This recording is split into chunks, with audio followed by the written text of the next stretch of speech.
Hello? Hello. Hello there. Hey everybody, happy Saturday. Welcome to the day after. That was the night before. You're very welcome along, friends. Tonight, our 5th anniversary of the Bremen flight. Today we celebrate, on this day, 97 years ago, back in 1928, well, the flight of the Bremen just took place, right? What? In 1928, 3 brave aviators. We had a Captain Hermann Köhl, Commandant James Fitzmaurice, and Baron Gunther von Hünefeld. They took to the skies in a rugged Junkers W-33 aircraft named the Bremen. They departed from Baldonnel Aerodrome, just here to the west of Dublin. They faced fierce storms, compass failure, fuel uncertainty, and navigational chaos for some 36 grueling hours before they finally touched down on the icy bogs of Greenland Island in Canada. It was the first ever east-to-west transatlantic flight in a fixed-wing aircraft, and it changed history forever. Tonight, this flight, well, we're going to follow on what the Irish Air Corps did back in 2003. That was celebrating the 75th anniversary. So what the Air Corps did, they took a King Air 200 and it was named or nicknamed the Fitz for the flight, and the Germans sent over a TBM 700. Our route tonight, we're going to depart out of Casement Aerodrome, Echo India Mike Echo. From there, we're heading over to Iceland to a place called Keflavik, Bravo India Kilo Foxtrot. Then we ramble across to Greenland, that place that had 3 airports release in 1 week. In 1 day, nearly. It's over to Nuuk in Greenland, which is Bravo Golf Golf Hotel. Then we ramble into Canada as we make a stop into Goose Bay, Charlie Yankee Yankee Romeo. Then, friends, we're going to overfly Greenland Island, the lighthouse that's there, before a full stop landing coming in at Lourdes-de-Blanc-Sablon. That's in Canada itself, which is Charlie Yankee Bravo X-ray. The aircraft I'm taking tonight, for the moment, it's going to be the almighty powerful Airbus A400M. This one from Hünefeld. It's part of Microsoft Flight Sim 2024. We'll see how the night goes. We do know this can be a little bit taxing, you know, when it comes to our multiplayer flights. We'll try it here in the first leg, but we also know we've flown this. This isn't our first barbecue. We've flown this many times. We've used a King Air, we used a CJ4, we used the Transall, the C-160, and we used a mix of other aircraft as well. The last time we did this flight, we actually broke it up over a number of weeks. But this year, well, we're doing it start to finish. For multiplayer, we are using Microsoft's InSim multiplayer. That's going to be on the Southeast Asian server, but I also have Skynet up and running. The group name for Skynet is all uppercase, Tango Tango Mike, just TTM. And to back us up, we're going to have JoinFS up and running on our own server, and the password for that is the logs 2. Right, now that's the introductions done.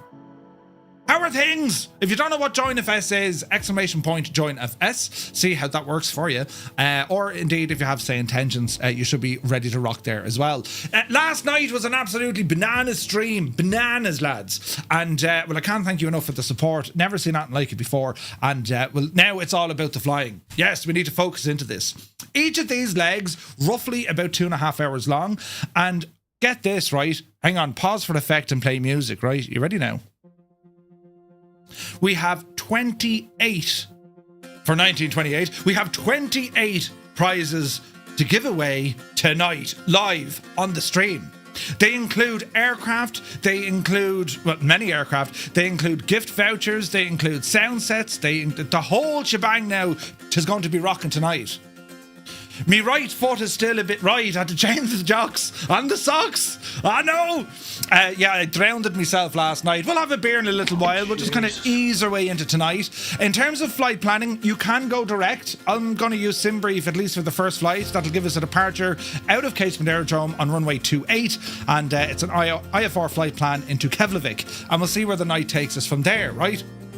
So I'm going to ramble over to SimBrief now, and sure, we'll have a look. The total mileage tonight is some 2,941 nautical miles. And the legend that is 6 knots has created the Firefly Air event for the Bremen for this year. And make sure you're connected to the landing rate monitor to get yourself some very exquisite experience points. So it's all kind of raring to go, do you know? So your choice of aircraft, whatever you want, really, just bring plenty of fuel. You know, I mean, I'm sure we're going to see some airliners. We're going to see C-130s. We're going to see A400s. We're going to see the whole shebang tonight, I'd say. So fingers crossed, right? It's a long night of flying inside a sim, which we all know that can lead to some challenges, but try not to fret. If you get a CTD or if things don't work the way they need to, we've loads of stops along the way. It'll be a bit tricky when we're going between, Ireland and Iceland, and then Iceland and Greenland, and then Greenland and Canada. But don't worry about any of that. It's going to be sound, lads. It's going to be grand. Riot. So anyway, this is mad, isn't it? Now, we've done this, as I said, this is our 5th time, right? Who here has never done this flight before? Right? Let us know. But also, who has never heard about the flight of the Bremen? And how there hasn't been a movie about this, lads. Because, Jesus, from the aviation side of the house, the flight of the Bremen took place just after Charles Lindbergh flew the Spirit of St. Louis from New York to Paris. And that was considered a world first. That was the equivalent of landing on the moon. Think about it, 1927. Now, the reason why the Bremen is so important, yet kind of left covered in dust. Flying from west to east was considered the most logical way to fly. And the reason being is, well, you had those prevailing westerly winds, they kind of pushed you across the Atlantic from the US in towards Europe. Flying the opposite way was just deemed as crazy talk, because you were battling a headwind from start to finish. But that's exactly what the crew of the Bremen did. And from the story of the flight to the politics involved, think of the timeline, 1928, right? A German crew and an Irish crew. German history, of course, just after the First World War. Irish history, Ireland just had become its own free state. So you're at a very kind of turbulent time. Plus the world itself was just getting over the First World War. And in the late 20s and early 30s, well, there was all sorts of bijani then going on in Europe. So the political scene was quite turbulent. The technological scene, when it came to the airplanes are still relatively new. The Bremen aircraft itself, what Junkers had designed here, this was leaps and bounds into the future in terms of the specifications, the features, all this sort of jazz. But then we look at the 3 characters, our main protagonists, right? You had the 2 Germans and an Irishman, and each of those 3 guys, well, they have an incredible story to tell. And how we don't have a movie about this. It's someone ring Tom Hanks. He'd be brilliant at it, and Foster and Allen can do the soundtracks, right? And right. Don't know how it hasn't become a movie. And then, of course, the flight itself, and then the celebration afterwards. Talk about landing on the moon. This is like landing on the moon, a second time. It was huge. In New York City in particular, one of the largest ticker tape parades they've ever held. And there was also massive parades in Dublin and Cork, and then, of course, over in Germany and Berlin. It was huge. This was absolutely massive. And at the time, there was merchandise made to mark the occasion. I actually have... Hang on. Don't fall over, Murphy. Jesus, then. There's 2 things of importance I need to show you, right? There was a book written by the 3 pilots, or the 3 protagonists, right? Geez. So you had Captain Herman Köhl was the lead pilot, Commandant James Fitzmaurice, or Major James Fitzmaurice, he was the second pilot, and then you had Gunther von Hünefeld, who was looking after, well, mainly the fuel transfer, but he represented the money. It was his plane, you see, right? And we'll learn about how he got the plane. But this book here, would you believe it, right? Mr. Two-Tone got me this one. This was printed back in 1928, and it was written by the 3 lads, right? And it's called The 3 Musketeers of the Air. And it's their own account, written firsthand, of what they got up to and how they did the thing with the yoke and the stuff. So I do have this, which is it's a phenomenal gift, absolutely phenomenal gift, and it goes in detail, what the guys had to get up to. Then Gibbo, out of nowhere, got me a coin that was printed to celebrate this flight. Hang on, it's in this little plastic packaging thing, right? The 13th of April, 1928, and this coin celebrates the flight of the Bremen. Check out this, lads. Isn't that superb? And it was made in 1928, look. Printed and coined, or whatever they do. Minted, right? That's class. So the Bremen has always been important to me. I was born and raised in Casement Aerodrome. Dad worked for the Air Corps. He flew a desk. right? He wasn't a pilot. He was an army. He was army who transferred to the Air Corps, and then he went up the commissioned ranks. But we lived in married quarters, right? There were officers' quarters on the base, and I later found out that the married quarters, that's where James Fitzmaurice lived. What? He lived in me house, or he lived in his house. But it's all mad. But it's something that I do hold very near and dear. Like, you think of Ireland, such a small kind of we're tiny. We're a tiny little island. But to be involved in something like this, especially just kind of how new the state being set up was. And there's all the drama and the turbulence behind that. We don't need to focus there. We just need to, here's a brand new country on the scene.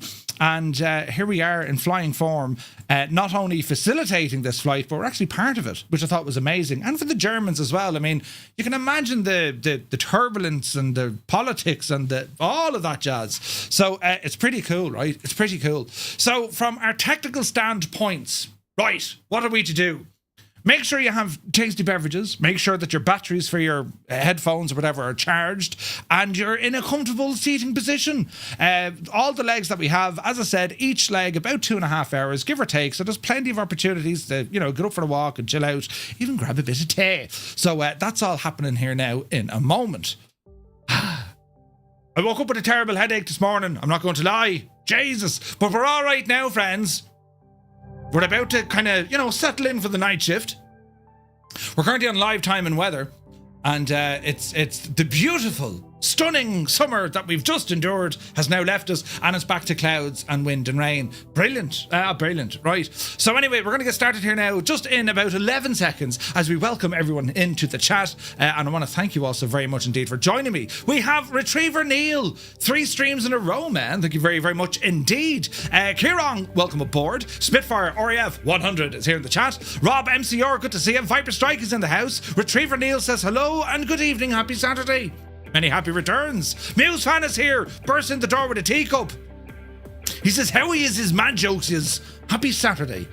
Good man yourself, Muse. Chalks is here, welcome aboard. CP65, good afternoon. Toto, welcome aboard. Liptorius is here. He says, looking forward to this epic event. It is an epic event because look at lads. As I said, there's nothing official. RTA, nothing. The Irish Air Corps, nothing.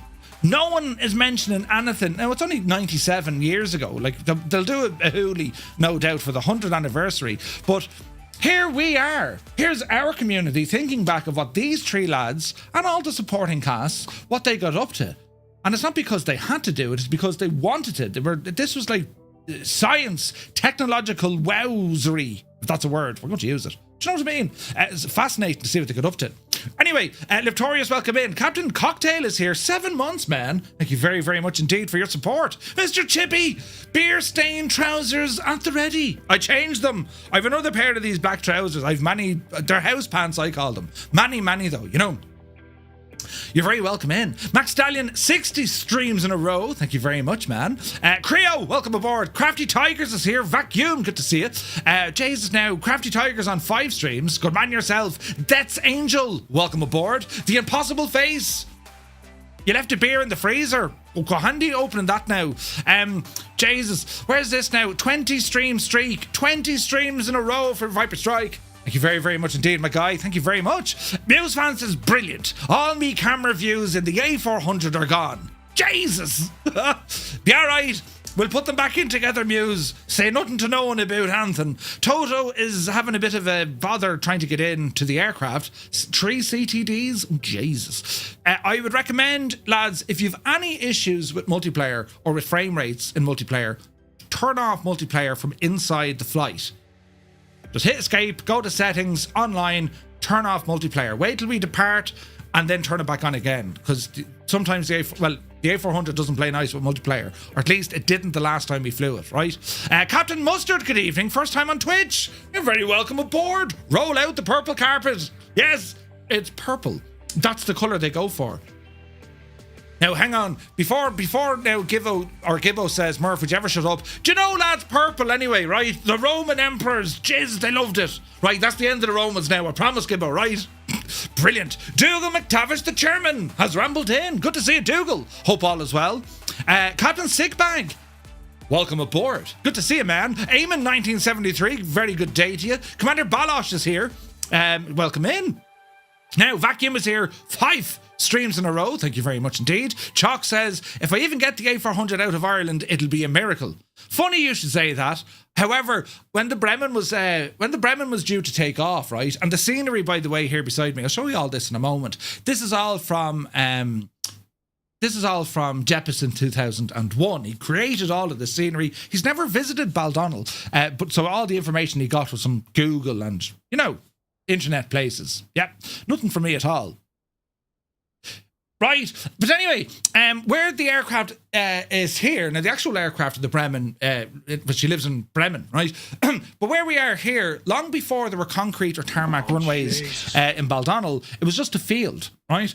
And when the Bremen went to take off, it only barely took off, and I mean barely, right? So we're all kind of reliving the challenges together, yes. The lovely Kaharia is here. Welcome in, Kaharia. Kaharia has done this flight with us for, I think, every year, Kaharia, haven't you? You have a beautiful flag. The Bremen flight. Excellent. Hope you're keeping well. Mac Vision, the wife has gone out. Lads, it's time to play. Brilliant. Come on yourself. We're going to get away with murder now tonight. It's brilliant. Alice Shin, happy Saturday. Alson is here. Soaring AJ. You're very welcome aboard, man. Right, we're over here. Look, Tarnish Mossman, 3 streams in a row. Thank you very, very much indeed. Fierce Wolf rambles in, looking fierce. Jan Wolfie, welcome aboard. Captain Cocktail says, hello from Las Vegas. Hello from Tipperary, you're looking well. Jesus, Las Vegas now. Mac Vision with the 10 streams in a row. Thank you very much. Retriever Neil says, in-flight meal arrived. Nice. To forget Larry has rambled in. How are you, Larry? You're looking well. Isn't he looking well? Mr. 90 is here. Happy Saturday. Farmer William, good day. Jan Moorcamp, how are you? Tripwired is in the chat, ladies and gentlemen. Airwolf is here, ready for the long flight. Oh, yes. Willem FS rambles aboard. Linny Bobbins is here, getting the schnacks. Oh, yeah. Now, you need to tell us what sort of schnacks you've brought. Do you know what I mean? Sean Dale, a very happy Saturday to you. Led Ballooner, good to see you. He says, if that intro doesn't get you going, then nothing will. So I have videos and pictures and, there's a lot of information tonight. But as I said, we have a lot of giveaways and we've got a lot of flying. So hopefully, we'll be having the crack. Do you know? Crazer Core, 5 streams in a row. Fierce Wolf, 20 streams in a row. Jesus, lads, thank you very much for tuning in. It's great to have you here. Thank you very much. Blinky, good to see you. DJ Seamus is here. Gibbo Ireland has rambled in. Good to see you, man. Gibbo, are you flying tonight? Or are you learning I won't say anything about... I won't even mention them. They live near Italy. Good to see you though. Kazaki Flyer, he goes, welcome to our own cross the pond. It kind of is, isn't it? Hope you're well.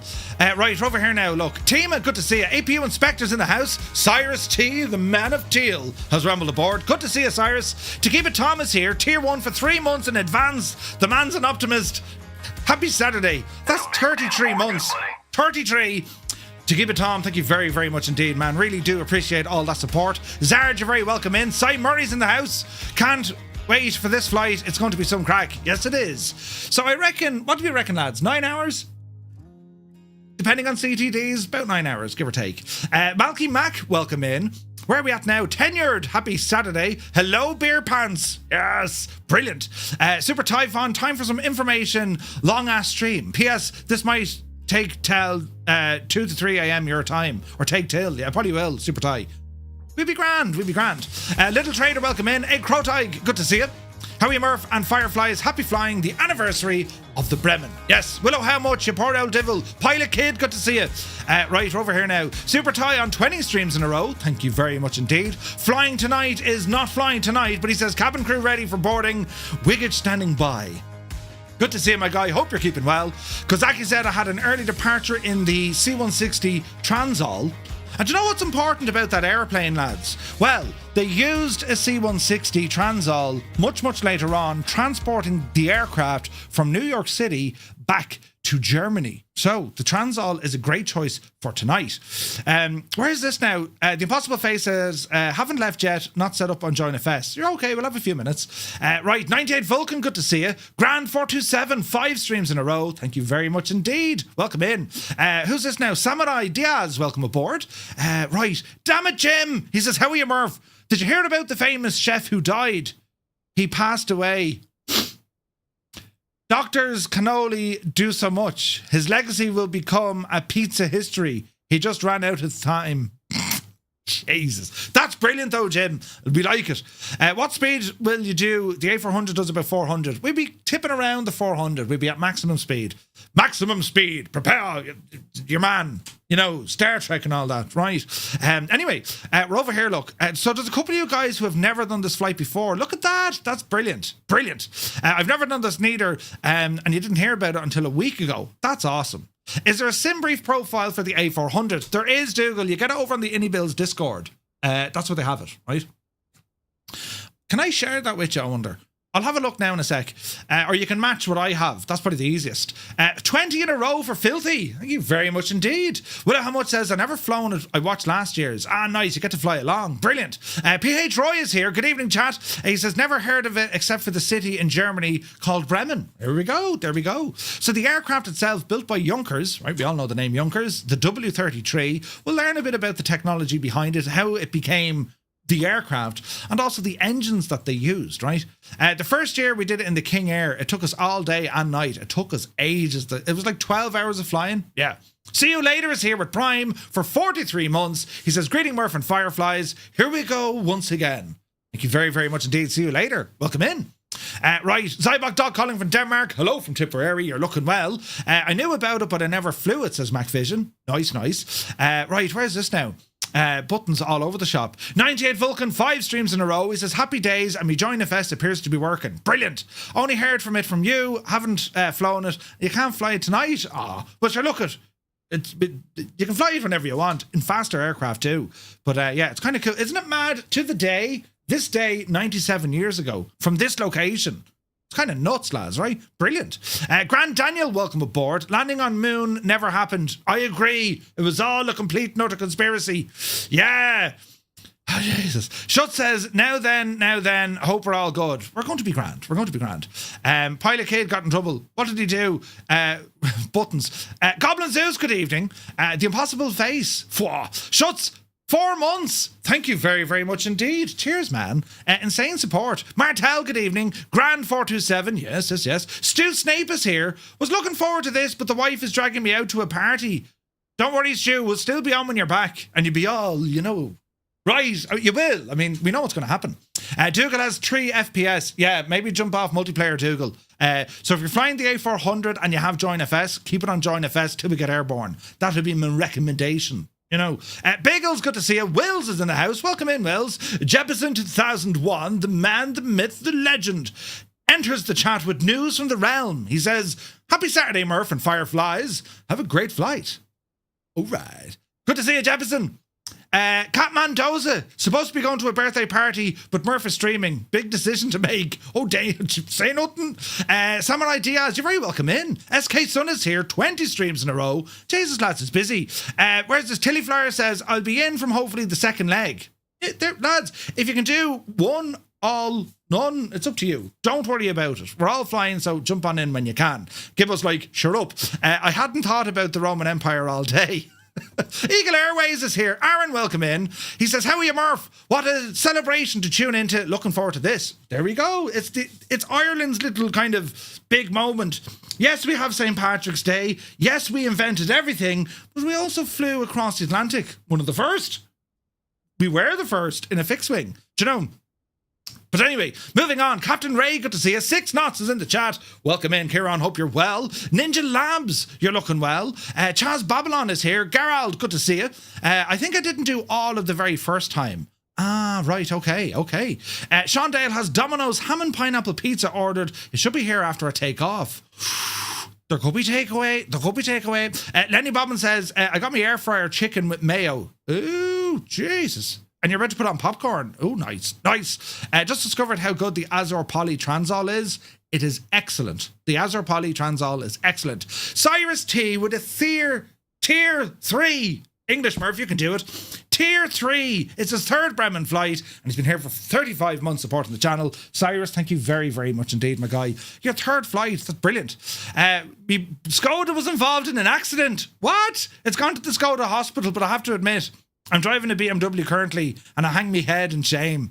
Ah, Jesus, Retriever Neil. Energizer is here, good to see you. I'm on the beta, so I can't fly with the group, but I'll be lurking around chat. Come on yourself. Goblin Zeus, I just load flights in 24. I see the new Jag 2020 is now in the marketplace. It is. The 2024 version is coming soon. Very soon. Mr. Dan, welcome aboard. You're bringing the Vulcan. Nice. Sean Dale says, my first flight was the DC-6 across Australia. Ooh, nice. I remember that flight. That was awesome. TBM was a good shout then. Yeah. If you have a TBM, you're fairly laughing. A little bit slower than what we're taking tonight, but you're going to be good. You're going to be good. Where is this now? Zybok Doc is installing a Velocity 1 flight stick. Nice, man. What altitude are we cruising at? We're going to check it out here now with SimBrief. Be me noble Drew. I've never done it and I can't do it this time either. 9 hours. Can't justify that in one place staring at a screen. But you're not really staring at the screen. You know, we like challenging stuff. You have to blink every now and again as well. It'd be grand. Right, bought the Stream Deck Plus. It's perfect. Nice one, Gerald. Nice one. It would be great to have the Junkers in the sim so we could do it authentically. 36 and a half hours. I don't know now. Do you know, Captain Sickbag? It'll be hilarious, you know. We'll fly this one day. You're pretty much a Bremen ambassador. That's what I keep saying, you know. Hello, people in the real world.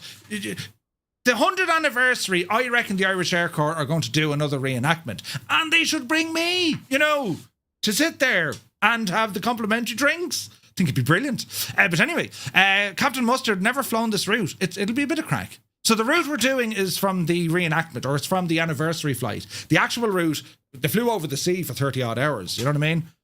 Water, clouds, more water, clouds. Do you know what I mean? So at least here we get a couple of landings, a couple of takeoffs. Should be fun. Right now, keep scrolling down on me chat, lads. It's very busy. Thank you very much. Will the Flight Simware Learjet keep up? It will, Schutz. Great choice as well. Purple Kona, good to see you. Right, we're nearly there now. Quick hello to our friends on YouTube. Welcome in, everybody. Jesus, lads, it is busy, isn't it? Who's here? Northland Air, good to see you. Captain Mustard is omnipresent. Visualize, welcome in. Goose, Uniform Goose. Happy Saturday. Alan Black is here. Johnny Mon, good to see you, Johnny. Hope you're well. Jack M, welcome aboard. Mrs. TPHI is here. Mr. TPHI is here. Welcome in, folks. Right, we're up here now. Jiddy good to see you. Well, let me see now. Visualize, yes. Andy Gilbert, good morning. Angels15 is in the chat. Thank you for your flight plan, my guy. Flying on top. Spent all day practicing force landings and engine fires for my CPL in an Arrow. Jeez, good man yourself. Time for beer. Leonardo Da Vinci, good to see you. Zappel's in the house. Who else come in? Mark Gaming. How are you, Mark? Good to see you, man. 3 hours of race simming. Nice, man. Nice. Brendan Coyle, good evening. Timmy Dodd, he says, hello, Murph, from Guernsey. Hello from Tipperary. Good to see you, Timmy. Podge, welcome in, Podge. Brendan Coyle is in Tip as well. Come on yourself. Mystic, very good to see you. Mutt Dog is in the chat as well. You're all very welcome in this evening. Great to see so many. Right, let us jump over here, turn off that button, and let's go over to here. Right, lads. So, here we are on the ground at Casement Aerodrome, Baldonnel. And it's Dublin, right? But the scenery that we have, it was created by Jeppes in 2001, right? And what we're looking at here, well, that is the Bremen. Now, the Bremen never made it back to Baldonnel yet. There's huge demand to get it back to Ireland and pop it into an Elm museum. But of course, Jeppesen built all this for us. And it's terribly accurate because it is that of the Junkers W33, right? So let's see here now. Took a break. I didn't go near the wasp nest. Are you mad? You can do 30 hours and don't get much sleep at all. Are you mad? Newfoundland, welcome in. Can't join. 2 nights here in Newfoundland. That's all. Put on the kettle. We'll be over your neck of the woods soon. Enough-ish. Purple Kona, good to see you. So, yeah, with Casement Aerodrome. So this is Bal. It's home of the Irish Air Corps. And we'll pop in here now from the main square, right? So this is Casement Aerodrome. As I said, lifetime live weather. We should be able to maintain this kind of lighting, I suppose, because we're heading into the... we're heading west. But anyway, this is Casement Aerodrome. Back in the day, this here was actually the main gate, right? And where the aircraft, where the Bremen was, where we have our A400 parked in the ramp, this wasn't a ramp, this is just an open field, and it took off in a straight direction, straight out, woof, and off she went, right? So, yeah, the A400, this is an absolute beast of an aircraft, and Anybills did a tremendous job putting this together. It doesn't play terribly nice in the sim at multiplayer. It just doesn't.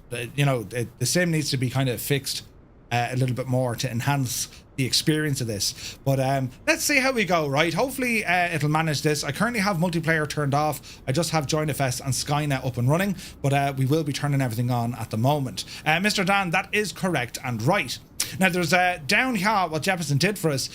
This placard, this is actually here in Baldonnel, and that was laid in I think it was 2003 for the 75th anniversary. So that was the takeoff location of the Bremen, you see, and Jefferson popped it in there. And you probably wonder, that's why we have the Bremen bar, you know, because that's what the officers' mess bar is called, the Bremen bar. And I remember as a kid, like, it's, you know, they've these wonderful pictures up on the wall and beautiful paintings and all this kind of stuff. So yeah, that's the Bremen, right? So our A400, our plan of attack, lads, we're going to power up the aircraft, get all our nav data in there, and we're going to be blasting off over there, runway 28, which is this fella out to the right.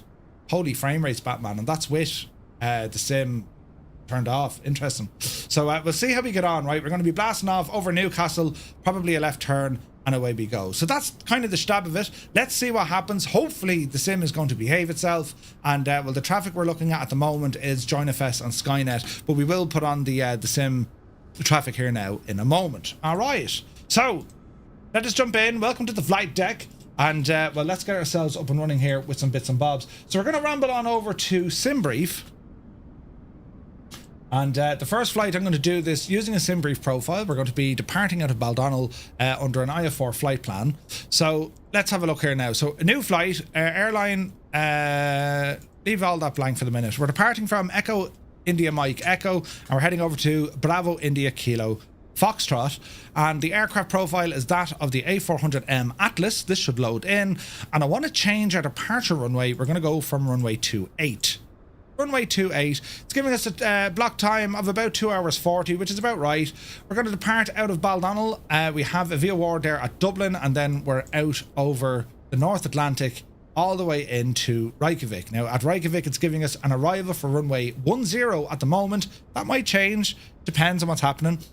If you're getting CTDs, maybe keep multiplayer off, you know what I mean? But don't worry, if it goes all wrong, we've plenty of stops on our flight tonight. So the plan is, let's try and get this thing airborne as soon as we can. So I'm going to generate this flight. I'm going to share this route with you, right?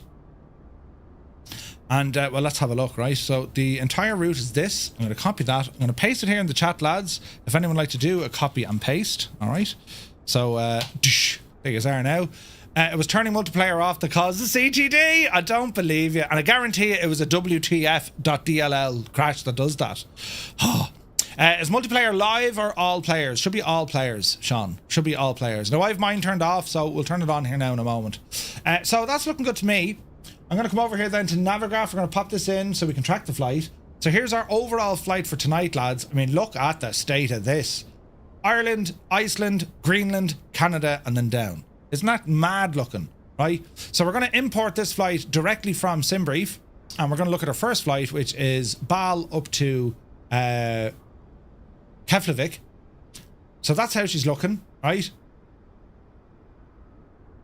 Fairly substantial bit of mileage on this one, and as I said, we're using live weather and all the jazz as well. So here's our aircraft currently in a cold and dark setup, right? I better hop out here to make sure I've removed the remove before flight, because I always forget these, yeah? So let's see what we need to do. Chocks, can't remember. I don't think there's tie downs I need to worry about on this thing, is there? No, I think we're looking good. We're looking good. So the A400 Grizzlies, look at that. Right, hop in there now, we see what happens. So onto our overhead panel, a couple of things to get us going. So we're going to turn on our batteries, battery 1, battery 2, and our essential supplies. There's some lights going on here. We're going to activate the external power.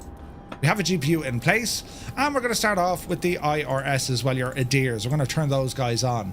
Now, I do have the manual ground hydraulic pumps. That's controlling the ramp door, right?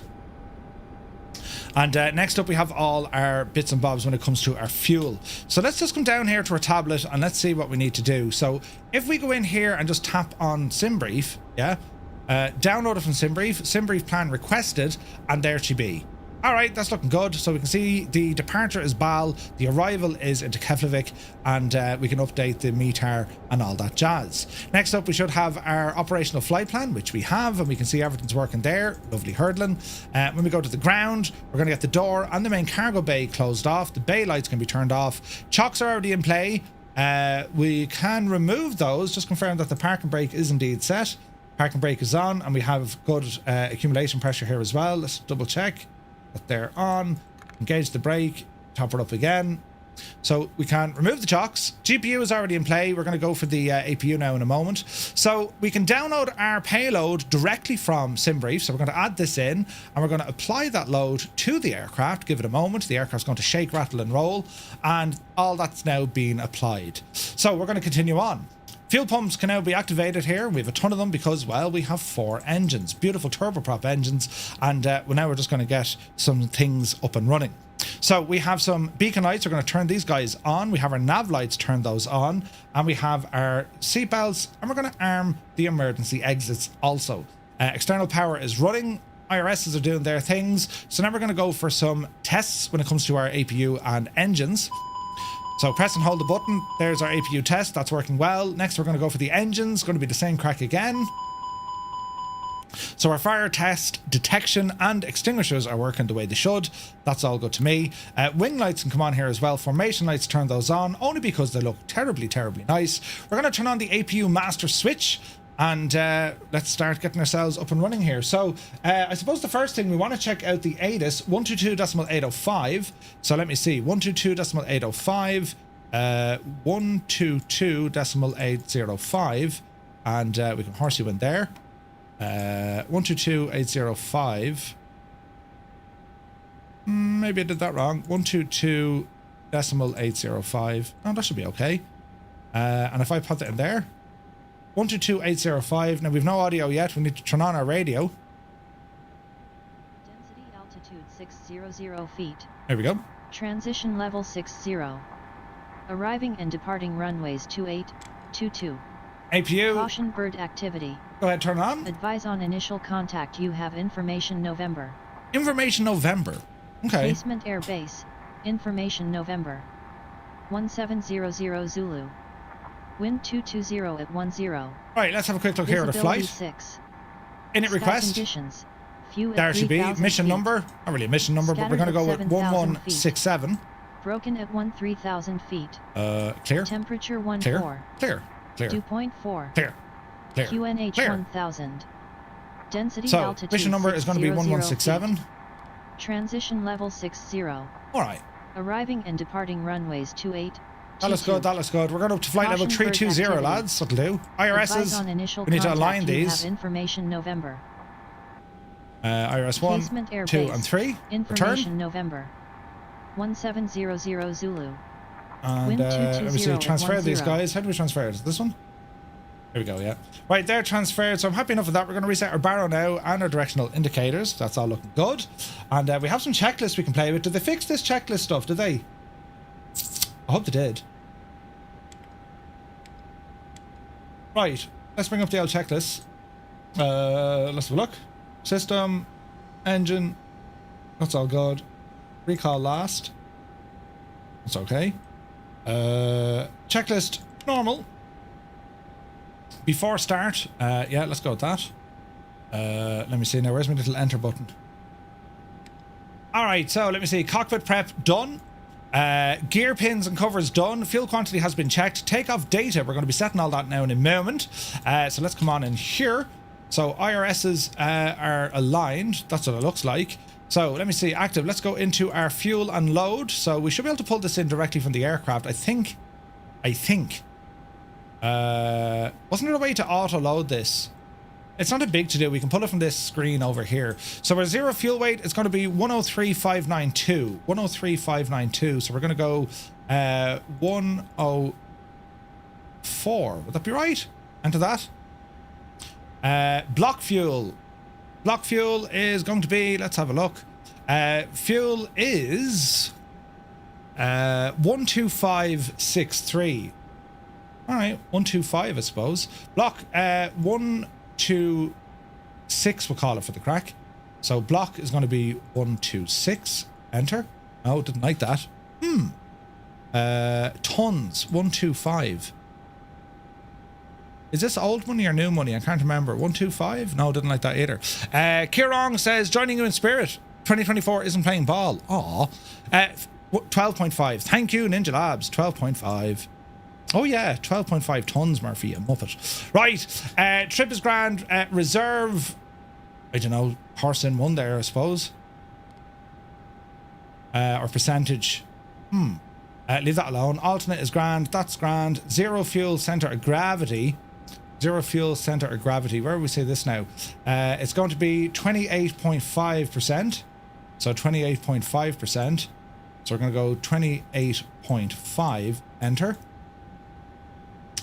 Now, our reserve, route reserve, there she goes. Right, that's looking a little bit better. Clear that info there. Good luck to you. And that's doing its own stuff. We'll now go into our performance. Actually, we're checking our flight plan. So we're going to say EIME. We're going to put in our departure. So we are departing out of runway 28. I don't believe there's a SID here. It's direct to Dublin and there's no transition. So we'll insert that and insert. And we have a disco here to Dublin. Not too worried about that. We can just remove that. Delete you. All right. And let me see. Come on down the road. Now, the wind could change, but we'll have a look. Let's set our arrival now. So it's going to be the Basel 4 Mike for runway ILS 10. 10 ILS Y. The star is going to be the Basel 4 Mike, correct and right. And we're going to insert and insert. Right. So that's our flight plan looking fairly okay. Quick look down here. Look for any discontinuities. We don't have any, so that's looking good. That's looking good. And we're back up to Baldonnel into performance. And as we're waiting for the performance, APU is indeed running. Go ahead and get the APU bleed on. At this stage, we can remove the ground power. And we'll come down here to our ground connections. And we're going to say remove the GPU. Brilliant. There's a fair amount of cloud over trim. Ooh. I want to see if Murph gets the same weather in 2020. Yeah, that could be interesting. Yeah, that'd be interesting. Between both sims, sure. Right, there's a little... Holy stutterage. Right, that's looking good. Takeoff data. So we're going to start horsing this in. Takeoff performance computation. I should be able to automatic this. 125, 125, 134. Transition, that's grand. Takeoff shift. Take-off shift. Where will I find that, lads? Take-off shift. Think now, Murphy, think. 1.5 up. Is that right? No? That doesn't seem right. Center of gravity. Where do we find our take-off shift? Huh. Take-off shift M. Flaps 1 for 29.8. So it's going to be 29.8, isn't it? 29.8. And it looks good. Enter that. No, didn't like that at all. Right, let's see. Takeoff shift is when you start further down the runway. Leave it blank, so grand. Toga, yes, we're going to be given the full beans. Takeoff data uplink, clear that. That's looking good. From our checklist, so we have completed our takeoff and then our altitude reference. Jesus, the stutters are real, aren't they? Right, let's have a look. Let's have a look. Okay, that. Okay, that. IRSs have been checked. Beacon is now on. Park and brake, and we're going to complete our before start. Lovely job. All right, next. When it comes to our checklist, let me see. Normal, we're going to do our after start, so that'll come next. That's grand for the moment.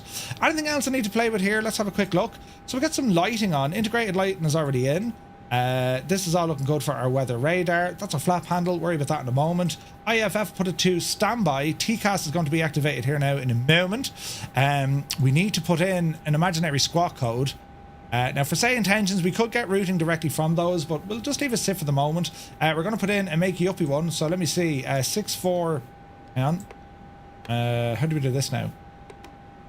How do we do our squawk with this guy? Now, I know we can do it from... we want to do 6...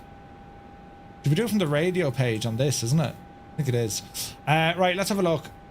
Wind. Request the wind. Cruise. We can't request the winds on this. Okay. Init is done. Wind, fuel load, flight plan. Right, keep you on the flight plan. And then I think this guy we can go radio, right? Or can we? Hello there. No, we can't select radio. Balls. Let's see what happens. Let me see. Look in Discord photos of your weather in 2020. We shall. That's good, that's good, that's good. IRS GPS monitor. Keep it on monitor. That'll do, that'll do.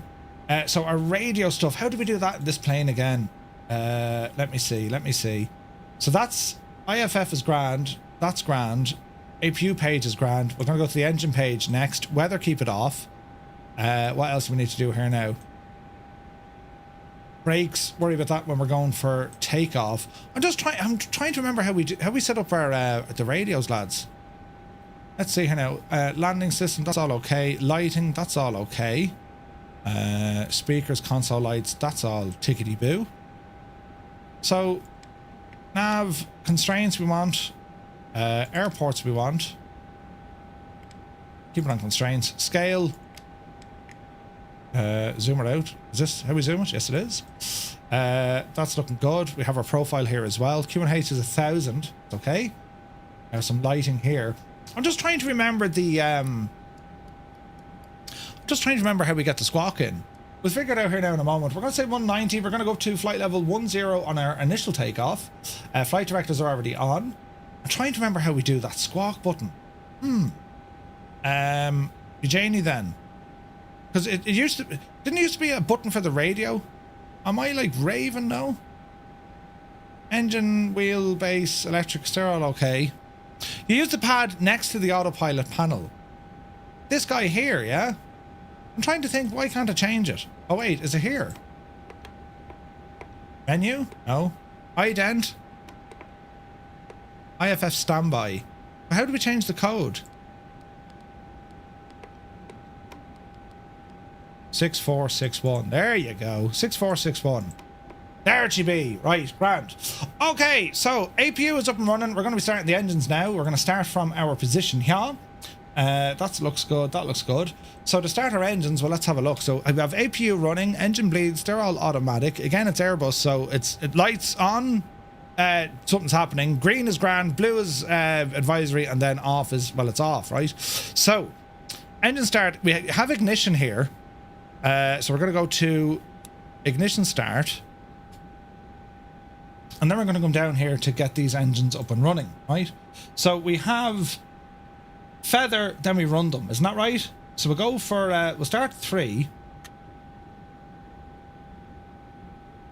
And we look at the engine page. Now, what do we do for this now? Think, Murphy, think. Yeah, we're going right. So you can actually start the engines in a feather mode and then you kind of increase the oomph. Isn't that how it works? So 4, come up.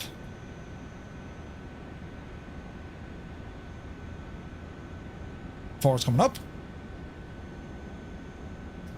Double check that we are at flight idle. Here we go. There's our master caution, whished. Okay, so they're all looking good. 1 and 2 can come up.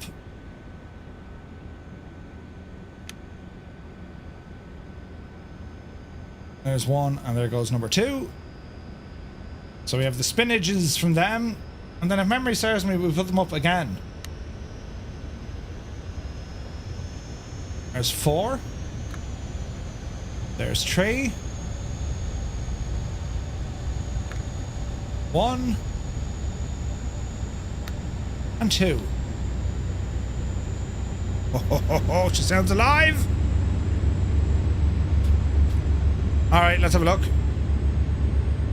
Probe light, turn it on for the crack. Strobes, put them on dim for the minute. Take off taxi lights on. Runway turn off lights on. That's grand. That's grand. Anti-ice. This should be just automatic. I don't need to worry about those. APU bleed will be taken off the APU now in a moment.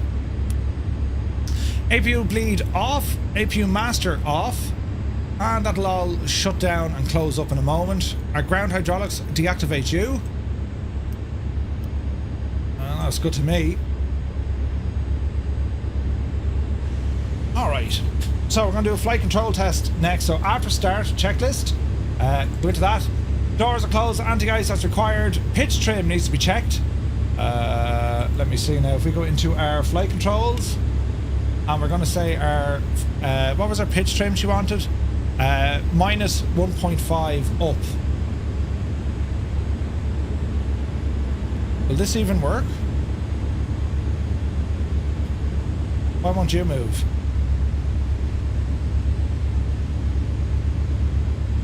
She's moving now. Easy, Betsy. 1.5 up. Flaps 1. Ground spoiler, let's check. Speed brakes and close. Looking good. On down here. Ground spoiler, arm it. Anti-skid is on. U-turn, give us better turning. Auto brake, RTO. Alright, lads. I think we're looking kind of alright. We hope. Now, will I fit out there to the left? Unlikely. I think we can taxi over here, though, a little bit. So it's runway 28 we want, so I'm going to taxi forward onto Bravo and then hang a left, alright? So, brakes off. We're moving. Easy now, Jemima. There's some steerage coming in. Oh, yes. We're looking good here, lads.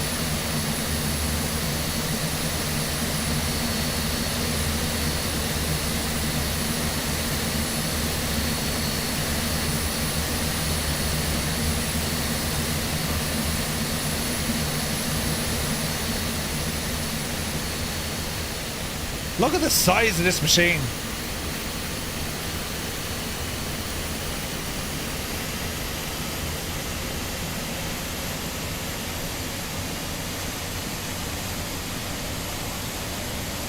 It's a tight fit here getting it out of Baldonnel. Gav Spears, good to see you, Gav. It does fly really well.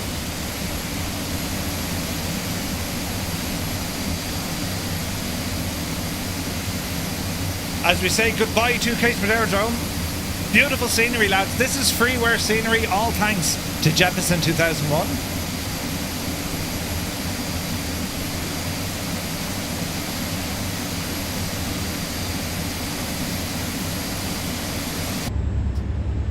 Now, when it comes to our flight controls, why aren't we getting movement here, lads? So, before Murphy does something stupid, let's double check my controls are working. Wouldn't that be absolutely hilarious, right? Warbird, yes. That could have been hilarious, lads.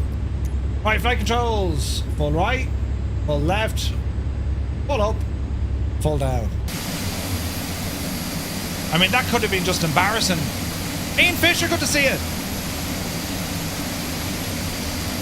We're going to hang a left here. And we're looking for runway 28, which is dead ahead of us.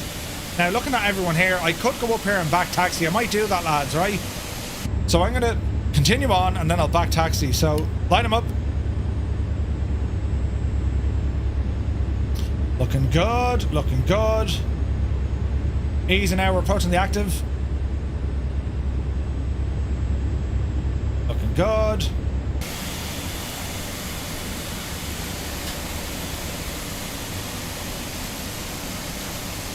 Okay, approaching the active runway. It's going to be a hard left, then we'll do a UE just down here, lads.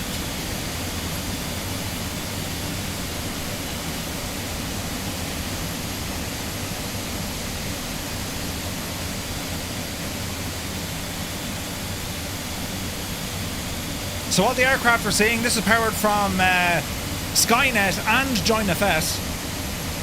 Oh, Jesus.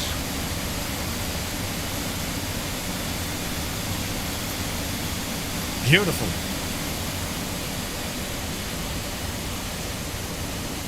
So we'll do it. Man, look at the size comparison between us and a Herc. Jesus.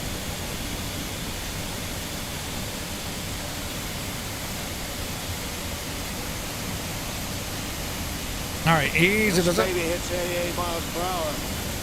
They're gonna see some serious shit. Right? Alright, hard turn now, Murphy. Hard, hard. Easy now. Spin her all the way around. And we're looking at 28 right in the nose. Easy, easy. All right. Okay, runway 28, we're looking good. So it's parking in here now. Trims are looking good. Pitch trim is set. Okay, that. Checklist complete. Alright. Right, let me see. Takeoff configuration button. You're down here somewhere. Seatbelts on. Flaps takeoff. Auto brake. Takeoff configuration is normal. Radar is on standby. System 1. Weather and predicted wind shear. TCAS is standby. TCAS is now live. Lads, I think we're good. I think we're good. Are we ready? The flight of the Bremen 2025. Please don't mess up, Murphy. Power coming in. Off the brakes. Toga, SRS. We're rolling. Airspeed alive. 80 knots. Alright. V1. P1. Rotate. There's a Vulcan. Yep, see Daisy. Pause, ready to climb. Gear up.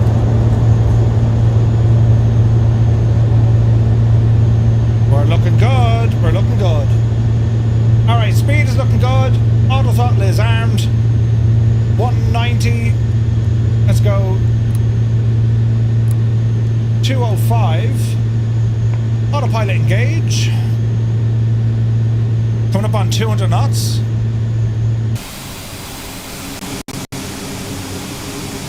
Hello. Hello. Blasting off from Baldonnel. The time is 1900 local. Alright, let's see what she's going to do here. Into a right turn. Speed. You're going up a little bit there, Chief.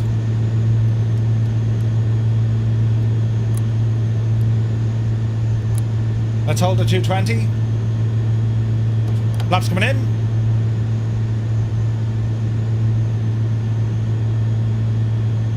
So far, so good. Getting around the corner nicely.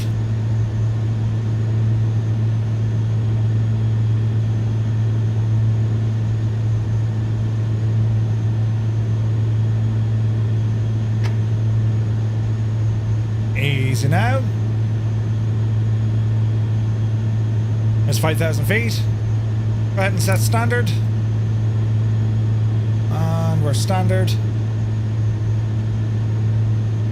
Keep this guy alone for the moment.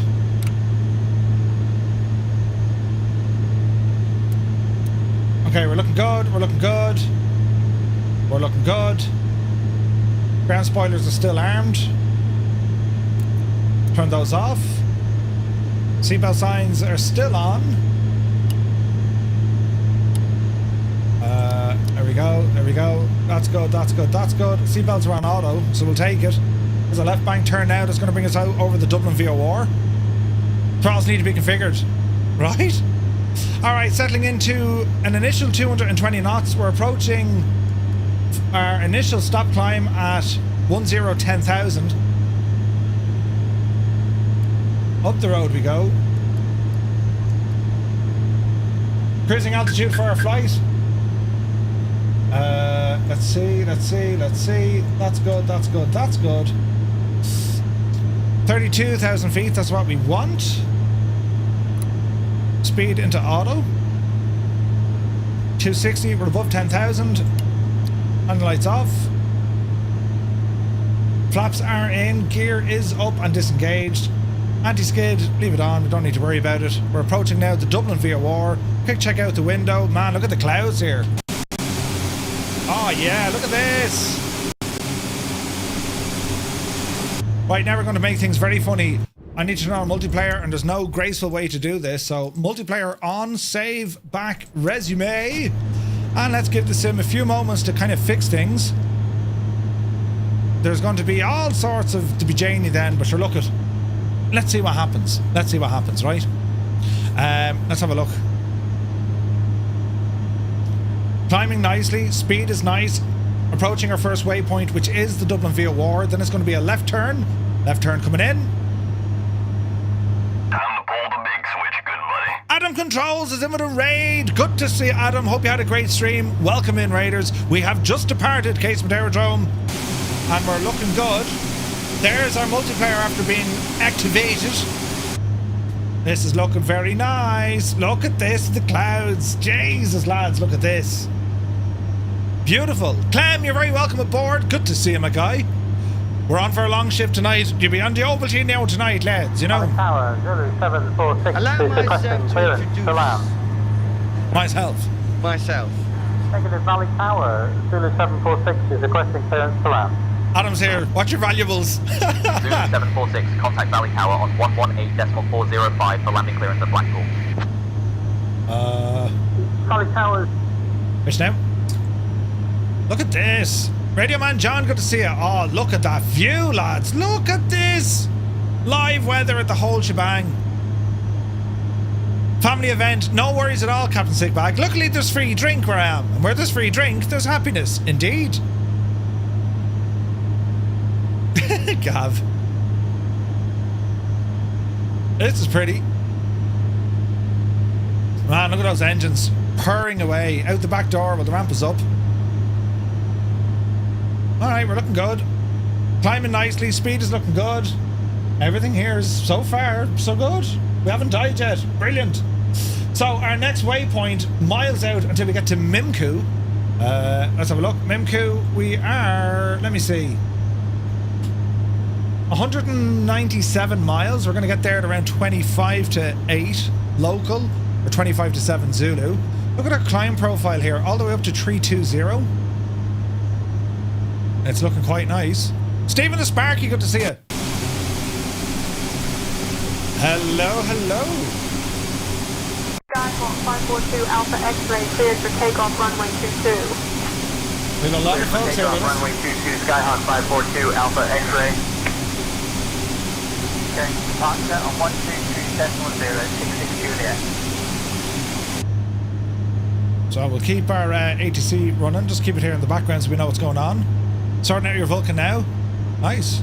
The possible phase is about 100 nautical miles ahead of Murph, give or take. Sweet, man. So we must have a now look at Firefly Air.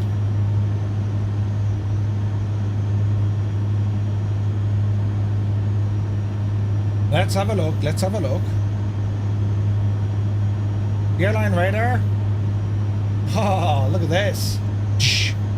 So this is everyone flying with Firefly Air tonight. Look at all the aircraft, lads. Look at this. Isn't that amazing? Oh, Cy Murray, you poor old devil. Sean Dale had a CTD as well. What? Look at all these aircraft. Look where we're going, lads. That's awesome.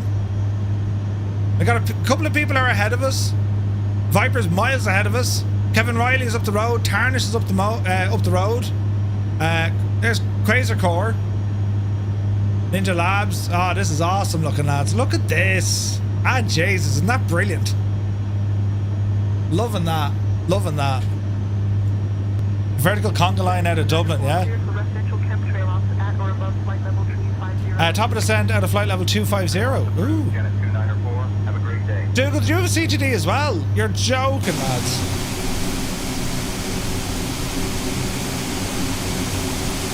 Look at the amount of planes. Jesus. Right, lads, what we'll do, we'll get an out head count. So if you're flying along with us, if you're on the Xbox, press 1, PC pilots, press 2, if you're on Join Invest or Skynet, press 3, and for everyone else, you press 4.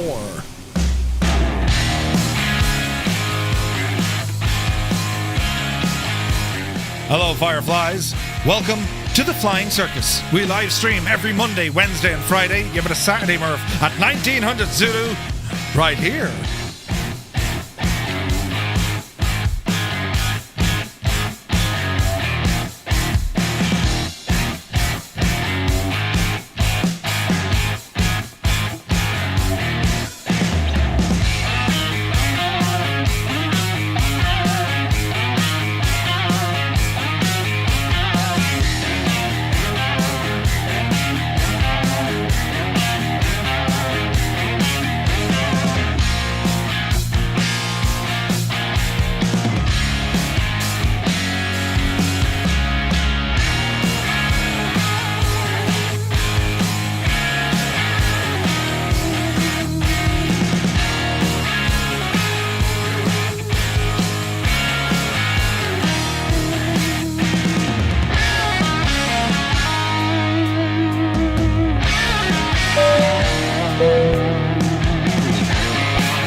35 in the PC, 4 on JoinFS, and we got 1 on console as well. And I am very aware some of you guys have just got a CTD, so look, our speed isn't bananas so far. We're getting up to our cruise altitude of 320. If you want to take off from a different airport, skip ahead, see how you get on, or even a bit of sim rate might help you out as well. Just to kind of fight fire with the fire, do you know? So yeah, so all the beautiful weather we were getting in Ireland recently, well, you can see all this. I mean, this is accurate, right? This cloud that's coming in, right? Look at everyone over there. Look, this is awesome. Jesus, it looks gorgeous, isn't it? Look at that. Look, beautiful, absolutely beautiful. Why is me Vulcan pitch dampeners are on? Huh? Who? Right, we're coming up to our cruise altitude. Then our speed is going to kick forward. Let's have a look at the range here. 15, 30. What can we get on the screen here? Let's have a look. So nav mode, constraints, waypoints, airports, background. Let's go ahead and get the radar on there and terrain. TCAS as well. That'll show us all the aircraft. That's showing lots and lots and lots. So cruise level has been established. We're going to bob along here at about 250. That's going to be Mach point, I don't know, 7, is it? Let's see how we go. Flying over the middle of the country right now. Man alive, look at that, look. Ailerons, good to see you. A CTD in Microsoft Flight Sim? What? You can't be serious. Happy Saturday, second place. Go up the yard. You divil you. Hope you're well, mate. Very happy Saturday to you. It does look good, though. I mean, Jesus, lads. Look at that. Beautiful. Beautiful. Right, so we're out over kind of... Where are we? Up that neck of the woods. Near Leitrim. Turn multiplayer back on and I can't see anyone. Ah, Jesus. The Night of the Living Towers, Muse. The Night of the Living Towers. Cycle the... all players resets. So when you... Well, I was able to do it. How did I do it? Did I break something again? So just watch your time of day. Bring it back a minute after live. And then maybe cycle the... whatchamacallit, the server. But also, if you have JoinFS, I mean, that should get you in there as well, right? Hopefully. Well, okay, we're looking kind of good so far. I mean, touch wood, it hasn't broken yet. Go to time +1 minute. Oh, +1 or -1. Yeah, try +1. See what happens there. She does look nice cruising here at 32,000. We're absolutely booting it. Now we're going to learn all about the lads here now as well. So stand by, because I have to do some... I need to do some stuff, right? Because if your flying isn't doing what you need to do, well, don't fret, friends. Don't fret. Because we'll try and keep you entertained as well. Right, now, buttons. Yes, yes, yes. In here. Right, this is going to be one of them. And, I don't know, say 20 minutes.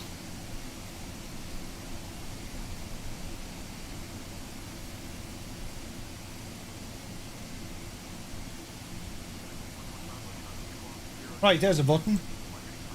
And there's a button.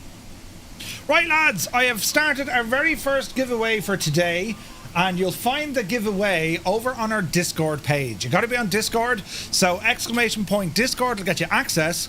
And when you ramble into Discord, well, you're going to see inside the TTM community, there's a channel there that says giveaway. All right, go in there, and you need to click on that little icon there behind my head. See this little fella down here? If you just click on that, you'll automatically enter. Our first prize tonight is a copy of the Cows DA40 XLS for the PC. You need to have a PC to make that work. And it's going to be redeemed through Orbex. A massive shout out to the guys at Cows, creator of World Simulations. No pineapple in sight for your pizza, Cyrus. You may throw it back to them, Cyrus. You may throw it back. So this is our first of 28 giveaways this evening. And all you need to do, make sure you're over on our Discord channel. And once you get into Discord, click on the Shamrock. That'll give you access to all the channels. And if anyone has any bothers, let me know. All right? Let me know. So this giveaway will end in 20 minutes, and then we have another one. We have a lot of giveaways tonight. All right? So tonight anyway, what are we doing? What's all this for, right? And as I said, lads, if you are struggling with CTDs and whatnot, SimRate is going to be your friend. Start from a different airport, try a different sim. We're using JoinFS, so we're going to be active on 24, 2020, X-Plane and P3D. Skynet is there as well for 2020 and 2024. So hopefully you'll all manage to get in at some stage for a couple of legs of this flight, all right? But anyway, tonight, it is fantastic to have so many people here tonight. This is our 5th anniversary of our community doing this flight. And the flight we're covering, it goes all the way back to 1928. 97 years ago, it was the flight of the Bremen. Now, the Bremen, that was the name of the aircraft. It was a Junkers W-33 airplane built by, Junkers in Germany. And it marked the first time a fixed-wing aircraft crossed the Atlantic Ocean from the East Europe to the West America, or North America, right? And the transatlantic flight was completed the previous year going the opposite direction, famously by Charles Lindbergh in the, Spirit of St. Louis, all right? John C., good to see you. Kingsman, good to see you. So before we kind of delve into the whole story behind it, well, imagine trying to put your mind back to what aviation was like in the 1920s. It's quite mad. A remarkable decade when aviation captured the world's imagination. Pilots, well, they were seen as daring heroes. They were pushing the boundaries of technology, bravery, and human endurance. But with these triumphs, well, there came significant tragedies. The Atlantic Ocean had already claimed the lives of 29 brave aviators who had tried, unsuccessfully, to cross its dangerous waters. Even some of the crew who flew on the Bremen attempted this previously and failed. So, Charles Lindbergh, as I said, that famous flight in 1927, he departed out of New York in May, and he flew solo from New York to Paris in the specially designed aircraft named the Spirit of St. Louis, and his journey was some 33 and a half hours, covered more than 3,600 miles, and it made him a global celebrity, global. This guy was the hero. Lindbergh's flight, however, although challenging, it benefited from the prevailing westerly winds pushing the aircraft eastwards. It was difficult, certainly, but Lindbergh had nature's assistance, boosting his ground speed across the ocean. It wasn't like that for the Bremen. In contrast, the Bremen's crew set out to achieve something far more daunting. They're flying across the Atlantic in the opposite direction, from the east to the west. The route meant that they would face constant headwinds, averaging anywhere from 10 to 20 knots, significantly reducing their speed and increasing their fuel consumption. It made navigation extraordinarily difficult. At cruising speeds of less than 100 knots, battling relentless headwinds and unpredictable weather, an east-to-west flight was considered near impossible. Many leading aviators, including Lindbergh himself, expressed doubts that it could ever be achieved successfully. What? Yet, on the early morning of April 12th, 1928, three brave souls decided to defy the odds. They took off from Baldonnel as they sought to prove the impossible possible. The Junkers W-33 named the Bremen, a robust and reliable machine of its era. The crew was one Captain Hermann Köhl, a skilled German pilot with wartime and commercial flying experience. And we'll delve into these guys, what they did and, what their story was, right? Captain Gaiman, good to see you, man. Wraith Tempest, welcome in. Commandant James Fitzmaurice, a celebrated Irish aviator renowned for his courage and navigational expertise. They're all quite similar, was Herman and James. And then we had the Baron, Gunther von Hünefeld, a visionary aristocrat determined to etch his name in aviation history by financing and organising the flight. So the Baron was the mastermind behind it. He wanted to do this thing. He got access to the aircraft from Lufthansa were operating them at the time, built by Junkers, and it was at his time at Lufthansa, that's where he learned, that's where he met Hermann Köhl. Hermann was a pilot, but they were also trying this new night flying capabilities, and that's how we got to meet him. So there was actually two aircraft. You had the Bremen and you had the Europa. And the plan was they were going to set flight out of Bremen and try to cross the Atlantic. However, when they tried to do that, the weather forced the Europa to return and it crash landed. And then eventually the Bremen got a little bit further, but it too had to turn back. The weather was just too harsh. The Baron bought the aircraft outright, and his plan was, what if we took off a little bit closer to our destination? And they were looking at England, they checked out the UK, but again, turbulent times after the war wasn't the most fashionable thing. Not only to be requesting assistance from the Royal Air Force or the Royal Flying Corps, and indeed even for the British to be supporting the Germans. So they looked on Ireland. And Ireland being a brand new free state, only kind of set up in 1922, that's where they kind of honed in. And there were a couple of options around the country. At the time, there was already airports in Shannon. Bal was there, Collinstown. But Baldonnel proved to be the best because it was the newest and, at the time, the most developed.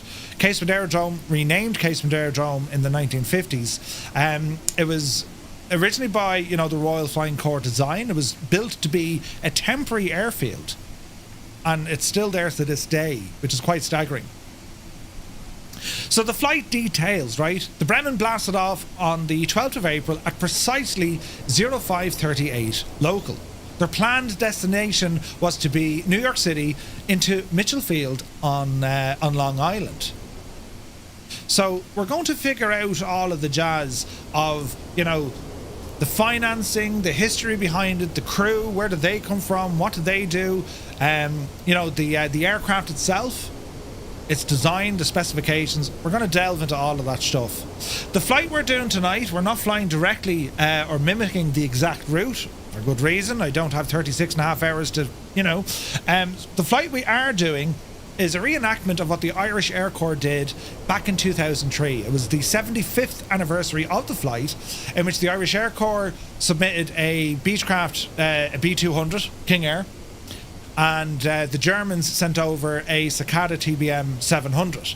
And the Beechcraft was named the Fitz, and Jeppesen actually built his delivery for that. He made his delivery called the Fitz. That works in flights in 2020. And the German TBM, I need to do my homework on that. I think that was nicknamed Bremen. They actually called that aircraft Bremen as she flew across. So their route is what we're doing tonight. It was Casement Aerodrome up to Reykjavik in Iceland, over to Nuuk in Greenland, Goose Bay just outside of Labrador, and then down into the site over Greenland Island. So that's what we're doing today. And it's our 5th anniversary, but this marks the 97th anniversary of the flight. All right? So as I've mentioned, yes, we have an absolute barrel-load of giveaways tonight. We've 28 of them. We've just started our first. To get access to that, you need to be on Discord, so ! Discord, and then you'll see inside the TTM community there's a giveaway channel. That's where all the giveaways will take place tonight. All right? To give you an idea of some of the prizes, just so you're aware of it, because you're probably saying, I wonder what's up for grabs tonight. We have multiple copies of the Cows DA40 XLS. We also have copies of the Cows DA42. We have 1 month Say Intentions premium access. We have Contrail gift vouchers for €10. We have a Boris Audio's Works product of your choice, the Boris sound packs, one of those of your choice. We have 3 Flight Effects P180 aircraft. We have an Innibills A380 to give away. We have the Flying Fries Gabrielle, the BK160. We have Airplane Heaven's P51D Mustang, along with Echo 19's amazing Mustang sound pack. That's an awesome prize. What else do we have? We have the Innibills T-33 jet fighter, the Flying Fries XF-11, the Howard Hughes aircraft, one of those to give away. We have Azure Poly's Sepcat Jag, one of those to give away. And what else do we have? Then we have a €50 Contrail voucher. There's a lot of prizes. So I've added thanks to you guys, I've added in some and other developers who I just reached out and said, hey, can you maybe spot an L prize? And some of them were absolutely nuts. and they gave us lots and lots. I didn't reach out to everyone in the flights and community, just a couple of guys I'm in regular comms with. So it's a fairly beefy prize list. So anyone can enter, just make sure you're over on our Discord, lads, right? So the Unibil's A350, I meant to say. 350. Did I say 380?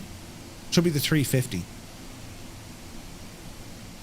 Whatever I say, pinch of salt, lads, pinch of salt. You know what I mean? But yeah, so as we retrace this historic flight Dreamy, tonight... sleepy, nighty, snoozy, snooze. Thanks for that. Each leg of the journey is going to focus on a different chapter of the Bremen story. We're going to learn about the innovative aircraft, the crew, their incredible hardships, their accidental yet fortunate landing, and then the flight's lasting legacy on aviation.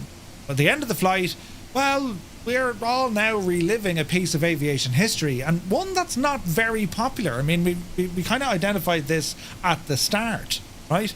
But just by being here, if you're flying it or you're just watching, you're part of this. And, well, it's an incredible story. It's an incredible story.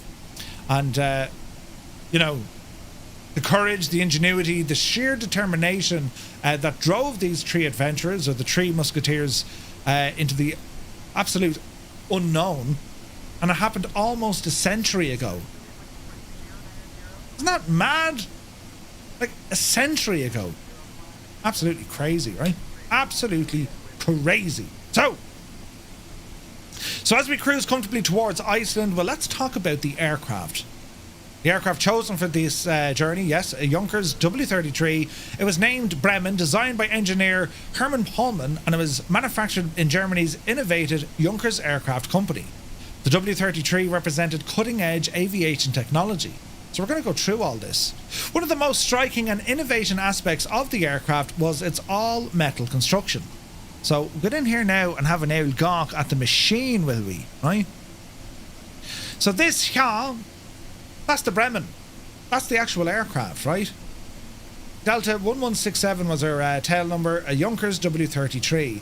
And this airplane, as I said, it was ahead of its time. It was a full metal construction. To give you an idea of how she looked like, well, that's her there, look. Isn't that mad? What really made this kind of stand out, of course, it had this revolutionary aluminium known as duralinium lining. And we can see that with some of the Junkers aircraft. I mean, they kind of kept that. We've seen it on the Ju-52. We've seen it on a number of other aircraft that Junkers had built. And this, at the time, was considered the absolute leading edge. And when you think about it, this was happening in Europe versus what you had from the likes of, say, Howard Hughes. Wasn't the cleanest design, but certainly having a full metal constructed aircraft in 1928. This was out there, man. This was really, really out there. Do you know? The iconic corrugated metal skin, it wasn't just for the aesthetics, it was all to do with providing structural integrity. It made the aircraft much, much stronger, and it also reduced its overall weight. When we think about it, aircraft prior to this, they would have had very heavy wooden frames, they would have used canvas over the wings. No, not the Bremen, not this aircraft. Didn't need it, right? It was a single engine, low wing, cantilever monoplane. I mean, that was the design of it, right? All metal duralinium alloy, and it had this corrugated skin as well.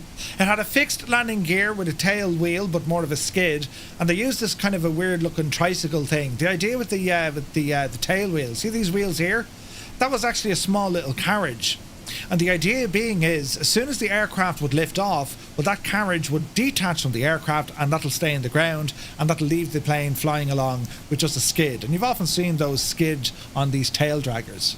It's like a dolly, exactly, yes. Right? Pretty mad, right? The cockpit, which was very unique for its time, it was fully enclosed. Fully. Right? Which you didn't get a lot of that back then. It accommodated the pilots and navigator in relative comfort for that period. Because usually they'd be open, and the elements would be blowing in your hair and all this sort of stuff, you know? So the aircraft was designed for just a crew of two, pilot and co-pilot. They sat side by side. However, the Bremen carried 3 crew members. So, you know, the Baron actually sat in the back, right? It was about 34.5 feet long, just under 60 foot wide, and it stood tall at around just under 12 feet, right? 11.7. Its empty weight was 2,690 pounds, or about 1,200 kilos. Its maximum takeoff weight was 5,500 pounds. The Bremen, of course, would have been heavily overloaded. It weighed nearly 5 ton at departure. Anyone know why the aircraft weighed so much when it was leaving Baldonnel? Like, why would it weigh so much? Why would they absolutely horse in all that weight? What were they carrying that they needed? And it wasn't their food, do you know? It was their fuel, right? So they didn't necessarily have, you know, as we would consider fuel tanks. They had temporary fuel tanks, and back then they didn't have computers and fuel pumps and none of that stuff. So even calculating the fuel based on balancing the aircraft, right? I mean, if you were using all the fuel on the left-hand side or all the fuel at the very back of the airplane, well, what happens when you adjust the center of gravity of an airplane? You have to start trimming like a divil, haven't you? Well, trims back then were very limited. So it was all about, all about calculating this precisely. Because if you were using fuel in such a way that was now inducing, be it, you know, a pull to the left or a drop of the nose, well, the pilot then had to counteract that. But by doing so, they would have been adding additional drag onto the aircraft. Extra drag would have meant, well, it's now moving slower and it's burning more fuel. So the calculations they had to do, which is paper and pencil, there was no calculators, there was no computer, there was nothing like that. That's what they had to figure out. And even how they communicated back, there was no ATC. How they communicated back to the Baron, who was in the back looking after the fuel, they used to pass each other notes. Now, yeah, you can shout across, and the pilot and the co-pilot, well, they could hear each other, kinda, you know. But then you had the language barrier. 2 Germans and an Irish fella, right? So yeah, kind of mad, lads, kind of mad, right? So the engine itself, and we'll look at all the specs of the airplane, how it was built and all that, but the engine itself, it was the Junkers L5. It was an inline 6-cylinder water-cooled engine, and it produced 306 horsepower. A marvel of its time, right? Had a 2-blade fixed-pitch propeller, maximum speed, get this, maximum speed 97 knots. What? Its cruise speed was 81 knots, which is about 93 miles an hour. It cruised at that. That's considerably slower than a Cessna, like a 152 or a 172. Considerably slower. It's kind of nuts, isn't it? Where is this now? Standard range typically was just under 1,000 kilometers, but of course, with the extra fuel, they were well capable of flying a lot more. And its service ceiling, the maximum height, not its cruising ceiling, but the maximum height that the aircraft could achieve was in and around 14,000 feet. But it never flew at that. It's usually 2,000, maybe 6,000, that kind of stuff, yeah? The official range, of course, just under 1,000. In order to achieve the transatlantic crossing, the crew had to carefully manage every litre or gallon of fuel, flying the aircraft well beyond its designed limits. Now, that was either a showcase of their skill, bravery, or pure stubbornness, because, like, that was mad. Like, they were, the aircraft, they were putting it straight away into an area that it's just not comfortable in, beyond the envelope of what was possible. So why do you think they went with the Junkers? I mean, why choose that aeroplane? I mean, look at other aircraft that were available to them, right? Why choose it, though? Any ideas? Does anyone know of another aircraft in the same kind of time they could have used? Right? And like when we start looking at this airplane, look at this, look. We talk about the technology behind it. Anyone notice what that is there on the wing? Like, you're talking 1920s, lads. All metal construction. Enclosed cockpit. Right? There's the 2 lads in there, look. Right? What are they? The wings. It was a new design that was being tested on the wings, which made the aircraft far more stable and way more fuel efficient. We see these in modern jetliners now. Wingtips. The shark fins, all this jazz. They had it back then. Not mad. 1928, they were figuring out, hey, if we do this to the wing, we could get better mileage here. That's staggering, isn't it? Absolutely staggering. When you look at the aircraft itself, I mean, yeah, I mean, it looks the part, aerodynamically friendly. Well, I mean, look at the size of the wing. Huge. Imagine, you know, the drag hitting this. Even the landing gear, you know, massive cylinders here to control the suspension. Just massive. A big, massive square intake just at the nose. So in terms of, like, you know, how aerodynamically sound the aircraft was, it still had a long way to go, but you can kind of see this sleek kind of design from it. Do you know what I mean? Like, it was miles ahead of its time.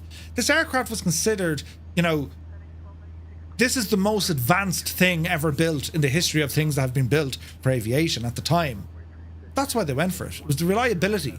Choosing the W-33, Junkers aircraft, well, they were already renowned worldwide for the reliability, the durability, and their ability to withstand harsh environments. The robust design. They were designed to take a blast, right? Plus, German engineering at the time, as it is to this day, still way up there in terms of its quality. It's nuts, right? The simplicity also of the construction, in terms of moving parts, wasn't an awful lot of moving parts. That really helped it as well. Then the dependable Junkers L5 engine. That was used on other aircraft. It was used on, there was other makes of Junkers aircraft. It had already proven itself as a great aircraft, as a great engine. So that's what they went with it, you know? So, beyond the flight of the Bremen, I mean, there was a couple of these things carried on, right? They were widely used globally for mail delivery, cargo transport, aerial surveys, even agricultural flying. There's a picture of one of these with a pair of skis on it, pontoons on it. Water landings, yeah? But the aircraft also set numerous endurance and altitude records throughout the late 1920s. This was a serious airplane. Lufthansa notably employed the W-33 successfully on challenging nighttime mail delivery routes. Nighttime flying. Now think about nighttime flying just for a minute. Back then, I mean, there was absolutely nothing in terms of avionics that could help you out. Like, at all, yeah? Nothing there at all. So, where are we at now? Aerodynamically and structurally advanced for its time. It was a Klee low-wing, all-metal aircraft. Like all Junkers designs from the J7 fighter onwards, it used this aluminium alloy duralinium, we'll get there, and the corrugated dural skin. The wings had the same span as the Junkers F13. And some of these aircraft, you've probably seen them already in the sim. We've already seen Junkers aircraft appear in the sim, yeah? The fuselage, though, was flatter topped than that of the F13. So, do you ever see the Junkers F13? Where are we now? Junkers F13. Have a look at this, lads. You probably look at this and say, oh yeah, I remember that in the sim. That's the F13 design, yeah? And you can kind of see some of the similarities. This came before the Bremen, the W-33, yeah? So you can kind of say, right, okay, look, it has that kind of duralanium stuff. Yeah, we can see that, yeah?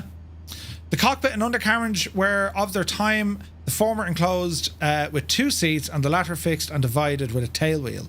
The prototype is registered Delta 921, first flew as a seaplane in Germany, and production began of the aircraft in 1927, and it ran up until 1934 with 198 production machines built.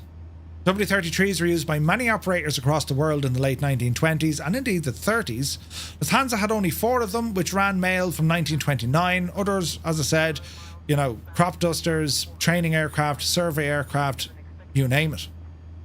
A W-33, much modified and sometimes referred to as a W-34, established a world record on the 26th of May 1929. It was piloted by Willy Neuenhofen at 41,000 feet. The aircraft today, the Bremen, well, it's belonged by the Henry Ford Museum, but it's on loan to the Bremen airport. That's where it's been sitting there, completely restored, which is mad, right? Mad stuff, we say. So I'm going to show you some pictures of the aircraft, right? I have some technical stuff here. Now, how's that giveaway going? Did we get a winner yet? Let's have a look. Lead Ballooner is the winner. Congratulations, Lead Ballooner. You are the first winner of tonight. You've won yourself the Cows DA40. Now, lads, you'll just have to bear with me to try and get the prizes delivered and all that stuff. But Lead Ballooner is our first winner. All you need to do, drop me drop me a message on Discord, will you? Just a DM, and I'll get this over to you as soon as I can. Congratulations, Lead Ballooner, you absolute ledge. Our first winner. Murphy multitasking like an idiot. Right, now let's have a look. All the congratulations are coming in. I love that. I love that. Any other community, you'd be like, you won it. You and your face. Right? Brilliant. Nothing but congratulations here, lads. Well done. And Lead Ballooner, congratulations. You are the proud new owner of a Cows DA40 XLS. Right? Mr. Tommy is here. Good to see you. Lads, pints of Guinness emotes into the chat for Mr. Tommy. He's a legend behind all of these giveaways from the Cows aircraft. Thank you very, very much indeed, my guy. Lead Ballooner is our first winner. And there's going to be lots of enjoyment, no doubt, with that aircraft. Excellent stuff.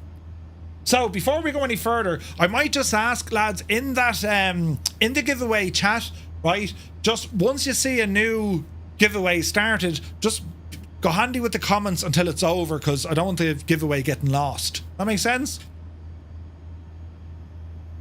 Because I want to make this as easy as possible, so, you know, hopefully all will be well. Thanks for that, Muse fan. Saw that. Cheers. So, right, let's press some buttons here now. Are you ready? Hang in a second now. Roll again, Roisin. Create. Do. 20 minutes.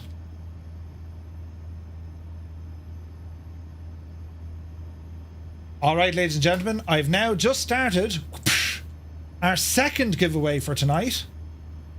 This one is for 1 month's free access to Say Intentions Premium.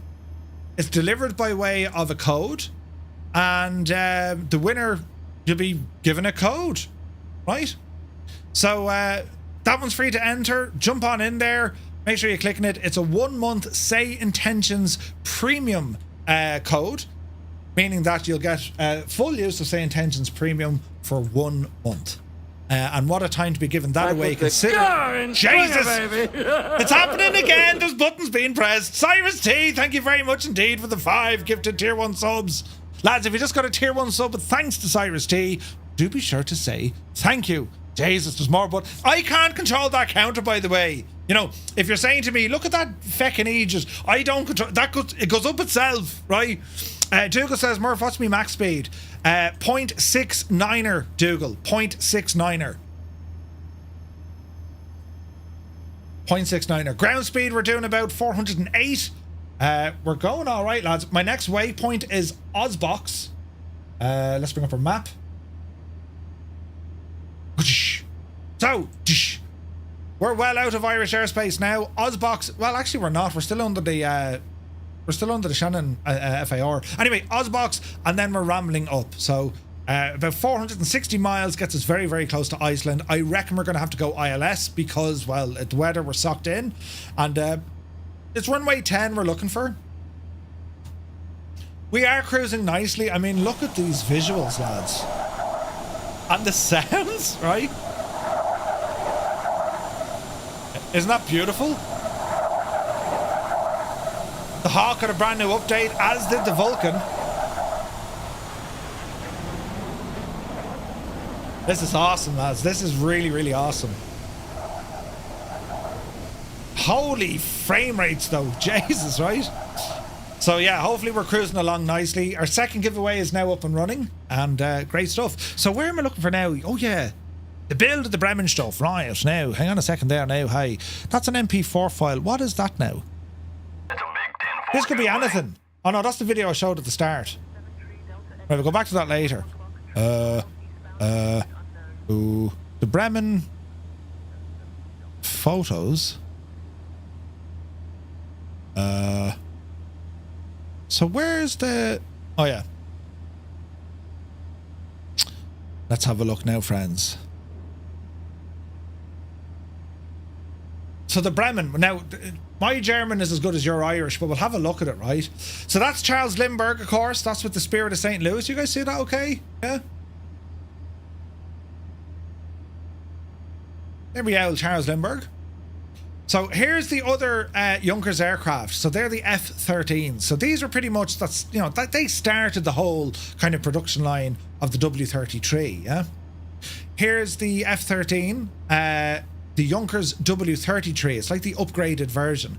And it's like this kind of Haynes manual cutaway. We can kind of see, some of the shell of it, look, right? Stop pressing buttons, you muffet. Isn't that class looking? So when it comes into the back there, right, I mean, yeah, there was a little seat, but everything that was in the back of the aircraft, it was all fuel tanks. And I mean, it was covered in fuel tanks. Soft shell tanks, hard shell tanks, and the pump was literally a pump. Either a foot pump or a hand crank. That was the pump that fed the fuel from these miniature tanks or temporary tanks, and they fed in to the main wing tanks of the aircraft, and then they were pumped into the main engine. That's how the fuel system worked, right? But we'll have a look. So here's the profile of the aircraft. And lads, I don't know, like, to me, I think it's a beautiful designed airplane. I really do. I think the Bremen is an absolute stunner of a plane. The shape about it. And think about it, right? 1928. What? 1928. To have this wing design, the overall shape of it, the sleekness, 1928. Incredible stuff. Absolutely incredible stuff. Now we have some of the technical data, and as I said, we went through that. That's all in meters and all that. This is how the machine moved. Its flight controls, the flight control surfaces, right? So you can see, yes, we have two yokes. We have two set of rudder pedals, and it's all done by a series of pulleys, gears, and there's a little actuator valve as well. So the rudder pedals, that's the main ones coming down here. You can see on the ground, it's almost like a drive shaft, yeah? Straight down the back, then it goes into this mad gear area here, and then that controlled your rudder. And then you had your yokes, which were connected to your elevators. And then you can even see here on the sides, look, how it operated on the ailerons. Can you guys see that clear enough? Is that okay on the screen? Mystic, Mohan Bukel, Marche Hole. You hit Ozbox, dropped 3,000 feet, then was facing the wrong way. Uh-oh. Autopilot problems, really? Uh-oh. So is that okay on the screen? Can you guys see that okay? Yeah, it's clear. Nice, okay, sweet. Okay, so that was isn't it fascinating? Like, I mean, yes, you can see the overall, shell of the airplane, right? But then you get into like, well, this is where the main stuff is, right?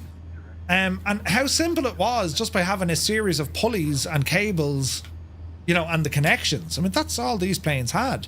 So when they say, I mean, it was a very manual aircraft, think of the feedback you would feel on the control inputs. Think of that feedback. If there was vibrations, the wind, that meant, there's no hydraulic actuators here like power steering or any of that jazz.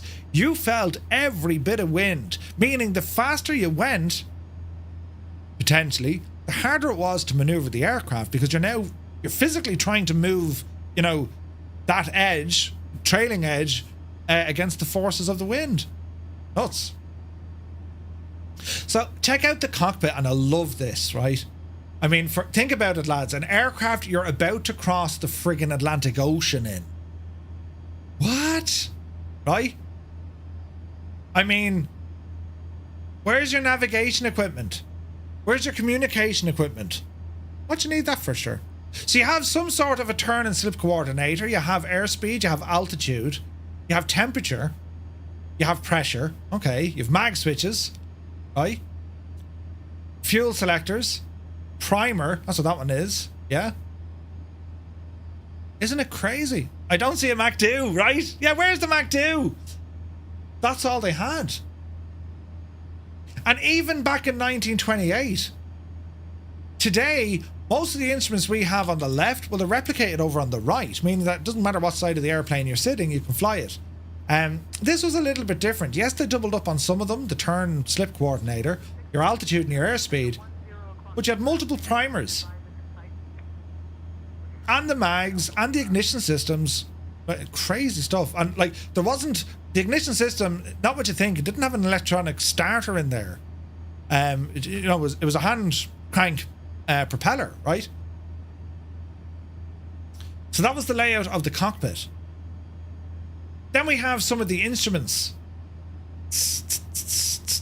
And this would have been looking at that L5 engine, yeah? So anything from the turn slip, their magnetic compass, and back then it was only a magnetic compass. Now think about that for the moment, right? If you're only using a magnetic compass and you're flying across the Atlantic Ocean, so their original route was from Baldonnel straight across. Well, we know very well that you have something what's called magnetic deviation, yeah? Where can I show that now? Or magnetic variation even, right? So see all these lines I've just turned on here in Navigraph, yeah? See the way we have a variation with where the North Pole or where North is going to be, yeah? That's why, you know, the Bermuda Triangle was always famous. It's because where they're all, right? But anyway, as you're flying along using a magnetic compass, right? It's only able to point north, but if there's any sort of deviation from it, well, you think you're going north. So what do you think they had to use back then? How could they kind of synchronize? And that's long before, you know, they figured out things like gyro drift and any of this sort of jazz. I mean, the shaking and the vibrations inside the engine of the aircraft, well, you know, that's a magnetic compass. So like the dials and all that are moving, they're being shook, right? So how do you think they were able to calibrate it or sync? Yes, the stars. They used celestial navigation. And when we learn more about the guys, we've already mentioned about nighttime flying, right? I mean, you know, nighttime flying was a new thing. We knew Herman Köhl was doing it, but also so was James Fitzmaurice. And navigating at nighttime, that would have been just unbelievably difficult, right? Because you had to rely heavily on celestial navigation and some of the tools that you need in order to be able to see things. So, you know, equipment like a sextant, which was out many moons before aviation was. I mean, it was used at on ships, right? Johnny Sextant navigation, brilliant. So they would have used a sextant, and they would have known how to read, how to navigate by the stars. Now, does anyone know the name? What is the name of the North Star? And don't just say it's the North Star. What is the name of the North Star? Does anyone know? Look at the views we have. Look at the detail of those clouds, lads. His name is Jim, yeah? Jim, the North Star, right? Polaris. It's called Polaris, right? And Pete Polaris, there you go. Junior, the second. Yeah. So Polaris is the North Star. That is, as we always know, the brightest star in the sky. Usually, otherwise you're up against planets or whatever, yeah? So the lads knew how to navigate by using the stars, and that's what helped them out. It doesn't mean they were, you know... Hello there. It doesn't mean they were protected from going off course, right? Let me see. Tiomar, welcome in. Thanks for the follow. Good to see you. So they had to use, you know, outside of instruments that we have today, you know, we've GPS, we can use VOR, NDB, we can go friggin' ADF. We can do all these things using radio navigation, yeah? They hadn't a friggin' hope of that back then. It wasn't for another 10 years or so that they started to get radio navigation really up and running. I mean, we've seen it on D-Day, for example. They had the Rebecca Eureka programs. We know the Germans were working off the blip and the beep scenario. That's when it was all starting to happen. This time, not a hope of it, right? So they were the main instruments. This is looking then the compass, right? So how do you stop your compass? Put it this way, right? How would we explain this? If you were to grab a clock, just an ordinary clock, you know, like a clock you'd have on your wall, right? Take the battery out of it. If you were to start shaking that, what would happen? You know, you're just shaking that clock. What would happen? The hands would move through the vibrations and the shaking. They're going to move because, well, you know, physics and gravity, all that jazz takes over, yeah? So they shake around the place, right? So the very same happens to your instruments in an aircraft. And this design, which was done by a series of pulleys, elastic bands, and a bit of cable, the idea was you were building in tiny little shock absorbers, right? That's what these are, shock absorbers around the instrument itself. Now, this rudimentary design, this is technically a gyro, right? A gyroscope. What it's doing is it's taking all these forces, but yet it's maintaining, you know, perfect steadiness with the inside of it. Yeah. Do you ever see how a gyro works? Spindles and all that jazz? That sort of stuff. Well, that's what they did with the compass, right? Frank Compass in Rumfeck. I'd have been brilliant as a German. But yeah, so that's what they had to do, right? And they weren't the first to do it. Limburg had to do something similar, right? FMC has crashed, says Cyrus. I don't believe you. We're still alive at the moment. Cyrus, don't worry, because you are now experiencing the same hardships that these lads had to fly. Run with it, Cyrus. I recommend descending for visual. You know, there's a fish, right? Fern is distant. All right. Distant, okay. Gives a wave. It gives a wave, yeah. So it's a compass in the back, but looking at it, you can see as well, right? Whatever pipes, but also the pulleys for the controls of the aircraft as well. Like, isn't it friggin' mad, look? Now, this is part of the fuel pump. Again, you'll have to excuse me German, but zur Luftdruck further use Ompig Sog pump. So take it I could be wrong, but it looks like one, yeah? Phantom Diablo, good to see you. How's the daughter? Very sore liver, had 30% laceration. Jesus. Fractured shoulder. Went around the country road bend and was then... The bike slipped, went into a ditch. Oh, Jesus, man. Vacuum-powered compass. Is that what that is? Vacuum-powered compass? Sog pump? Vacuum? Is that what that is?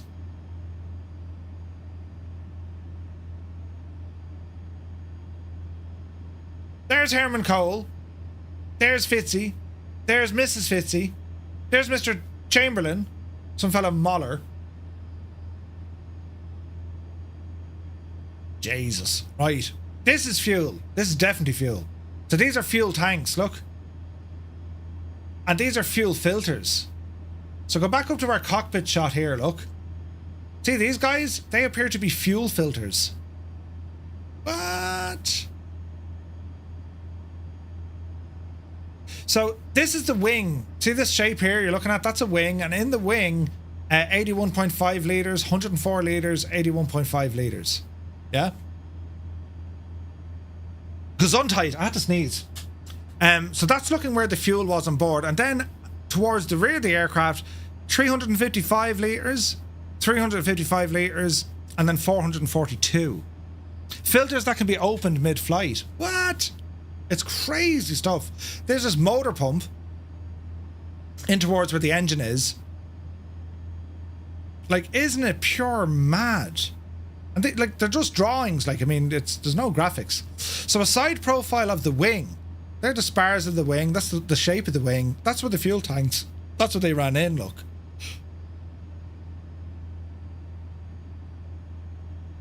Most modern aircraft have the fuel in the wings as well. Like, I mean, you know. And isn't there something, didn't we learn this recently from the A350? Wasn't there something to do with, or was it the 7, or was it the 777? Wasn't there this kind of phenomenon that happens that the aircraft is able to use the energy from the wings to kind of anti-ice itself? Am I raving? Wasn't there something to do with that? There's one of the main tanks. Look at that, 1152 litres. And look, that's looking back in towards the cockpit where the lads would have been. So this is where the Baron, that was his viewpoint. Maybe he had a window or two. You know. Could have been much worse, like you say. Oh yeah, Jesus, yeah. Tommy says fuel was dirty back then. Probably normal to switch tank and then check the filters. Yeah.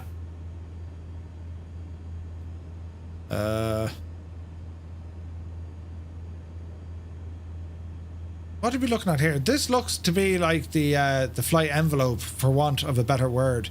Power, altitude, and fuel burn. Range chart, yeah.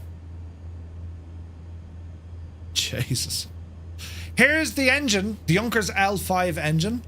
308 horsepower.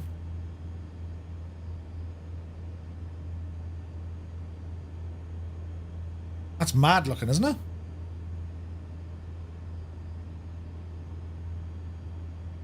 Look at that big massive radiator, look.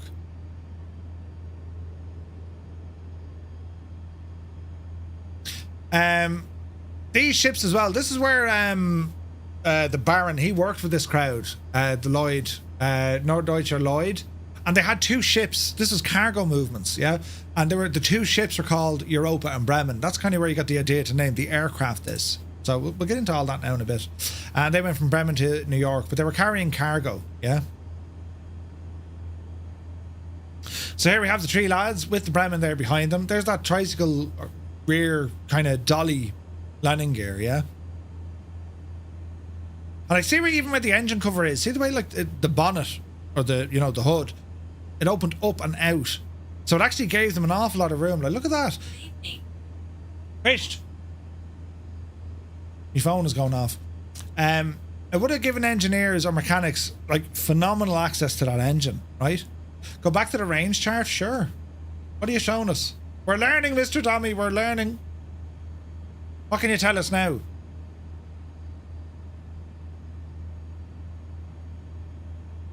So, let me see. Bransford in litres, is it? Flugdrar in standard. I don't know what that is. What was the point of those pants with the flappy ear bits at the top? Dave Cleary, good to see you. Legend, Dave. Welcome in, Dave. So this looks to be the range, look. From Ireland to Newfoundland. Time by hours, is it? I would see a sim of ocean liners for the seas in the period of the 1900s. Yeah, there'd be a ton of them. So that's kind of how they did it. They said, right, well, that's the range based on the speed, fuel, all that. The x-axis is time in hours up to 50 hours. So that's the bottom. Okay.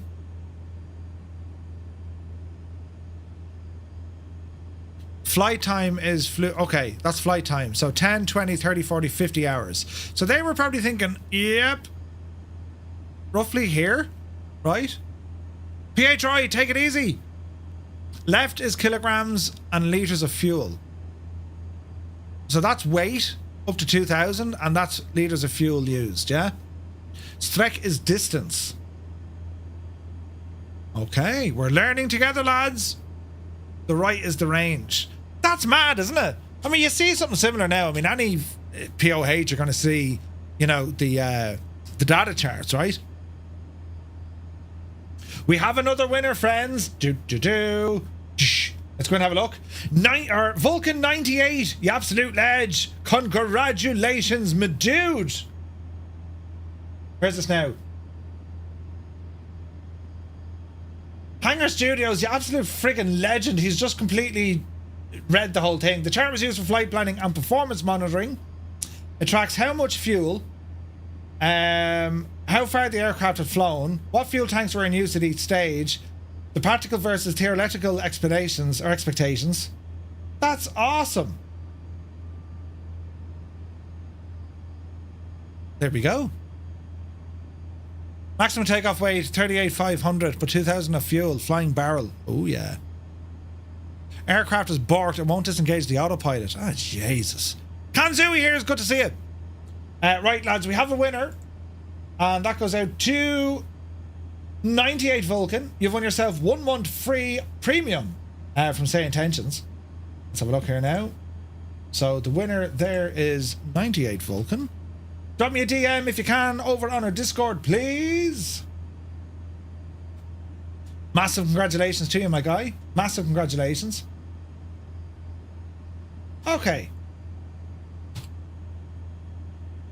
It's all happening now, lads. One of those. One of those. Now, ladies and gentlemen, we have just started our third giveaway. This one is for a €10 Contrail gift voucher. A €10 Contrail gift voucher Ramble on in, all aboard. So massive shout out to Say Intentions for the previous prize, and this one here, a €10 Contrail voucher. And just make sure, if you want to get in on all of these, just make sure you join our Discord, !Discord. And once you get into Discord, just start off with the arrivals page. All right. Go to the Start Here tab, click on the Shamrock, and then under the TTM community, you're going to find a room in there that says giveaway, and that's where you enter. You just press on that little gadget there, right? I thought he said a 10-year-old voucher. Jeez, a 10-euro voucher. Oh, shit. Oh, God. Right, moving on abruptly to change the subject and take the heat off us. That's brilliant, though, isn't it? And then we have the engine, of course. The crew. Look after all that now in a while. This is fascinating. Look at Baldonnel back in the day, lads. There were no concrete runways at all. At all. Right? Iowa Scotsman is here. Good to see you, man. Welcome in. Yeah, the down moving line is fuel consumed versus time. Line going up is distance flown. That's fascinating, isn't it? Fascinating. Kazaki's ahead of us. Come on yourself. What's the weather like? So that's Baldonnel back in the day. You had 4 hangars, which they're all still standing. Married quarters. We were down here.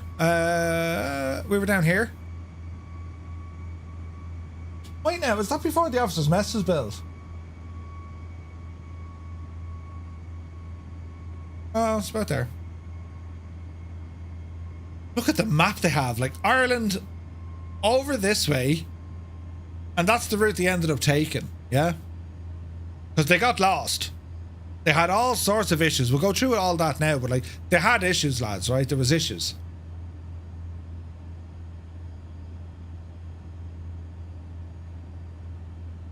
It's class looking.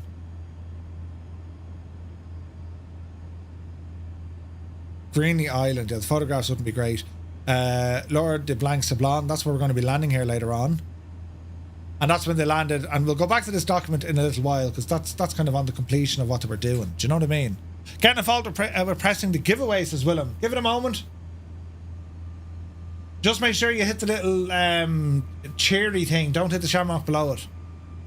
Click on that gadget there. If it gives you an error, just try it again. Alright? So, €10 voucher is the current giveaway. Best of luck, everyone. Ah, brilliant. Hangar Studios, you're an absolute legend. Thank you for that, mate. That's awesome. Alright. How are we getting on? We should be coming down now to 240, so let's horse this down. 240. And we should be descending. Don't climb us. It's descend profile now. Easy. There we go. Starting to drop. So we just passed our top of drop, and we're now on the way. Did we pass our top of drop? No, we're not. I'm descending a little bit early. Why is that now? Oh, look, balls, yeah. So we stay until we get to Baslu. We're not actually at Baslu.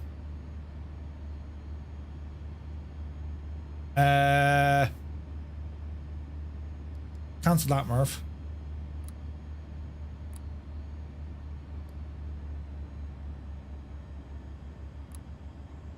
Let's go 31,000. We'll just drop it 1,000 feet. We're only halfway. Yeah, we're only halfway. Cyrus is going down. I don't believe you. How are we looking? Well, it's kind of working, isn't it? I mean, it kind of is, right? Right, so where are we at now? We're a little bit in. So I'm going to... What we have here, lads? We little video. And I don't know how copyright works with this. I'm just going to give a shout out to RTE. Radio Telefís Éireann. Great bunch of lads, right? Because I'm going to show you this bit of a video as we're flying here, right? Right now, have I not got VLC on this? I don't. Right, we'll have to use this one. How can we do this now? Mini player. Oh, that's very mini. Yeah, that might work. So we're going to play this and see what happens, right? So bear with me. That's not working at all. Hang on now. Let's see. Stream Deck. Microsoft Flight Sim application should be Flight Sim 24. There we go. Riot. Let's have a look at this. I think we only have audio coming out the right side. We'll be alright.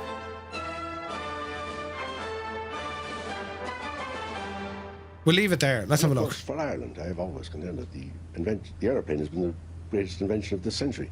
I really think... Wait now, isn't there a way? Can I just... If I put this in mono... Jesus, now lads, we have to get scientific with this thing. Do you know what I need to download? I need to download VLC here real quick. We had this problem last year.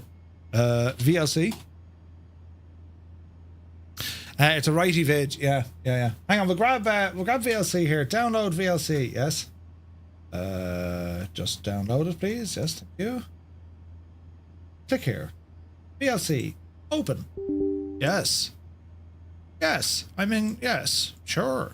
Yes. Yes. Right, we're downloading this. Let's see what happens. You can get it from the Microsoft Store? Yeah, I think so. Right, run this gadget here now. Because I think I can sort this out by the audio, can't I? Right, so let's go into the audio.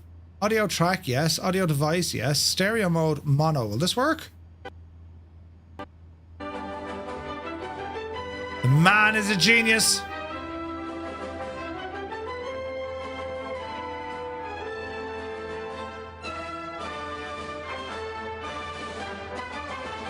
Okay, can we all hear that bit better? And of course, for Ireland, I have always contended Let's have a listen. The aeroplane has been the greatest invention of this century.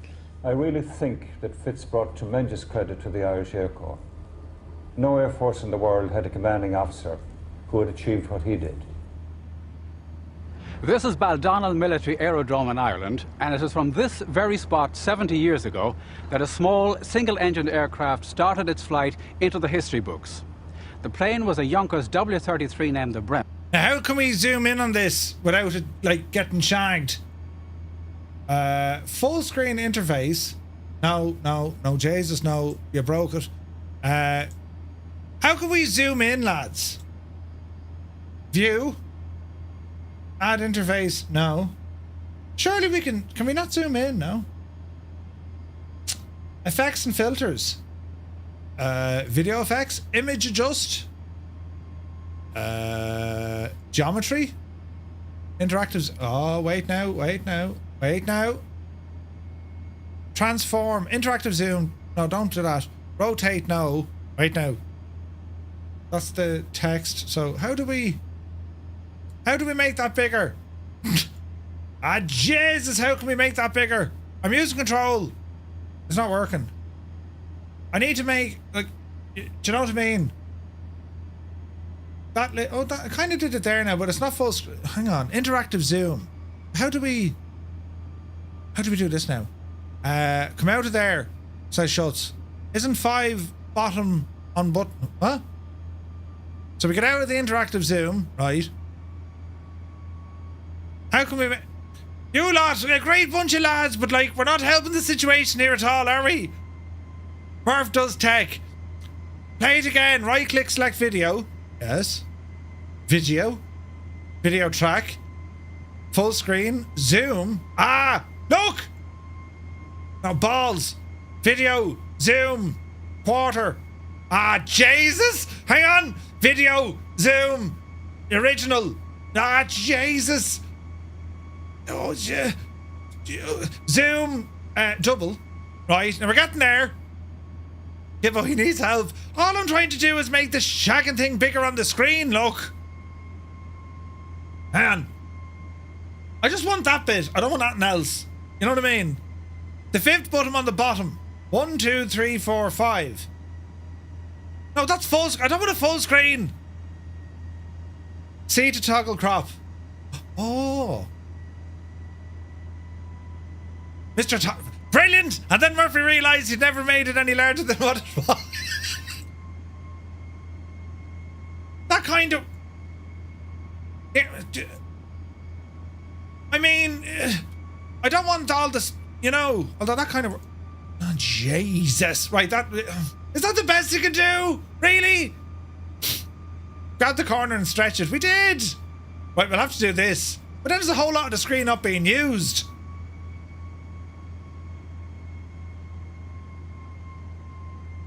Crop 1:1. Default. That's all we have. That's all we have. Does it work? I mean, can you read it at least? You can see it. Right, let's go with it. Right. Hang on. Oh, Jesus. And there were 3 people on board. Baron Gunther von Hünefeld, who financed the flight, was a Prussian aristocrat, writer and classical scholar. One of the pilots was Captain Hermann Köhl, a World War I fighter ace and later bomber pilot. He was decorated with the Pour la Mérite Blue Max, and the other pilot was the officer in charge of the Irish Air Corps, Colonel James Fitzmaurice. This is the story of his part in that first ever flight across the Atlantic from east to west. In other words, from Europe back to America. Now, hang on, look, I have to do something absolute. Oh, Jesus. Sure, listen. He's a handy old fella, that Murphy, isn't he? Look what we're going to do here now. Sure, Jesus. Look, where would you get it? Captain Aidan Quigley, who was a senior pilot with Aer Lingus, and before that, a flying officer here in the Air Corps, will help me tell the story. Aidan, can you tell me about Fitz's early years? Yes, indeed. James Fitzmaurice was born in Dublin in 1898. The family later moved to Port Alicia, where he spent his formative years. It was in Port Alicia that he met garage owners Louis and Frank Aldred, who designed and built what was to be the first aircraft in Ireland. Fitzmaurice witnessed its unsuccessful attempt to fly and was determined one day to be a pilot himself. However, his first adventurous move was to join John Redmond's Irish National Volunteers, and he stayed loyal to them until he was 16 years old. But the attraction of army life called him to enlist as a cadet with the 7th Battalion of the Leinsters, based in the Curragh, County Kildare. 1916 found the battalion called to France, where the young Fitzmaurice found himself fighting French warfare in the Battle of the Somme, where he was wounded in the leg. Hang on. The Joint FS... It did! It's a stupid thing, Dougal. Jesus. We're having all the sorts of same technical... Jesus. We're having the same technical difficulties as the flight actually did. Hang on, we'll get Joint FS up and running there now, lads. Professional production, lads. Professional, right? I loved it when Lightnings and Vulcans had some fun at RAF. What's that called? A crottery. Ooh. It's like being back at school when the big TV was wheeled in. Brilliant. Why isn't this working? You stupid thing. Hang on. Sure, lads, and this only great gas though altogether, isn't it? I mean, where would you see it? Hey, there's Test Pilot, look. Jason, brilliant. I'm not showing you the whole movie yet. Jesus, holy stutterage, Murph. I'm only going to show you some of the movie, you know. We're back. We're back. Good man, Cyrus. He recovered. Brilliant.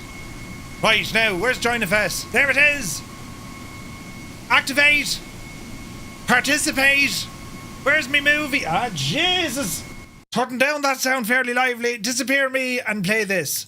Now, it's interesting to read Fitzmaurice's definition of courage from those horrific days in the trenches. In trench warfare, you are not just frightened, you are petrified with the fear. And the greater your imagination, the more terrifying the fear. Aged 19, he applied for a transfer to the Royal Flying Corps, later to be named the RAF. His dream of flying at last became a reality. World War I had ended, but despite massive demobilisation, Fitzmaurice was retained in the service. He quickly learned to fly at night and to be a skilled navigator. So much so that he was the man that launched the Royal Mail night flights between England and Germany. Quite an achievement for a 21-year-old. Back in Ireland, the new Free State was set up and urgently needed an Air Corps of its own. Fitzmaurice proved a natural choice, so he left the Royal Air Force and joined the new Irish Air Corps based at Baldonnel. In a short time, he became the commanding officer, and it was from here that the famous Flight of the Bremen started long ago in April of 1928. And I went up shooting like the devil about 5 or 6 o'clock in the morning to be met by Fitz, who was my instructor. And the aircraft was this 504K, old-fashioned aircraft. And he said to me, Horgan, he said, did you ever fly this? I said, no, sir. Well, he said, neither did I. Get in. And that was my first real introduction to Colonel Fitzmaurice. Very typical of the man. He was a real buccaneer, really, you know. How important was the Bremen flight as a milestone in aviation? After all, the Atlantic had been flown many times before the other way, that is, from America to Europe. Alcock and Brown took off from Newfoundland in 1919 and landed in Ireland near Clifton in County Galway, site of the Marconi radio station. About 8 years later, a memorable flight was made by a young American, Charles Lindbergh. He was the first person to fly across the Atlantic solo. Again, though, from America to Europe, in fact from New York to Paris, aided by those prevailing westerly winds. When asked if he could fly the Spirit of St. Louis back to New York, Lindbergh said it could not be done. He actually called the east to west flight the Everest of aviation, in other words, impossible. After that epic flight, the race was on to attempt to fly the other way, that is, from Europe back to America against the prevailing winds, which had helped Alcock and Brown, in that way joining the two richest and most powerful continents, North America and Europe. European countries took up the challenge, but most of them ended in tragedy, with the aircraft disappearing in mid-Atlantic. The Frenchmen Nungesser and Köhl in May 1927, the English team of Minchin, Hamilton and Princess Lowenstein-Wertheim, and in March 1928, Captain Hinchcliffe and Elsie Mackay were last seen flying low in mid-Atlantic. Also in 1927, Colonel James Fitzmaurice and Captain McIntosh took off from Baldonnel in the single-engine Princess Xenia, but after flying into a fierce Atlantic storm, were forced back to Ireland to land in Ballybunion. The Atlantic had narrowly failed to claim another victim. Then late in 1927, there were rumours of another attempt to fly the Atlantic. This was organised by Baron von Hünefeld and the Junkers Aircraft Company in Germany. Because of the official ban on east-west flights throughout Europe, they had to make their plans in secret, so they arrived in Baldonnel in March of 1928. But why was Fitzmaurice selected to be the vital second pilot many months beforehand? Unlike the other attempts, the Bremen and the Europa flight before were managed and directed by the maker of the plane, Junkers. And the obvious man to pick, Losak, who was number one on the Bremen, had opted out. Possibly because he realized after his Atlantic experience that Lindbergh could be right, that it was impossible. Exactly. And an obvious replacement would have been one of the two men of the Europa, but that would have given the game away. So he had to look for somebody else, and there was only one, Fitzmaurice, who had also Atlantic experience, had a reputation as a first-class navigator, and pioneer night flyer, and a smashing pilot. I don't even like flying across. Now look the Irish Sea. I've flown hundreds of times across the Irish Sea with one engine. Stormy weather, no ships in sight. It's horrible, but look at the distance compared to that. It doesn't compare at all. And bad weather, of course, over the sea anywhere. Even the 60 miles across the Irish Sea is something nobody likes. Well, taking it on across the Atlantic, well, you've got to be brave. Hearing people talking, the general public on trams they were in those days, everybody thought he was so foolhardy. Particularly being a man with responsibilities. He was married and had a young child. But I was always confident that he would succeed because he was so keen, so very, very keen on some adventurous flight like that. Round about Christmas. So, right, we'll go back to that video in a while, right? But just to kind of bring you up to speed with some of the things, right? So, that chap you saw there before, that lady, Darby, I got to fly with Darby many years ago. Darby was the chief flight instructor out in Weston. So if anyone who's been in Weston many years ago, you'd remember Darby. Lovely guy. And he's dead now, but back then he would have been Ireland's kind of, number one aviator, right? But anyway, some of the footage that you saw there, they're actually in the Bremen bar in Baldonnel. But it was interesting, right? When you hear about you know, they couldn't take the crew of the Europa. That was the twin aircraft of the Bremen, right? They couldn't take that crew because, well, sure, as you said, the game would have been up. They would have known what they were trying to do. And the race was on. There was like, someone had to be the first to get across the Atlantic from east to west. And that kind of helped, you know, Fitzmaurice, of course, because, well, A, they wanted to fly out of Ireland. 2, but the Air Corps owned the, you know, the airport. And 3, was sure Fitzy was in charge there. Do you know what I mean? So, yeah. Interesting stuff for sure, isn't it? You're off Join FS again. What is it? Why is that crashing? Just let us know, Dougal. I'll fire it back up. Anyway, I think we have a winner. We do! Jesus, then, hang on a second. Lead Ballooner has won yet again, ladies and gentlemen. He's won again! Brilliant! Lead Ballooner, you've won a €10 Contrail voucher. Jesus, Lead Ballooner, this is a nice now, huh? Isn't he doing alright? So, Lead Ballooner, you are our third winner. Congratulations, my dude. Very well done. And he did it again. I'll sit the next few out. Right? Well done, Lead Ballooner. Jeez, he's after winning 2 of them, lads. Brilliant. Riot, let's have a look. Muse, thanks for that. Yeah, so if you are... Oh, yeah, by the way, lads, if you've won a something, or if you have the aircraft or whatever prize, don't enter. Right? But, yeah, very well done, man. Very well done.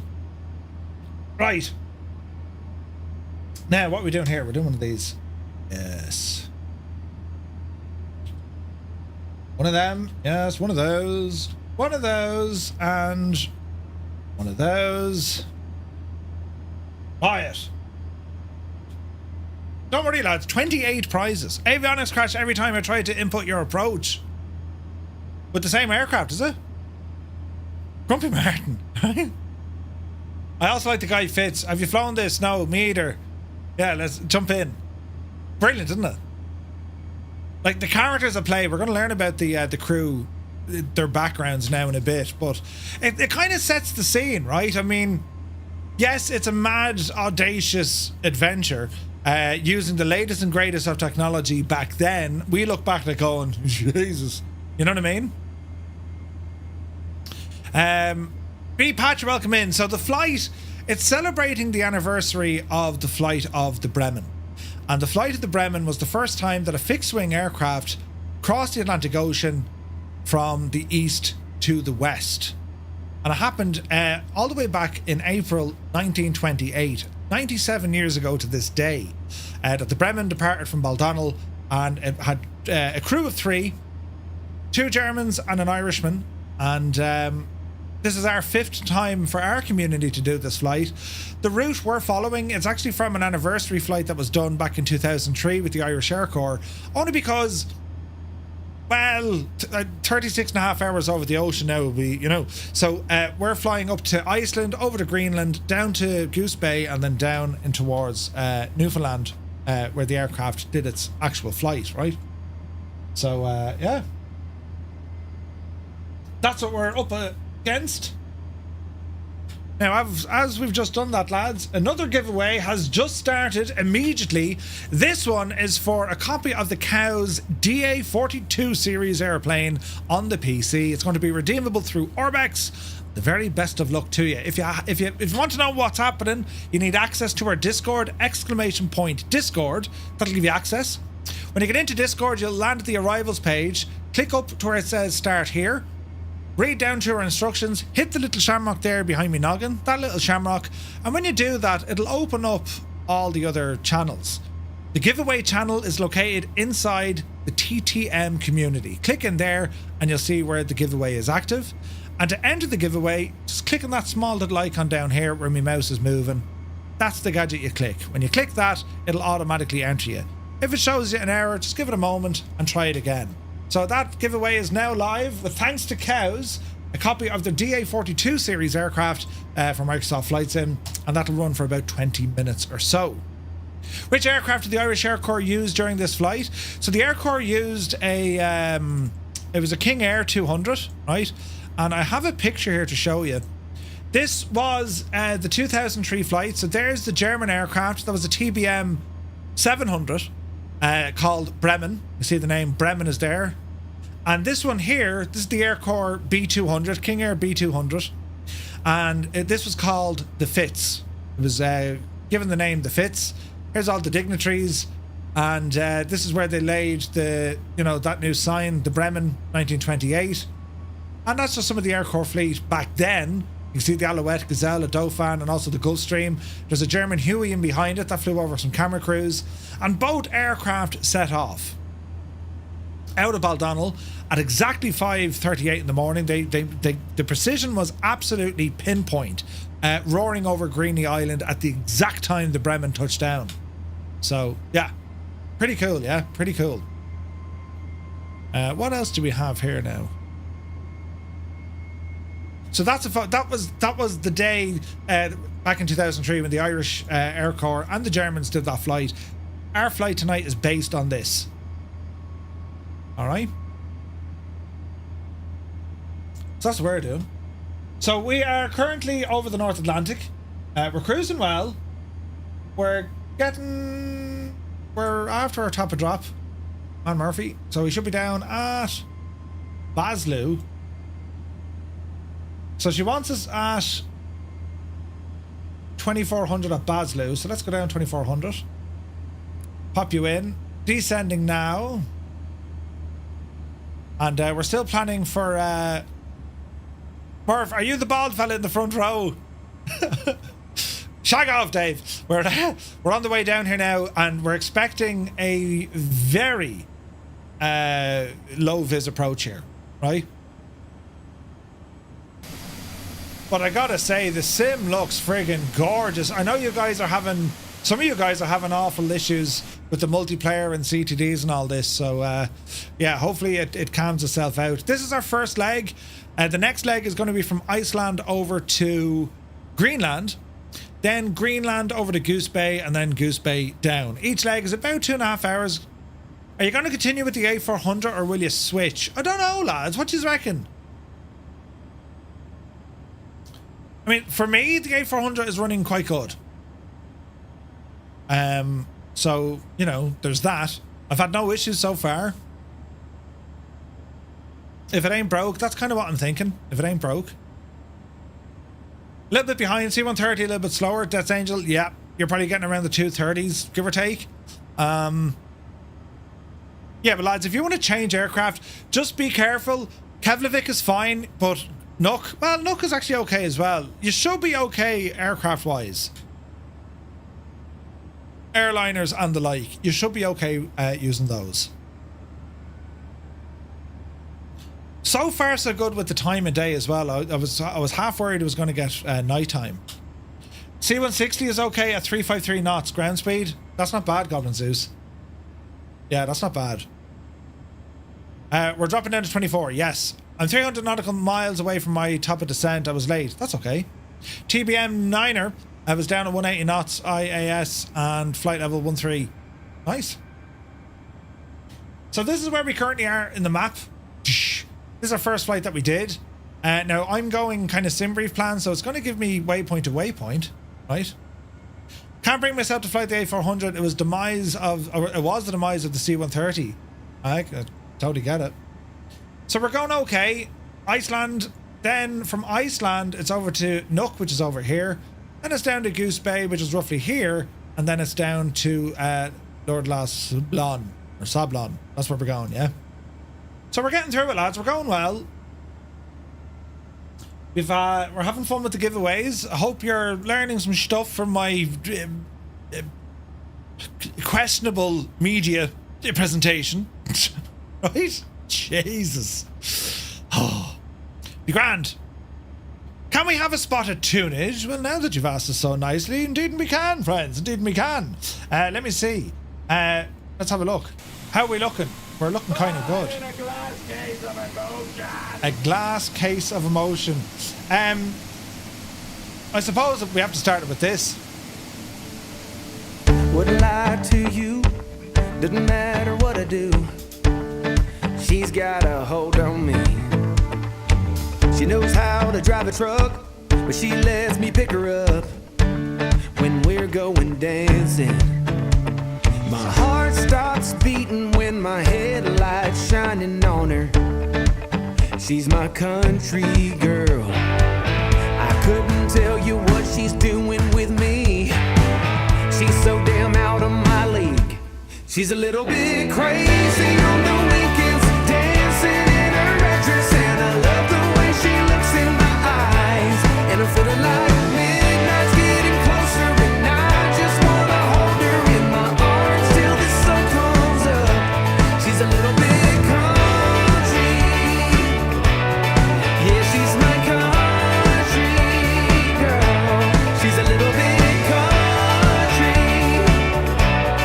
Yeah, she's my country girl. She can let her hair down, but got her feet on the ground. I can't get enough of her. She can drive me so wild, just with that sweet smile, and there's nobody else for me. My heart starts racing every time I'm looking at her. She's my country girl. I couldn't tell you what she's doing to me. She's so damn out of my league. She's a little bit crazy on the weekends, dancing in her red dress, and I love the way she looks in my eyes. And I'm feeling like midnight's getting closer, and I just wanna hold her in my arms till the sun comes up. She's a little bit country. Yeah, she's my country girl. She's a little bit country. Yeah, she's my country girl. Guitar.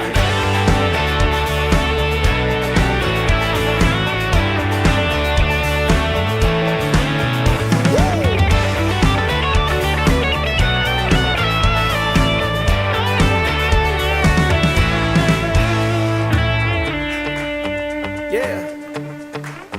All right. Wouldn't lie to you. Doesn't matter what I do. She's got a hold on me. Ah. She's a little bit crazy on the weekends, dancing in her red dress, and I love the way she looks in my eyes. And I'm feeling like midnight's getting closer, and I just wanna hold her in my arms till the sun comes up. She's a little bit country. Yeah, she's my country girl. She's a little bit country. Yeah, she's my country girl.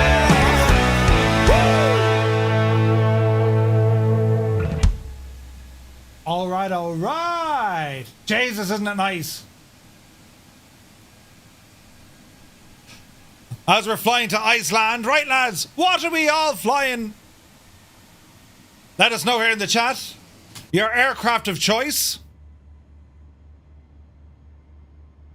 We got an A319, the Honda Jet Tornado A400, an A321, an A350, Vulcan A400, a TBM. We got a Vulcan, an F-22, C-130, another A400, A321, Lear 35, a 787. Citation is with us. Nice. C-160. Nice. Longitude, a jet-powered sleigh.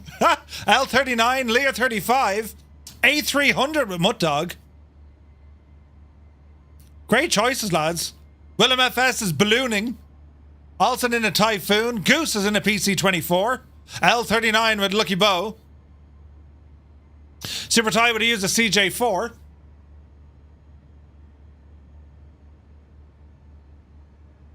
Alright, let's have a look here.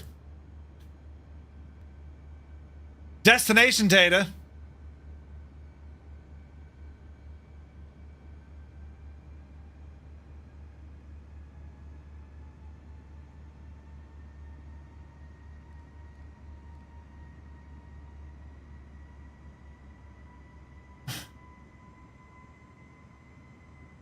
All right.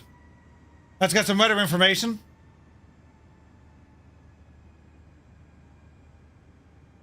Local QNH 990.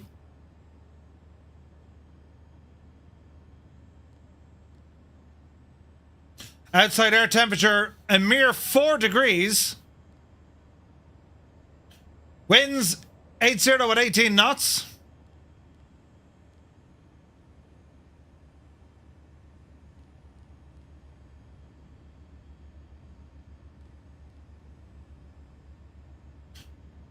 Radar vectoring, let's have a look.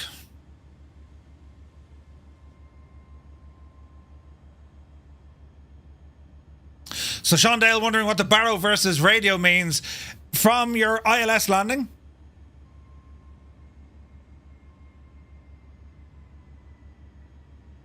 Muse, what's that from? Or is that in general? You're just too darn loud. Wait, what? Who's loud? Alright, let's have a look at the ILS approach. ILS runway 10.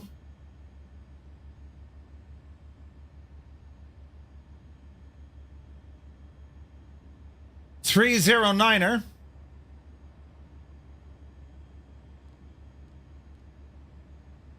All right. V speeds are looking good. Flaps 4. V speeds looking good.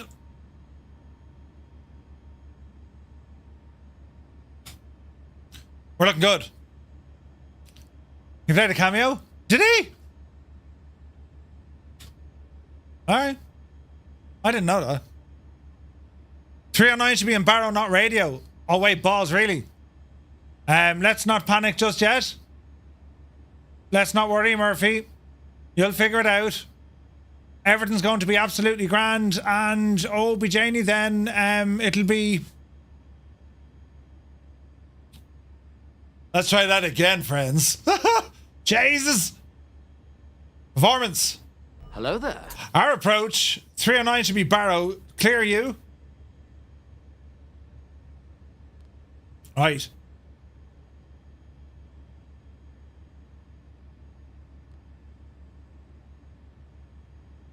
Are we sure, Dougal, yeah? Alright, okay. We're going good. Radio is 200. Aha.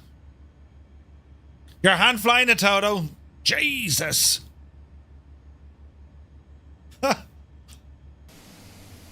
Look at the cut of this. Look at the cut of it. So I think we're okay with the time of day as well. Ooh. Looks good.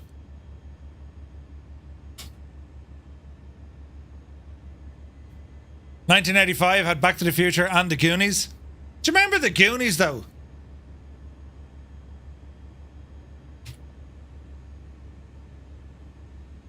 Them engines, they're earning their wages today, I can tell you.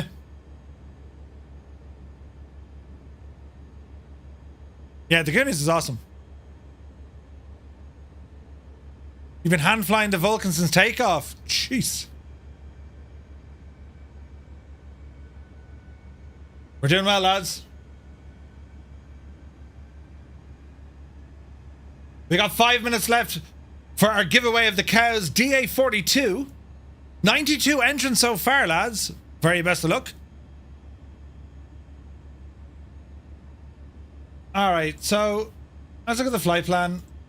240, then we're at the arrival 177, and then all the way down. Alright. Let's look at our profile. We're looking good. 220 seems a little bit slow. Get that up the hill.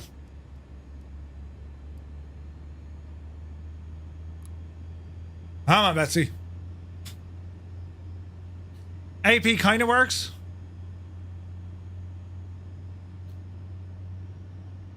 Alright, get that speed back up to where she belongs.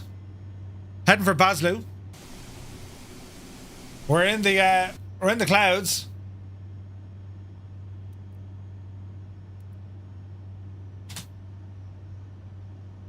Should be okay. We hope. We really hope.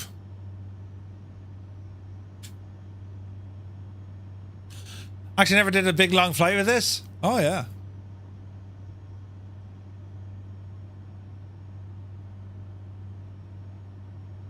Just pop back in to see another.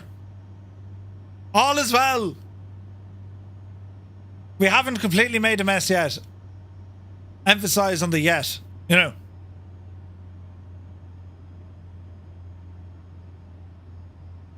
Yeah, I didn't get keened. Isn't it brilliant? I played that in Vegas, you know. There's still time? Yes. Yes.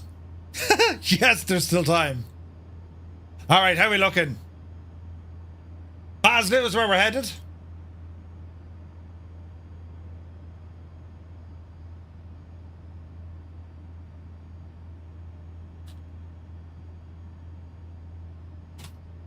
Oh, Jesus. Jesus. That was brilliant. We're out of Shanwick now. There's no turning back, lads. Digital mark, all you need to do is enter our Discord, !Discord. And once you get to Discord, click on the Shamrock and ramble down to the TTM community heading. Once you see the TTM community, you're going to find a channel in there that says giveaway, and that's where we're going to be. Very best of luck, everybody. Right, our speed is doing much better now. Altitude of Basel is going to be 240. Then we descend. Fairly lively. Does anyone have land ho yet? Or land ho yet? Land hoy. Man, look at the clouds. We're doing well.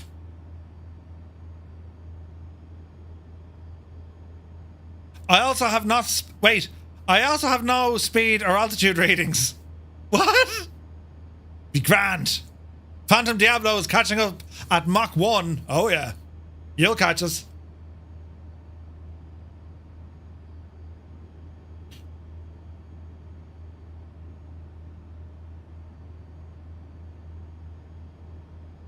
Let's have a look.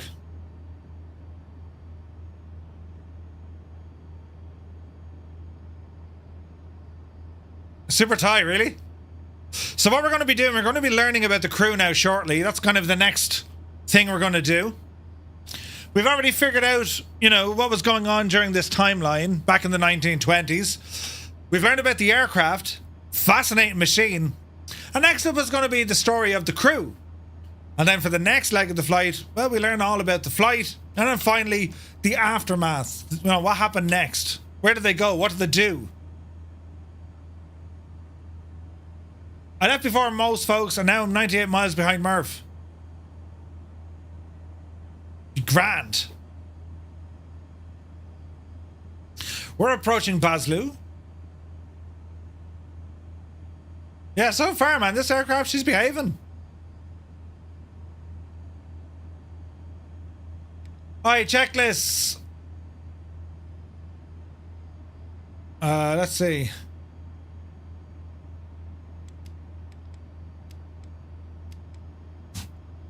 That's all done. After start is done.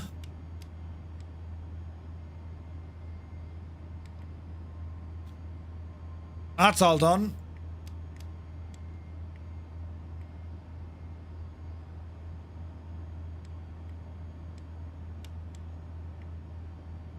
Keflavik, that's where we're headed.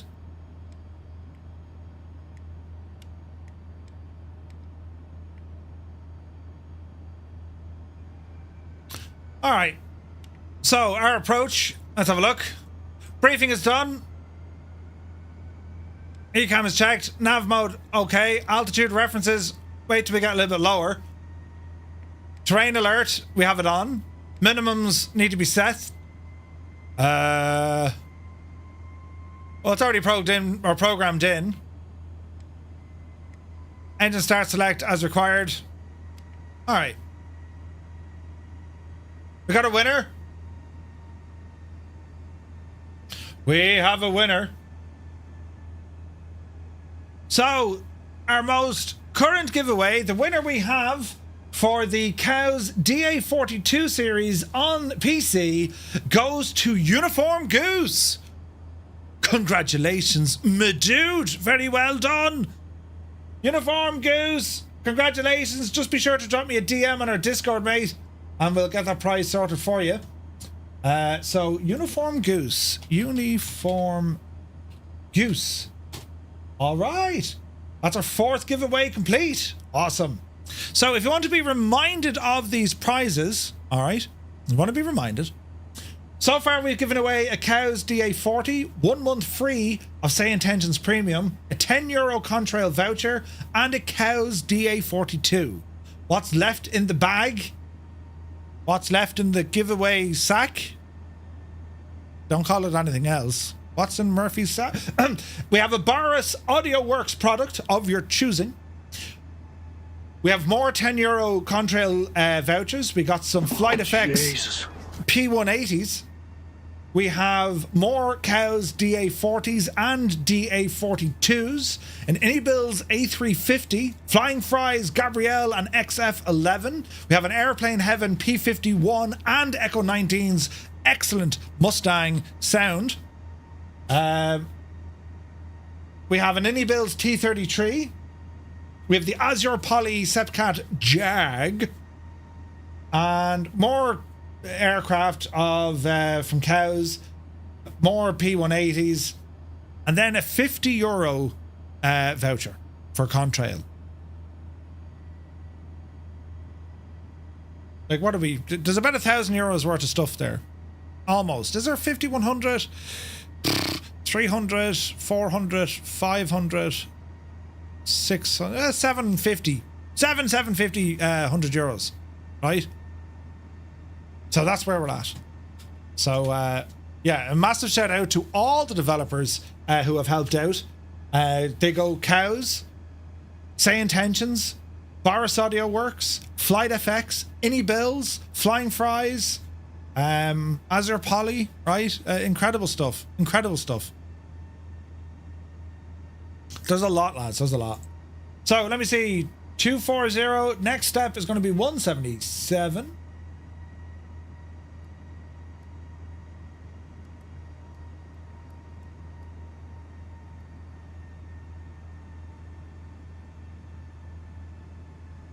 We can probably start that now.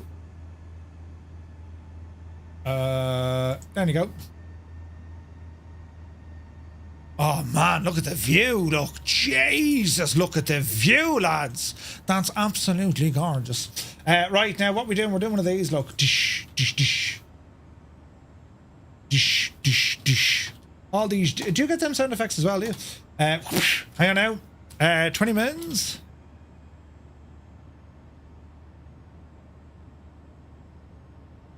20 minutes, one of those, and one of those.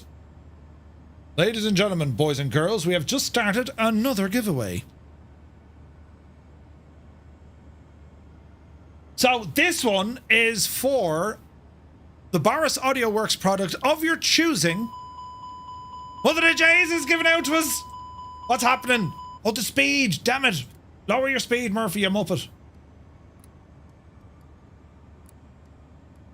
Easy now, Jemima. Yeah, we're going very fast, right? Yeah, so very best of luck, guys. The giveaways, they're flying out.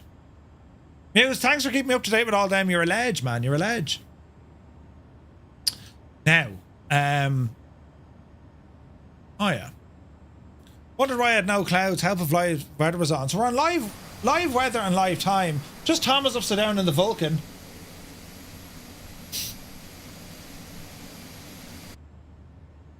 We're doing okay so far, aren't we? I mean, you know. What does this one do? This works. Toe tapping time.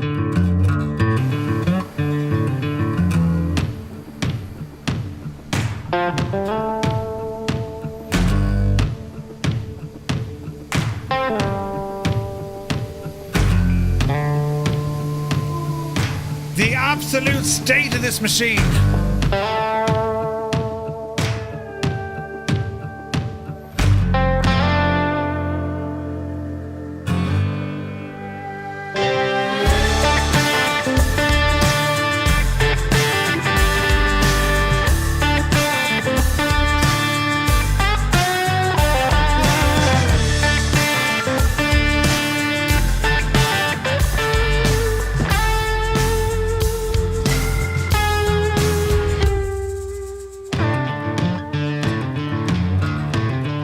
man, look at that for a view.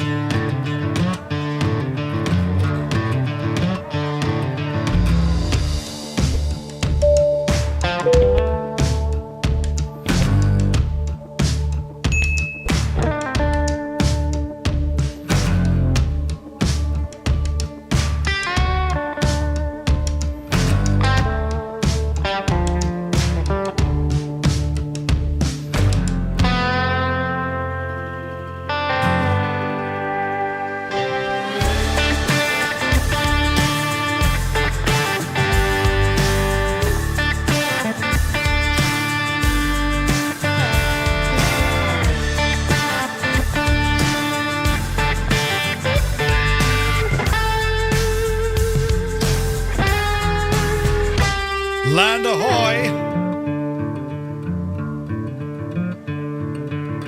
Oh yeah!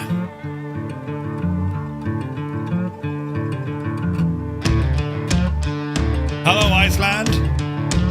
Look at the state of it.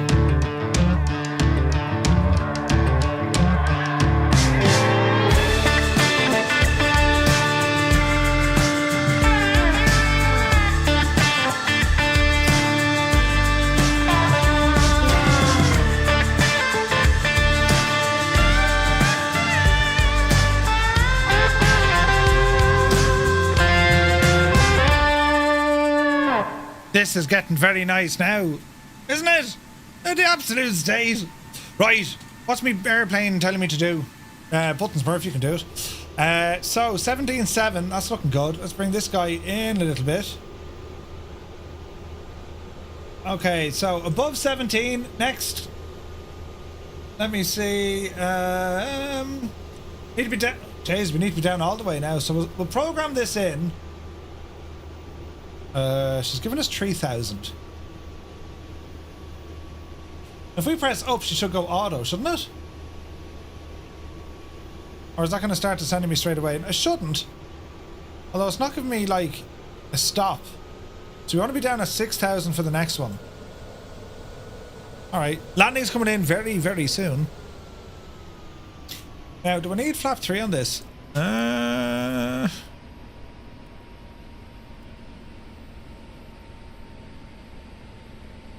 Wait, this doesn't have that, sure doesn't? No, okay, so our landing system is activated. We're descending here now like a mad bunch, but I don't think we need to go down to 3,000 just yet, do we? Let's go 6. Horse 6 in there and let's see what happens. Alright, she's coming together. We do have terrain turned on here as well.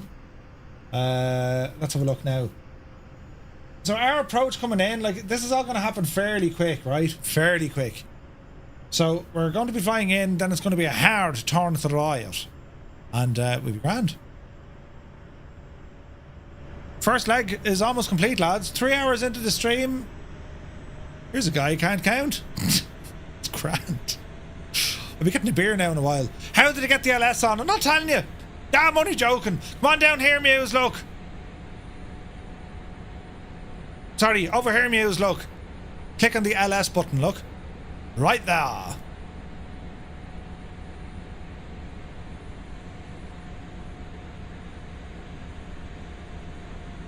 Oh, look at this. Jeez, that's gorgeous looking, isn't it? That is absolutely gorgeous. Let's see here now. What could work here, actually? Do you know what could work here? Let's have a look. As we approach for our landing, you know what I mean?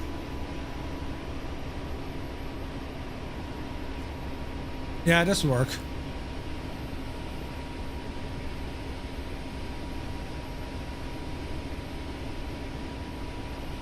Look at this. Jesus. The weather is coming in. This is going to be a challenge and a half, lads. Low visibility.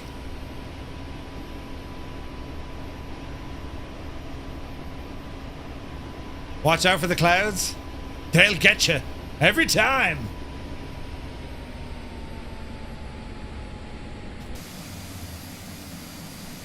Ooh.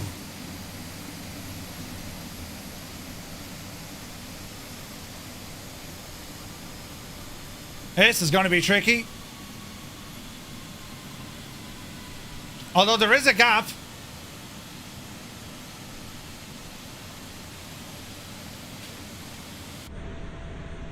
$8,000 feet. Light them up. Speed, let's bring you down to something more controllable. Look at that view, lads. Jesus.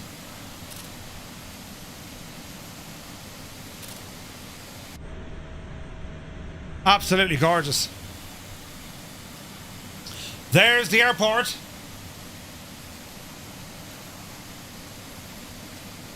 Runway 10 is pretty much straight in. Oh, look at the lights! Look at the lights! Nice!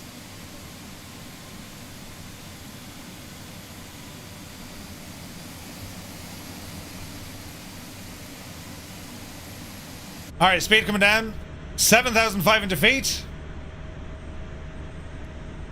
Program 3,000 in for our approach. Once we get our speed down to about 210, we're going to drop a notch of flaps.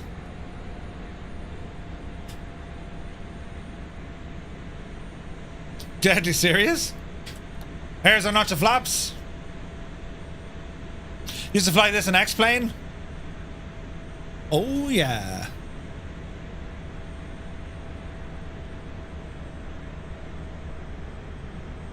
Final intercept is at 1,800 feet. Jesus, really?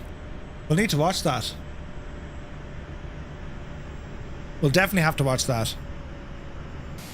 I mean, look at lads. What's the worst that could happen? You know? Well, Murph, you'd end up in the water. I think we're going to be grand.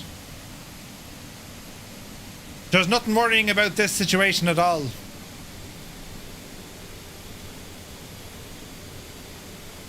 You're grand. Right turn coming in. Speed. Drop her down.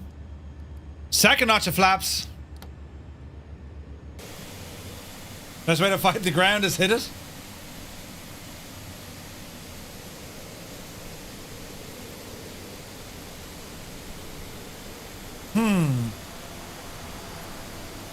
What a machine.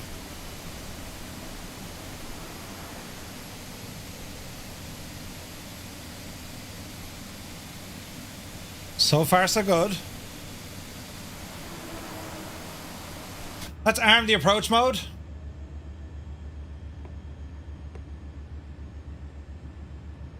We're looking good. Get out of standard, Jim Uppet.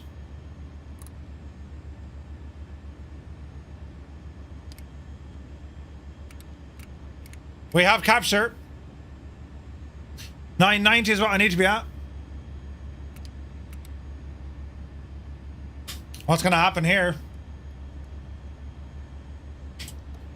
More flaps.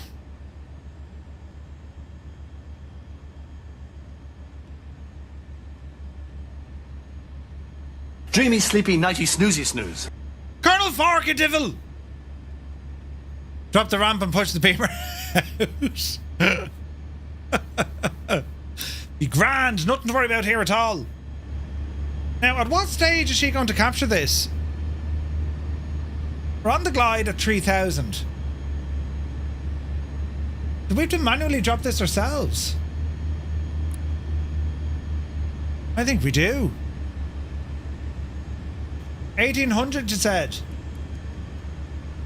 Hello there. Hello there. I think we're very high. Get the speed down a smidgen. Right, there we go. Fully established.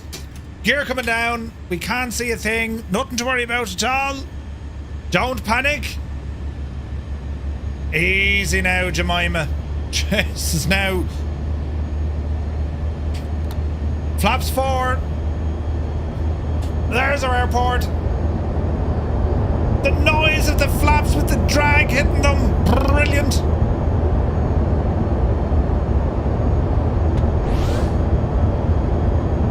All right, friends. Let's see what's going to happen here. We're on the glide. We are fully established. We are just making our way in.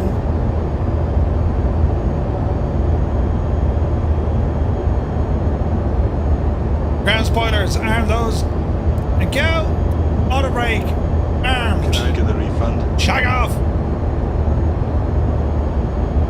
We're still on the localizer. We have glide slope. There she be. Alright. Right, Murphy. Auto throttle off. Autopilot off. My airplane. Let's ease our way into this one, friends. Look at the state of this. Easy.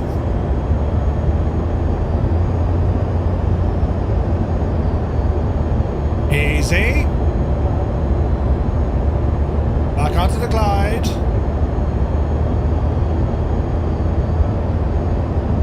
Easy now. Tilly has the old kettle on. It's going to be majestic. 1,000. 1,000. I want to say we're stable, but sure, listen.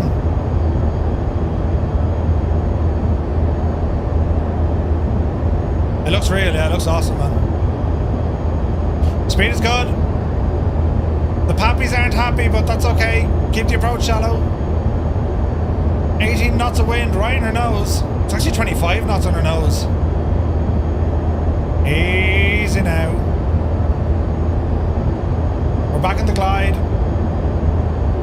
Nice and easy. Speed is looking good. A little bit fast.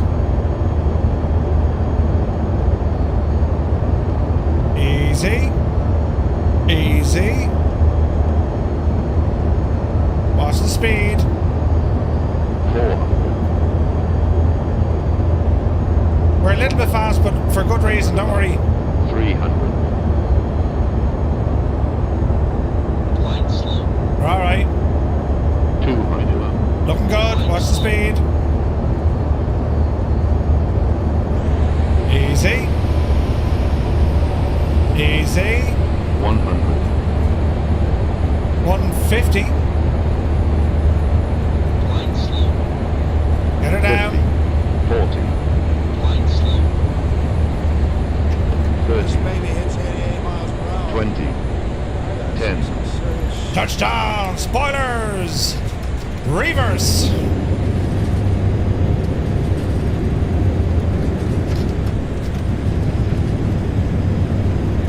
There's diesel, 80 knots. Reverser stowed, spoilers in, auto brake coming off. There we go. You stopped it on the runway almost nearly. Keep it rolling, Merv. Keep it rolling, Merv. Jesus! We're nearly stopped on the runway. Right, we're okay. Let me see. Put that guy on.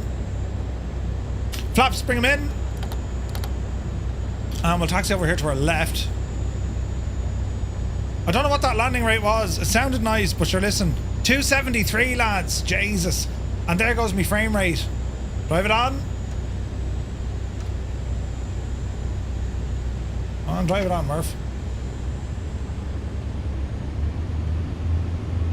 Easy.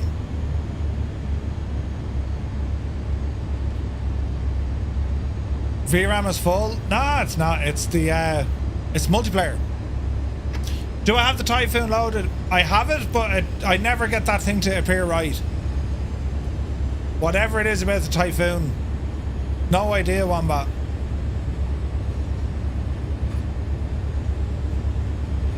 Where's the airport? There it is. Alrighty then.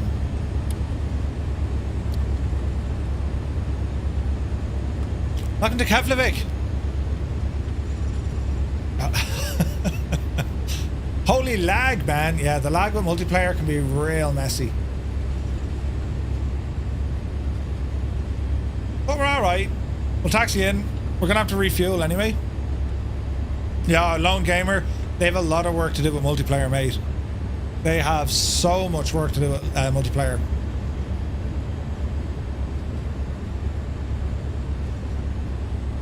Like, everything about multiplayer in the sim, it's badly needing enhancements. Model matching isn't great. There's no options for like your own kind of server or rules. You've no way to stop folks if they're, you know, trolling it or whatever. Performance, as you can see, is absolutely crap. Like, it's not great. Yeah, and this aircraft, the A400, really doesn't play nice in multiplayer at all. Like, so they have a lot of work to do. I just don't think multiplayer is kind of on their highest list of important things to do right now. They are aware of it, you know. I mean, they will sort it. It's just going to take some time, you know. But until then, we have some great options. I mean,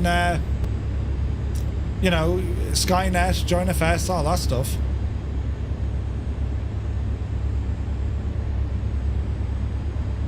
All right. Easy. Easy. Easy. Easy. Easy. Alert. Idle. Brakes on. Quick check, make sure they're set, which they are. Brakes are fully set. Engines, go ahead and bring them down a notch.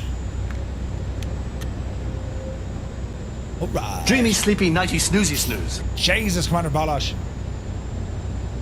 Bremen Bar. What are you doing to me?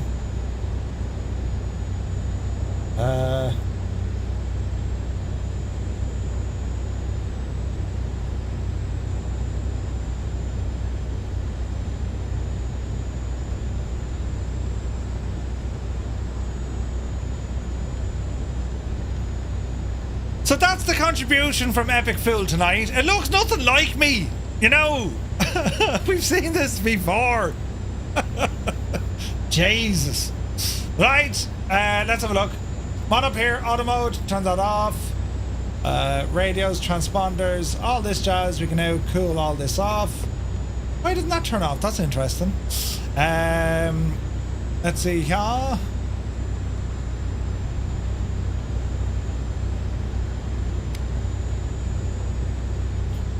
That's good. That's good. That's good.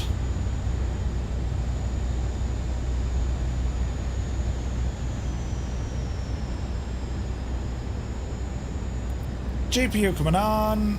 Leads are already off. That's quite okay. Main engine's off. And there we have it. First leg complete, lads. Did we have fun? Holy mother of this frame rate. A beer spilled doll. Alright lads, welcome to Keflavik, our first stop. And the weather has taken a serious turn. A serious turn. Right, for our next trick, we're going to be flying out of Keflavik. Now for this lads, I best turn off multiplayer in the sim because she's screaming at me. So we'll do one of those. And do one of these. Here we go. So we have JoinFS and Skynet working. That'll do, just for the moment. And let's get our flight back in, right? Try to load in a new route. You got a CTD? Oh dear. Let's see what this does. Home. Let's go over to SimBrief. Oh, there's a Firefly air map. Oh wow, look at that. Look at that. So many aircraft on this route, lads. This is amazing. Isn't it amazing? Right, so we need to go to SimBrief. And now, friends, we pick up a new flight. If I turn off multiplayer like that, it resets to live players, which means a restart. I don't know why. It's like, for me, it doesn't seem to be doing that. But if it happens, you know. What's this? What's BGGH, isn't it? Nuke? A400? Let's see what happens. Alright lads, this one's similar, slightly shorter, about 2.5 hours rather than 240. straight across. We're going to be departing out of runway 10, arrival runway 4. And yeah, this looks like our chariot. So let's generate this flight. Will multiplayer just work using the sim? Yeah, it will. That's exactly what happened to MuseFan as well. You had to exit the flight to enable all players. I'll see what happens, right? I'll see what happens. Cruise altitude for this one. We continue at flight level 320. I'm going to pop this into the chat, lads. This is my exact flight plan. Ah, the Limbics. Good to see you. But yeah, I'll see what happens, right? So hopefully this works and it's not shagged. So we're going to download a new SimBrief flight. That looks correct. Yeah. Operational flight plan. That's correct. Fuel and payload. From SimBrief again. Apply. Loading. Let's come back over here. We're going to look for a brand new flight. Nav data is okay. Let's go to flight plan. Let's go to, sorry, init. And let's request a new flight. Give it a moment. That's frozen. Do.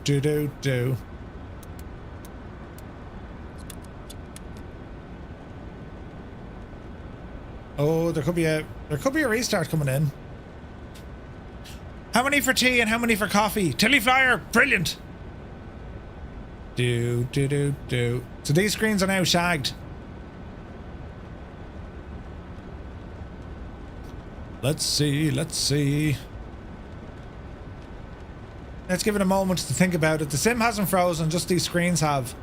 So maybe it's just trying to compute what it's doing. You know what I mean? That's what happened to Cyrus. Did it come back? Yeah, it looks like it's a WASM crash.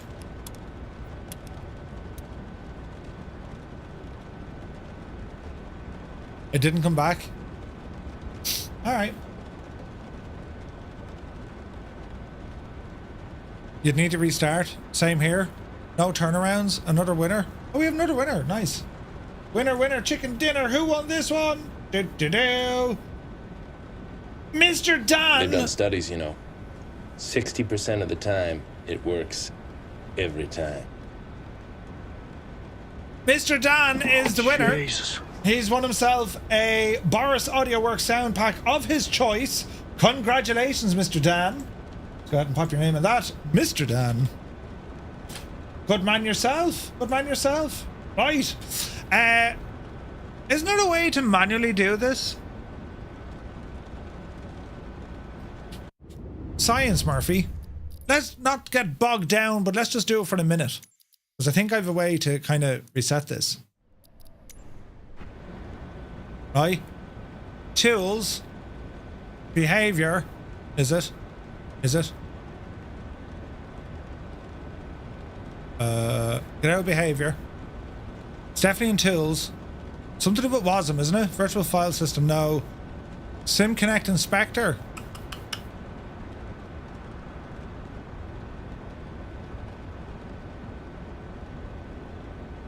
Current aircraft, so A400M. Load.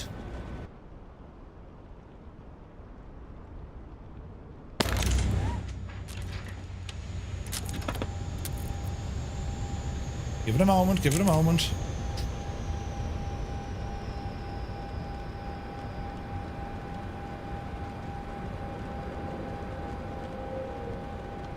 Okay, it's done that, but now WASM is completely shagged. So we have stuff working.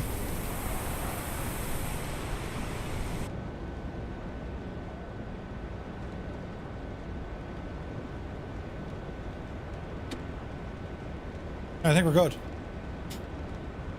John C., you take care. It's having an issue with the L sim rate though, isn't it? I'm down to like 20.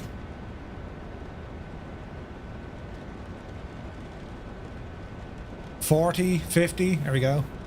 54. Okay, we're fixed. Right, good stuff. Thank you, Cyrus. Let's try all this again. Simbrief, go ahead and bring it down. Simbrief plan request. That's loaded. Thank you. Ground, get the GPU in there, please. Thank you. She started with the APU on. That's weird. Okay. Is the APU running? Okay, start with the APU. Right, chocks are out there, but our brakes are on. Okay. Fuel and payload. Bringing in from Simbrief. On apply. RGB. On down here. Init request. That looks good. Mission number. Let's just put her in 1167 for the Bremen. Wind information. I don't think we can request that. Align the IRSs. I thought they were aligned, no?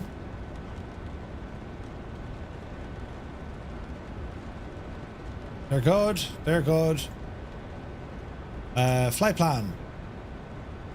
Weight's cleared. That's okay. So we're on the...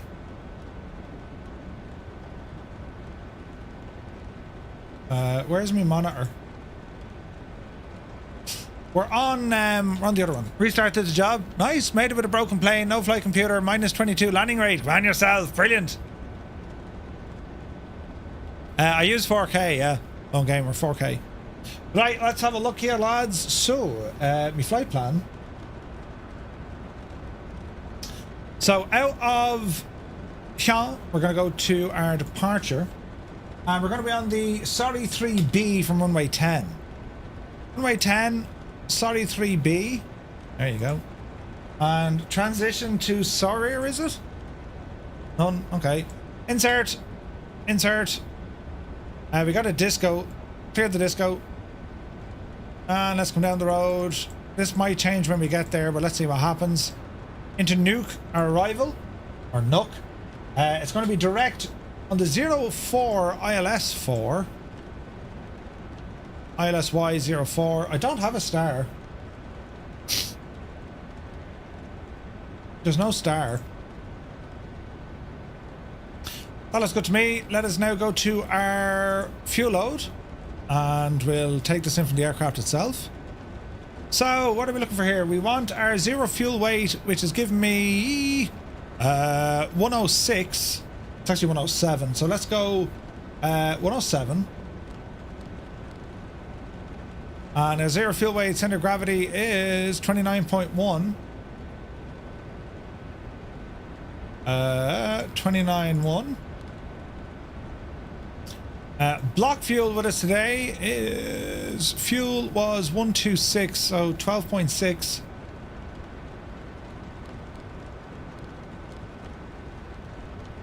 Okay. Reserve, don't worry about that. Don't worry about that. There she is calculating. Looking good. Looking good. Looking good. Looking good. Alright, that's good to me. Next, go to our performance page. And let's have a look here. So we're going to compute that. Insert that. Takeoff shift, we're leaving it blank, as the lads are saying. That looks good to me. Flight plan page looks good. On up here. So APU bleed is running. That's all grand. That's all grand. Lights, wings are on. That's all good. Strobe should be dim. Formation lights, turn them on for the crack. Seatbelts auto. That looks good to me. And we'll see what we can do here. Southeast Asian or Join FS? Both. I'll turn on multiplayer here in a moment. Join FS is still working. How many pilots with us today on Join FS? Oh, look at that. We got a good few, lads. That's awesome. Nice. All right, so Keflavik 128.3. 1283. Pop you in there. Turn on the audio. Information echo. Information 2000 echo. Zulu. Wind 100 at 19er. Visibility 6. Sky conditions. Broken at 1600 feet. Broken at 2000 feet. Temperature 4. 099. Dew point 1. QNH 09er. Density altitude -400 feet. Transition level 85. Arriving and departing runways 10, 19er. Advise on initial contact. You have information Echo. Echo! Cockpit prep done, Keflavik gear pins done, International fuel Airport. quantity done, takeoff Information data Echo. in, altitude 2000 references Zulu. in, Wind IRS is 100 aligned, at beacon 19er. on, Visibility 6. checklist complete. Sky conditions. Broken at Right, next. 1600 feet. After start, Broken okay, at leave that alone. 2000 feet. Temperature 4. Dew point 1. QNH 09er90. Dense. Alright. Alright, we've read this information. This should actually get our flight, shouldn't it? Let me see, ground. Keflavik ground. Bremen 1167, information Echo, request IFR clearance to Nook. Hey Scott, good to see you.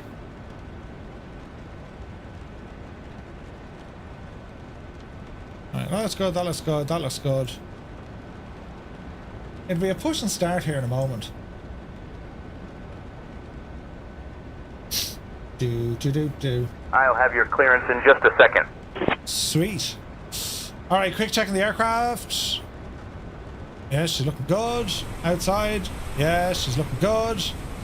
Man, the weather. Bremen 1167, information Echo is current. Cleared to Nuke via the Sorry 3 Bravo departure, then as filed. Departure runway 10, initial climb to 5,000. Departure on 119.3, squawk 2152. Cleared to Nook via the Sorry 3 Bravo departure, then as filed. Departure runway 10, initial climb 5,000. Departure on 119.3, squawk 2152, Bremen 1167. Squawk machine! What do you say? Bremen 1167, read back correct. 2152, into the box. And what else do we need here? Actuator refill that now, you devil, yeah. Go! Some lights on here that we want. That's good, that looks good, that looks good. What's the next giveaway? Once we get airborne, we'll do it. Alpha caution, wake turbulence, King Air 145 Kilo Alpha. Alright, we have our clearance, so we're going to look for a push and start. American 1980, continue taxi via Charlie Kilo. Contact tower on 126.2 when ready for departure. And ground, Bremen 1167, ready for push and start off stand 79.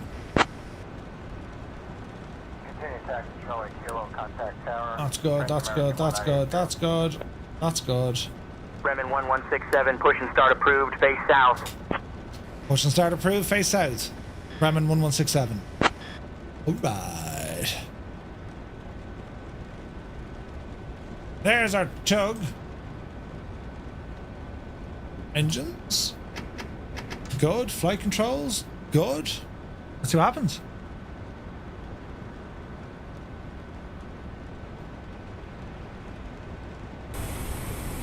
Does he not want to push us back now?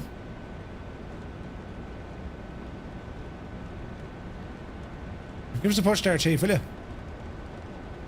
Right, lads.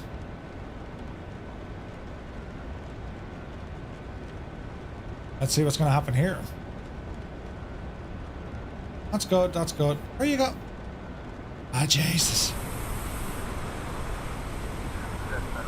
He's thinking about it at least. You know. And then he said no. Contact ground on 121.97 and 908 Charlie Echo. The pushback is shagged. I'll have your clearance in just a second. I mean, he's thinking about it, isn't he? Copy, cleared to Nutchville via the Raylo 3 3C departure. Then he's going for it. Initial climb to 5,000, departure on 119.3. Right, he's going for it. Alright. Drifter 404. Have a good day. Let's get these guys up and running. We have spinach.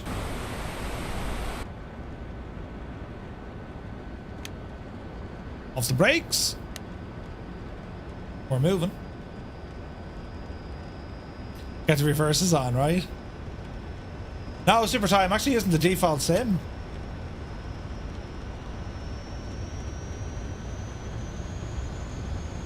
Okay. All engines spinning. There they go. Ah, this is pretty. Hey, we got a Firefly Air with us. Look at this. Doing a power back in your right. Looking good, Dougal. Back it up down now, Francis. 2 and 3 go live. Good. 5,000 is our initial.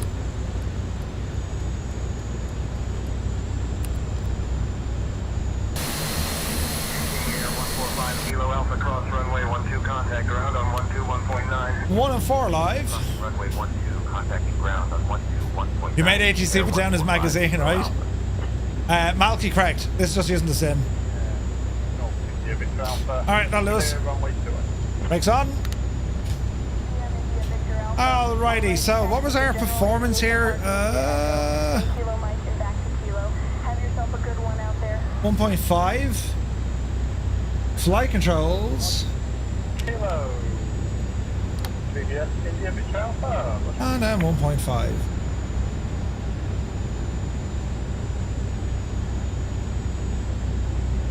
.5 set. Ailerons left. Ailerons right. Elevator up. Down. Rudder right. Rudder left. Spoilers. Retracted. We're looking good. Alright, so let's continue on. Ground spoiler is now armed. Auto brake on rejected takeoff. We're looking good. We're looking good. Back to our checklist. You Muppet Murphy, you just shut down an engine because you pressed the wrong button. What a feckin' he just... Is it dead or is it coming back alive? Oh, Jesus. You Muppet! It's okay, lads. It could have happened to anyone. Yep, could have happened to anyone. Start her up there now, Francie, will you? Falcon 762, Foxtrot Romeo, hold short of runway 12, traffic on final approach. Holding short of runway 12, Falcon 762, Foxtrot Romeo. Golf Romeo, India, Victor Alpha, Keflavik, ground taxi. Who's in charge? You haven't a clue what you're doing. It's most likely I've shagged it.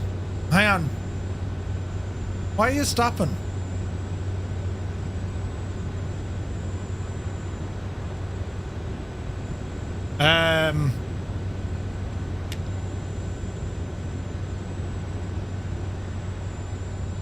Yeah, I've shagged it.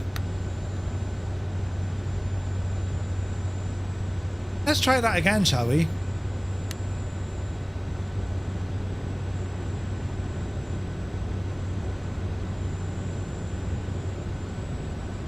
Why aren't you turning?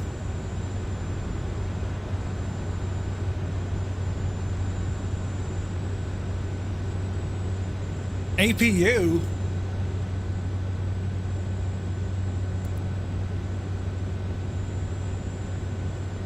That'll probably do it.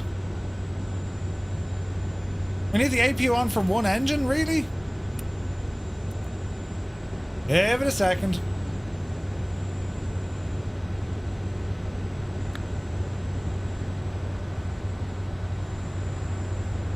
Alright, ignition and engine. 315 X-ray Papa, give way to the Embraer on your left and continue taxi via taxiway Bravo. Giving way to the Embraer, continuing taxi via Bravo Cherokee 315 X-ray Papa.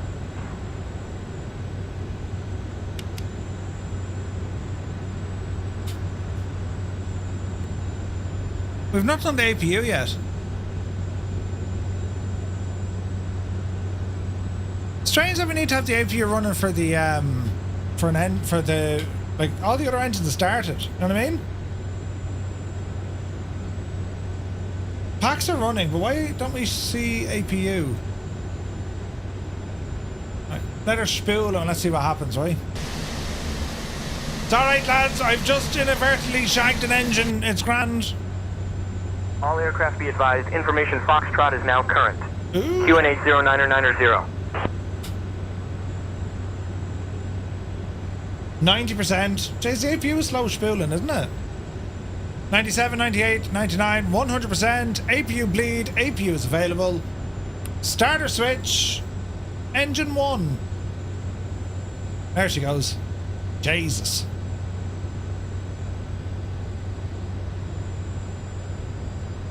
Up you go, Betsy. Up you go.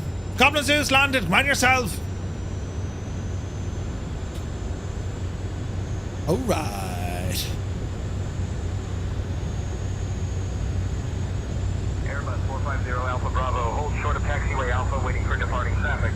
5. Taxiway Alpha Wait for Airbus 5. 450 Alpha Bravo. She's running. 1 second while I grab the paperwork. Power coming in. She's available. Thanks for playing. Okay, takeoff configuration. Normal. Checklist. Before takeoff. Flight instruments checked. Controls checked. Briefing yes. V-speeds checked. IFF checked. Radar as required.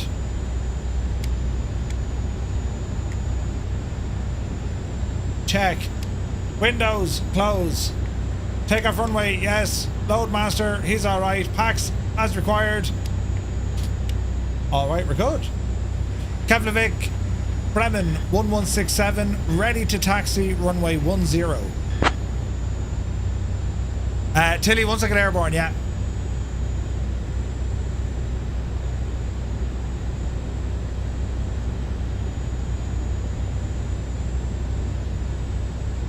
Bremen 1167, taxi to runway 10 via N13, November 4, Charlie 3, Kilo 3, Kilo 4. Where is it bringing me? Oh yeah. Taxi runway 10 via November 13, November 4, Charlie 3, Kilo 3, Kilo 4, Bremen 1167. Alright. Maneuvering. Taxi lights. Brakes off. Maneuvering speed.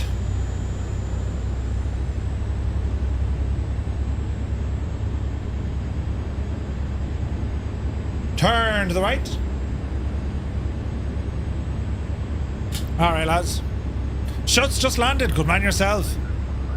You landed and you didn't anchor it. Brilliant.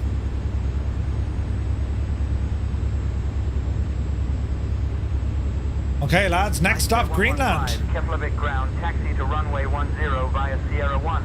Cross runway 01. Then Sierra 2, Sierra 3, Sierra 4. How is we looking? 10 via Sierra 1. Cross runway 01. Sierra 2 and Sierra 3, Sierra 4 for Iceland. Iceland 115. Read back correct. Continue taxi to runway 10 via Sierra 1. Cross runway 01. Then Sierra 2, Sierra 3, Sierra 4.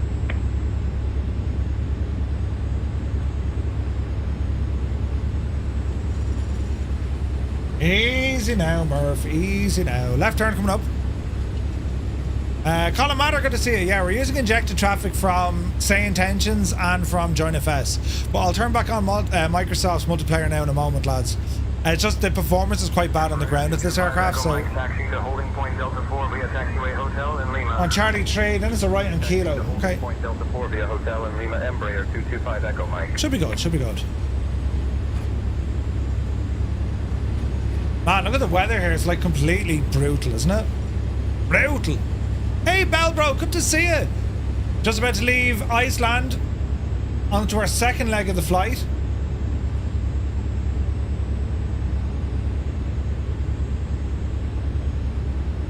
And yeah, I think we're looking good, man. All my lights just turned red. Don't panic, Murphy. It's almost beer o'clock, lads. I'm just saying. Jeez, it's 20 to 10, lads. Jesus. We're going to do another giveaway now in a moment. And we're going to learn now about the crew of the Bremen. That's our next bit of a thing, right? Hopefully you're all having fun so far.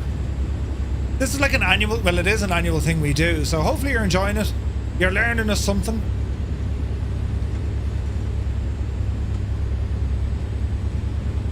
Bad performance, you switch to East USA. Okay.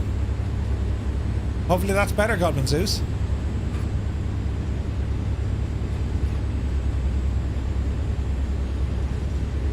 So far, so good. Tower 1183.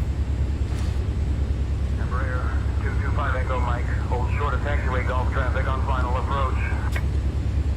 Your supper is cooking. Embraer 225 Echo Mike. Still finding your desk. Little work lurkage. Nice. Sloppy Joe Burger. Ooh, that sounds nice. Yes. Alright, easy now. Scale is good. Nav we want. Yes. Background we want. Terrain, radar, TCAS please. Scale, bring it out the road.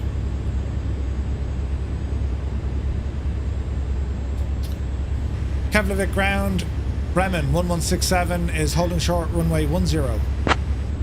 Bremen 1167, contact tower on 118.3.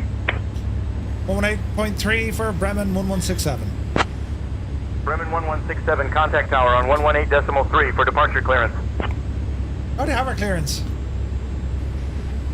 Keflavik Tower, Bremen 1167 is ready for departure, holding short runway 10. Light him up. Bremen 1167, Keflavik Tower, runway 10, line up and wait. Line up and wait, runway 10, Bremen 1167. Alright lads, it's time to get this road on the show. Global warming, wait what? Part 2 is a short one. But this one is rough. It's slightly shorter than the first leg, but then they get shorter from here on in, lads, yeah? Ryanair 231, Keflavik Tower, winds 110. Shane, good to see you. Just popping in to see you from Keflavik. Shane McHale, you're very welcome in, man. Murphy, why is the Bremen flight an annual thing? I don't know, like we kind of celebrate the anniversary each year. And the first flight we did of this was 5 years ago. This is our 5th flight doing it, so it just became like an annual. Mother of Jesus! It just became an annual thing.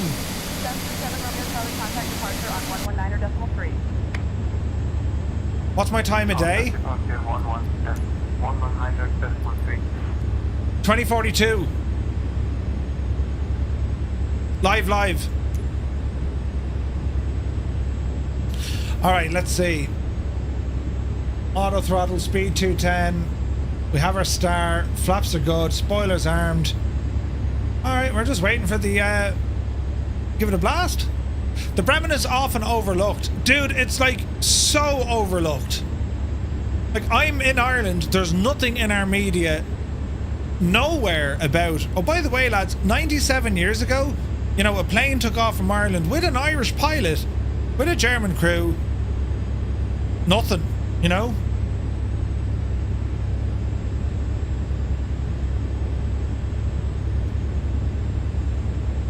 Keflavik Tower, Bremen 1167 is lined up and waiting for departure, runway 10.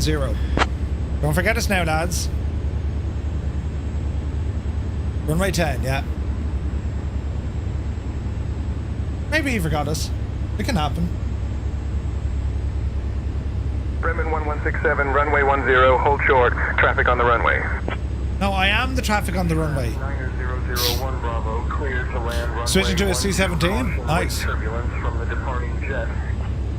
Clear to land runway 12, Beechcraft 9001 Bravo. Contact runway 126.2, Navy 22, so long. Trans-American 1980, Keflavik Tower, contact departure on 119.3. Contact departure 119.3. You still haven't tried the C-17? It's very good. Very good. Bremen 1167, runway 10, cleared for takeoff. Clear takeoff, runway 10, Bremen 1167. Power coming in.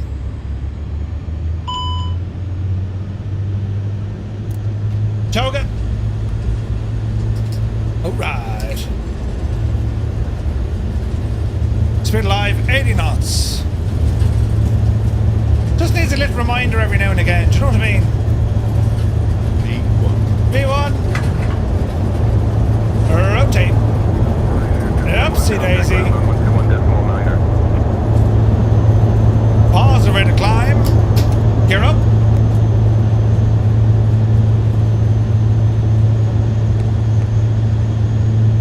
$5,000 is our initial climb. Watch your speed, Murphy. It's a fairly sharpish turn, so just watch this.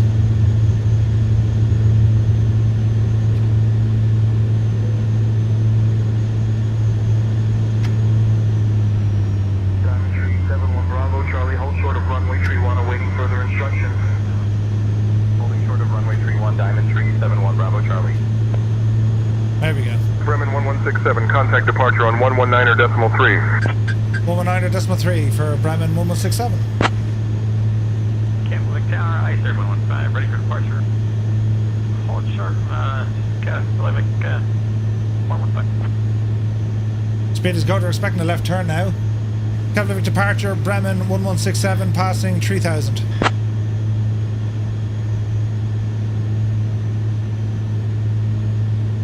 Bremen 1167, Keflavik departure identified, cleared direct KF272, climb flight level 210.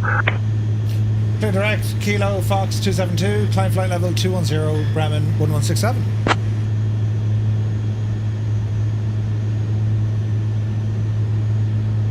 Bremen 1167, continue climb altitude 5,000 feet as per clearance.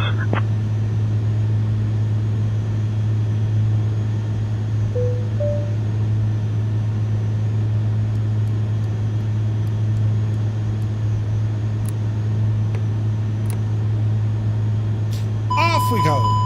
Yeah, right, you're all right. Shh. She was giving out to me. You have to see the movie Greenland, it's nice. Is it? Why an annual event? It was an important flight, plus Murph has a personal connections with the flight of the Bremen because he grew up at the airbase. Good man, stick figure! Oh, Jesus, look at this departure. Right, hang on. Japan Airlines 701 Online. right, heading 150 vectors for the ILS approach. There we go. 150 vectors for the ILS, Japan Airlines. The colours are absolutely super, aren't they? They are super. Alright. Jesus, she's not liking me speed. Why is that? There we go. Watch your speed. Get us up there, please. 210 on the way. Look at this climb out, lads.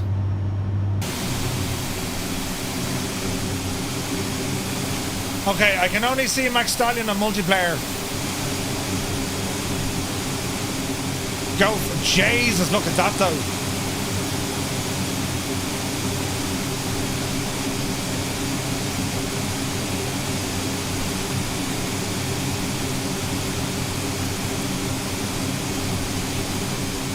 Why have we only got one airplane?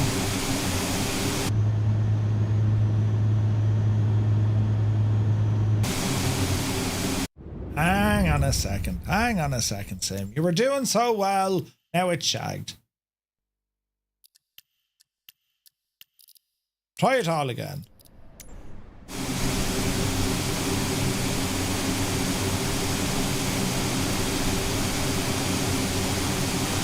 Do. Mr. Dan, you take care.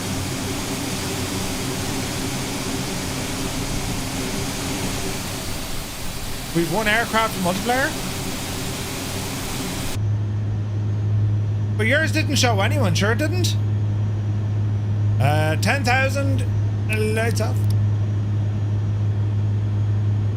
Sim takes his time. I couldn't see anyone before, went off live weather, then and time, and then back on, everyone reappeared. I can see you behind me, says Lab Ballooner. Alright, we'll give it a few moments. Look at the state of this. Jesus, lads.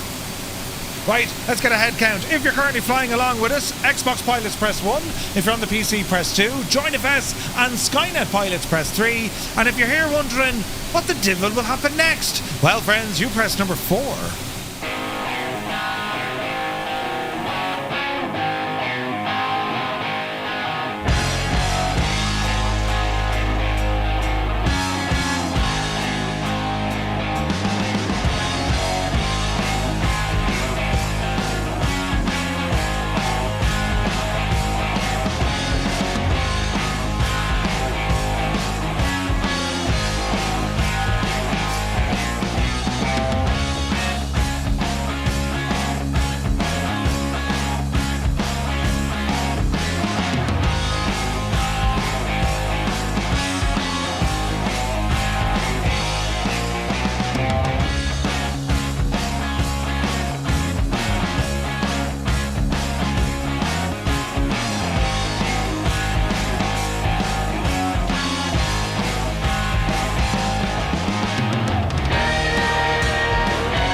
right, we'll play around with the weather. I reckon that's upsetting a few things, yeah? So off, on, off, on.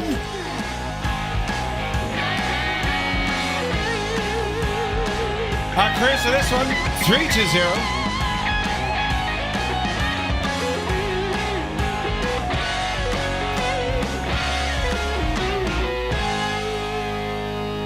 We're looking for the traffic. We only have Max Stallion. Ah, Jesus. There's another plane though on Join FS. So, you know, Jesus, look. Right, we'll just see if the L multiplayer decides to kind of come back a bit. You know what I mean? Look at that though. Isn't that absolutely stunning? That is just incredible looking. There's actually 11 on Join FS. Ooh. 11 on Join FS, man. No way. Right, let's have a look here now. We're just kind of waiting for the we're just waiting for kind of multiplayer to start, you know, behaving itself. It will, of course, but you know, let's see what happens, right? Oh yeah, where's this one? Look. Do. Oh yeah, Bajani then. Did the Irish invent the broken multiplayer? You be damn sure of it. We were flat out breaking things there for a while, you know. Jesus, look how good this looks. Are we liking it?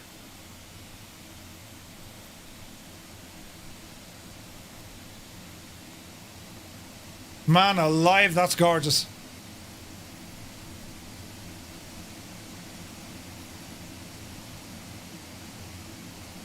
We're chasing the sunset.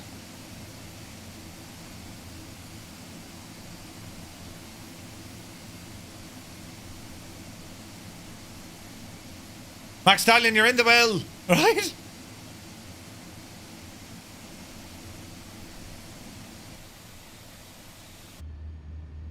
Oh my word, look at that. Yeah, good call, Muse. Hang on, we got a point.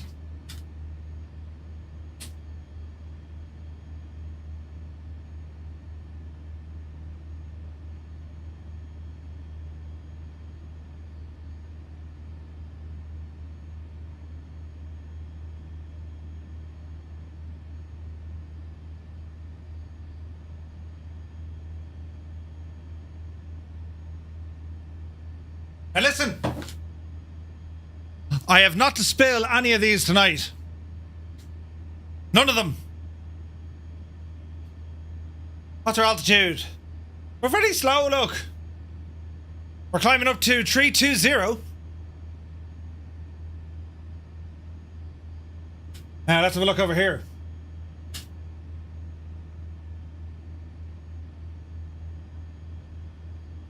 All right, friends.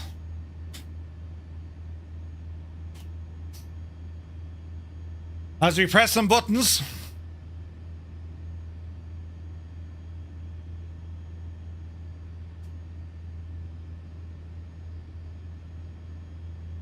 Ladies and gentlemen, we have just started another giveaway. This one is for a €10 Contrail gift voucher. €10, right? All you need to do to enter these giveaways, lads, make sure you're over on our Discord. !Discord if you're new here. Join up. It's all free. You'll ramble into the arrivals hall and yeah, you'll see it in the TTM community. Click on giveaways and then press on the little button. This one is for €10. €10. Dougal, you have me ruined now.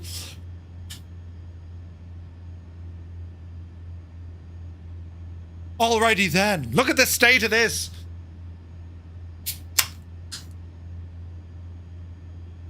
Easy now, Betsy. Oh, yes. That amazing sound of beer being poured fresh into the glass. Look at that sunset, lads.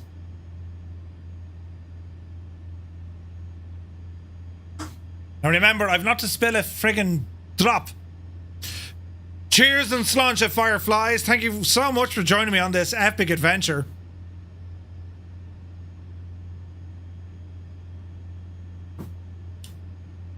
Jesus.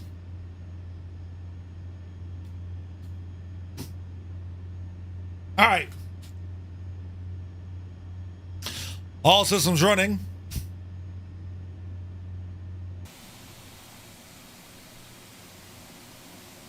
Man alive, look at this. We're still climbing all the way up to, oh Jesus, all the way up to 320. We on standard.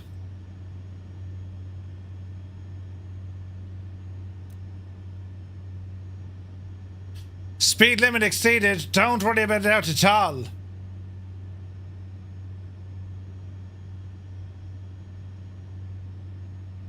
Leveling off now at flight level 320.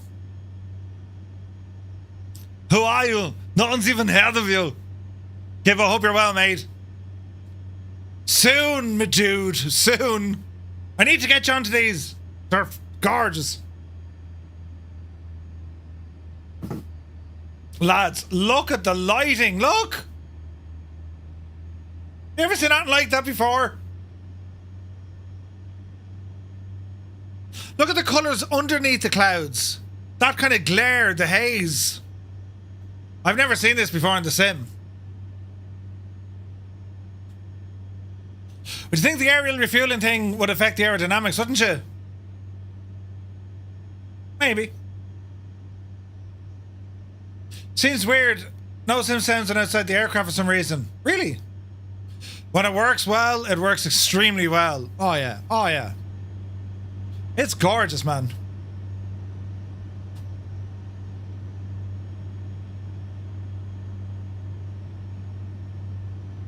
Alright, let's have a look. Look at this flight. Look, lads. Yum. I mean, we're getting through it, right?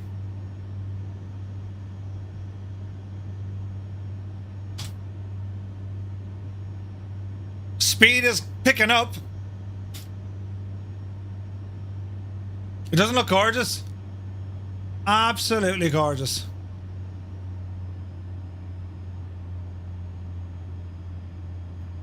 Beat the Janie then.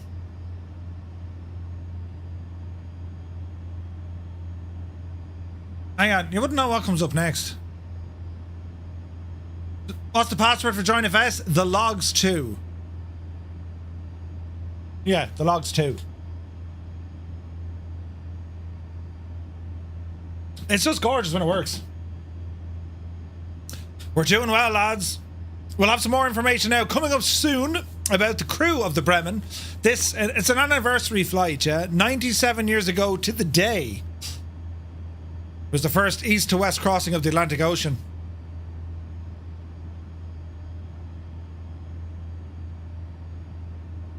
Man alive, it doesn't look gorgeous.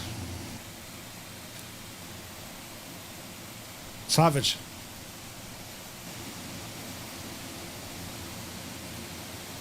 Gibbo arrived just in time for the history lesson. We timed it well. Do you know? Look at the colours down here, lads. Isn't it absolutely stunning? And we can see some aircraft ahead.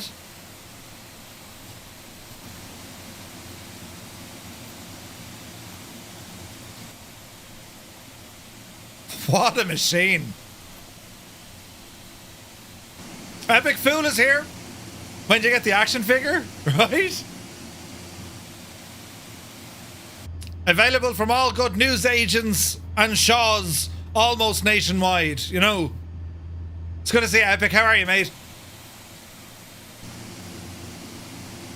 Look at the colours, look. Friggin' purples and everything, look.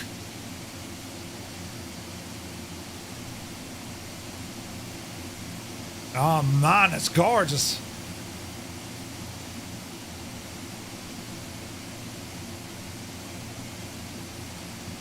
What do I think of the Steel Series Pro?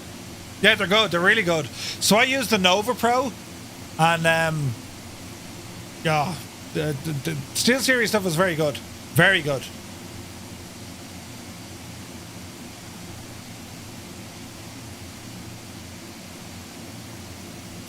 So this is the second, well, no it's not, it's our second leg, slightly shorter than our first leg, and then it gets shorter and shorter and shorter. Nova Pro, yeah, Cyrus, how'd you like them, mate? I think they're awesome. I think they're really, really good. The clarity is like brilliant. The battery life is incredible. They're just savage, man.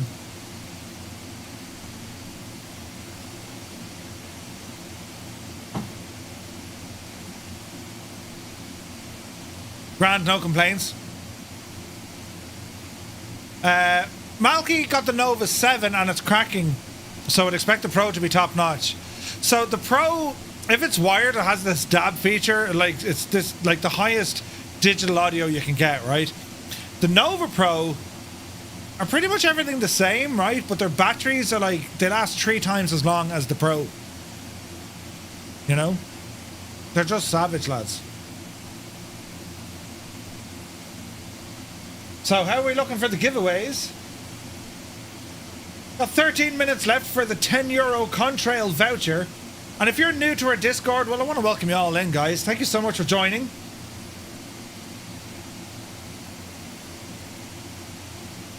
We have a lot of folks on our Discord.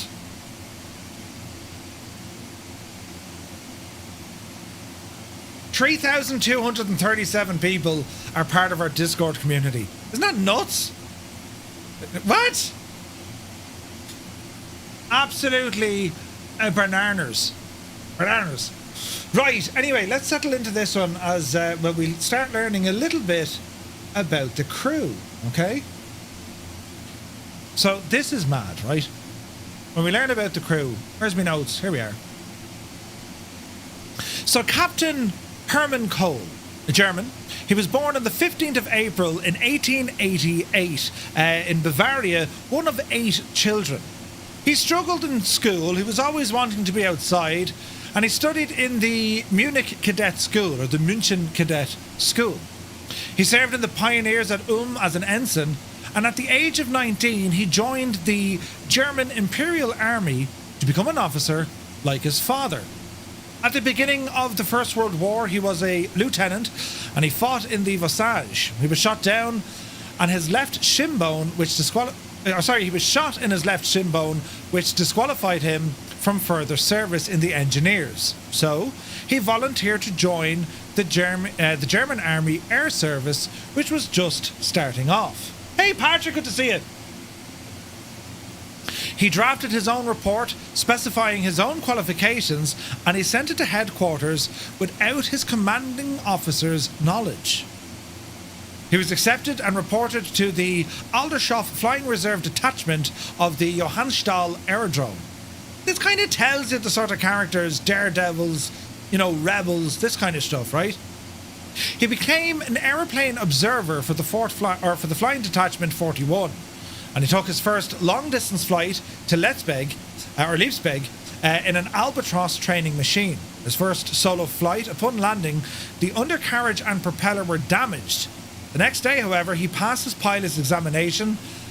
Get this, all they had to do to become a pilot back then, fly 3 figure eights at an altitude of 500 meters. If you could do 3 figure of eights at 500 meters, you're a pilot.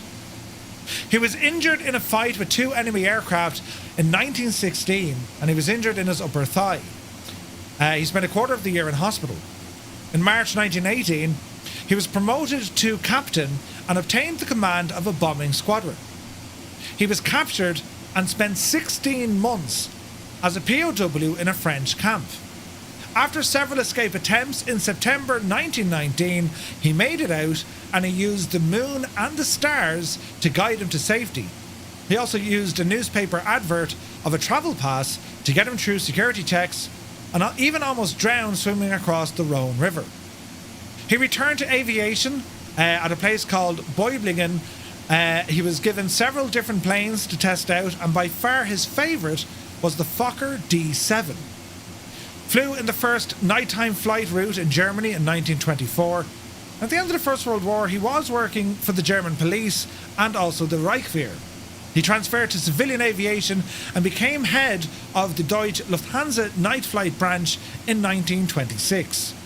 The idea to attempt a first east-to-west crossing of the Atlantic in 1927, Baron von Hünefeld bought two Junkers W-33 aircraft from the Junker company in Dessau, and he named them Europa and Bremen.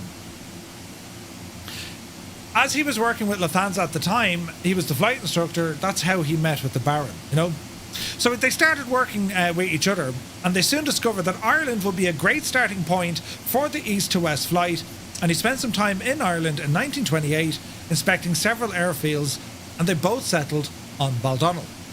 After some flight tests and breaking the record for flight duration, Hünefeld and Köhl flew to Baldonnel, Ireland, where they met James Fitzmaurice, the Irish Air Corps Commandant of the Baldonnel Aerodrome. Right? So Herman Köhl, right?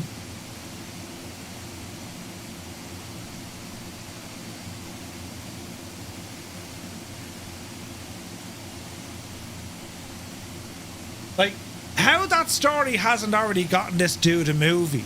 Like, how has that not gotten a movie, right? So that's him there, look.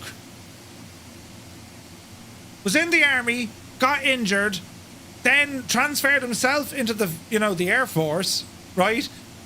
He was a pilot, he got shot down, captured, spent 16 months as a POW, multiple great escape attempts, managed to break out, he escaped, using the stars for navigation, used a newspaper clipping as his pass. The man's a friggin' nuts, right?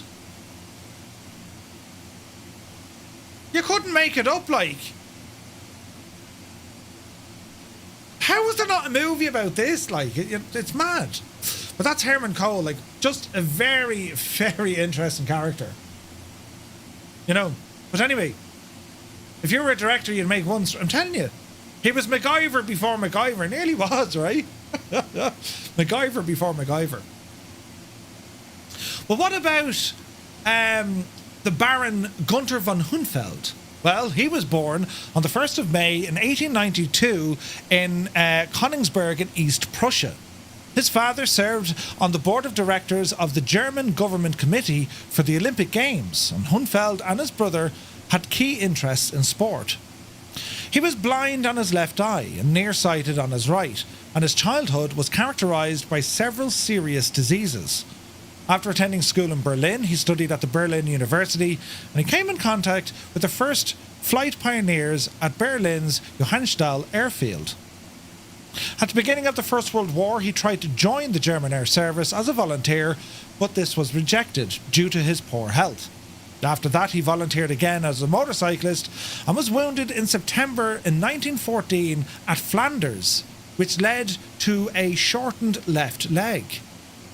Due to his injuries, he could not return to service, so he joined the German diplomatic service, serving in Sofia, Constantinople, and as an imperial vice-consul to the Netherlands. After the end of the First World War, he stayed in the Netherlands for over a year with the German Crown Prince Wilhelm before returning to Germany, where he worked as spokesman for the Neudeutscher Lloyd Shipping Company in Bremen. After Charles Lindbergh crossed the Atlantic from the west to the east in May 1927, well, the idea of flying in the opposite direction, which was considered far more difficult because of the winds, became more and more popular. In 1927, Hünefeld bought two Junkers W-33 aircraft, and he bought them from the company in Dessau.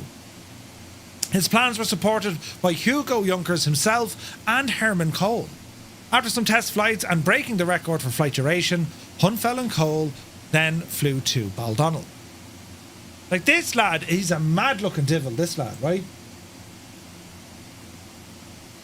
Where is he here now? Look. Where are you now, me devil?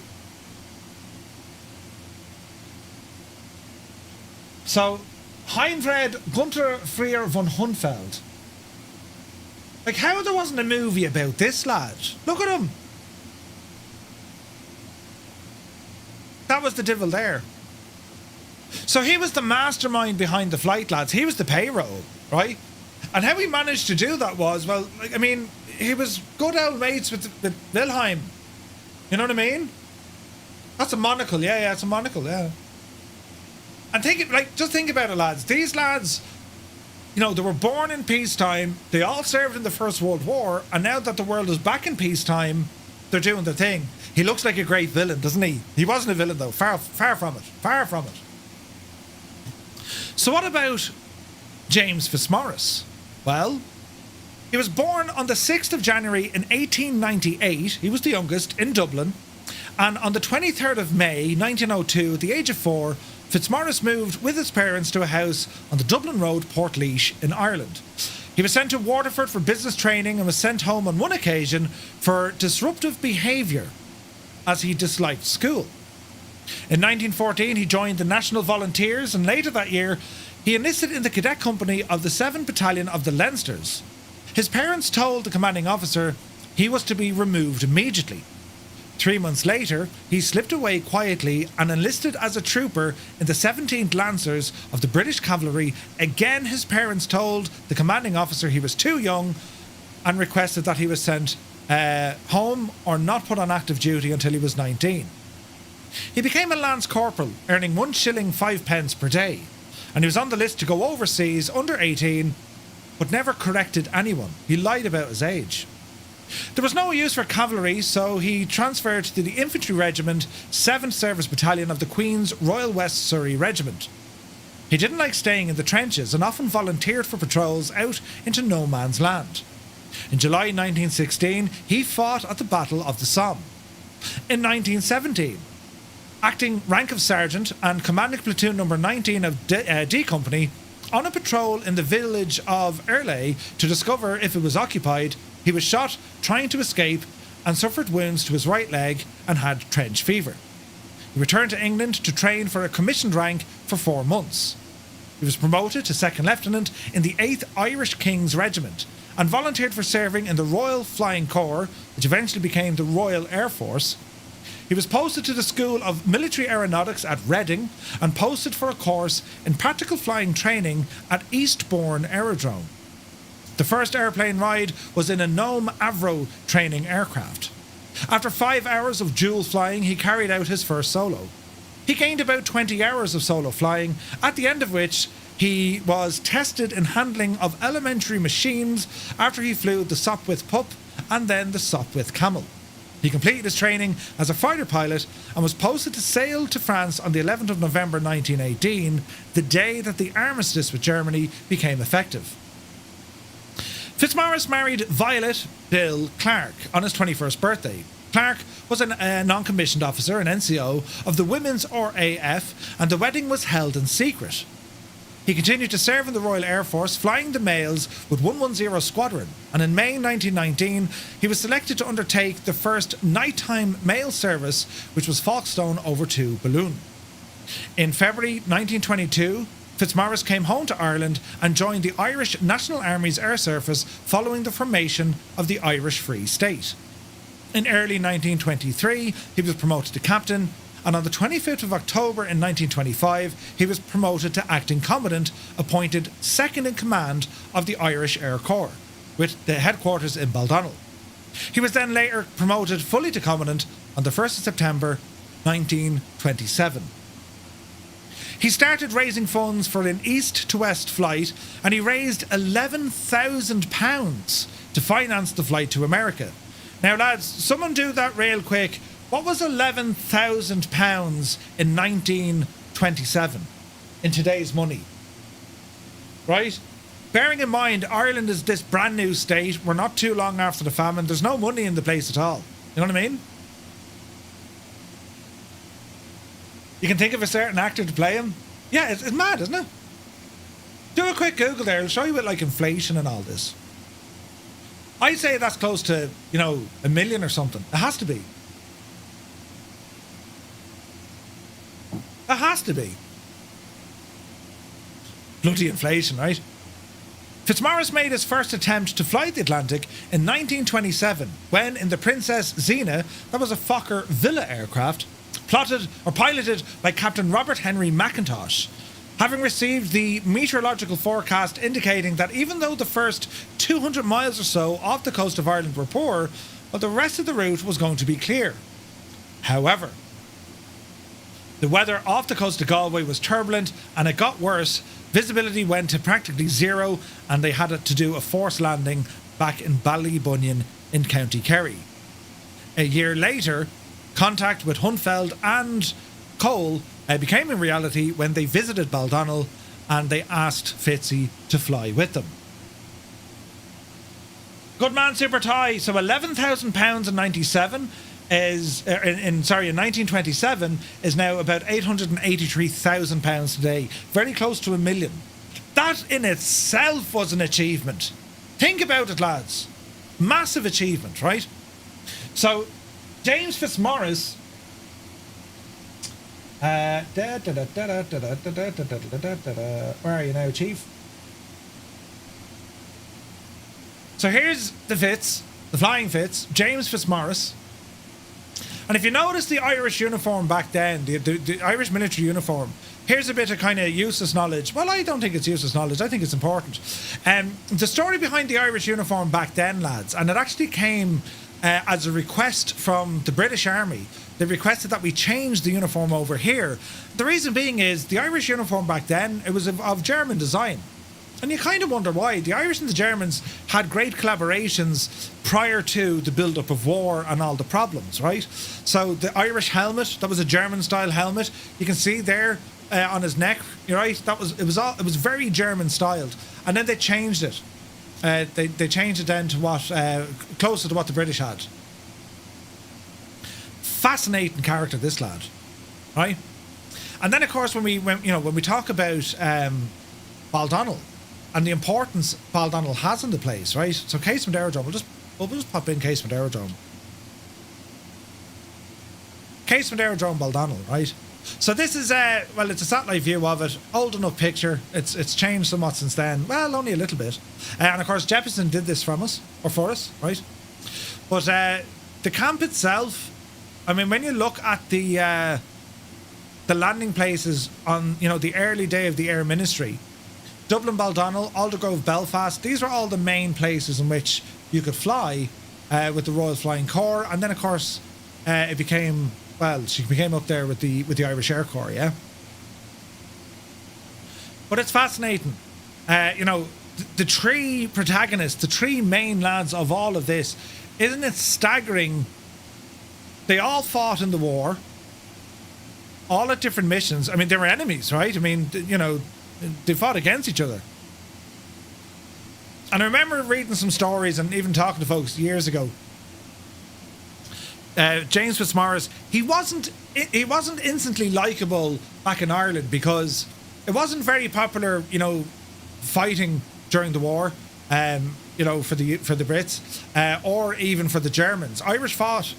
There's a paddy in every fight, lads. The Irish fought with the British, and they also fought with the Germans, and it wasn't popular, right? Ireland during 1918, they didn't have much of a choice because the state only became itself in 1922. But certainly in the Second World War, anyone who fought for the Allies versus the Axis, it just wasn't spoken about in Ireland, And yet, there's a paddy in every war, every single war, the Wild West, every war you can think of, there's an Irishman involved somehow. Just is. We're fighting people, But I just think it's fascinating for the three different lads, the backgrounds that they had, and yeah, man, it's nuts. What do you think? Isn't it nuts? So we're going to go back here to our little video as we cruise along, right? And we'll play a few more minutes of this, just so we're kind of giving you an idea of what's happening. Before we do that, let's just double check our giveaways. Hey, we got a winner. So, Biker, you are the winner of a €10 gift card for Contrail. Biker, let me just update me records. Biker, and lads, any of the winners, just make sure you drop me a DM, right? Because I'll forget otherwise. So make sure you drop me a DM, right? Another giveaway just about to start. We'll go 20 minutes on this timeline.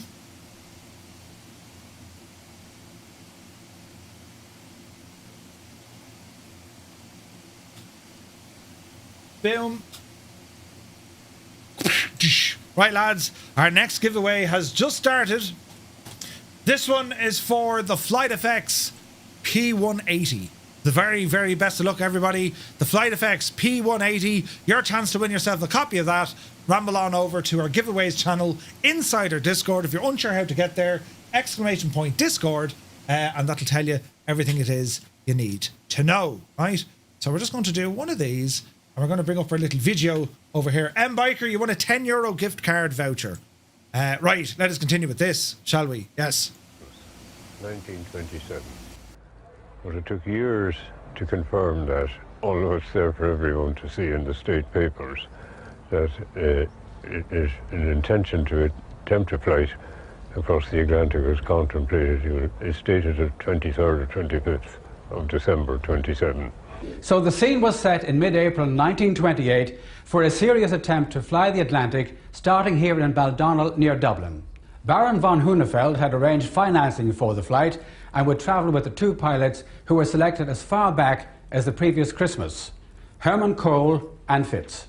There were two modifications made to the Bremen to help both the takeoff and the long transatlantic flight. The first was a simple drop-off set of wheels at the tail under the fuselage, which raised the plane up to its correct flying position and angle during takeoff. This cut down the drag to a large extent and helped the aircraft reach flying speed quickly. You can see these wheels in a photograph of the aircraft. Before the Bremen was airborne, the dolly simply dropped away.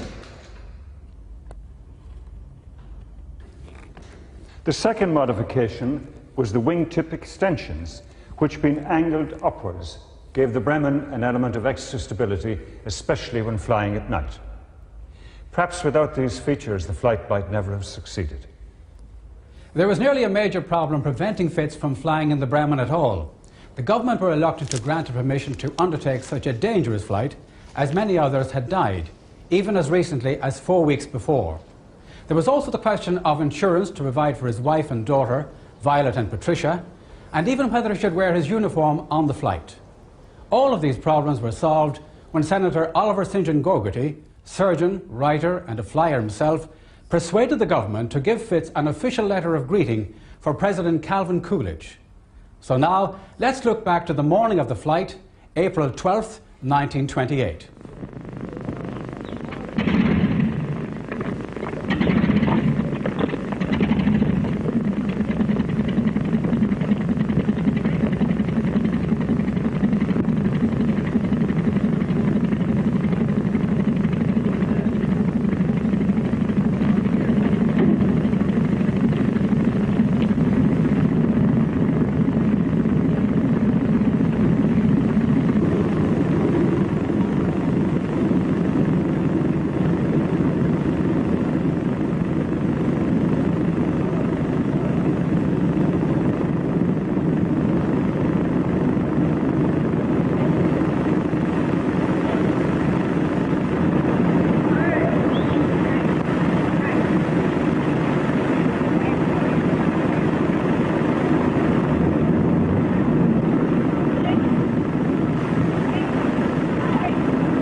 That's the actual footage, lads.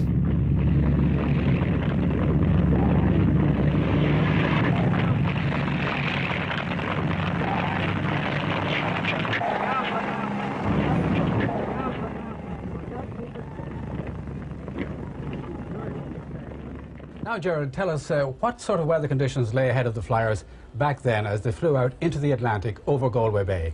You know, we get so used to looking at weather maps nowadays that we have really a vast amount of information available to us, and there was nothing like that back then. I mean, nowadays we have satellite imagery and radar imagery. If we look even at this here, we have this is a radar shot. It shows us where the rainfall is occurring right over Britain and Ireland at any time and out into the Western Atlantic too. So there's a vast amount of information. Over here we have what's now familiar to us all as the weather map showing the isobars on the fronts. Now this is made up from satellite imagery and also from thousands of weather readings that taken from, as you see here, most of Europe and a fair amount of the North Atlantic.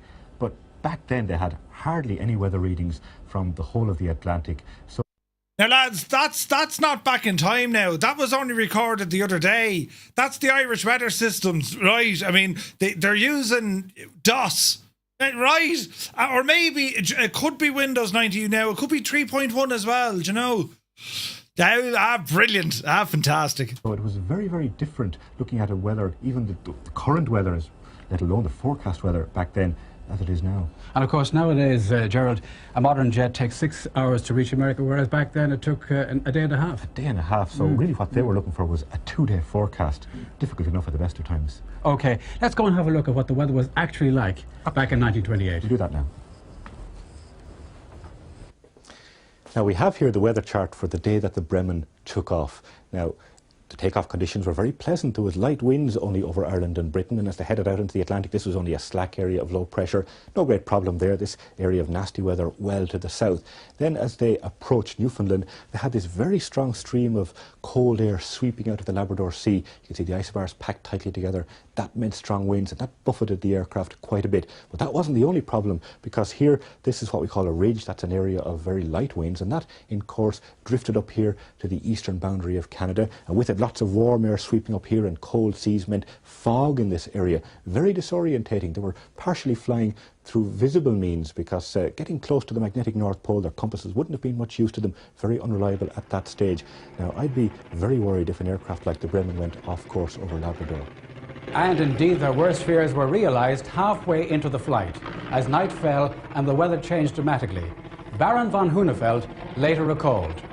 A storm was rising to such fury that the Bremen was making little forward progress. Mountains of black storm clouds stretched ahead of us from 20,000 feet down to sea level, with no way through, and the furious sea just below sought to tear us asunder. This was one of the great epic flights without a doubt. Having got lost in the fog and storms over the desolate wastes of Labrador, with fuel running low, after 36 hours in the air, the Bremen had to land. They didn't reach New York as hoped, but set the plane down safely on Greenland Island, just off the coast of Newfoundland. Right, we shall resume that in a moment. It was cloudy and rainy with odd spots of sun. Yeah, every day in Ireland, right? But isn't it fascinating? So, just to go back to the three lads briefly, right? So, the night before the flight, and even the days leading up to it, like when the Bremen aircraft arrived into Baldonnel, of course the Junkers mechanics came over, right? And Alan Mead, good to see you. Windy Island, clearly named after our Guinness drinkers, Windy Island, right? So when the mechanics came over with the aircraft, I mean, they were, you can imagine German mechanics and that, yeah? So they were very kind of prim and proper. And the Irish Air Corps, they were like, sure, listen, yeah, we'll bring the lads in, sure, we'll get them billets, you know, they'll be comfortable. And the Germans said, listen, we just want you to cordon off the aircraft, don't have anyone next or near it. Yeah, no problem, we'll do that for you. But little did they know that the Germans actually set up like a tripwire sensor around the entire aircraft. They used to lock these cables in place. So if any divil wanted to go in and have a look at it, the Germans would have known if someone broke the seal around the aircraft to get in. And they wouldn't stay in the billets. The German mechanics actually camped in the hangar beside the aircraft. Just a different level of, you know. But anyway, the night before the flight, they all went down to the Bremen bar. And, well, at the time it was just the officers' mess. And, well, they had a couple of pints. A lot of pints were had, right? This is the, you know, think about it. I mean, this is, in their time, this is the equivalent of we're going to try and land on the moon, right? I mean, that's kind of where that's the you know the gravity of this whole thing. That's how big it was. They may not see home. They're doing this daring mission that was never been done before. Nothing but danger. You're going to have a couple of pints, and that's what they did.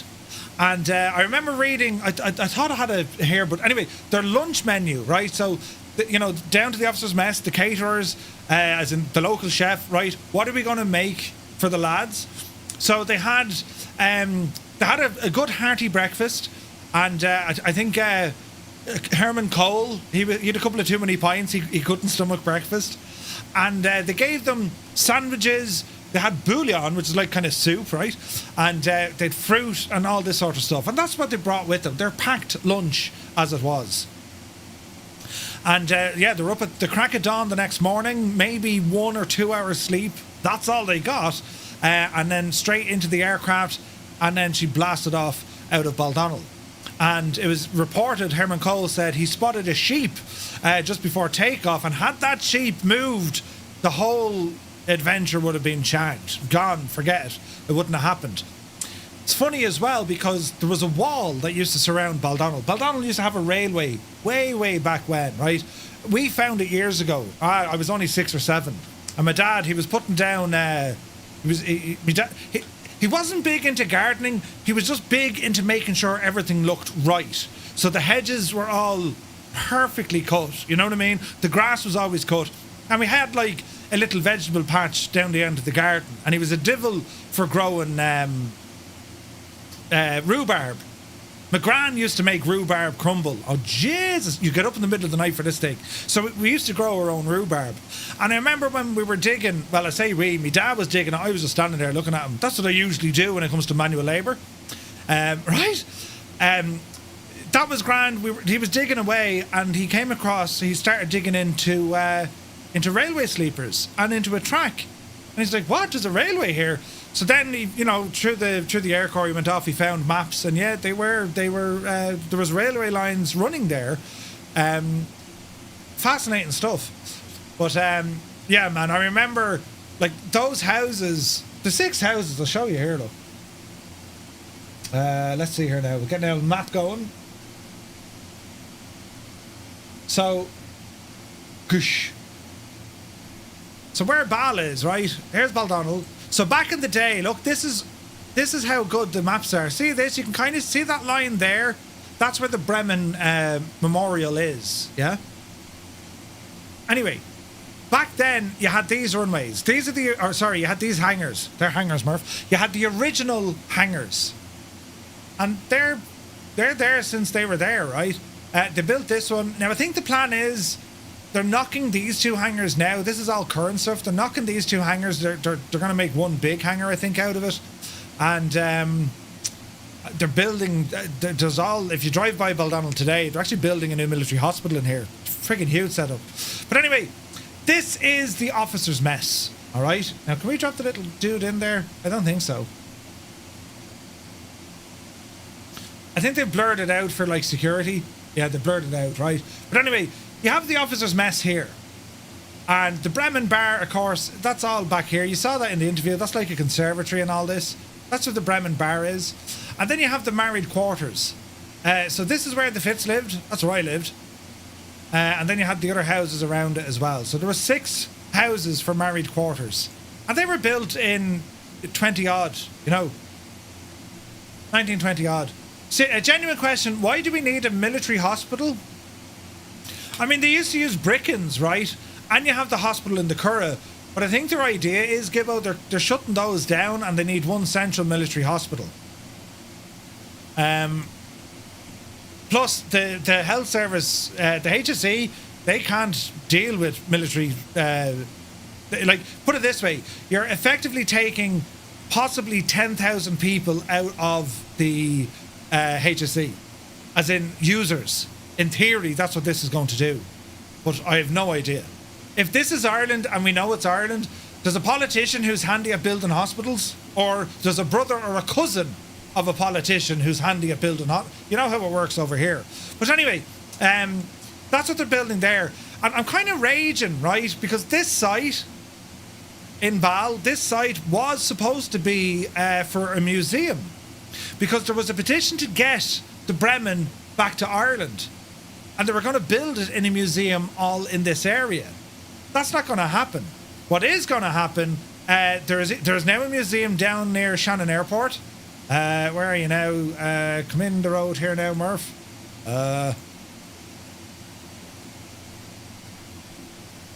Is it? Come in the road, down the... it's over here, look. You have the... hang on, I'll find it. There's a museum down here now. Is it on this side? Maybe it's over this side.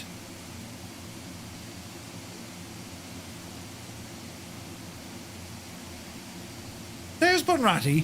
Come down into Shannon. I don't think it's this close to the airport. It's out the road a little bit. I thought it was up here. Or maybe it's in here, look. It's a museum, yeah? I've been in it loads of time. I just can't find it on the shaggin' map.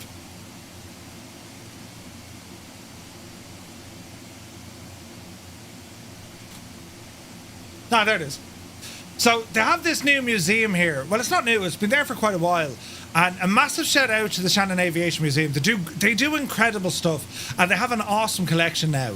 I've been down there I need to get down in front down to them soon, right? But this is where it is. And like Ireland, we don't have much stuff like this. You know what I mean? So they have a 337 that came out of Weston. I've been in that. I flew that. They have a Cherokee, and they've other bits and bobs here as well. Yeah. But they also have a phenomenal collection. Anyone named that aircraft? The nettle stings can hurt when they're having a day up the mountains. Jesus. Anyone know the name of this airplane? Yes, you know it. Buccaneer. Great machine. His name is Steve, yeah. So what the Shannon Museum, they actually took receipt of a lot of the old Air Corps aircraft, right? I mean, they got the bird dogs, they have a Fuga, and they have other bits and bobs. There's Fuga, they got number 216. They got a chopper in there as well. They have a full-size 737 simulator, right? They have a Lynx. That was a fairly new addition. I want to say that's a VAM. Actually, what is that?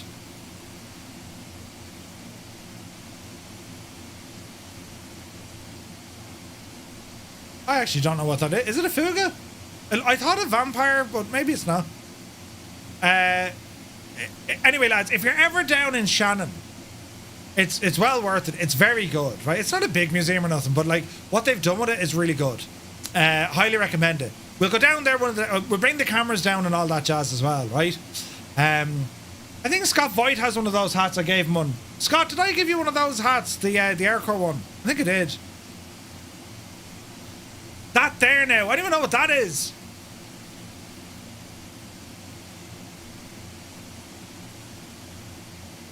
I've been saying this now for about 4 years. How long am I saying this? I'm saying it for years. Yeah, that's a Jag. Right, it's a Jag. Oh, jeez. Brilliant. So there's the bird dog that they have, the Cessna, the Rems rocket. All right. And they have the Fuga in situ now as well. So basically, the Irish Air Corps Museum, it never really kind of did the thing. They tried, but it just never really did the thing. The curator that they had, was it Willie? Great bit of stuff, but it's great to see it down in Shannon now. So if you ever get the chance to go down there, there's 3 very good museums down in Shannon. So you have the Shannon Aviation Museum. Then you have the Foynes Transport Museum. Where is that now? Shannon, is it the Transport Museum?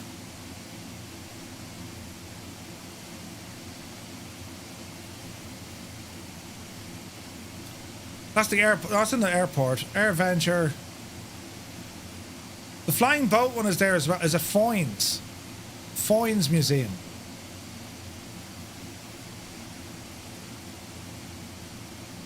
Yes, that's the Flying Boat Museum. So this is where they've rebuilt a replica of a Boeing Clipper. You know the faces, right? Shannon, of course, that's where Judy Free came from. Just saying, we were handy. And that's a life-size replica of a Boeing Clipper. The only one in the world that exists.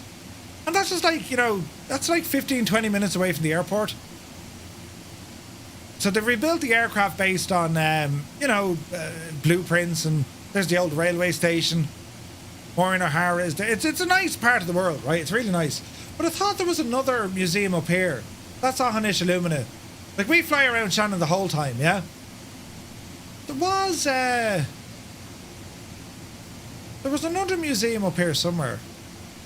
Anyway, all that neck of the woods, that's where they have all the stuff. But going back to Baldonnel, the museum that they have there, it's quite good, but it just needs more, you know. Just needs more time to kind of come alive, you know. Jesus, I've no one on multiplayer. Look at that. Isn't that absolutely nuts? We do have Join FS working though.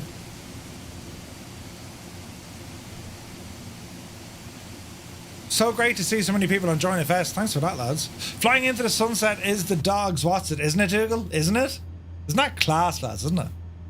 So that was the story of our three main protagonists. The crew, you know? It's incredible, like, and that's how, in the name of Jesus, has a movie not been made about this? It has all the ingredients. Epic storyline, epic main characters, right? Netflix, you need to get in contact with me. I have an idea of a movie. We'll get Muse fan to script it, you know, and Gibbo to, you know, make it happen. We should do that. But anyway, our next part of the adventure, well, we're going to be looking into the flight itself. We got a little bit from the video already. So let's see how this goes. So quick update on where we are. Navigraph, we're over Sabag. That's our waypoint. We're going to see land here very shortly, and then yeah, we're making great progress, lads. I mean, look, we left here at what was it, like 1800 Zulu, 7 o'clock Irish time. It's 11:15. We're halfway there. We're more than halfway there. So yeah, excellent stuff.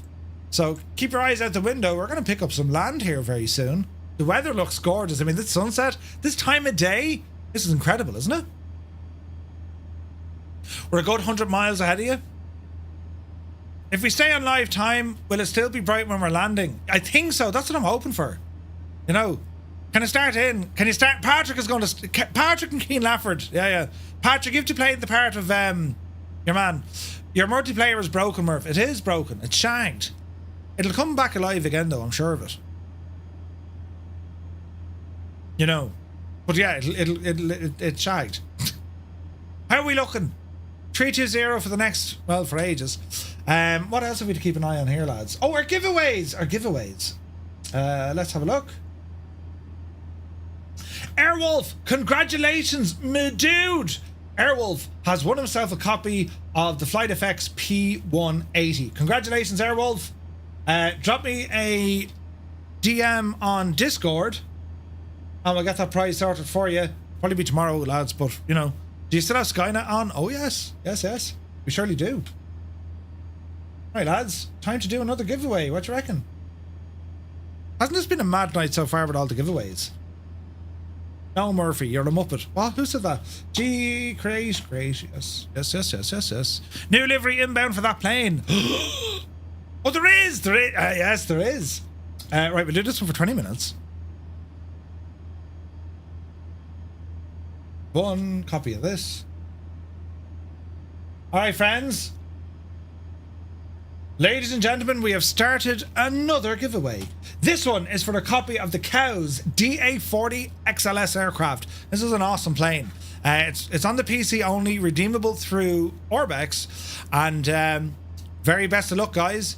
If you want to know how to get in to, you know, take part in these giveaways, just type in exclamation point. No, not M. Exclamation point. Giveaway. No, I'm talking balls. Exclamation point. Discord. There we go. We got there eventually. Ramble over to Discord. Once you get into the Start Here page, click the shamrock and then ramble down to where it has the giveaway channel inside the TTM community area. And oh Jesus. Very best of luck. Right, who pressed that button? Jason, there was a button. Vespial, thank you very much indeed. 2 months with the Prime sub. Thank you very, very much indeed. I'm talking too much, Super Ty. That's what happened. Murphy hasn't stopped talking all night. I'm a good old crater for talking, do you know? Would you be kind of handy with that, do you know? Where is this now? Oh, hang on. Do you know what I was going to do? We're going to do one of these. Because it's still the weekend, look. Oh, Jesus. We pay Murphy to talk, not to look pretty. Hang on, I need a beer.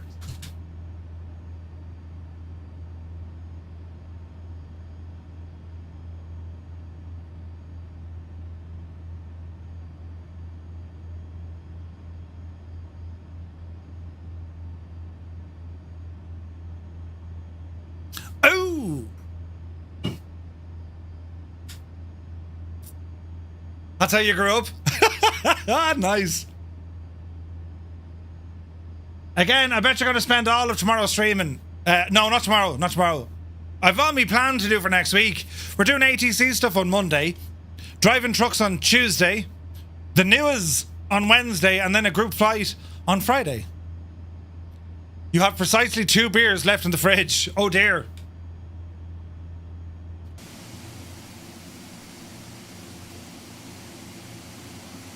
It's getting brighter, isn't it? What number giveaway are we on?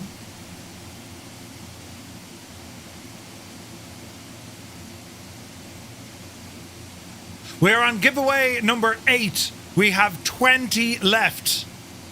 There are 20 giveaways left to go, friends. Jesus. Whose idea was this? I may speed these up.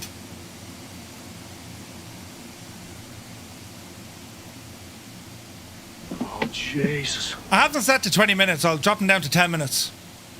Patrick's farting mad after the beard he had. I'm Patrick. Good man, Patrick.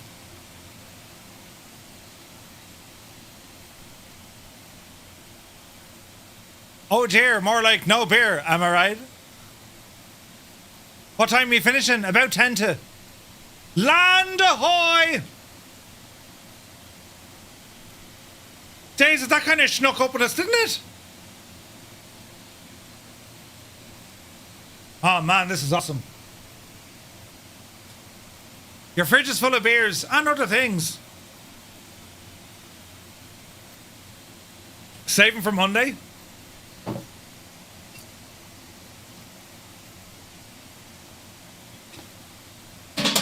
So the giveaways we have tonight, a massive shout out, well, to all the developers who have said, yeah, Murph, here's some giveaways, right?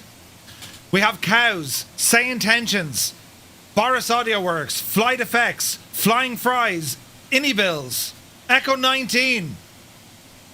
It's amazing. DJ Seamus says, Murph, can you put a kind reminder for people chatting soon as you post a new giveaway as it's going off the screen? Yes?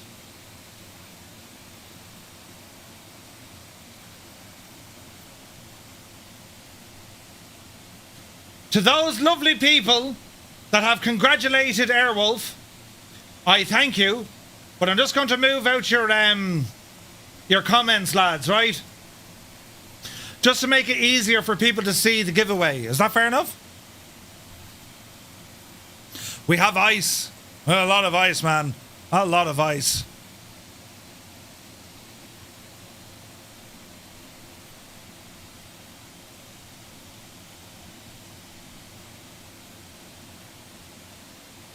There we are.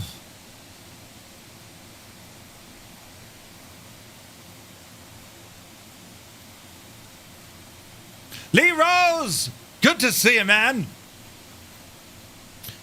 Where do you come from, Islar? I come from Ireland. Living in Tipperary.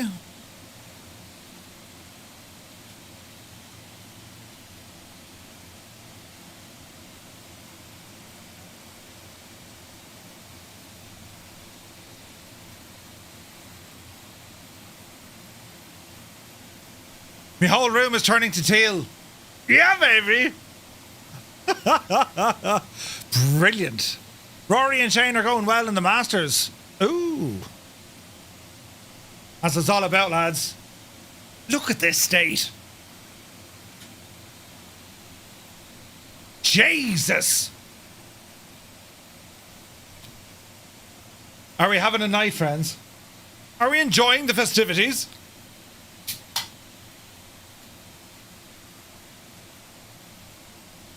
Cybok turned on me lights white.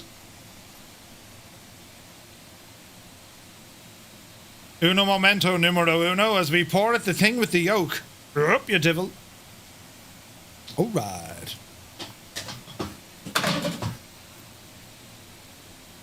Cheers.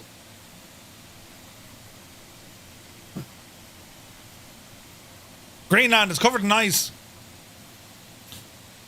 Watch out for the leg. Oh, Jesus. Dreamy, sleepy, nighty, snoozy, snooze. Dan Markham. So last night, if you weren't here last night, I went about my business, pouring a pint, as was my wont. The thing overflowed as I opened the can, and it absolutely exploded. It was like one of those geysers, you know, an exploding waterfall. It came down and saturated, waterlogged me right leg. And the carpet. It's alright though. We changed the jocks on the socks. And all is well in the realm. So you're saying you violated the no spillage clause? Yes. Only like a true Egypt can. Indeed. Man alive, look at the scenery. Like, I'm excited flying this route tonight because, well, I haven't done it in 2024 yet, right? None of us have. Lead ballooner, sleeping bag. We got probably 5 hours left, I'd say. Maybe 4, right? I mean, you know. Have you got something to do tomorrow? Or today? You can't. We'll blame someone, you know. Yeah, we're up all night. What were you doing? Oh, jeez. 12 minutes left for the next giveaway. The Cows DA40 XLS with thanks to Cows. My wife says I can sleep in. Max Stallion's birthday is tomorrow. Oh, dude. Happy birthday for tomorrow. It's awesome, man. All right. We're cruising nicely. To our friends watching us on YouTube, hope you guys are having a good night. There's a lot of miles done, a lot more to go.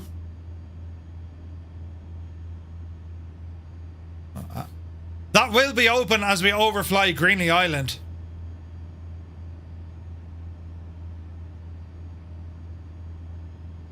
That sunset though, man, isn't it gorgeous? Brad Plays, my dude, good to see you. Where's the Egypt off to today? We're doing the flight of the Bremen. Flying from Ireland to North America. But we're doing so following the Irish Air Corps trip back in 2003. It's terribly nice. Gorgeous. We're over Greenland.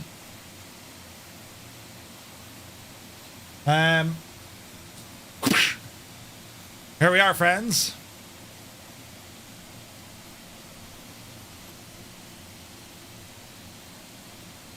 We're about halfway through this flight. Next leg is going to take us from Nook over to Goose Bay. Then it's Goose Bay down to Greenland Island. It's all going to happen very fast.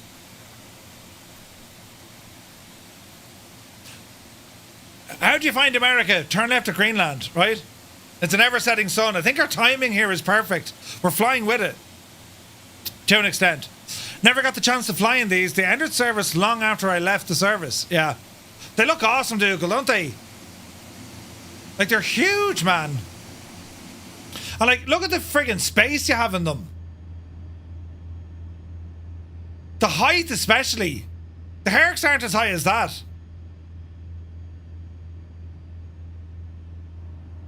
It's awesome. The impossible face is flying towards the sun right now. And it's grand. It's savage.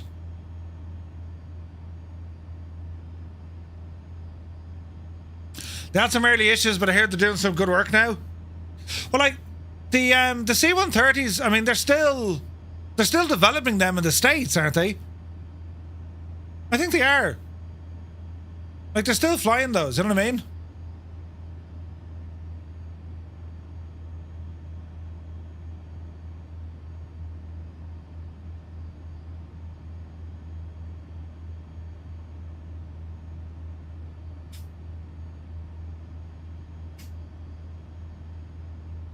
But sure, we'll try.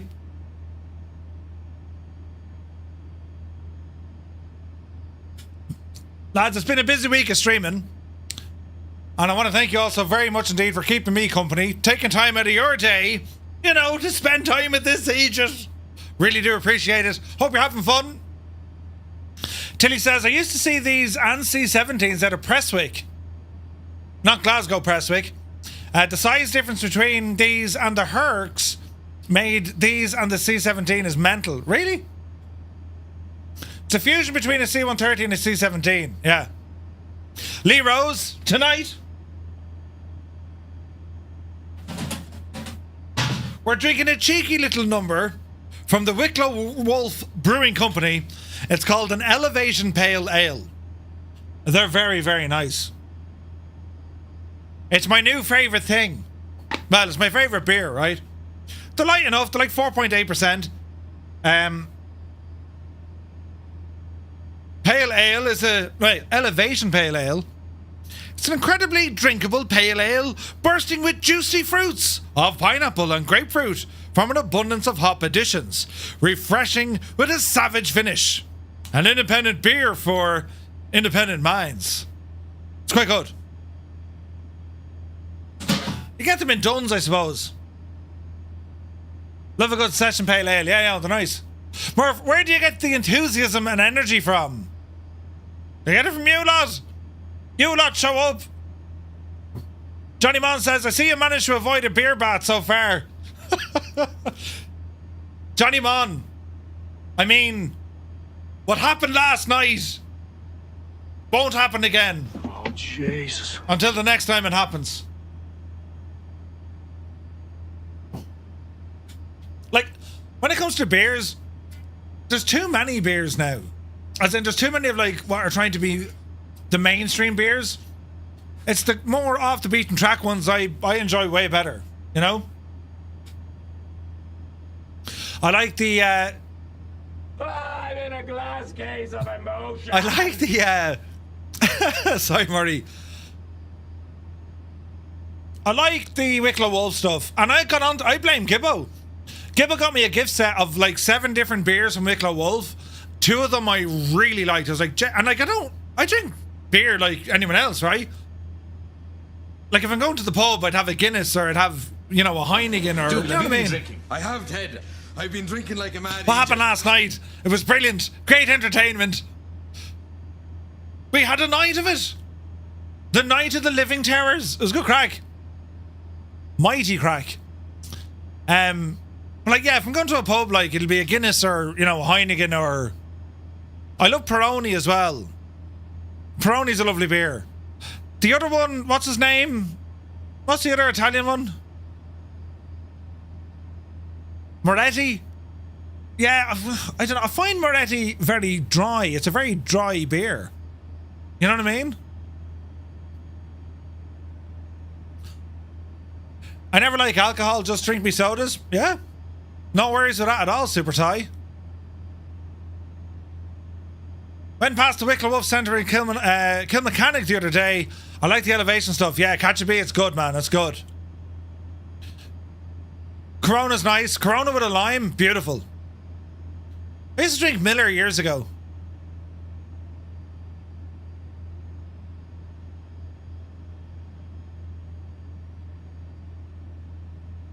You don't have to drink alcohol. I mean, I like a beer every now and again, right?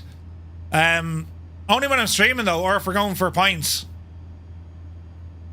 But never feel awkward if you don't drink alcohol. A tasty beverage is your tasty beverage. Could be water, could be a soda, could be milk.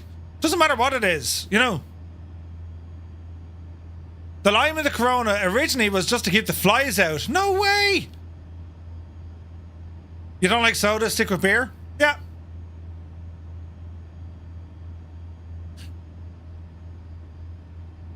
Our tiny little Belgium has more than 1,200 beers. Belbro, your beers are dangerous, man. It's like 12% beers. Don't forget coffee. Oh yeah, coffee. Coffee for the win, Zybok. Lee Rose has a bar in me garden cabin. The Aviator and I serve Spitfire, Wingman, and Lancaster Bomber. Oh, awesome, man. That's awesome. When I'm out for the spin on the motorcycle, I go with the 00s. Yeah, they're getting pretty good. Yeah, man. Top of descent after Asvid. Thank you, Muse.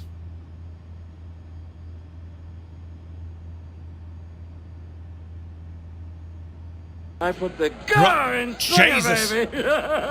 Captain Cocktail in with 5 gifted tier 1 subs. Thank you very, very much. Lads, if you just got a tier 1 sub, that gives you access to all sorts of things.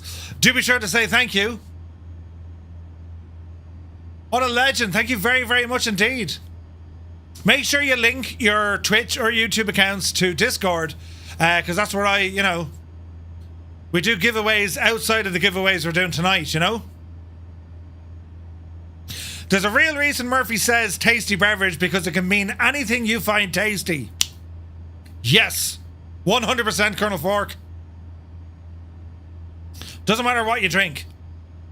Just steer clear of the Murph After Dark channels. Oh, brilliant. That's going to happen at some stage and say, you know, it has to, like, do the maths.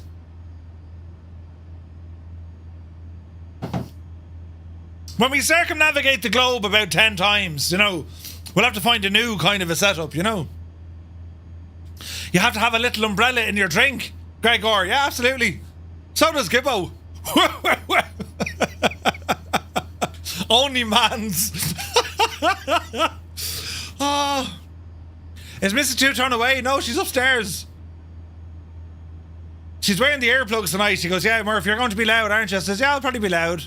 All right. So we said, yeah, okay. You can stream. Don't be up late. I won't say I'm fine. I won't say I'm fine. Ground spoiler's armed. That's okay, leave him there. This is insanely beautiful, isn't it?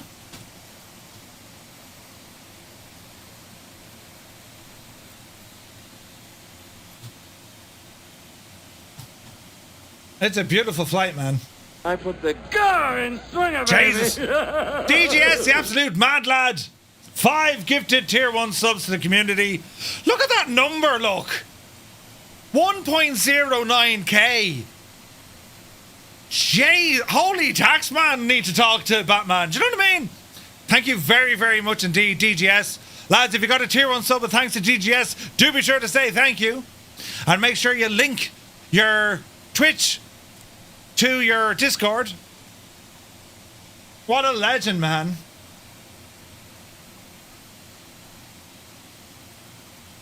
The man is a legend.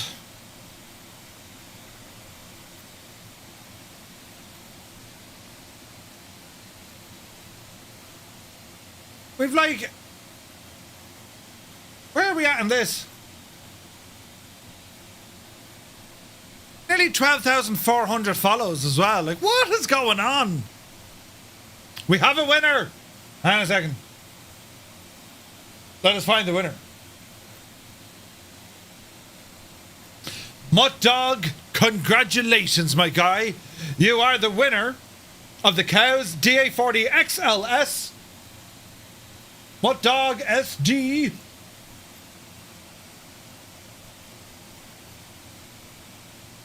A massive congratulations, Mutt Dog. Well done.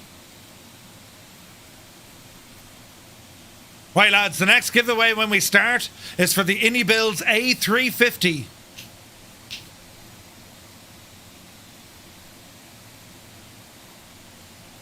Can cows build planes?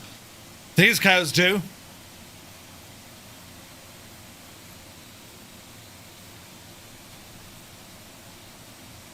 Jesus. Hot Jesus. I put the car in Jesus. swinger, baby. Oh, we can't have this again.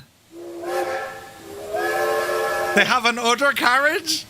They move very fast. Captain Cocktail in with another 5 gifted tier 1 subs. Thank you very, very much indeed, my guy. That's incredible. Incredible support.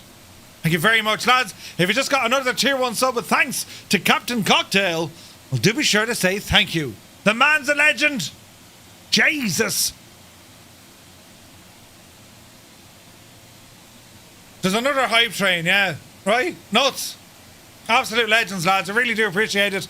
Thank you very, very much indeed. Nuts. Good man, Muse. I just saw your message on Discord. Cheers, man. Everyone on Twitch now has a sub, right? Big John, good to see you. Thank you for the follow.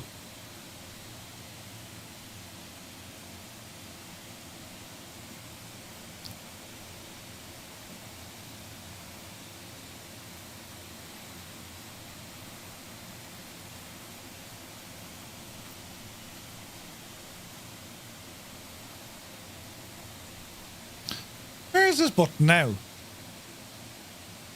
Not everyone?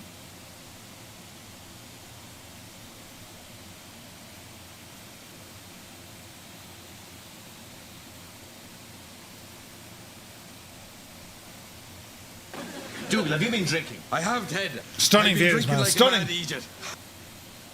Right.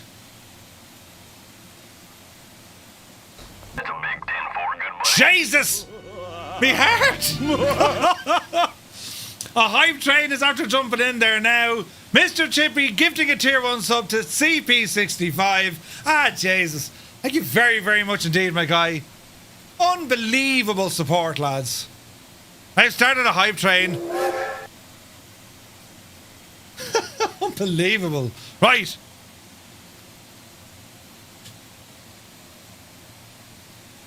Choo choo. Choo choo.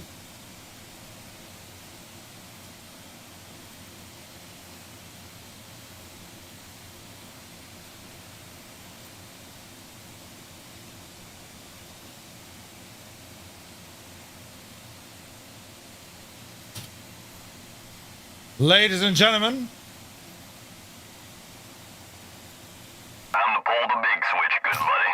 Kaharia in with the raid. Thank you very much indeed, Kaharia. Welcome in, Raiders. Hope you had an awesome stream. We have just started our next giveaway. This one for the Inebills A350 airliner. For your chance to win, make sure you're in our Discord. Myself.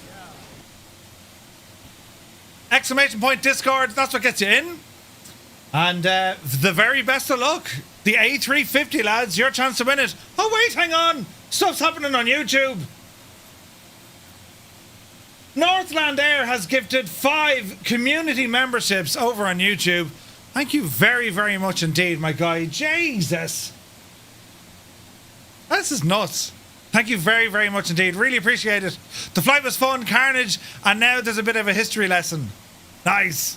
Nice. Fly us a plane, you're the pilot, man. Love Billy Joel. Happy weekend. Off work finally. Paparazzi. Great to have you here, mate. Hope you're well.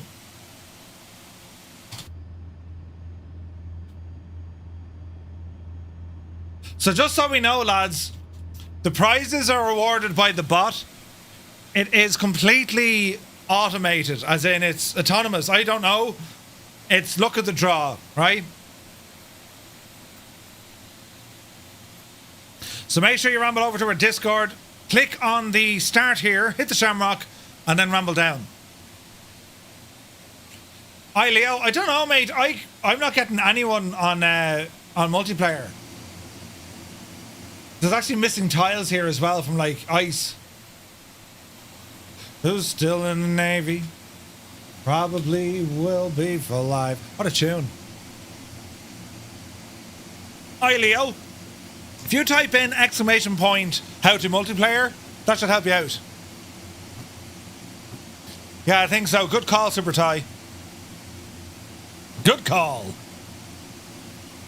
Do a server switch.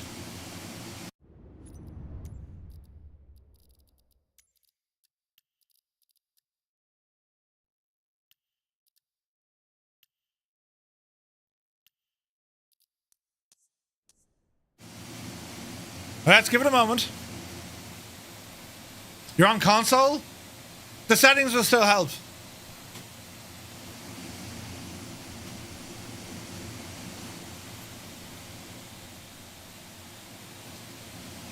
Nah, it's shagged. It's shagged.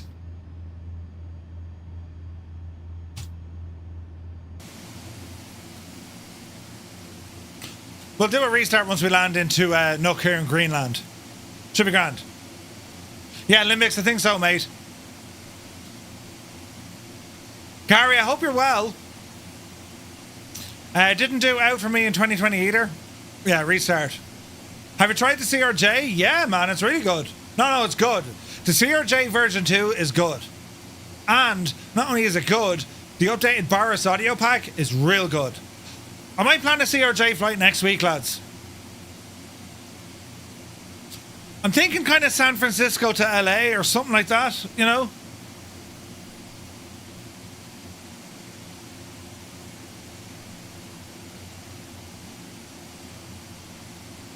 $56 likes over on YouTube. Thank you all so very, very much indeed. It's amazing what that like button does to a stream on YouTube. It kind of recommends the stream to innocent bystanders. Standards. Yeah.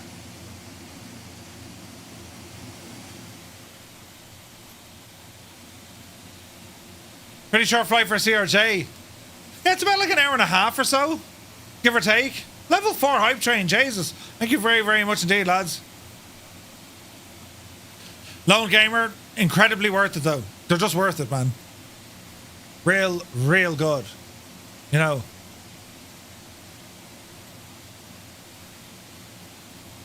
Ooh.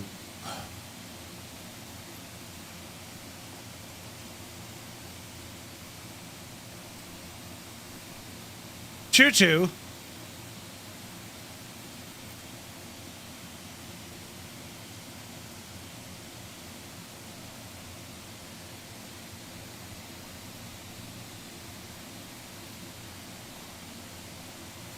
It's all happening now, isn't it?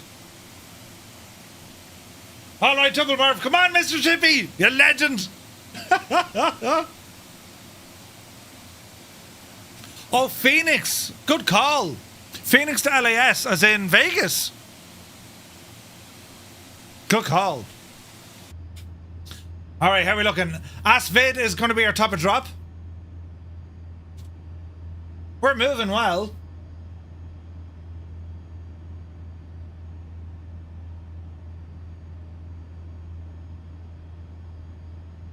We're looking good, lads. We really are.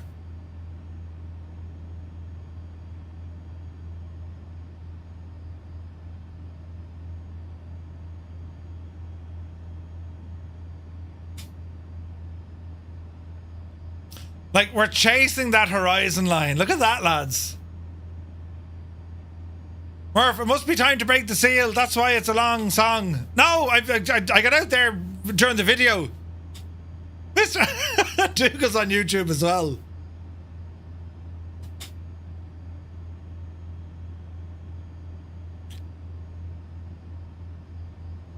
Look at that view, though.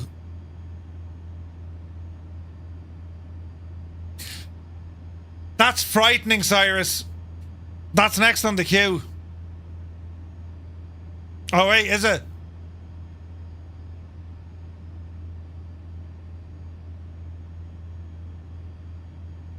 Yeah, it was Derek and the Dominoes. Jesus! Stu Snape, look what he did! 5 gifted tier 1 subs. Thank you very, very much indeed. Jesus, man. Lads, if you just got a tier 1 sub with thanks to Stu Snape, well, do be sure to say thank you very much indeed. Hello. So look at this shaking Stevens, lads.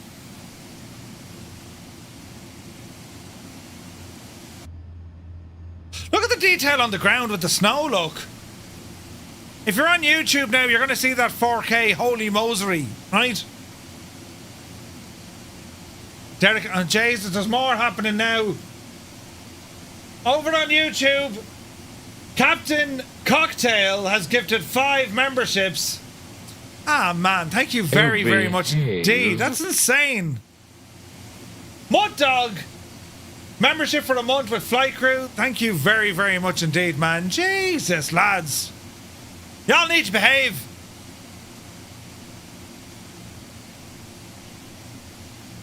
That's incredible looking. Thank you very much indeed for all the support, lads, tonight on Twitch and on YouTube. It's been nuts. I'll come back here now next week. I'll have gold-plated teeth, you know. I'd be driving a Skoda, newer Skoda. And then everyone be giving out to me. What a waste of money. What are you talking about? So's your face.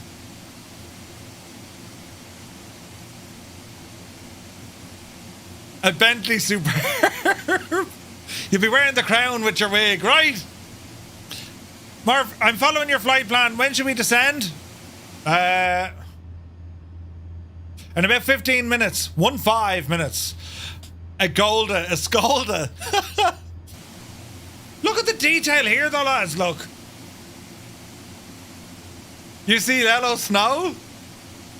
He'd look up in a tiara. Oh, Jesus, there's more. Sim Fanatic is in the house. Dude, gifting a tier 1 membership or a membership. Sim Fanatic, good to see you, man. Dude, really looking forward to Flight Sim Expo. We've had Johnny Mon here in the chat, and some of your crew have been here, man. Looking forward to it. If you're watching us on YouTube, you might be wondering, you know, why is Murphy talking so loud? And why is he doing this all the time? You have to come to Twitch to figure it out. So if you're on YouTube wondering what is going on, you know, just ramble. You know, ramble to Twitch. This URL, good to see you, man. Am I a cigar guy? Is a wild bear crap in the woods? Hell yeah!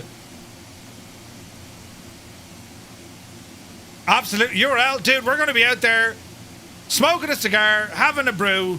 You know what's going to happen, right?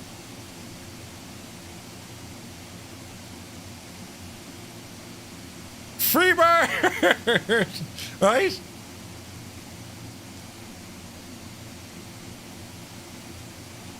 There's a great cigar bar in Providence. I'll invite you when Ty and I get there. Oh, nice, man. Yeah, yeah. It's all happening on Twitch, right? Yeah, no, 100%. So cigars, usually like at weddings or whatever. Now, some of the lads try to be posh. They'll dip it into a brandy. You know what I mean? But yeah, man, 100%. I think I got some actually here. Don't know how well customs will behave. This time we're going to need to get an orange whip. Yes, yes.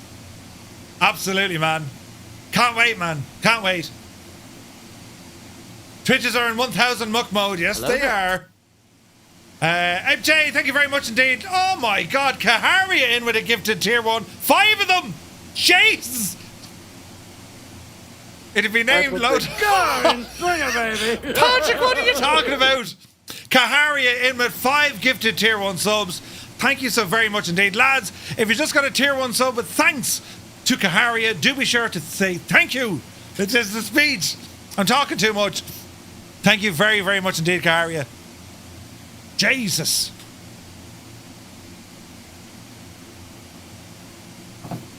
I played this lovely on the spoons, you know.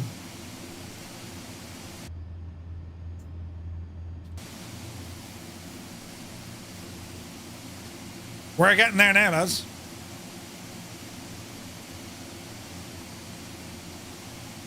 Dip a cigar into brandy. Yeah, surely, Dev. Not the bit you smoke, right? You grab it the cigar, and where you smoke it from, smoking a pancake, you dip it into a bit of brandy. You don't like soak it, you just dip it in. It's ice, Boston Elf, ice. Having a brew right now as well. What are we drinking? It's an Irish beer from the Wicklow Wolf Brewing Company. It's called a Mammoth IPA. It's very fruity. It's got like pineapple, grapefruit. It's so damn nice. Cheers to you, man. Warhamster has entered the chat. Good to see you, Hammy. Hope you're well. Is there a ramp that lowers on the back of this plane? Yes, sir.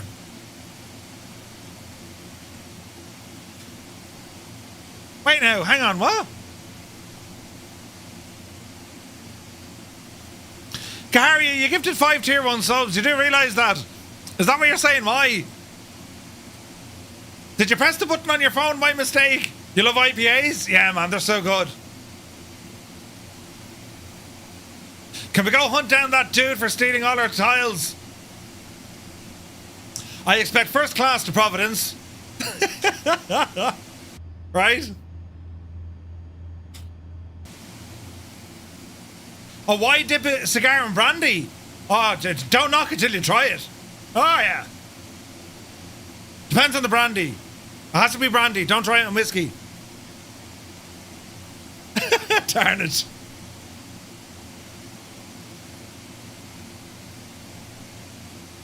Well, where is this now? Hang on now. Whoa, Sally. Whoa. Yes, yes, yes. I spent 3 rounds in the ring with Mike Tyson earlier. I mean, it was gardening all day. Super Ty, I've missed your comment. Hang on. Oh, wait, Patrick was implying, if a Skoda had a name, would it be named Skoldilocks? Skoldilocks. And he came back. What did he say? He said something about Patrick. That's hilarious, man. Hilarious. Interesting kind of satellite imagery. But look at that sunset.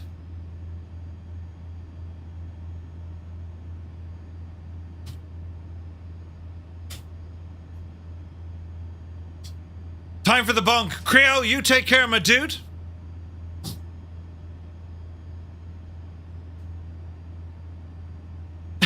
Curse that I have to take my hands off the controls there.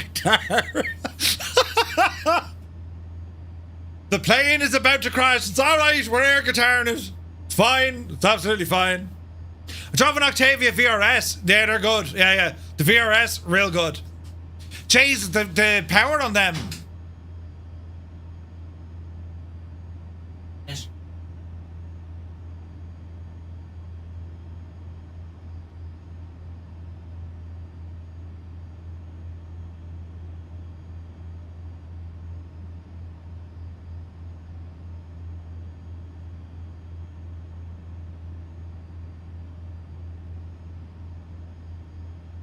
That's Two-Tone Jr. in, updating me on the qualifications for the Bahrain Grand Prix.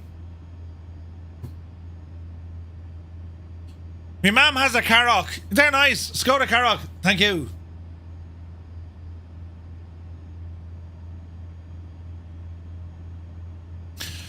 Sim Fanatic. I need to see, can I bring you over one of these? I think you'd like this beer, man. Ladies and gentlemen, boys and girls, children of all ages, we have a winner. Heisenberg, you have won the Inebills A350 airliner. Congratulations, my dude.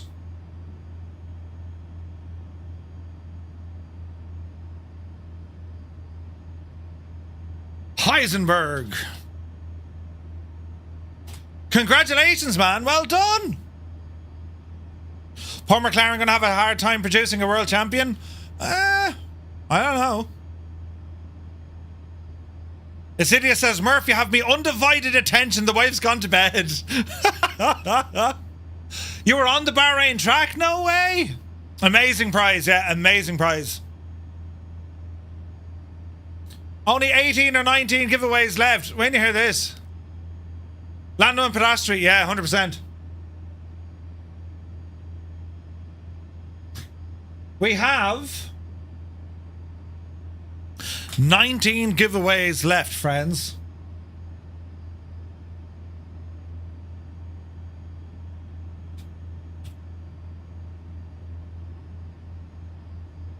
Hello there. Hello there.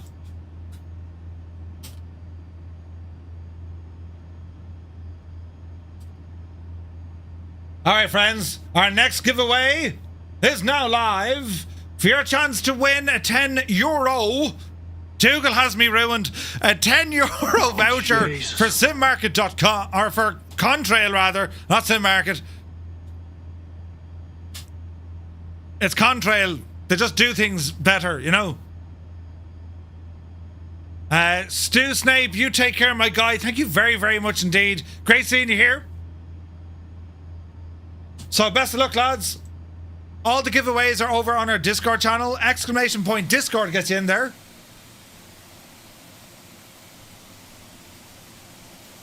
Man alive, look at that view.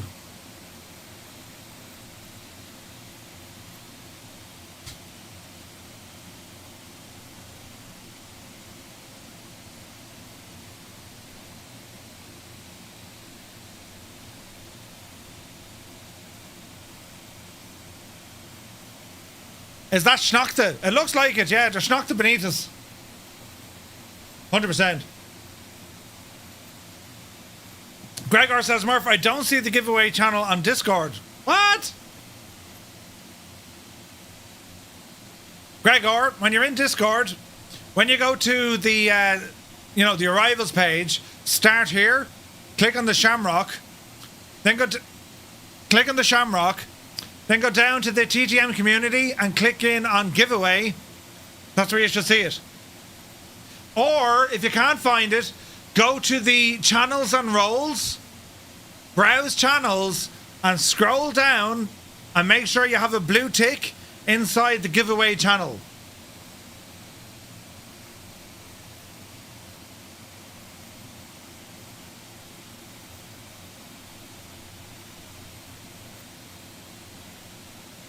Thanks, Shirley Dev.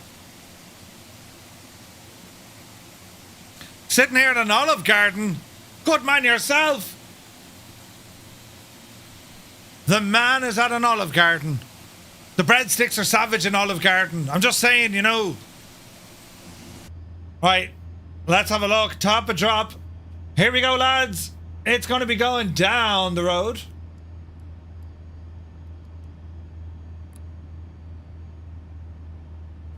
We are descending. We're getting closer and closer to a destination. It's starting to look real good now. We'll do a quick sim restart and, yeah. What are you supposed to do if you win? Drop me a DM and just say, Murph, I won this prize, and then we're good, yeah?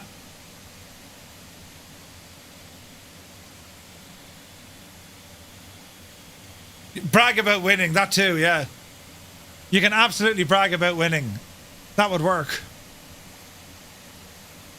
Ooh. Haven't heard this in a while.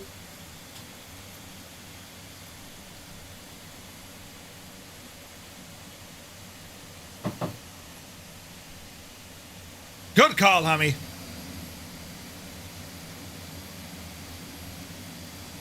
Look at the state of this, lads.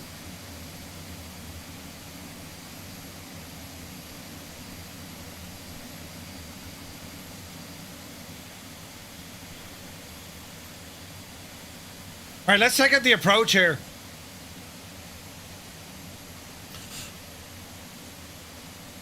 So it's going to be an ILS for runway 4.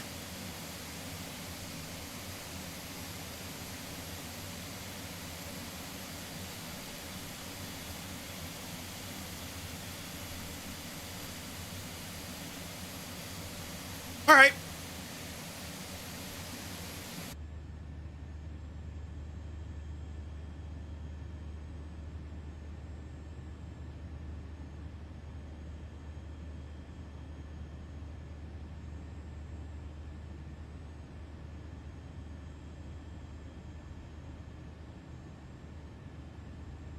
Uh-oh.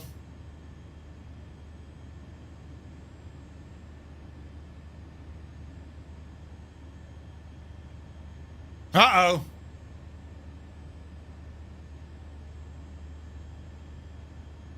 Well, it's not really a WASM crash. I just can't get into it.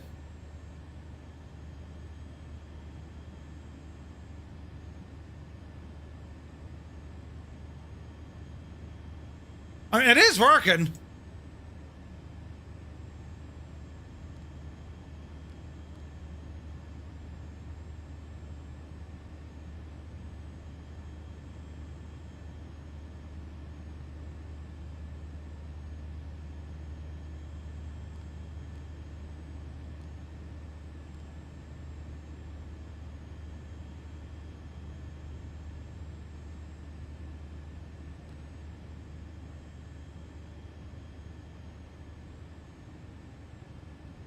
Right.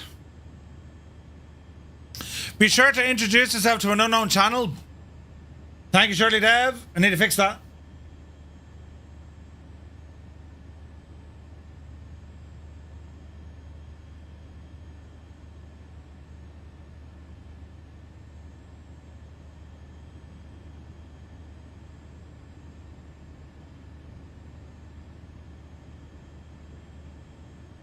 How do we fix that now?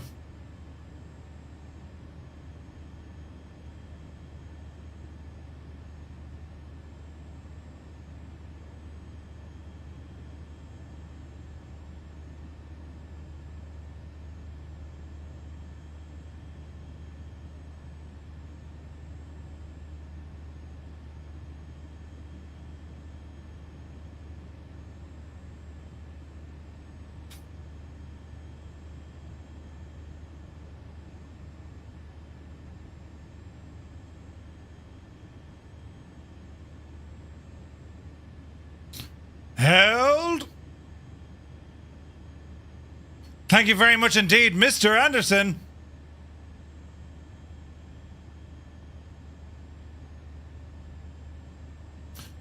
Where's this button I'm looking for?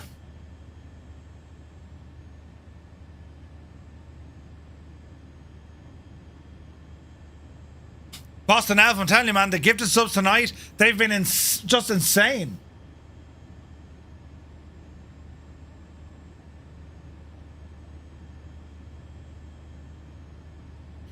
Why is it asking that question?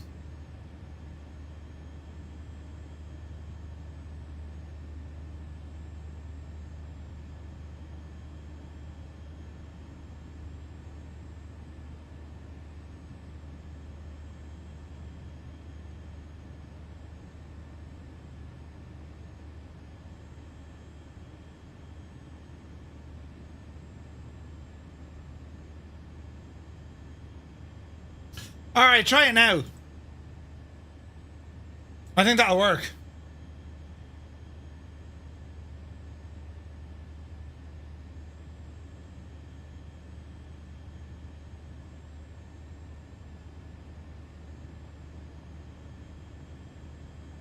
Right, that's shagged. So we're going to have to do this manually, lads. Manually for the win. We'll figure it out. We'll be grand. You know, moonrise and sunset. Same area?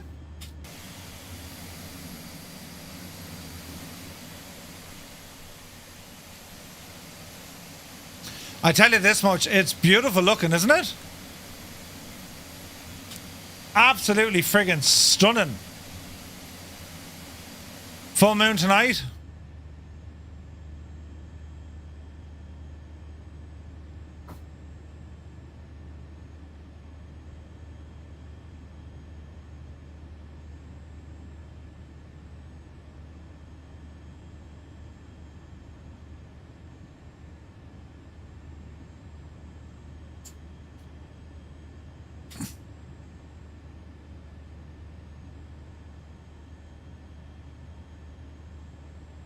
You have clouds in the way. Oh, hang on a second, that's wrong. Now you're talking. Now you're threshing. Here up the yard. Jesus, look at that, lads.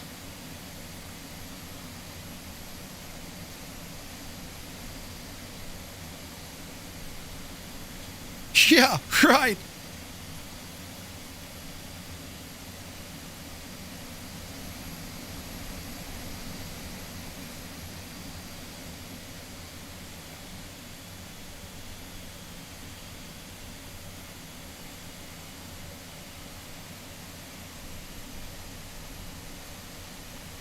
Not the original, correct. Not the original.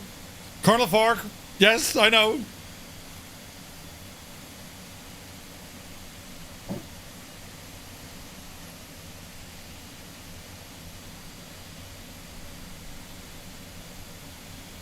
Ladies and gentlemen, we have a winner. Ninja, you've won yourself a €10 Contrail voucher. Congratulations, my guy. Well done. Oh, Jesus. Oh, when you pour out a Guinness Nitro Surge and you forget to press the button. No! Muse. Jesus. Nothing can beat the original. Yeah, no, I agree. You can't beat the original, but this is playfully kind of close to beating it. Just not beating it, you know. Ninja, well done. Gregor, yes, sir. Go ahead.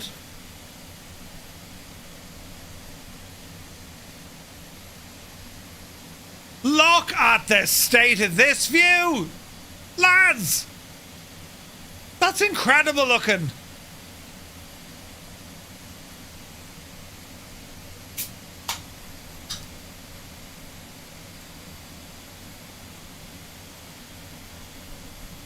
Oh, room blitz. Jesus, I'm pouring this now like some sort of a... Ah, Jesus, lads. I'm not even going to show you. That's how embarrassing that is.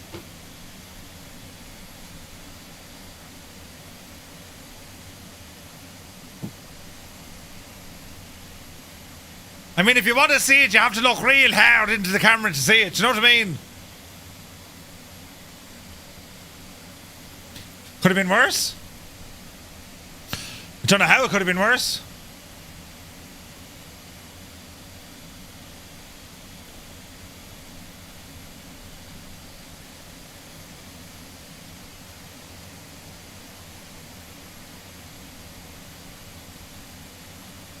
Oh, Jesus. Listen, it's grand. Don't worry about it.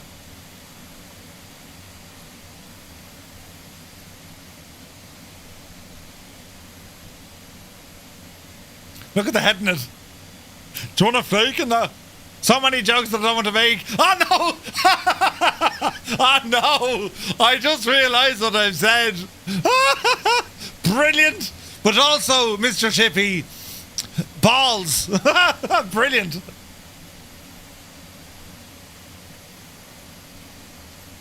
Ah, jeez.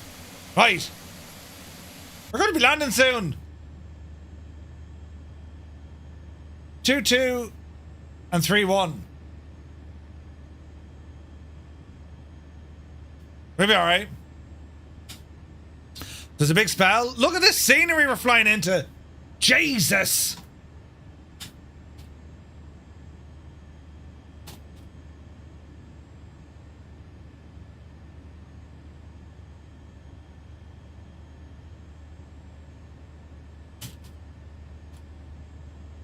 Ladies and gentlemen, we have started a new giveaway. This one for Flying Fries. Gabrielle, one of my favorite aircraft in the sim.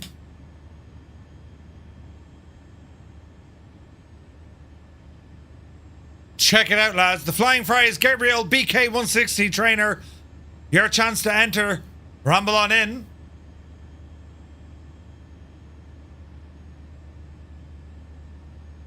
Ah, balls, I'm after typing in Flying Fires. Lord Freed knows the crack. I can't change it now. Hang on. I'll fix this now, look.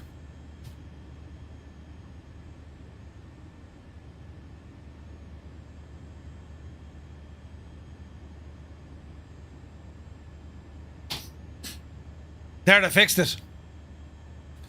Yeah, it's not the genuine Flying Fries. It's a cheap knockoff. Oh, Jesus. Oh, really, Cyrus? Nice, man. Yeah, I love that plane. Jesus, our speed dropped right down.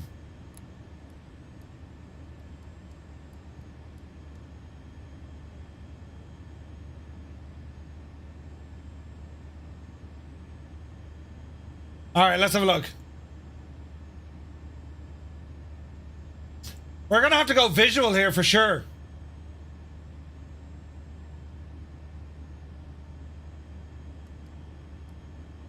Let's see what happens.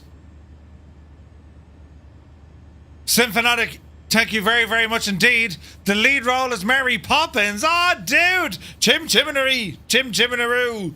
Wait, no. Chim. A spoonful of sugar. Right, brilliant. Really, Gregor?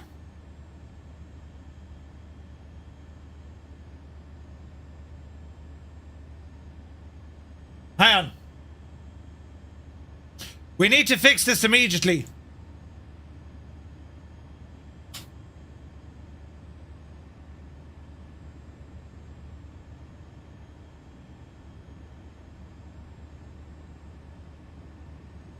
Try it now, Gregor. Try it now. Hello there. Hello there. Who have you got? Matt Kelly, thank you very much indeed. Welcome aboard.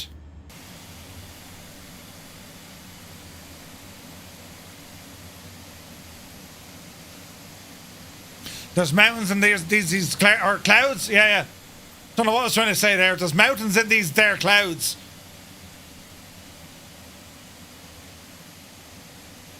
Oh, Jesus. Lone Gamer, come to Twitch. There's only Great Owl Crack on Twitch. Do you know what I mean? Oh, Jesus. You're grand.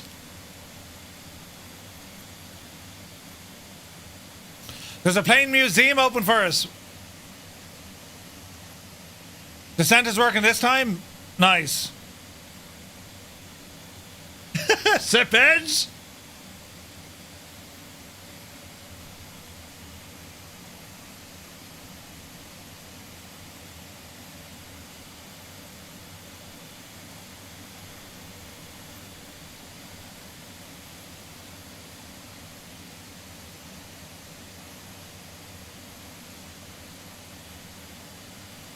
The weather is just incredible, isn't it?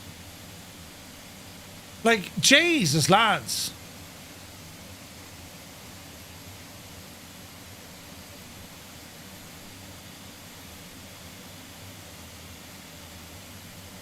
All right. Actually, a mistake. My mistake. I don't think you need to. It'd be grand. Right. Before landing. I'll be back in a jiffy. You know, the seal, you know.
Greta's watching.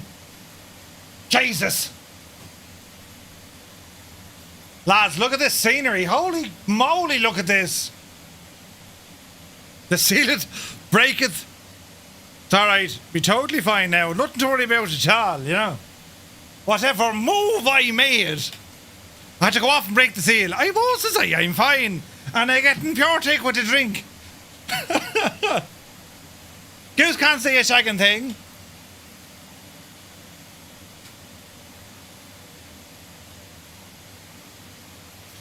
Oh, man alive.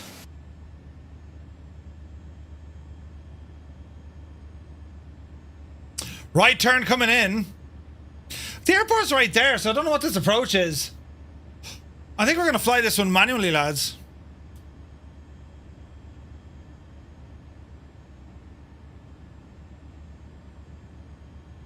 Although we can't see much. Will you stay where you are? You'll break the seal, says Bridie. I won't, says I. I'm fine.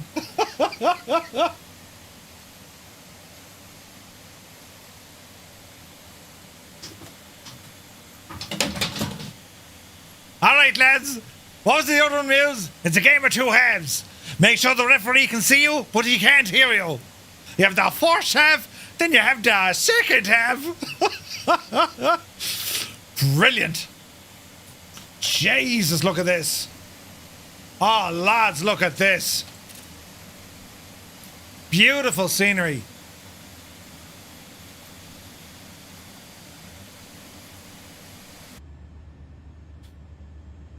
Yeah, so it's kind of leading us around the block. It'll spin us around.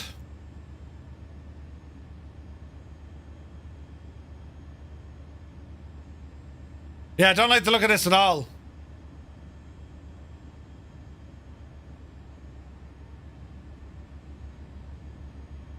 It should be direct nookery.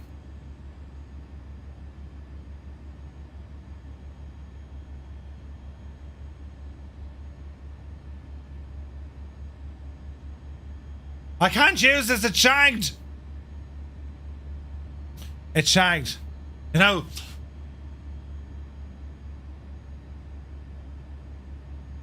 For the Limbics, who's been sitting there quietly, you know, he hasn't said anything all night, but I thought I'd have to play it, you know.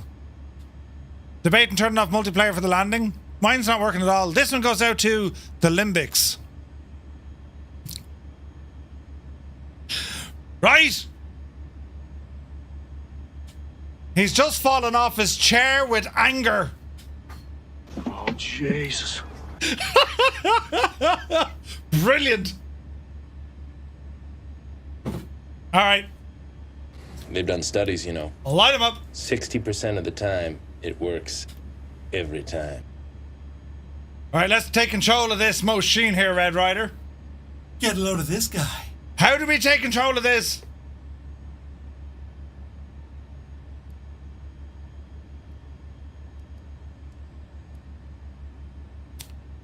Let's see what happens. Gibbo. Brilliant.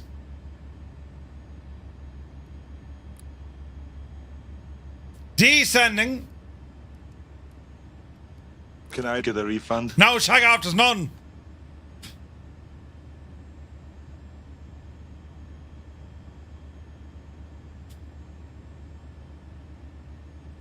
Tilly Flyer, you take care of my guy.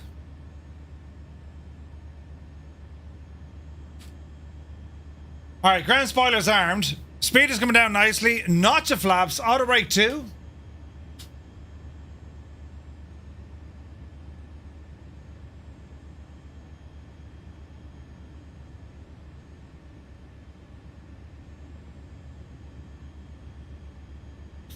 Let's see what happens, friends. Oh, look at the scenery again.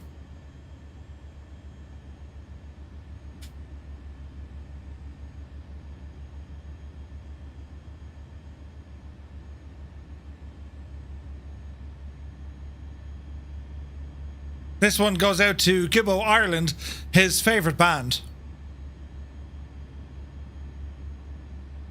With that, the phone is fired into the feckin' telly. He tears up the Two-Tone Murphy merch and spits in it.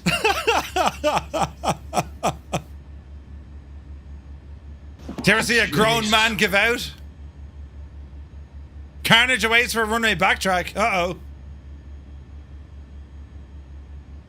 Beardy McWhiskey, good to see you.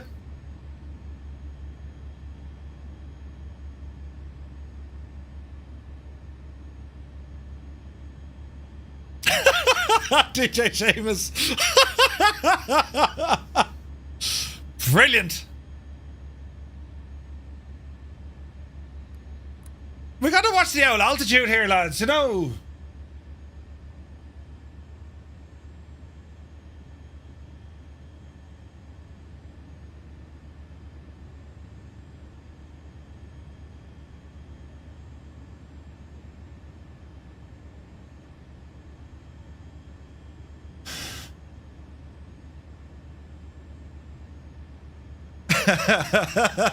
No, I get in trouble.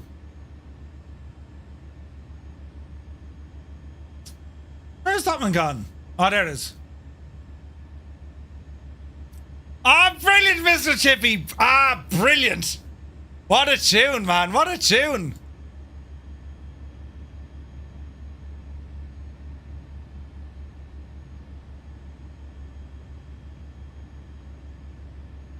I'm a little bit worried and shocked with the lack of response from Gibbo right now. Keith B, welcome in.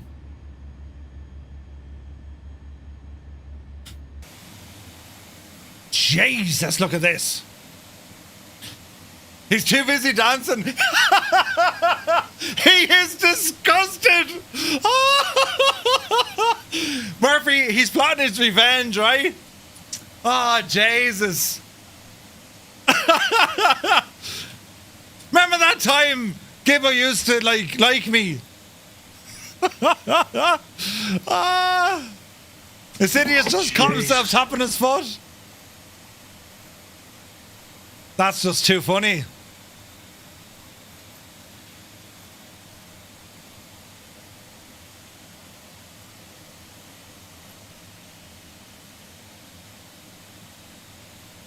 Up the yard!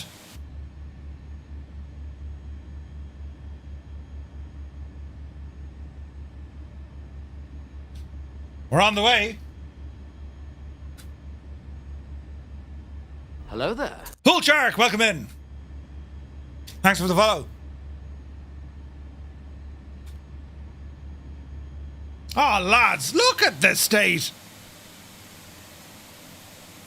I have fallen for your mother. Ah, Jesus.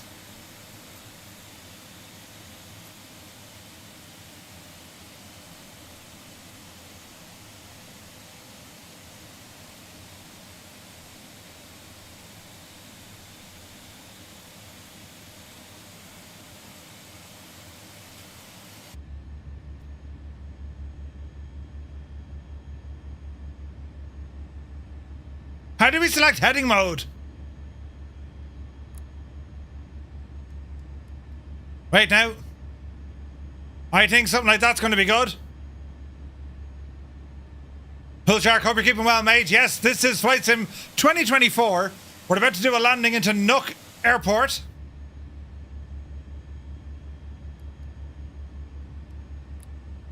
Let's see what happens here. Fireflies. Second notch of flaps.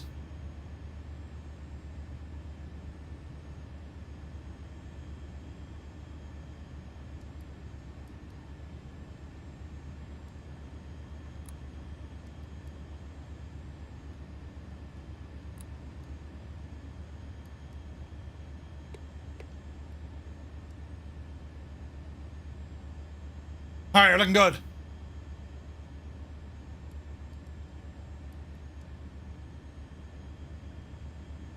We have another winner, ladies and gentlemen. Schutz, you've done a thing and won a yoke. You won the Flying Fries Gabriel BK 160. Congratulations, Schutz. Oh, me heart, I thought I got a CTD. Jesus.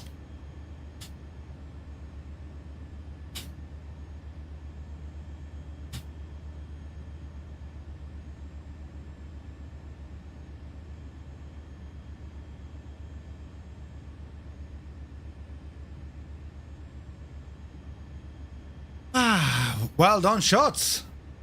Waiting for the runway to appear. Watch your speed. Altitude is looking alrighty.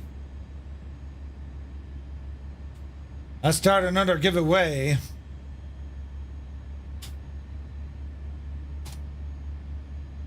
Murphy can't type.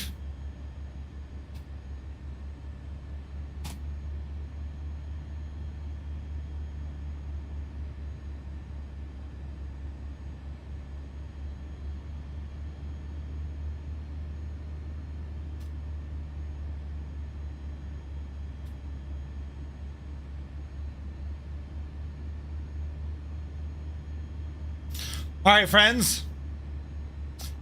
A brand new giveaway has just started. This one for another excellent cows DA40 XLS. For your chance to win, enter the Discord and then ramble in. Ramble in! Your chance to win! A cows DA40 XLS. An incredible study level aircraft. General aviation, but man alive, it's an absolute cracker.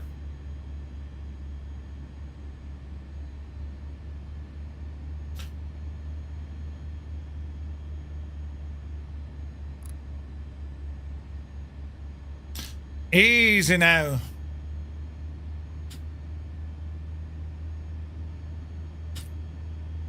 draw for that is tomorrow. It's in 15 minutes, man. Yeah.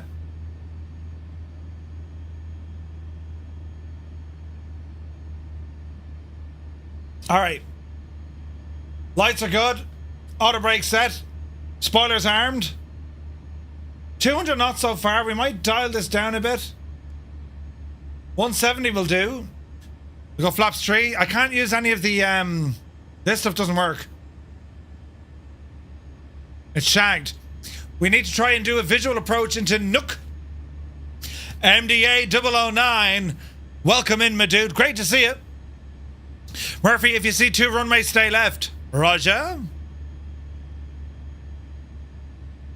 This is all visual. I don't know how this is going to work.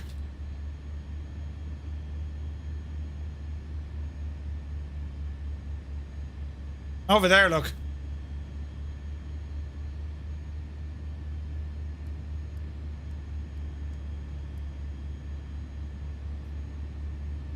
Oh, Jesus. Jesus is right.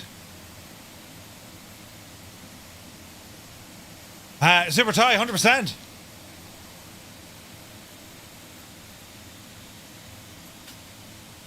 All right, lads, let's see what happens here.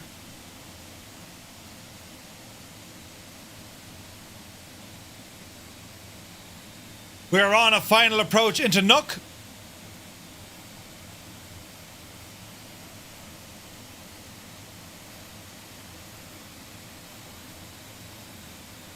We have 2 landings to go. Max braking.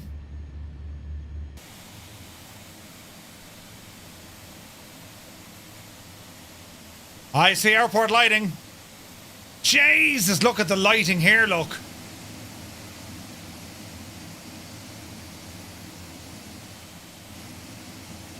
Look at that, lads. That's amazing. PC shut itself yesterday, patiently waiting for the IT store to open. Oh no, man. Going AMD. Yes. Yes. Yes. AMD. The way to be.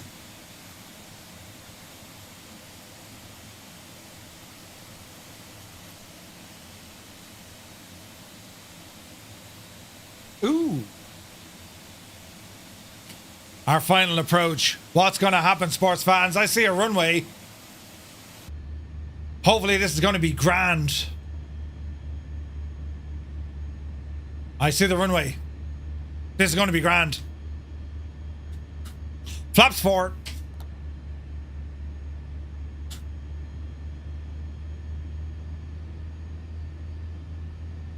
We're about to hit the glide. We got to hand fly this one in. This won't be easy.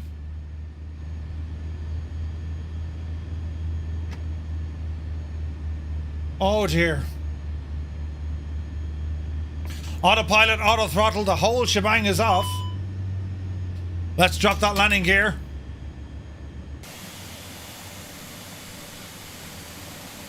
Oh, it's so slow. It's so slow right now.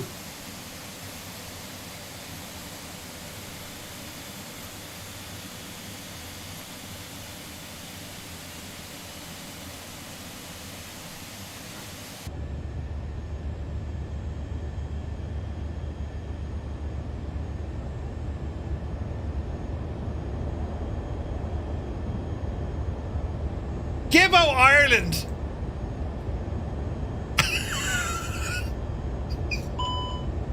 Oh, Jesus. I regret everything. He doesn't like the Spice Girls. Do you hear me? Jesus. Oh, crap. Ice.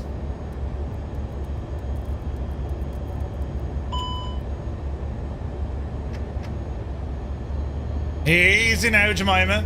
Don't sink. Don't sink. All right.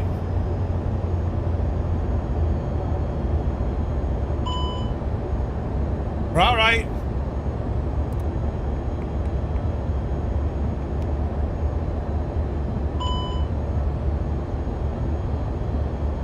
Let's see what happens, sports fans.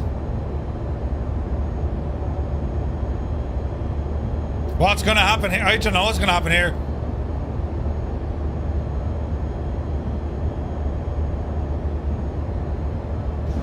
Jesus. Murphy has once again learned the hard way. Don't mess with Gibbo. Jesus. It's amazing what Photoshop can do though, Gibbo, isn't it? 1,000. 1,000.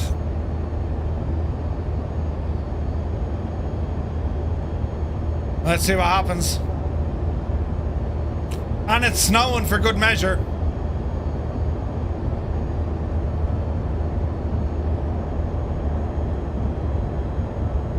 1,000. That could have happened, yes.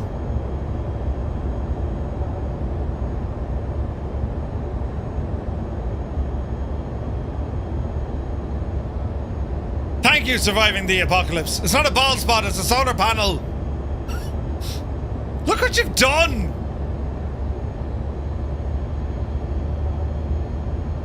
Alright, lads, this is some serious stuff here.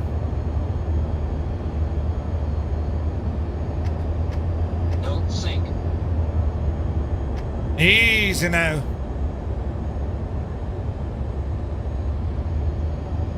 Don't sink. Easy. Easy. Don't sink.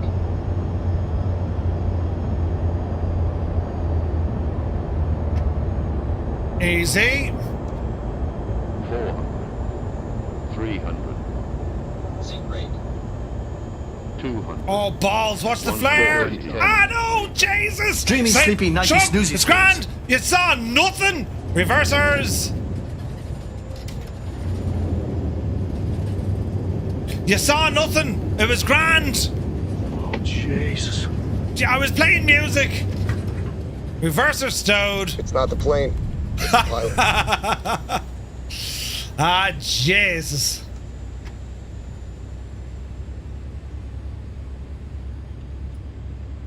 Spines have been broken.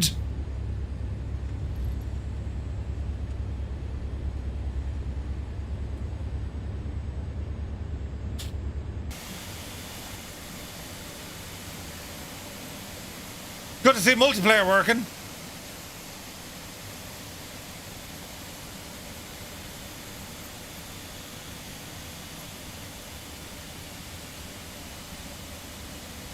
Jesus.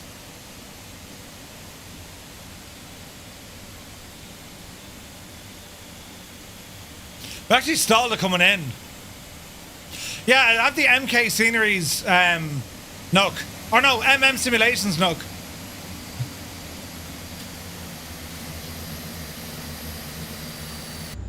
What was the landing rate? Hang on.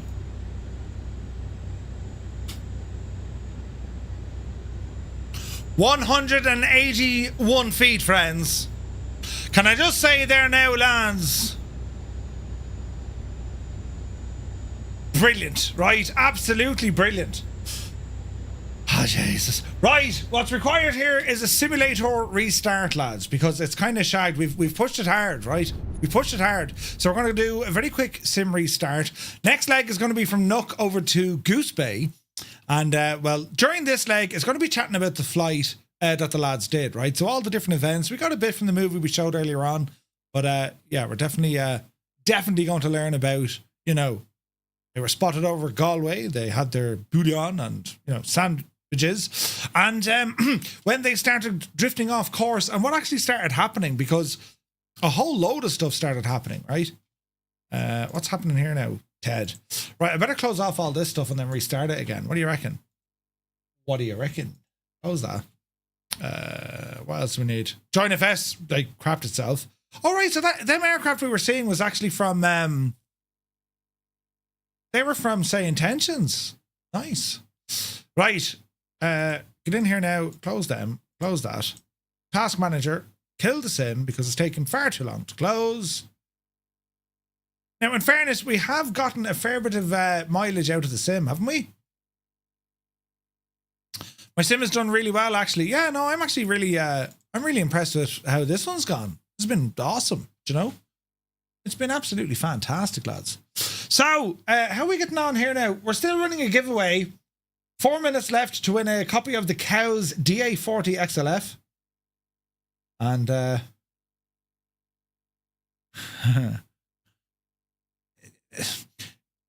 I can't respond to Gibbo.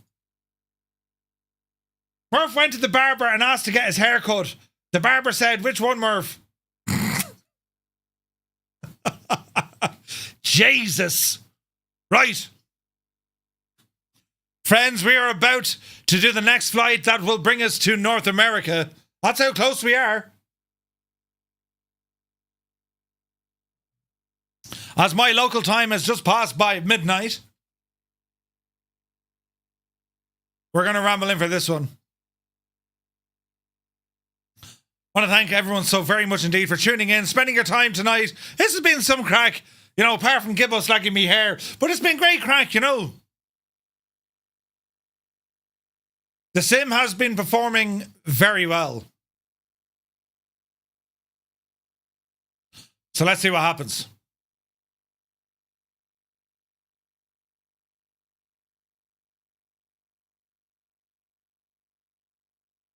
Are we having fun yet? Right in the middle of the weekend. I mean, we're slap bang in the middle of the weekend.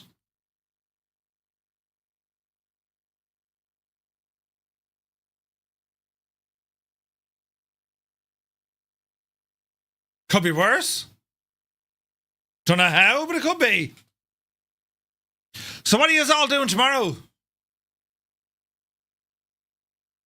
Marcus Dave.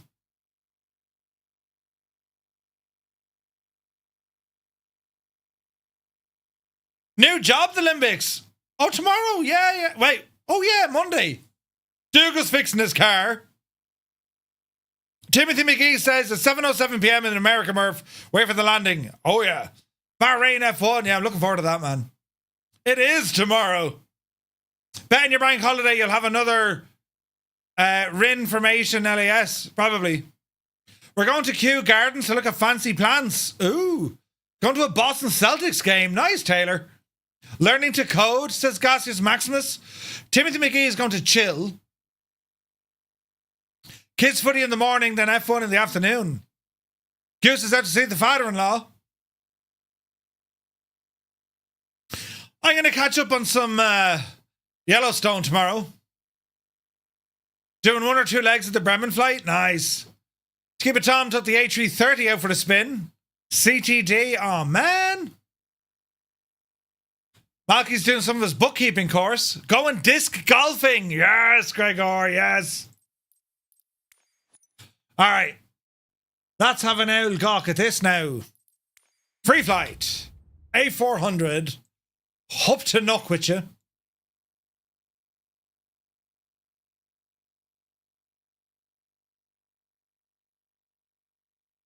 Where the...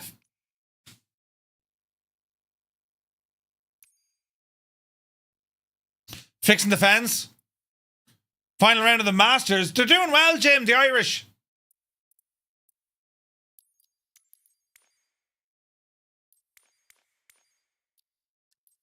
It's getting dark. It's getting dark. Oh, jizz.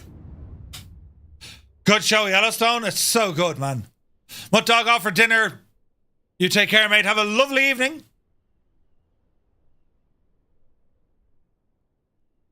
Got the press event for Donington. Do you know, I drove Donington. Great circuit. Oh, sorry to hear that, Goose. We have multiplayer back, ladies and gentlemen. Oh, yeah. Oh, Jesus, look how dark it is.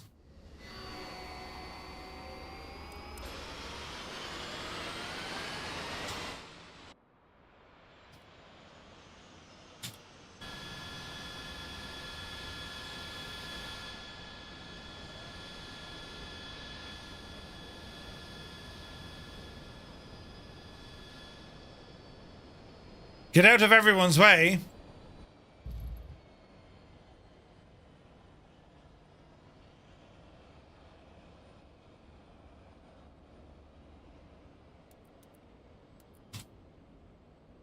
All right, I'm going to turn off multiplayer just for takeoff, lads.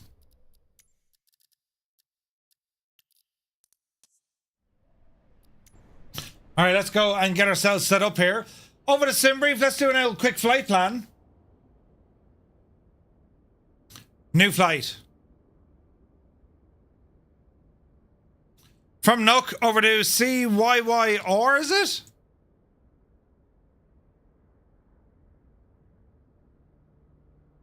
Goose Bay? I think that's right. We're in the Atlas. Departing runway 04. Just over 2 hours on this leg, lads. Generate the flight. Yellowstone is so good, man. It's so good. First thing I plan to watch is the UFC fight when I wake up. Come on, Paddy. Who's Paddy? UFC, Gibbo. Do you know, the crowd who own them also own WWE, don't they? Right, let's start importing some stuff. Simbrief, load.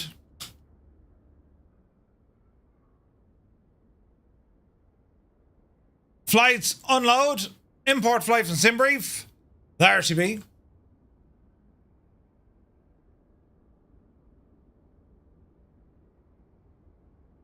Okay, we've lost sunshine. We might dial the time back an hour, lads. We'll see, right?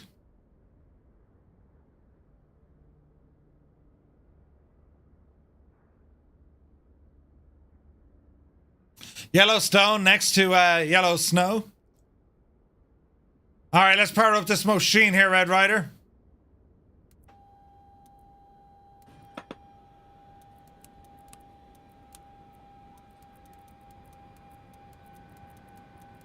All right.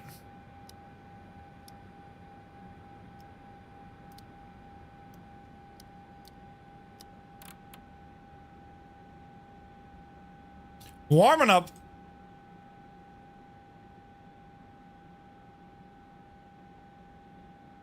Any request? Let's see how we go. Simbrief reckons I want 43. 43? Jesus. 4:30? The fight is on 4:30? Jesus. Ouch.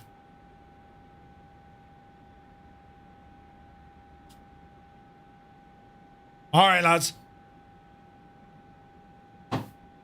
We're going to stumble out of bed and jump in the kitchen.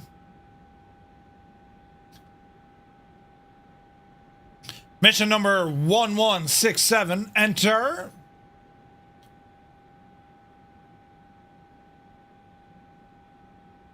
Flight plan. Departure. Runway 04.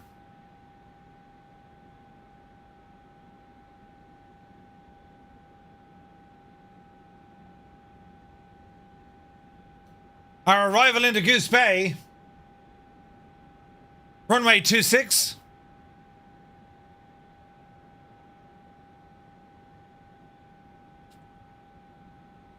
Do an RNAV.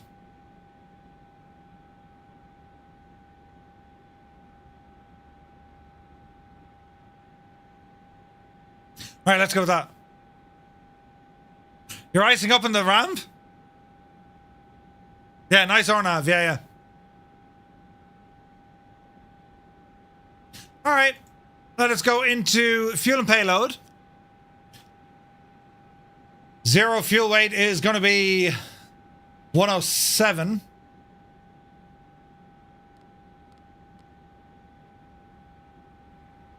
Let's get this APU up and running. Block fuel on board 13.6.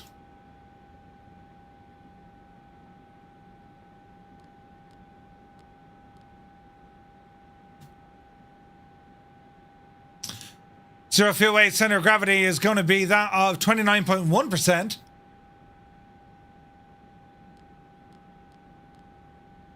All right. To keep it, Tom, you take care, my dude.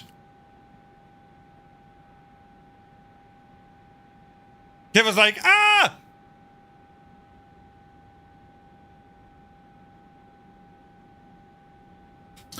We have another winner. Sourdough Man, you've won yourself a copy of the Cows DA40. Massive congrats, my dude. All right, Sourdough Man.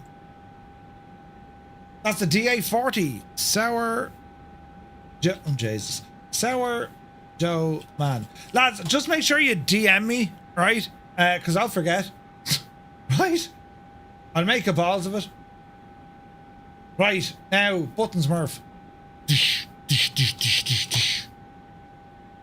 Yes, one please. 10 minutes.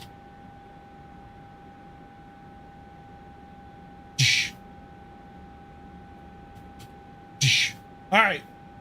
Next prize, ladies and gentlemen, for your chance to win 1 month of Say Intentions Premium for free, rumble on into our giveaway channel for your chance to win. It's now live. The landing runway in Goose Bay, runway 26, runway 26. Right, that all looks good to me. That's our that's our fuel. Performance is up next. Go ahead and pop these in. That looks good to me. Over to our flight plan. Start the APU. Checklist. Let's be having you. Before start. So, cockpit prep is done. Gear pins done. Fuel quantity checked. Takeoff data checked. Alt reference checked. IRSs are up and running. Beacon is on. And we're looking good. So, altitude according to 1003. So, let's go ahead now and get some join FS. We're going to get LRM. And of course, we're going to get some Say Intentions, friends.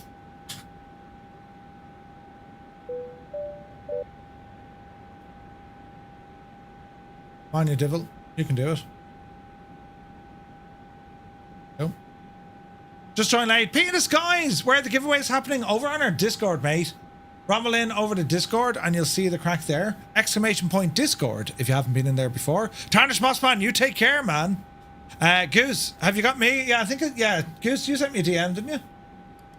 Yeah, I got you, Goose. Ah, Jesus. Hammy, I just saw that, man. Ah, man, that's brilliant. Ah, Jesus.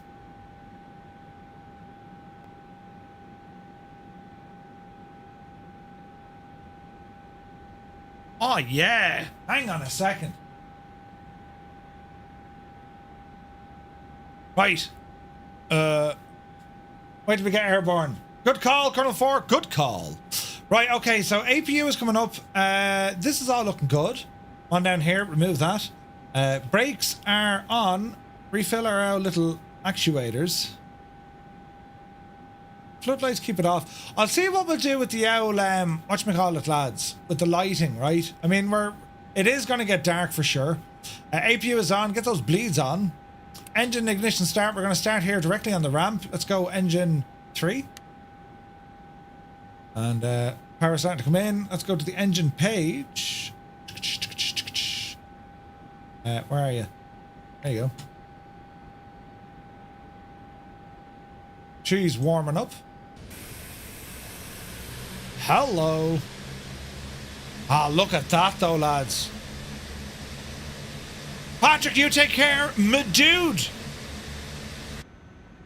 Time to pull the big switch, good buddy. Ian Fisher, welcome in. Thank you very, very much indeed for the raid. Welcome in, guys. Happy Sunday. You join us here. We're about to depart. Nook. Myself. And we're heading to Goose Bay, friends. Heading to Goose Bay. So, let's see what happens here, friends. Let's see what happens. Say we're going to go 6461 for the sheer crack of it. We are going to go to background, terrain radar, and TCAS. Nav is looking good. Constraints, put them in. Scale is looking good. Go out a bit. That looks good to me. That looks good to me. This is all good. Weather system, turn them on. We're on the ramp, but we're facing away from peoples. Looking good. Anti-skid is up. Pardon me, anti-skid is on. This all looks good. Formation lights are on. That's all looking good. Engine 4. Yes. All right. Bring the power.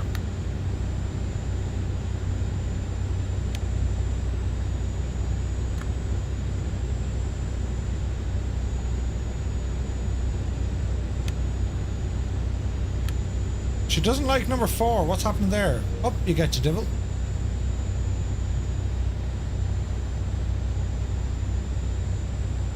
There she goes. Alright, we're looking good. All engines running. Altitude for this one. Once again, flight level 320. We're straight up to that one, lads. No messing around. Alright, we're good here. We're good there. We're good there. Alright. Ian Fisher, welcome in, man. Good to see you. External power. Good luck to you. Engines are all up and running. Bleeds coming off. APU coming off. Flaps are being set. Ground spoilers. Hello there. Armed. Flaps set for takeoff. They're on the way. Auto brake is going to be on RTO. Takeoff configuration. Go ahead and test this. We're good. Just want to affect flight controls. Let's change these guys a little bit. Lily Sims, thank you for the follow. 1.5 is good enough for me. Lights are looking good. Runway turn-off lights, they're looking good.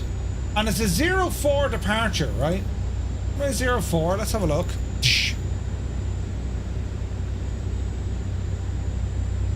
So, Charlie, Alpha, back taxi, and then out. Left turn, so be careful of the terrain here, lads. Let's see what happens, right? Have to hop off. Captain Cocktail, you have a great evening, mate. Thank you so much indeed for joining us. So we've traffic now up and running.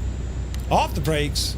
How are you finding the aircraft so far? The A400? Yeah, it's really good. Real good. It doesn't play terribly nice in multiplayer, though. That's the only thing. She ain't liking this. Ground, remove, remove. There we go. We're rolling. Oh, lads, look at this. This is gorgeous.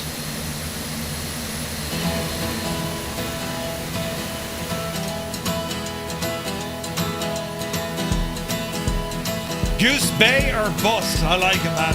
I like it.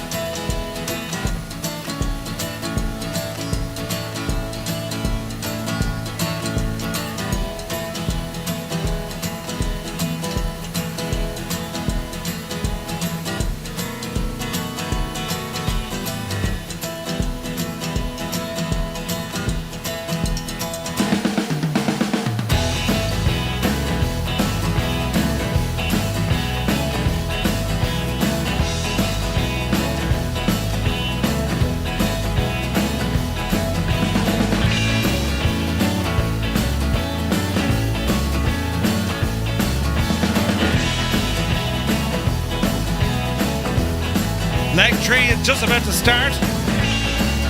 Getting the default 04 is fun. Uh-oh.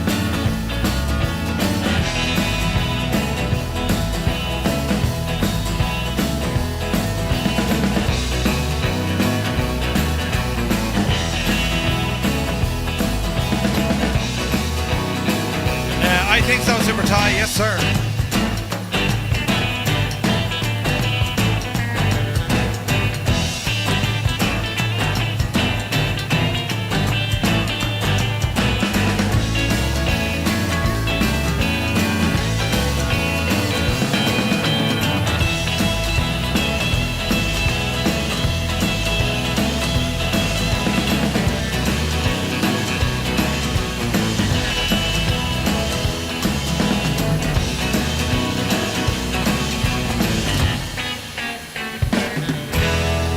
Alright, get ourselves back taxiing. This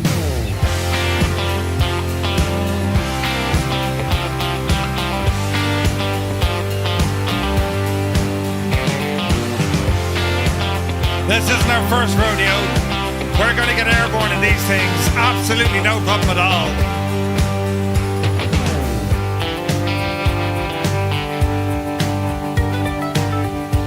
The default 04 is a dead trap. Nice.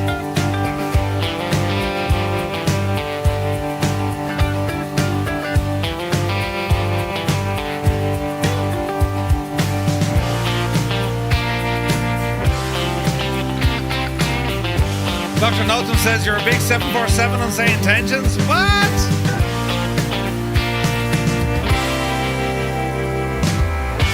Trust that simulations? No, man. All good.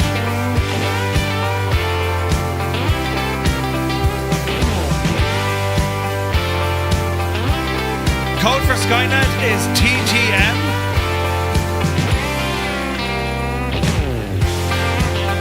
That's not predictable.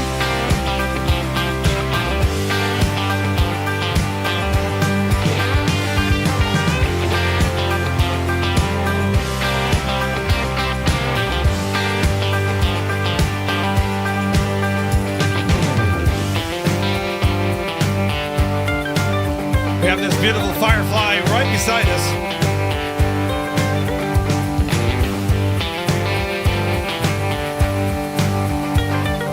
Go for it, my boy!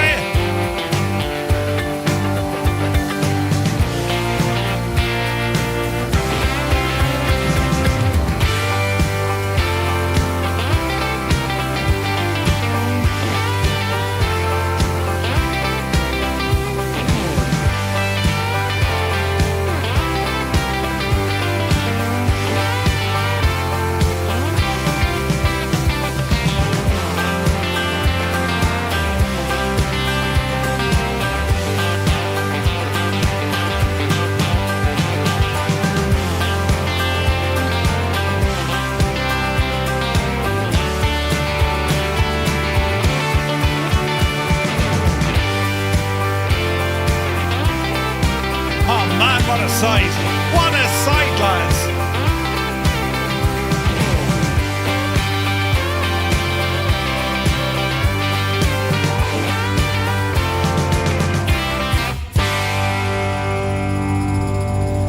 Alright, friends. Ground spoilers armed. Config. Test. We're walking. We're talking. We're not talking. TCAS standby? What? We're walking, we're talking, and now we're squawking. Let's go flying. Hold the brakes. Power coming in. Toga, off the brakes.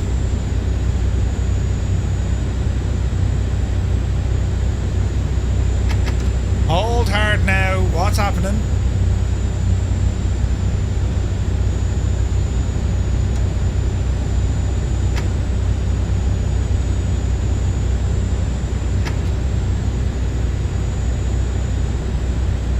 Really?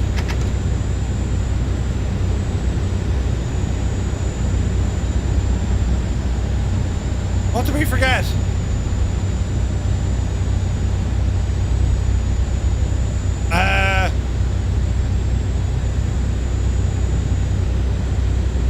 What happened to you and Muse fan? What the hell?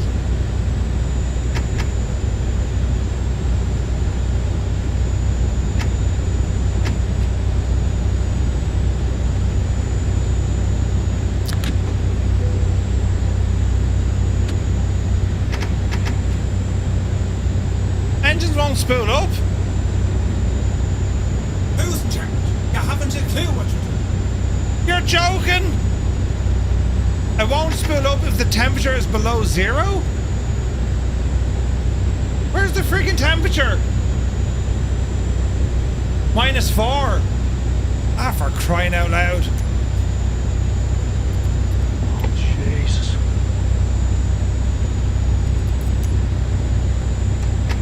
Now she's available. Right, power coming in. Up the yard. We'll put it back onto live now in a second. There's a bug we found. Take up power set, airspeed alive. 80 knots.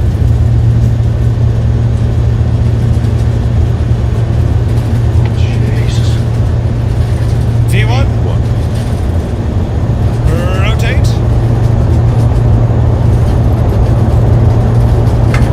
Pause the rate of climb. Gear up. Oopsie daisy.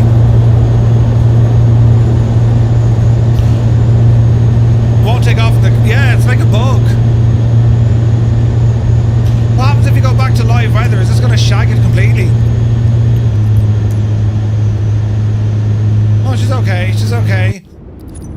Settings, multiplayer, quick! Buttons! Save!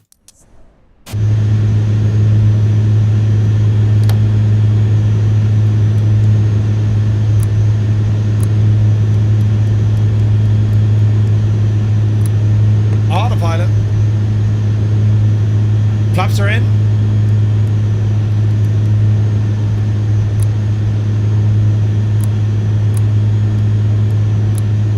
Keep it at 220. We should be turning. Easy.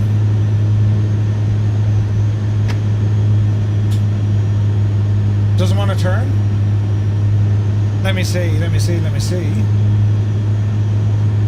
us go to heading.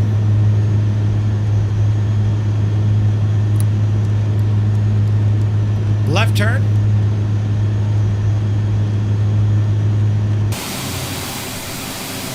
Look at this.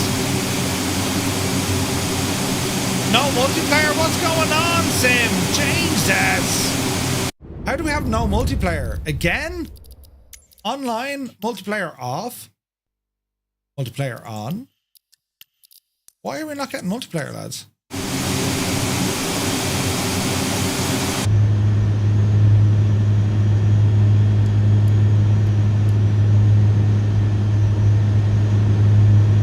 Have it on live time. But there's no multiplayer working.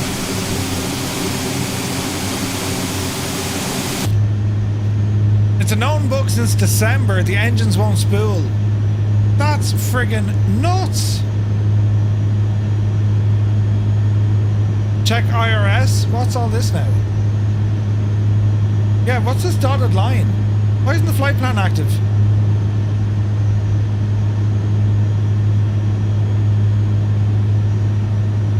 Let's not panic.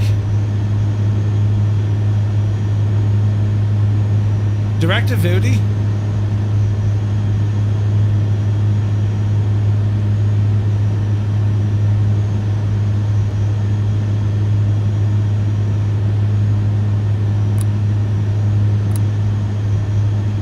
Right, Q&H on the standard. But nothing with multiplayer. Who realised it was a weather that wouldn't allow the engine to spool up? Hey, Maverick Mike, good to see you. Yeah, that's kind of upsetting, isn't it? Why aren't we getting multiplayer? Come on, Sim, you can do it.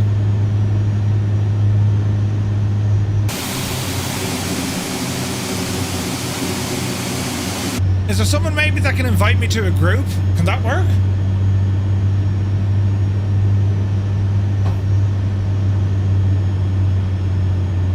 Awesome time is son of fun. Oh, nice, man. Nice. Can't get multiplayer either. Alright, okay, so the servers are probably down, right? Alright. Nothing we need to worry about. Could be worse.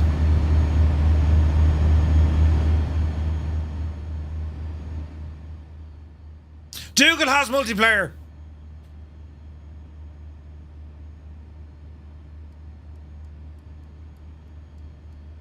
Oh, Jesus.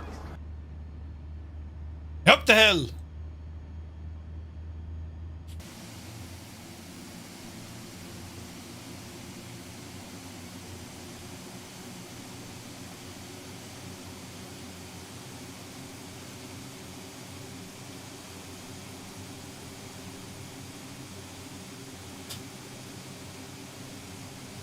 Is it not Colonel Fork? That's the only one I know!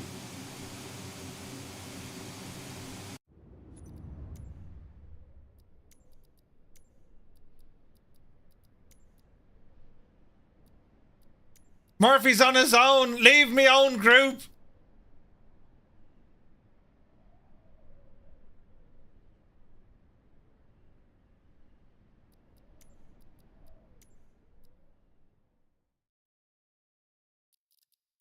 Colonel Fork, I only know the one shagging song.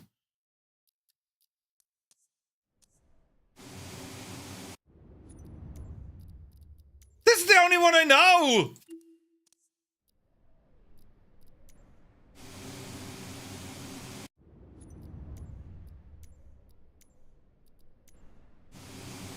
Shuts, make sure you have the live weather.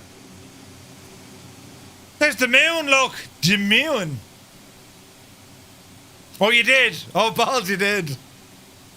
I thought that was the same. I thought that was another song. Here's Rogers RC. Ah, yes. Things are happening.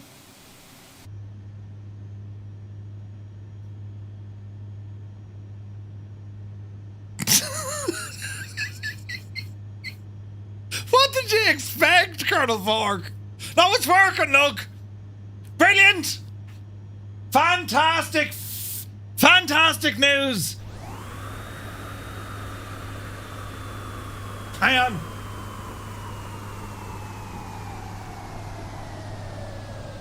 I better redeem myself for Colonel Fork.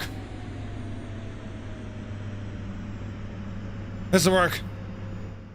I hope. So look at this big Aegis.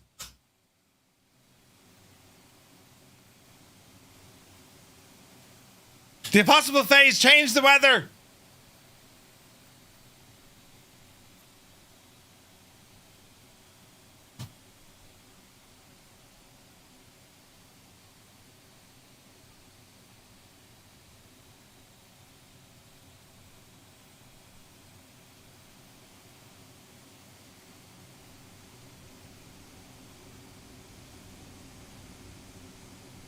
It's so nice to have multiplayer.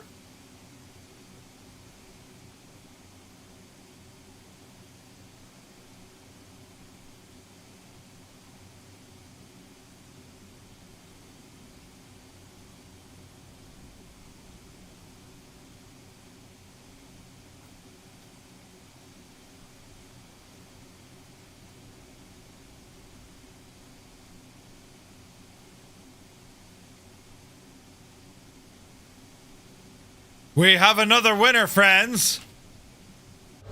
Aaron got the A380 out of there. What? Right.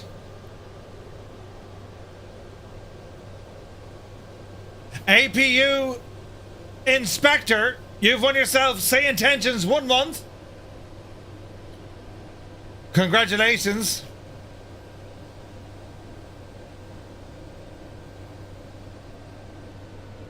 All right.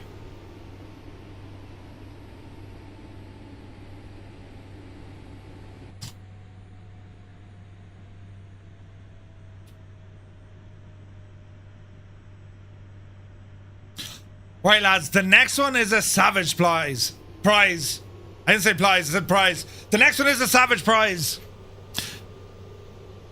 It's a copy of the Airplane Heaven P-51 Mustang and Echo 19's Mustang sound pack.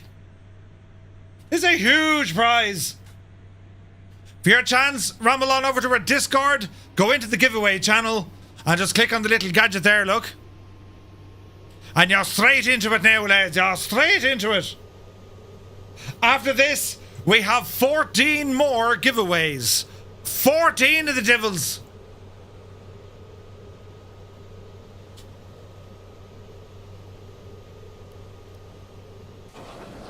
Oh man, look how good that looks. The P-51D and Echo 19's excellent sound pack for it. Outer Space Guy, good to see you. How to get multiplayer to work? Someone invited me in. Oh, Jesus. We like to troubleshoot things, you know, when we're live. Usually happens, you know.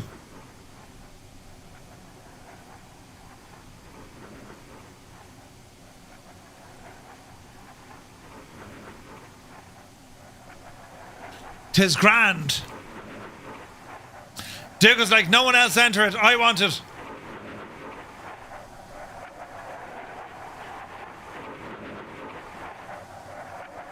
Yeah, pretty much.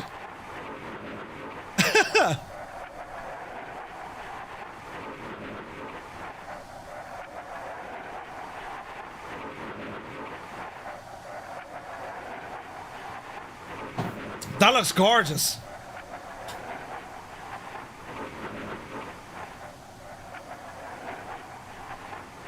Look at that, lads.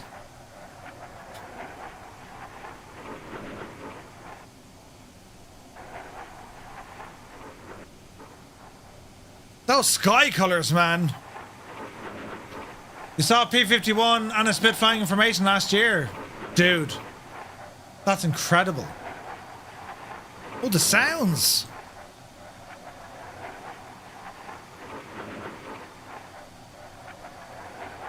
We're on our way to Goose Bay. Heading from Greenland, we're heading into North America. Ooh! Look at the state of this thing. Gorgeous.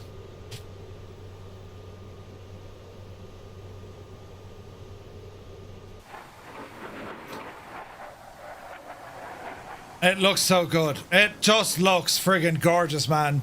Even the time of day. You can see the curvature of the earth at this altitude. Savage.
Oh man alive, that looks good. Incredible. Second CTD for Shirley Dev.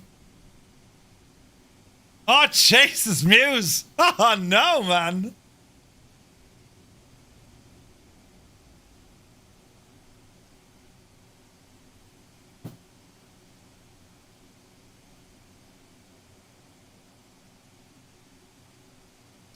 Right. Man, look at that view, look.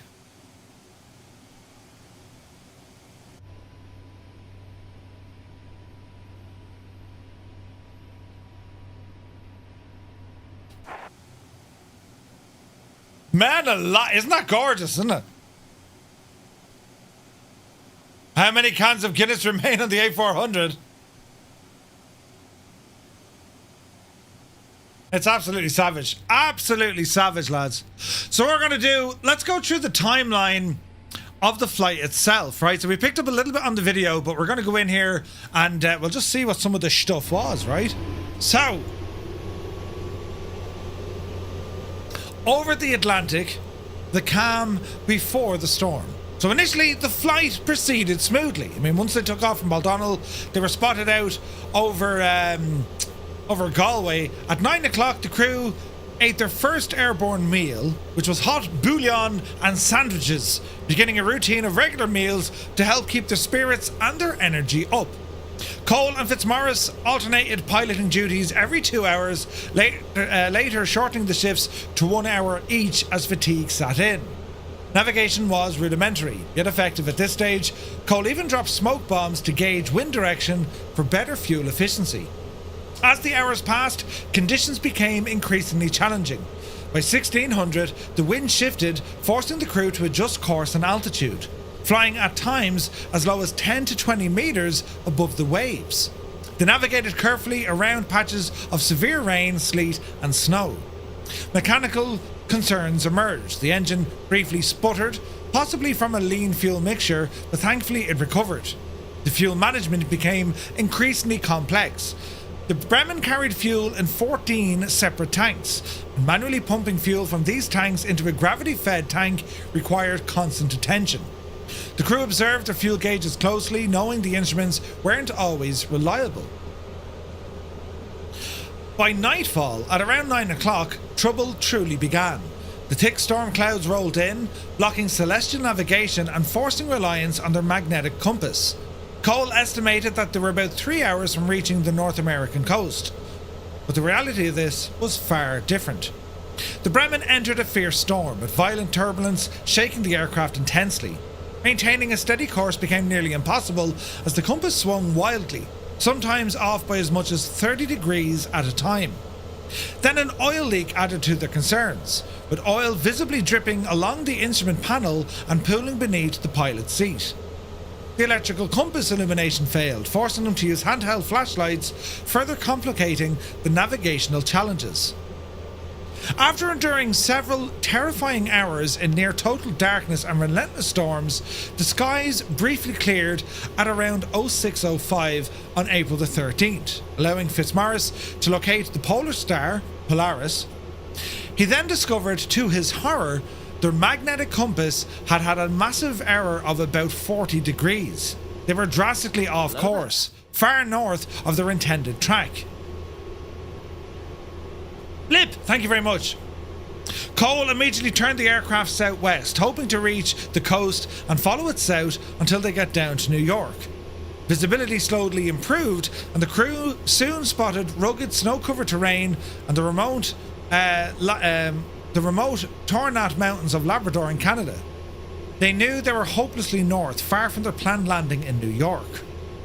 In a dramatic and risky attempt to combat strong headwinds, Köhl descended to the Bremen deep into the Gorge River Valley, at one point skimming just 10 feet above the valley floor. The incredibly low altitude flying reduced the headwind effect, conserving some crucial fuel, and ground observers were startled to see the low-flying aircraft passing overhead. But the crew saw no sign of civilization, and they were still unsure exactly where they were. Now, when we talk about celestial navigation, right? So celestial navigation, there's actually a great add-on. It's a freeware add-on from Celestial Navigator, and it allows you to, well, navigate by using the stars, right? So how this works is, I'll tell you, right?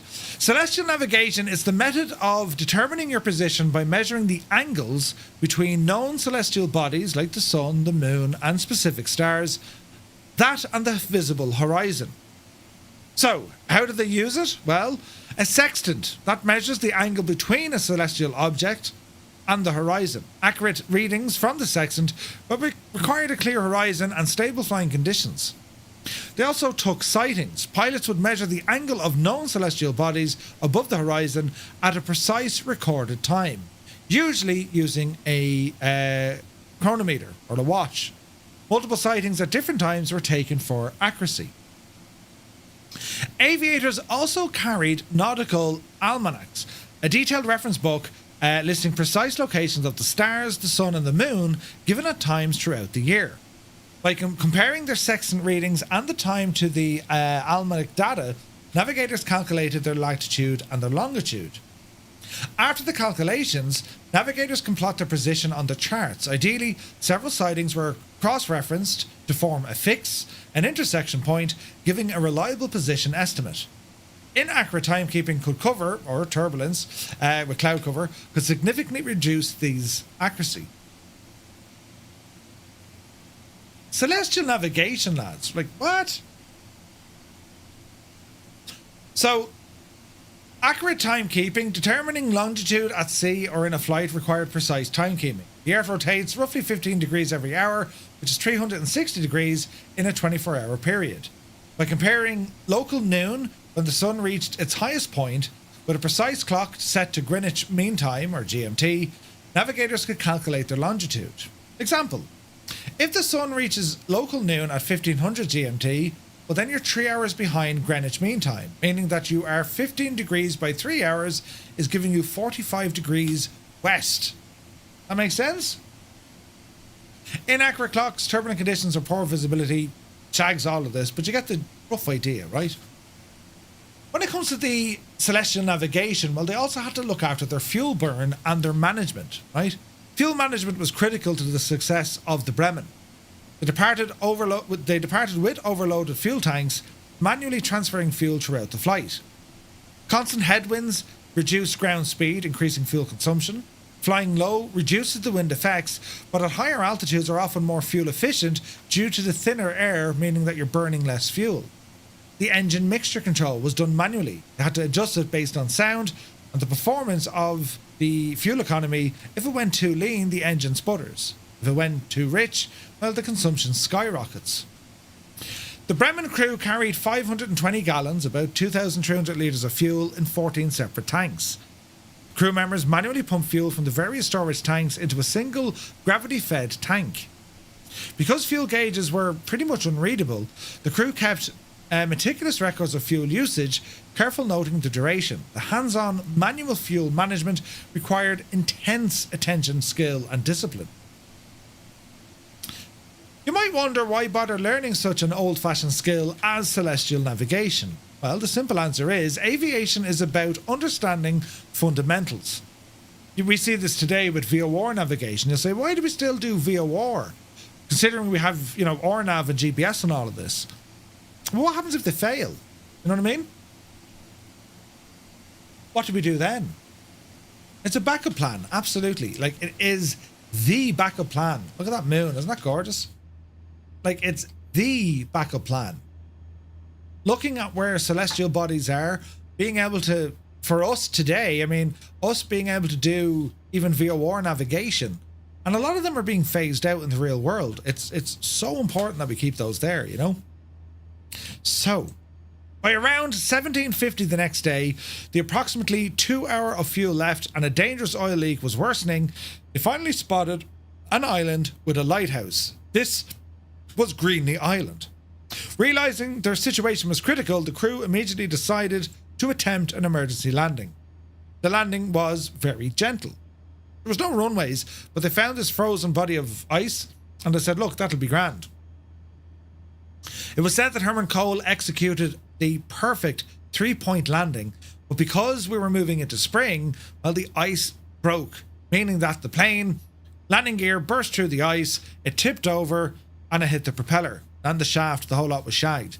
It was said then, the Baronet said, that the Bremen had done its courtesy bow. Captain Köhl sustained a minor head injury, but the crew was otherwise unharmed. They climbed out to find themselves safely on Greenland Island off the Canadian mainland.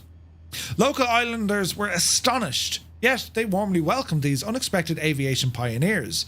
There was a lighthouse family living there. You know, they were French speaking. They came out, surprised to see anyone from Europe there. Absolutely mad. The humble yet memorable dinner of potatoes mixed with corned beef was presented to them by the family, which was their first hot meal on solid ground in almost 2 days.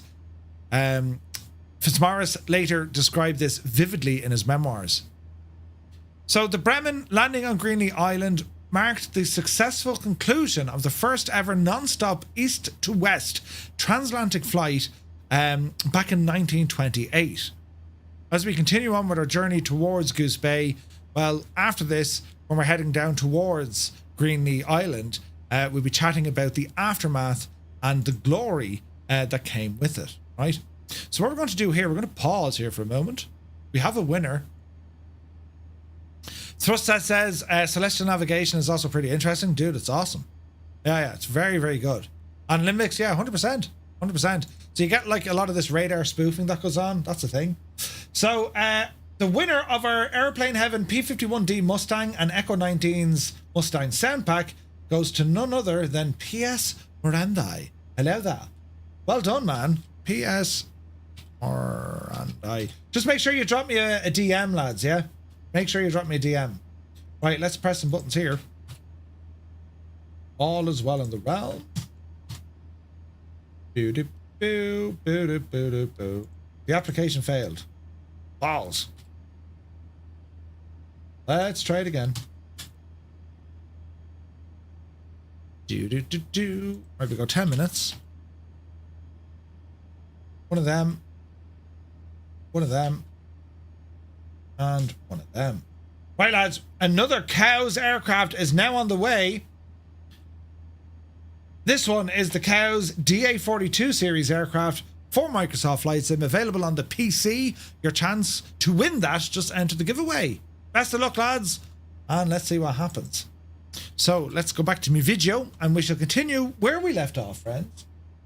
Turn this fella down here a smidgen and let's continue with our little video.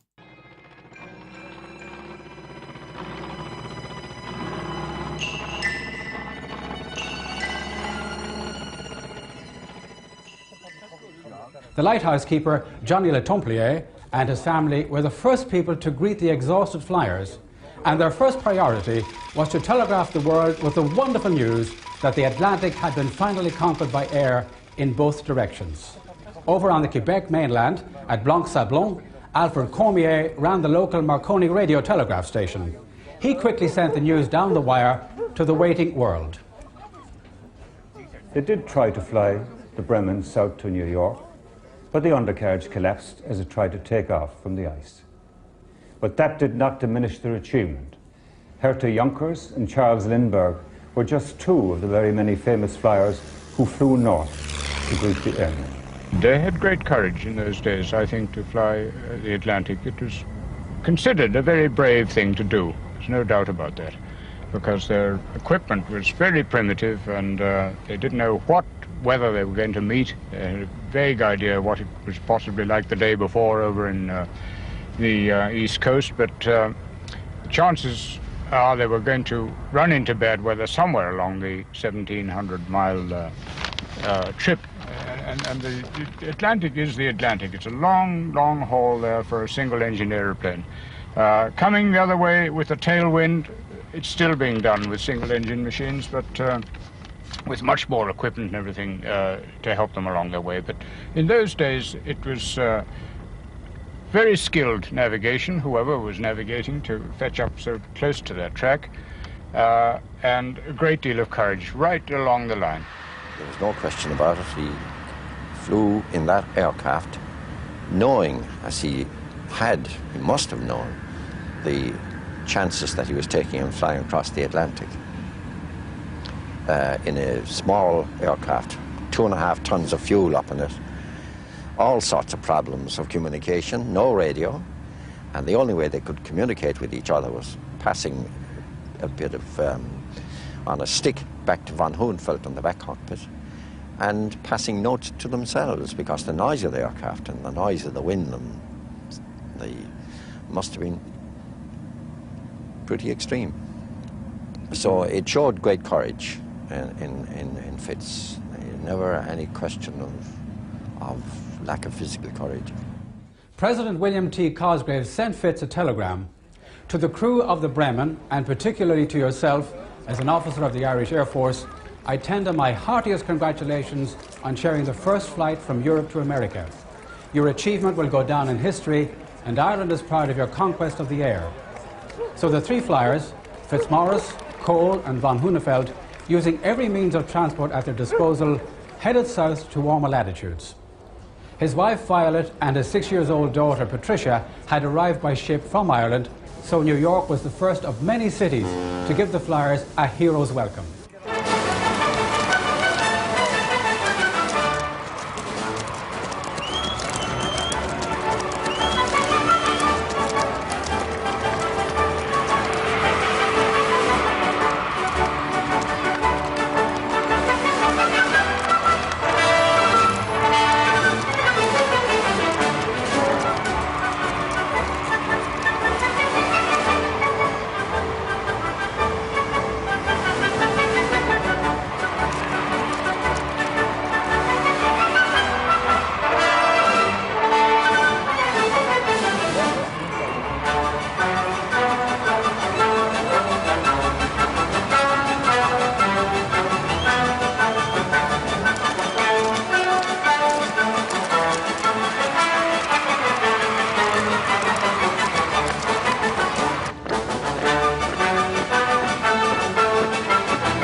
when you consider it, right, I mean, this was a huge deal.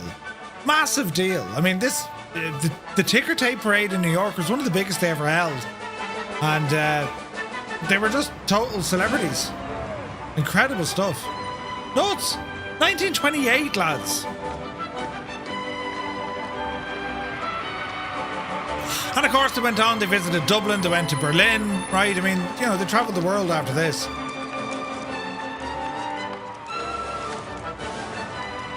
It's mad seeing like the original stuff. This documentary, this was from RTE. So shout out to RTE. Radio Televisión, you know? It was very good though. Savage.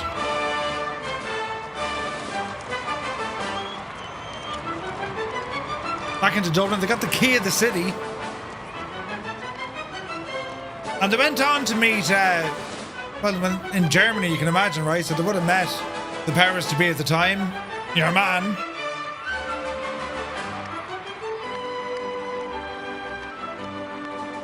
They went to Cork as well, I think. So Dublin, Cork, and then over there. They heard of Murph's flights and decided to drive instead.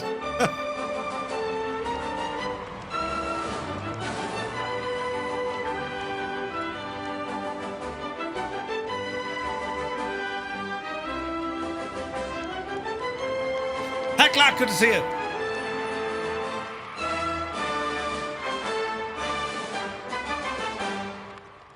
Mad, lads, mad. And the next I heard him then, he was mixed up with an airplane called the Irish Swoop. He persuaded Joe McGrath to back him and buy an aircraft for the London-Melbourne race. Mm-hmm. And he went to America and watched the aircraft being built. He was there while the aircraft was specially built for this race.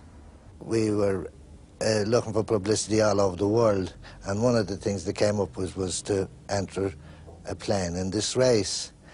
And they went through the motions of entering the plane, the race, and naturally enough it was Colonel Fitzmaurice would be the one to be selected, as he was the leading Irish airman of the time. The race was becoming an international struggle between America and England. Of course, they were the two main builders of aircraft at the time, and I suppose that the British didn't want the Americans to get one up on them. At that, I even remember that, from memory now, that they tried to stop the KLM airliner from running on it, which eventually won his class. Because we did go on and christened it the Irish Swoop, of which there was about 12 or 14 of us present, and we still weren't sure that we weren't going to be able to run or fly in the race. And as I said, the rumours were going round, and eventually, of course, we were not allowed to fly in the race. But we probably got just as much publicity out of the cancellation of our entry as we would have even if we had have won the race. The historic Bremen flight finally proved that two-way transatlantic flight was possible by land plane. The cumbersome flying boat as a viable transatlantic aircraft was declared by Fitzmaurice to be an aviation cul-de-sac, and all future flights must carry radio. He wanted some kind of an adventurous life, and he's really, I suppose, a man that was born before his time. Subsequently then he did many tours, and he made lectures. He did lecture tours of America and lecture tours of Germany. And he seemed, of course, other people were coming on and doing other things, and naturally he was being forgotten about a little bit. His health deteriorated. When he came back to Dublin, I met him on a few occasions, and a lot of this go had gone out of him in the latter part of his life. I think certainly his health had something to do with it.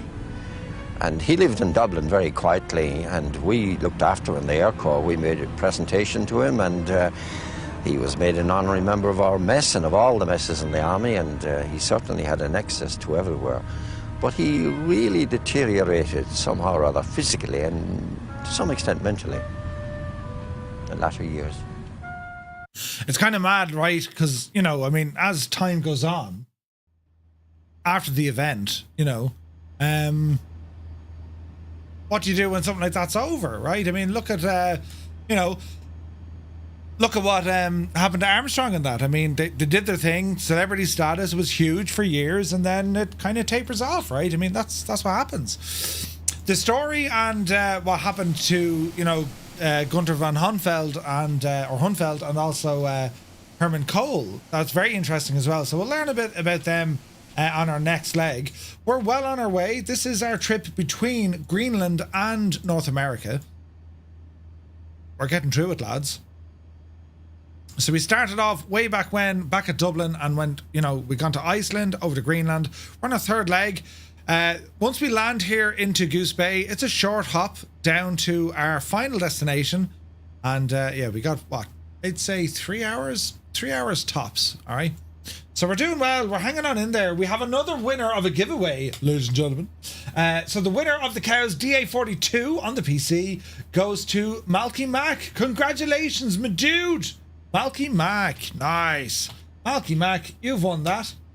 So let's start the next giveaway. I got loads of giveaways left, so let's get these up and running.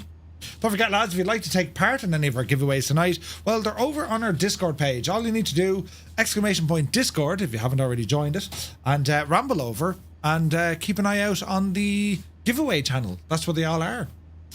Taylor, thank you very much. Not able to join live much, but watch the VODs when I can. Oh, thank you very much, man. Thank you very much.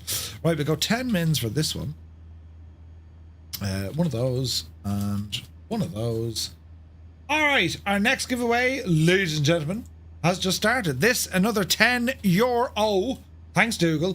Ruined me night. It's a €10 gift voucher over on Contrail. For your chance to win, enter the giveaway now, lads. We'll be announcing the winner in about 10 minutes' time. As we continue to flight here, that sun has pretty much dipped down through the clouds, over the horizon. It's very much nighttime where we're flying, and we're cruising here. Not exactly top speed. Let's rev this one up a little bit. Let's aim for 0.71 max speed, right? Another 10. Jesus. Right. We'll do one of them, and then we're going to do one of these, just in case you might be getting a little bit tired, you know, you might be getting sleepy. But we're going to correct that, lads, because we still got a ways to go. We're still on the weekend, regardless of your time zone. Granted, it could be Sunday night, but sure, listen.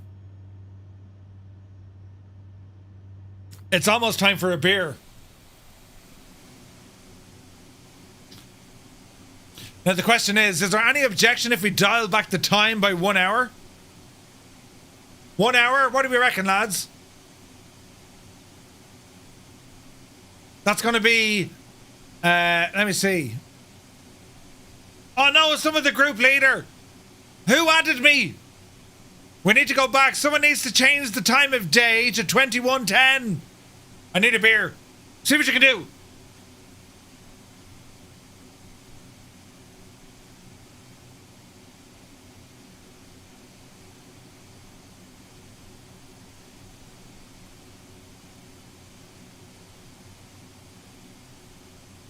It's happening. Oh, Gas has had a CTD. I don't believe you. Change the time. I can't do it. Make it daytime. Just 1 hour. 1 hour.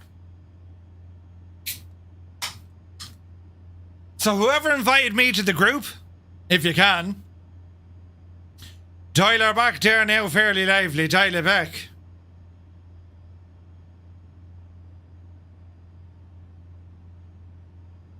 Oh, yeah.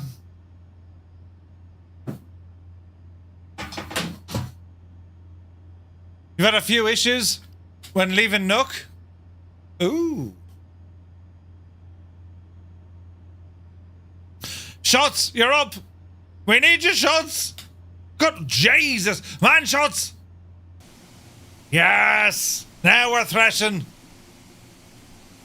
Good man yourself. Look at the state of this again. And we still got the moon. Ah, man, look at this. We're looking good, friends. Look at those colours, look. Our speed is up there. 406 over the ground, battling a headwind, but we're okay.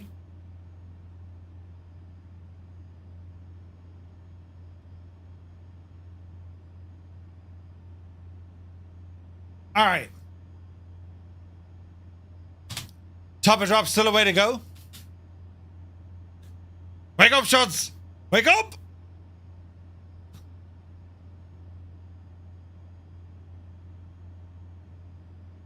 We got 6 minutes left for our €10 gift card on Contrail. Alan Black, take it easy, mate. And he said, there shall be light. Suddenly, there was. Right? Deadly. Look at the cut of this, look. What a machine we've flown tonight. Mach 0.7, man. This is a beast. A beast.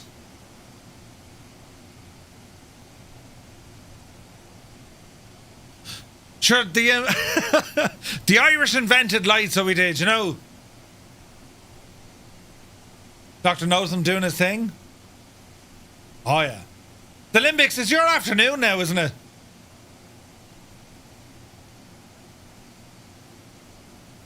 The tunes are about to get lively, friends.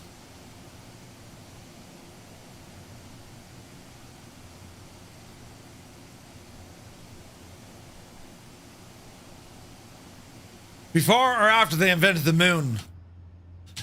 We waited till about 10 to on a Sunday evening for that, you know. Oh, Jesus. Jesus. Just gone past lunch, nothing like a little Jimmy's pie. Oh, Jimmy's pie! Nice. And an energy drink. Jimmy's pie.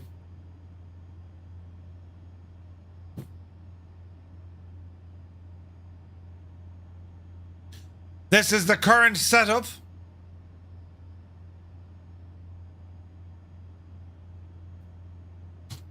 Come on, Betsy. There you go. Lads, look at this conga line. That's incredible. We're on our way.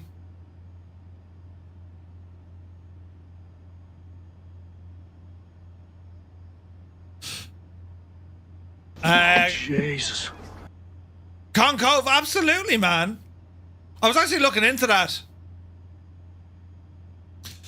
The Super Puma's been retired? Yeah, man, we'll check that out for sure.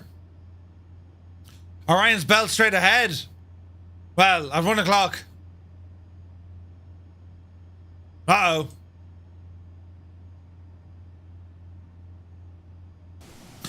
All this talk about lunch now, I couldn't say I'd disagree with some bouillon and, you know, sandwiches. Right, lads. We need the most epic of all sandwiches. We've gone with meat sausage rolls. They weren't as popular as I thought. So what is your epic, most epic sandwich? This is an important question. Answer carefully. Accuracy is important. Don't be showing off now, you know.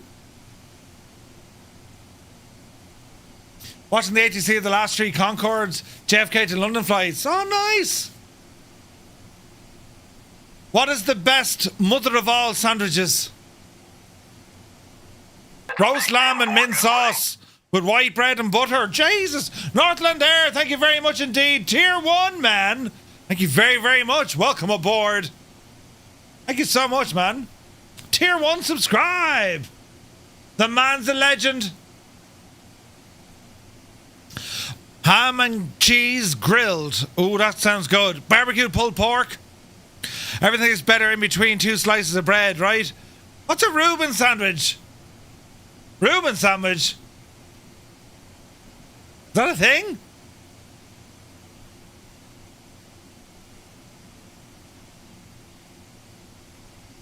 An Italian sub? Bananas and mayonnaise. Wait, what? What? Bananas and mayonnaise, lads.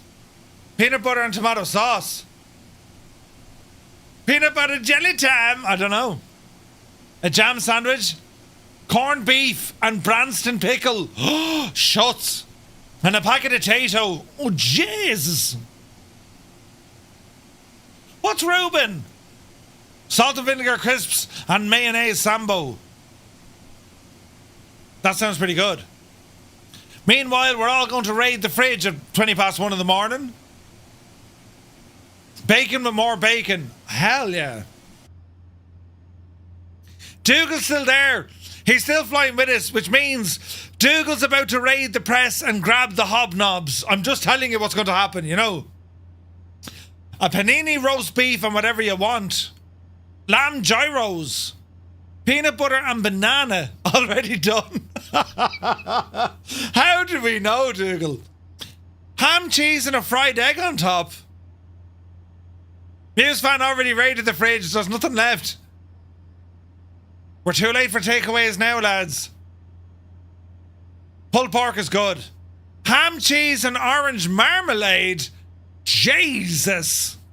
Cheese and Marmite. Hot pulled pork with gravy and stuffing, says Captain Mustard.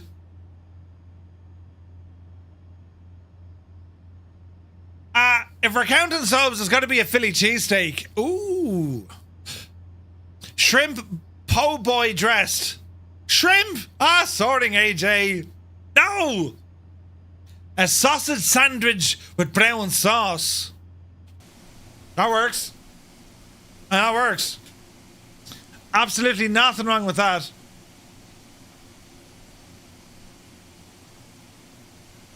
Wouldn't mind that, actually, you know. That sausage better be square. A square sausage?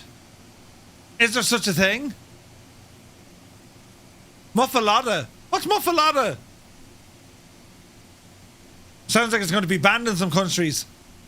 Lauren sausage? My inner Scot is escaping. Reuben is corned beef sliced thin with sauerkraut or crot and Thousand Island dressing on rye bread. That sounds kind of nice.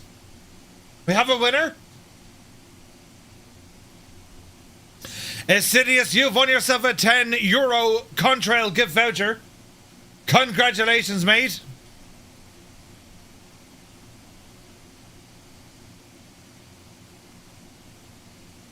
All right.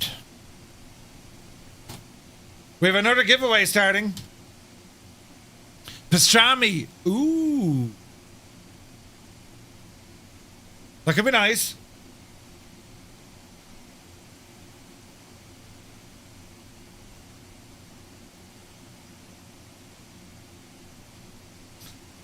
Right, lads. Our next giveaway is starting right now. This one for the Cows DA40 XLS on PC. Very good luck to everybody. This has been a night of firsts. We've never done this many giveaways ever. Like, ever. It's incredible. So a massive thanks to all the developers for supporting us. It's just been friggin' nuts. Don't forget, ! Discord. That'll get you into our Discord.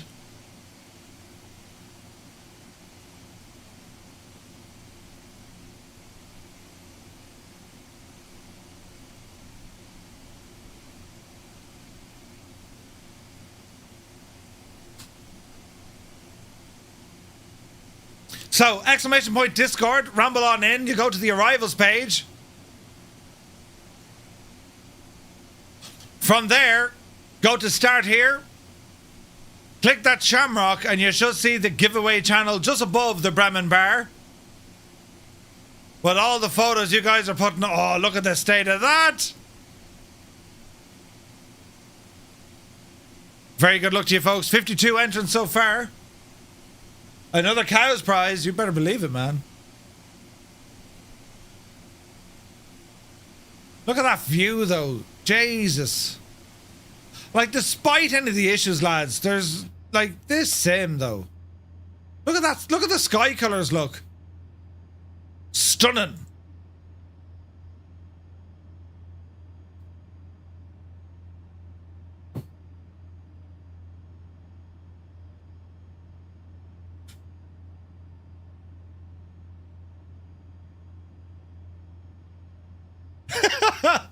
Muse.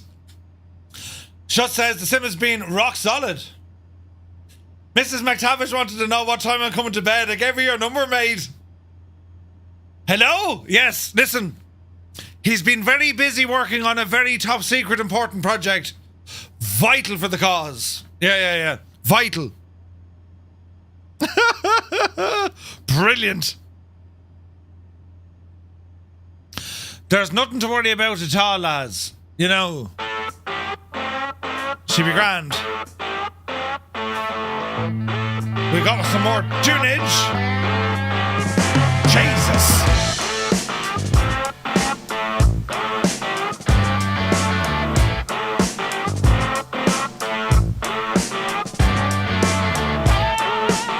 Echo 19, we surely have, my guy. P.S. Miranda won the gadget with the thing. With the yoke and the thing.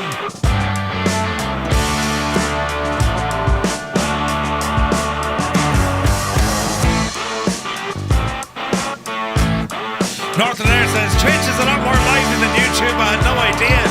You better believe it, man. Purple is the new purple. You know what I'm saying? We might need to back another hour. Maybe. It's possible. Yes, it's possible. Hope you guys are learning something tonight. As I said, you know, the flight of the Bremen, you know, it's not very it's not as popular as you think it should be, right? And how there hasn't been a movie based on the whole thing, it doesn't make sense. Pull forward. Jesus.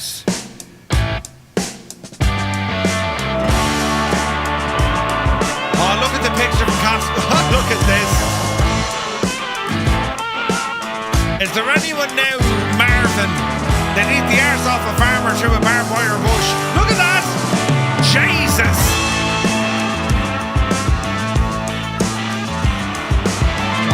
I mean, we wouldn't say no to the movie. We just wouldn't. Well, not the one on the left. Yeah. It'll be grand. A Reuben sandwich is top 3 best sandwiches ever created. Whoa now, whoa. If it's a good sandwich you're looking for now, lads, you get a sandwich or a sandwich, right? Well, not really, it has to be a roll, right? The quintessential best roll in the world. A baguette. Cuisine de France. Très bien. Merci. Right? You get a baguette and you marinate it with egg mayonnaise. Well, egg mayonnaise first, right? Then you get some grated cheese. Grated cheese. Then you get some freshly chopped onion in there for good measure. Egg mayo, cheese and onion. Then you get a chicken fillet. Sliced, then it's diced and it's placed inside in the thing with the yolk, with the stuff, with the thing, because it's absolutely gorgeous. That's what's needed. It's required. All right, where are we? Avuti is a waypoint. Looks like Top of Drop is just after.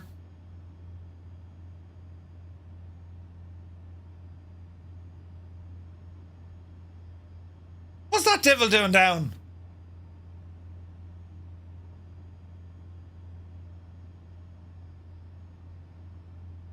We're looking good, lads. We can't be playing that, lads. Jesus, no. Oh, Jesus.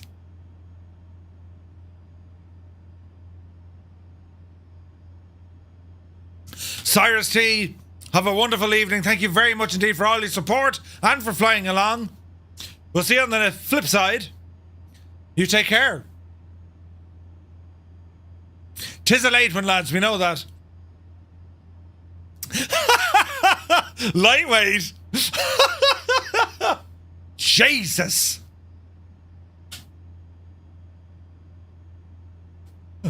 Good man, Muse. That's brilliant. Captain Sickbag, welcome back, man.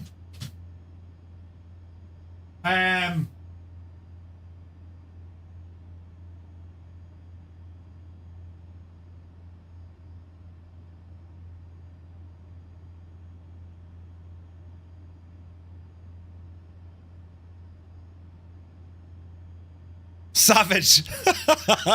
Savage. We might have to go another hour back, I think.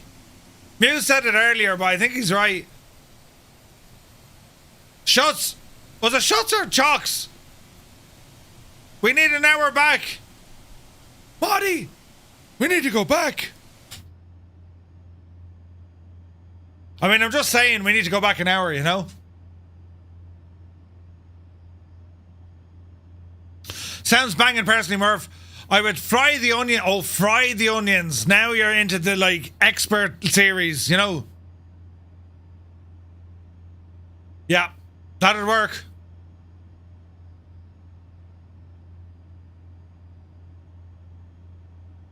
Thank you for the time of day change. Ah, yes. Look at the suffering state, lads. This is unbelievable, isn't it? If you want long, maybe fly the Comanche non-stop Casablanca, Morocco, LA. What? It only took 2 days. Do you know what? This is ideal for me because, like, you know, each leg is no more than like 2.5 hours. 2 hours is kind of the limit per leg that I like to do, you know? Savage. Maybe a sprinkle of paprika. No, Malky. Cajun seasoning. Some Cajun in there, you know what I'm saying?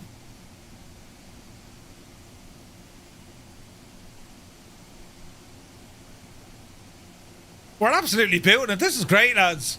You're way up past your bedtime, Fireflies, but it's alright. We'll try and keep you entertained, you know. Some pepper. Yeah, my fuel situation is concerning. There's no... Yeah, don't worry about the headwind. It'll be grand.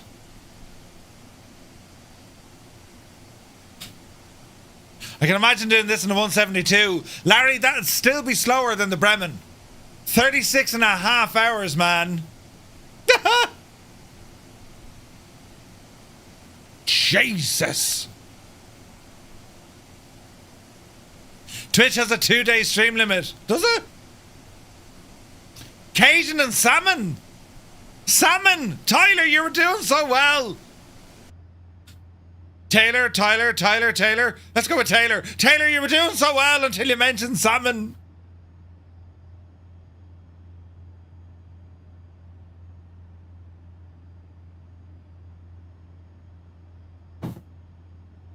Ladies and gentlemen, we have a winner.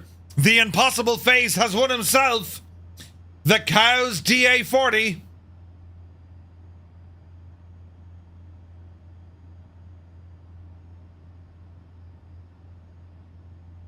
Well done, my dude.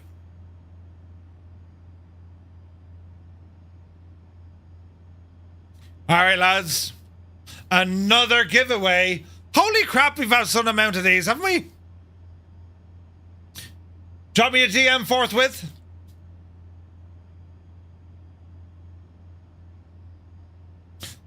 All right, ladies and gentlemen. Next giveaway is active. This time, the P180 from FlightFX. And a massive shout out to FlightFX, to Nico and all the lads. The FlightFX P180, that is our next giveaway. It's now active. You got 10 minutes to enter. The very, very best of luck.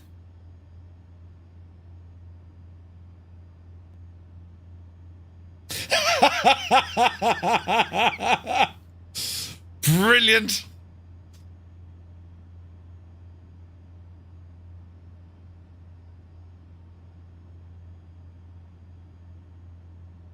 We're nearly there, lads. We are nearly there.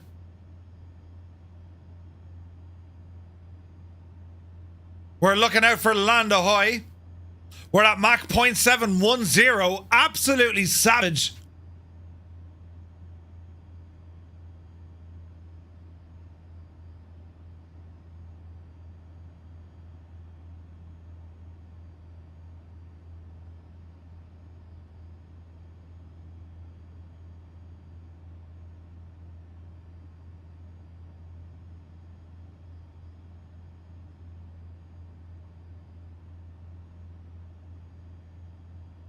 I'm willing to drive a Skoda for the rest of the time to win this giveaway.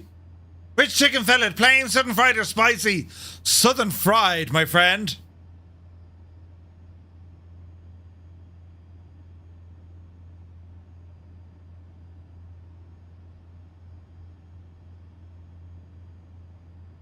Isn't it dreadful when you think, did I play that song or not? Do you know?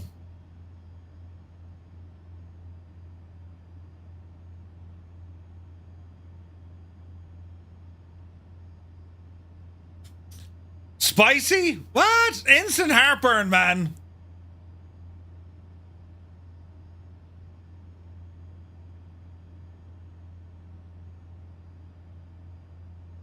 That is savage.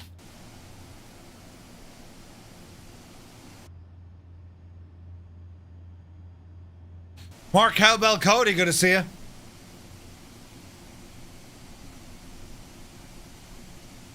Thank you, Larry. You're back in the will.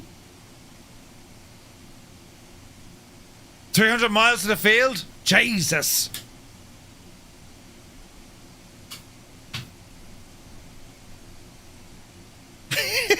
Muse. Time in the sim is set to 22:52 Zulu. We're back about 2 hours. Oh, look at that view.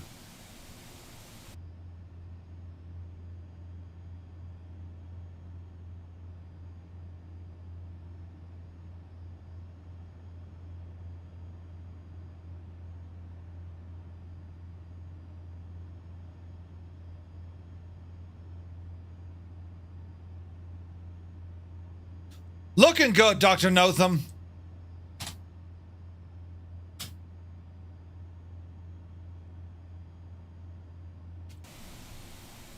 Look at that, lads. Jesus.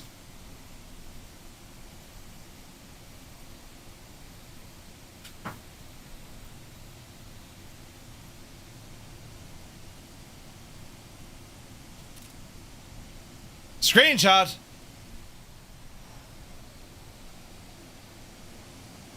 We got that moon coming up.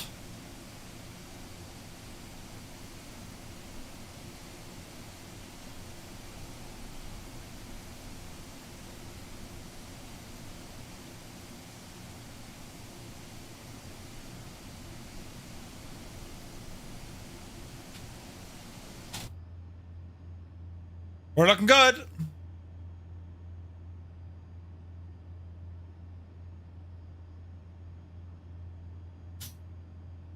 Navigap gave me a very different route. Did it? So our next waypoint is Avuti. We're going okay.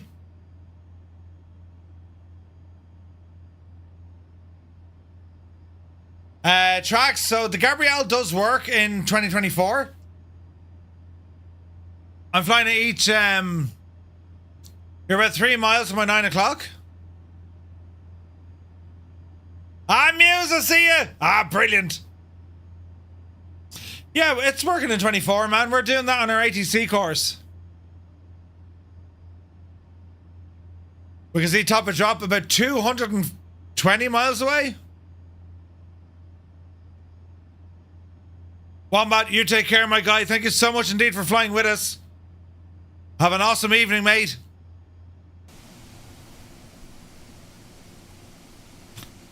We're nearly there, friends. 2 legs left. Wait. 1 leg left. Yeah, 1 leg. Jesus! Our next landing is our second last landing. That's nuts.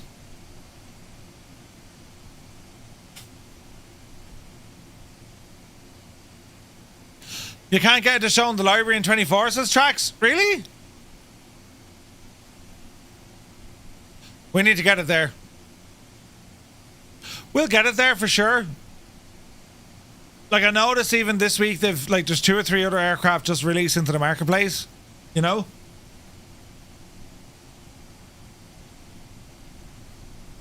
Tune.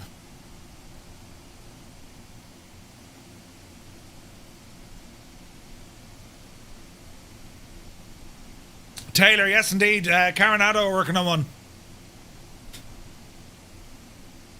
We're right, Murph is wrong.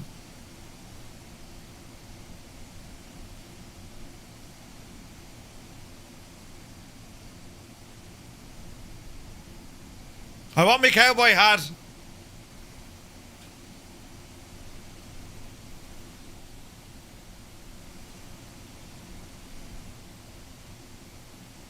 Look at that view.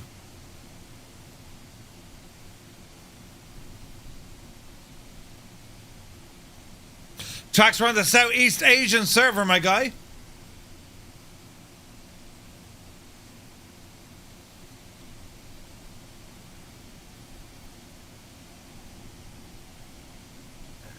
Muse fan, you can shag off. You wouldn't know taste if it came up and it slapped you in your face. Let Ballooner, come on yourself. Oh, filthy, it's a tune, man. It's a tune.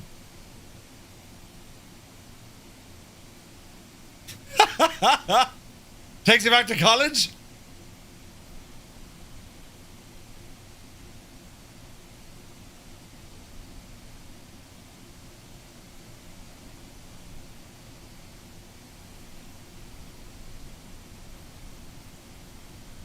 It's all grand, lads.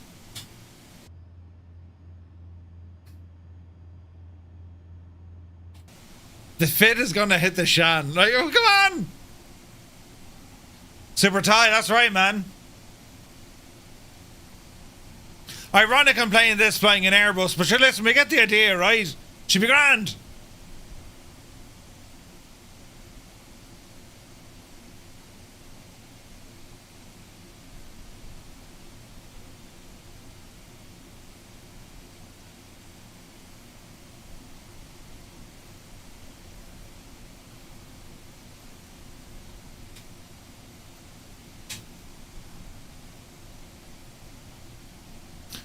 You gotta love Carinado. Oh yeah. Oh Jesus, lads.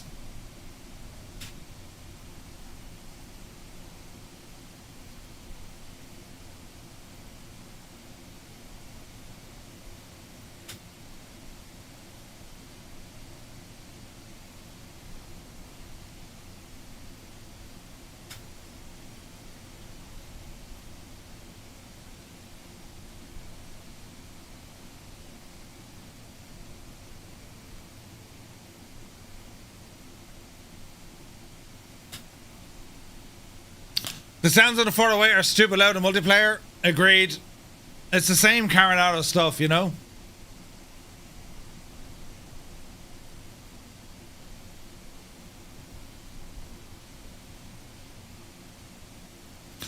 Alright, Larry. Got you covered, man.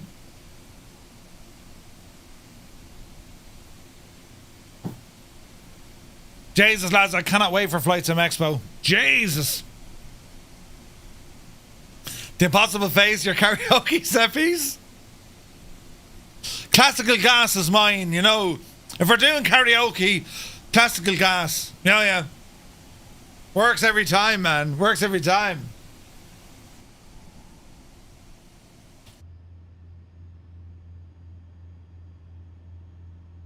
Look at that view.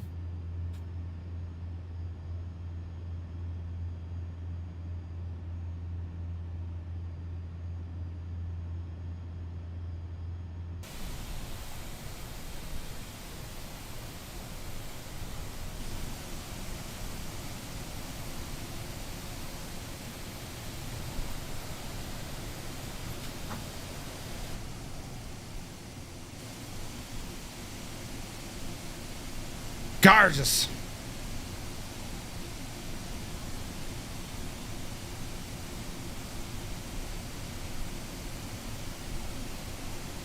One more can of Guinness in the fridge.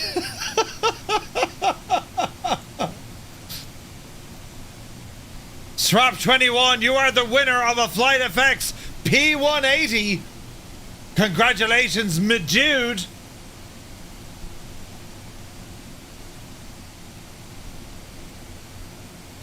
Congratulations.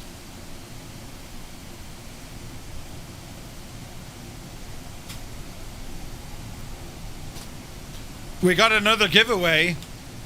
They're coming thick and fast, lads. Thick and fast.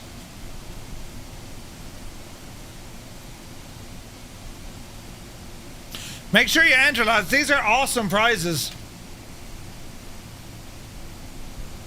Next giveaway starting right now.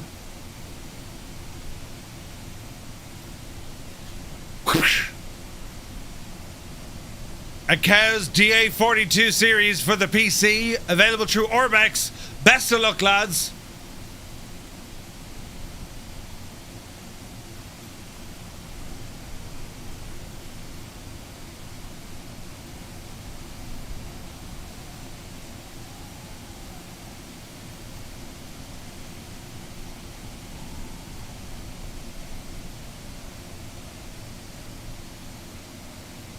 Loving all the pictures, lads. Ladies and gentlemen, a very, very, very happy birthday to our very own Colonel Fork. Wait now. I need to play this one for the Dougal.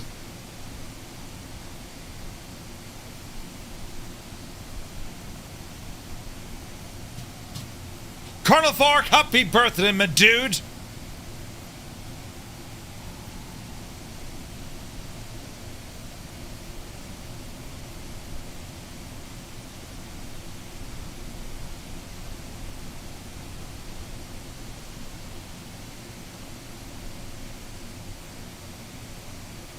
Technically it was yesterday, but it's still today. You know, in his time. What? Oh yeah, it was last week. Aha! Brilliant! Yeah, but listen, right? I mean, your face and everything. It came up as the oak as a notification. But it was someone saying happy birthday. We're still celebrating it. Jesus. It's grand. Shag off, it's grand, right? So look at this big E just...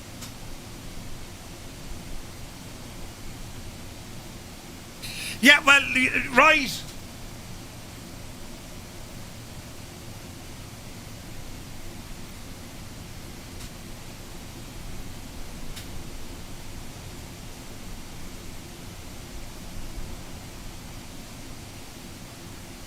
It was me 40th, it gets extra celebration. Yeah, it does.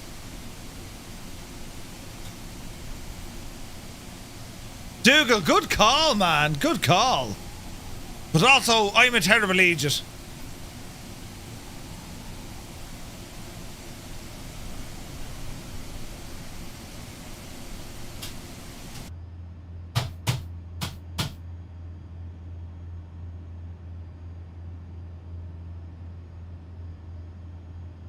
We're going all right.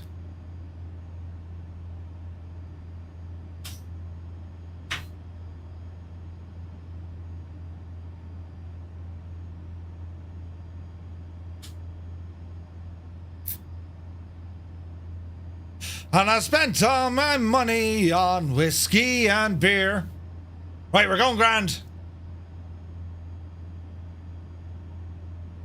What a night this has been. No sign of land just yet, although...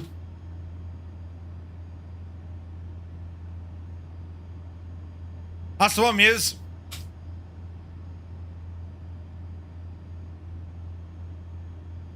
Dreamy, sleepy, nighty, snoozy, snooze. Thank you, Viper Strike. When the dark here. You said that when you were 40 as well. Jesus. When Musefan was 40 years of age, the Bremen was just taken off out of Baldonnel. Brilliant! Ding, ding, ding, ding! Brilliant! Oh, that's brilliant! You're mad! Ah, brilliant! Ah, brilliant! Poor old Muse fan. He's sitting there going, you showered a Muse, I'm making a total. Wait, out of you. Oh.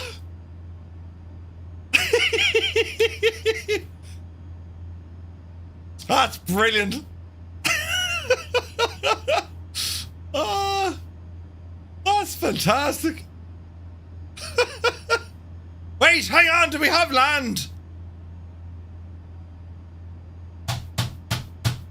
No, not yet. I should have wrote that down. Muse's 40th birthday, the Bremen was blasting off from Baldonnel. Oh, Murph is turning 40 soon. He doesn't look a day over 48. Yeah. Oh, brilliant.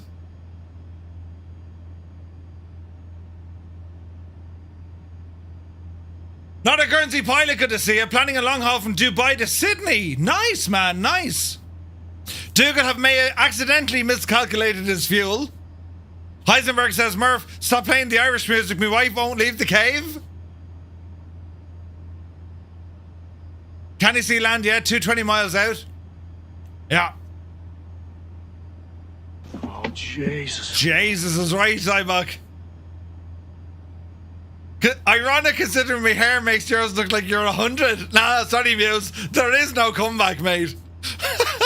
You may just sit there and take it. That was one of those rare occasions I was on fire. Where's Gibbo when you need him? He would have loved that.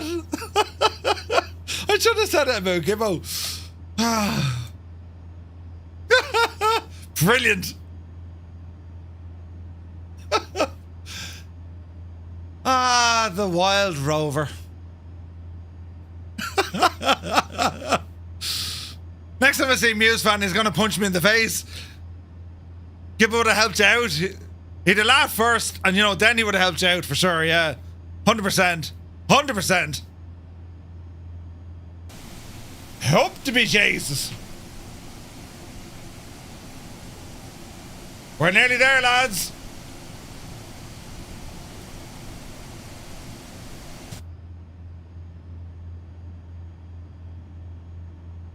What a flight.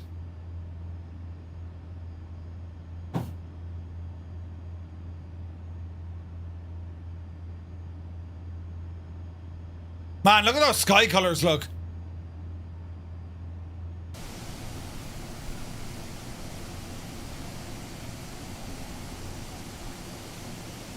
Yeah, we'll have Adam back from the pub now in a minute. Yeah, oh God, we will, yeah. Oh, Jesus, we will.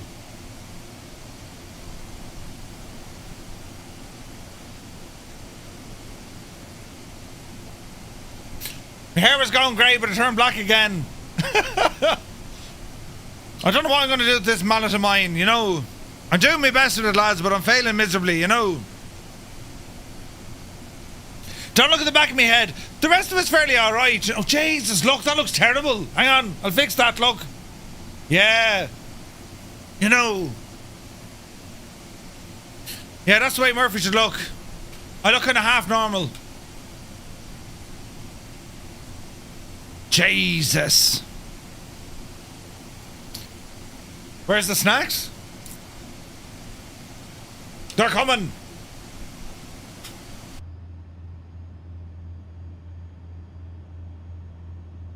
This has been a land ahoy. No, it's dirt in my windscreen. Never mind. Is that land ahoy? Just move your chair a little. Yeah. Your forehead is dying to meet the back of your head.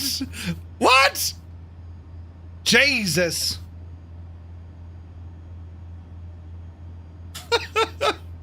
Keep your emotions at the door before you come in here. Jesus.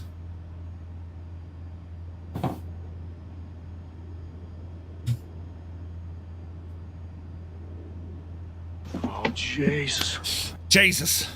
Just realised the logo behind you. You look like the Strongbow logo.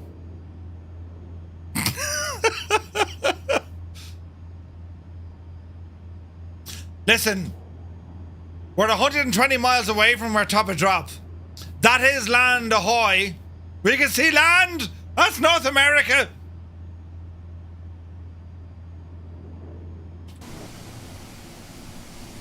What a flight this has been. And I know it's dog late. Like, I know, like, it's... Good man Murphy kept us up all night watching that. Right? But it's been worth it, you know. We could need another hour back the road here, lads. Another hour backwards. I'm just saying. I must live in a poor neighbourhood. Someone down the road bought a Skoda. Ah, Jesus. We have a winner. And the poor old dog was drowned.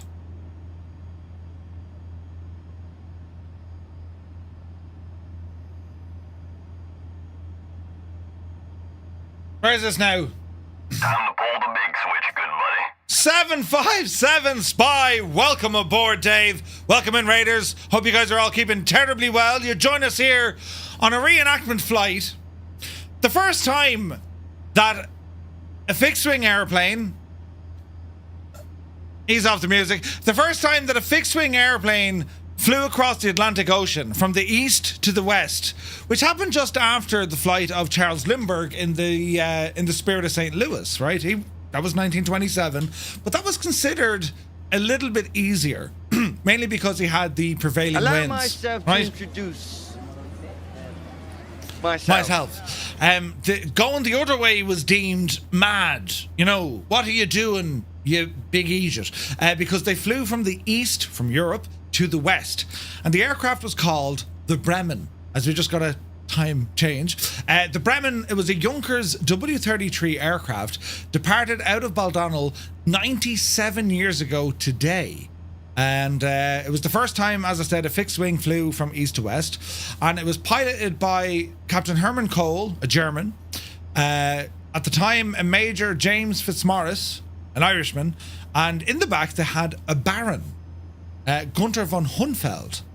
And Gibbo Ireland remembers it well. He was wearing his blue jumper. Dougal, that's brilliant. But you're all very welcome in. Hope you had an awesome stream tonight. What an absolute privilege to be raided from 757. Dave, love what you do, mate. And usually our times, they're the opposite way around. And yeah, I think our community, we share a lot of the same... Well, I won't say ideas, but we share a lot. So thank you very much indeed, lads, for joining in. We're running an absolute ton of giveaways. So all you need to do is ramble over to our Discord. So our last winner, let me see. Visualize has won himself... Wait now. I pressed the wrong button completely, look. No, he didn't. Who won the last giveaway? Martin won our last giveaway. Right? Good man, Martin. You won yourself a... Cows DA42. Congratulations. Our next giveaway, lads, as I put this into the right channel, anyone can enter this, English is hard, ! Discord. That'll give you a link to our Discord. And we're going to set up our new giveaway. We had 28 giveaways tonight. We have about 10 or so left. This one is going to be for the INI Bills T-33 jet fighter, and this thing it's an incredible aircraft. I've spent some time in it, and you have multiple options on how to configure the aircraft. So here's our Discord. You can see now folks are entering the giveaway. I'll put now alert out there to everyone. So just ramble into our Discord, !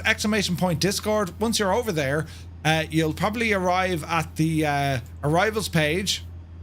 Click on start here, click on the Shamrock, and that'll give you access to the TTM community. Go ahead and click on giveaway, and that's where you're going to see all our giveaways. So you're all very welcome in, lads. Hope you're having a great weekend. And yeah, we're learning history. You know, bit of tunage as well.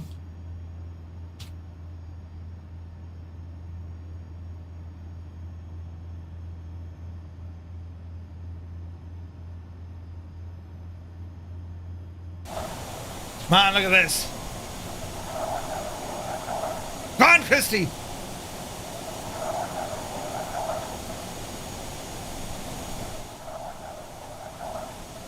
So, is he really your cousin now, or are you just saying that?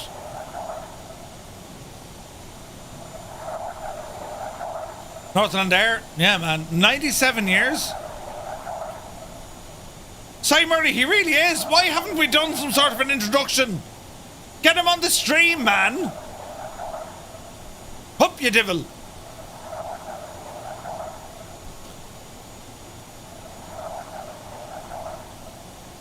True marriage? Yeah, Muse, right?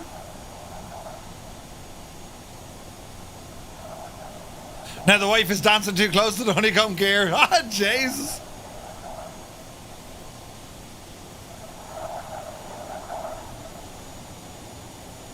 We're going well, lads. We're about to arrive into Goose Bay.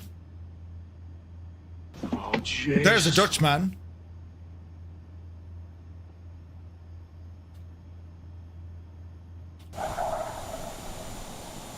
The sounds of these jets.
Sourdough Man, you're very welcome. Haven't been on Twitch in years?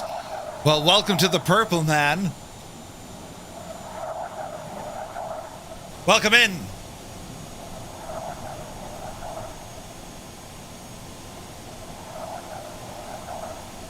Man alive, isn't this gorgeous looking? It's incredible. Welcome in all the 757 Spy channel. The spy flight has arrived. Thank you so much indeed, Dave, for the raid. Really appreciate it, my guy. It's not very often that, you know, the time difference, as I said. So I really do appreciate it. Dave has been on the Twitch, for many, many years. A true inspiration to content creation. Love what he does. And yeah, man, what a privilege. What an honor. So you're all welcome in. Creamy pints. Why do we use the Southeast Asian server? It tends to be quieter.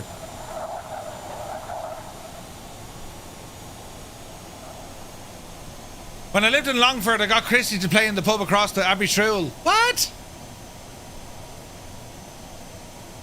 Sorry, get Christy on the out stream. We'll do a Murph line with him. He's not allowed to talk. He just has to sing, and tell him that, you know. He'd like that.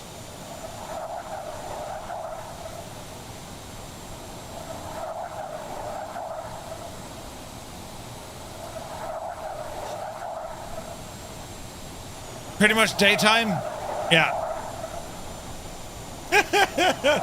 Could you imagine the crack?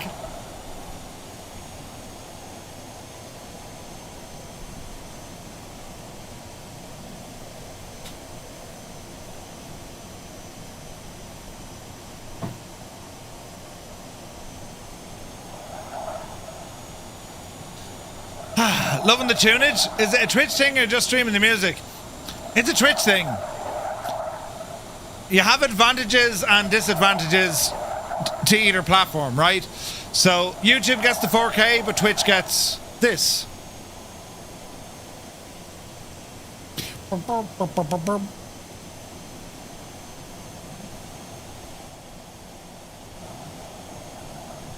So if you're on YouTube, ramble over to Twitch for the sheer crack of it, just to see what the, you know, what are they getting up to out there, you know?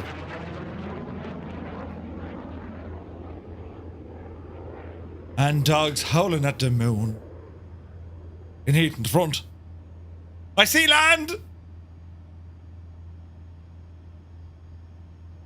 First Stuttgart they began.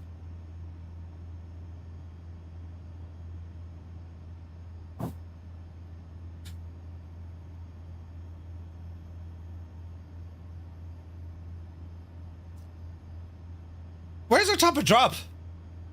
Oh, it's just ahead of us. Right, okay.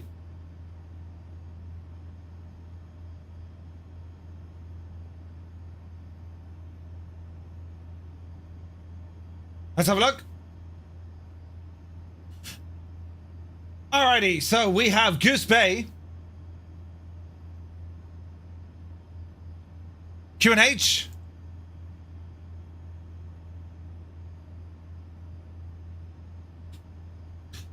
Uh, 1018.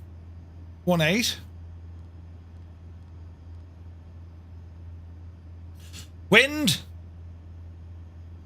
190 at 4.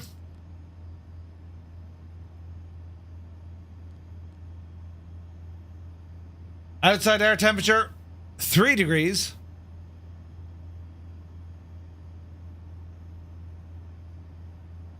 Runway 26 to Nornav.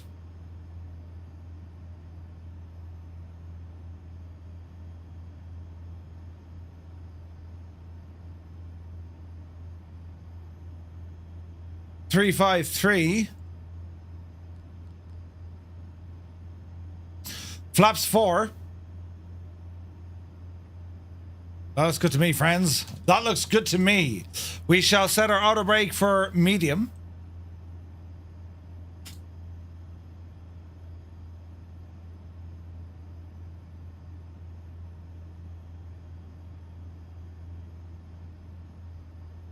Blurry textures? Oh, Jesus.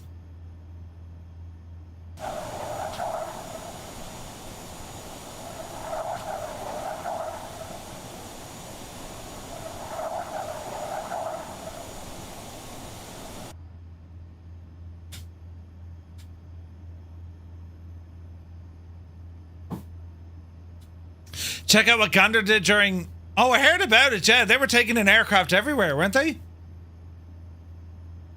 Yeah, it was nuts. Absolutely nuts, man. Scenery's looking good, though. I mean, look at the amount of islands and stuff. Stuck it in the net.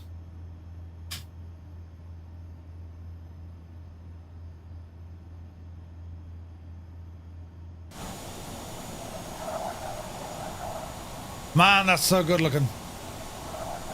Now, Pete should be in a friggin' tornado, but he looks like a hawk. Still looks good, though.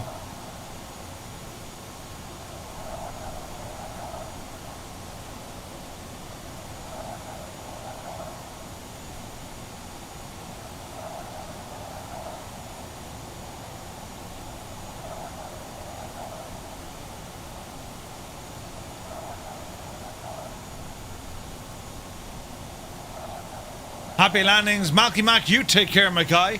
Thank you so much for joining us this evening.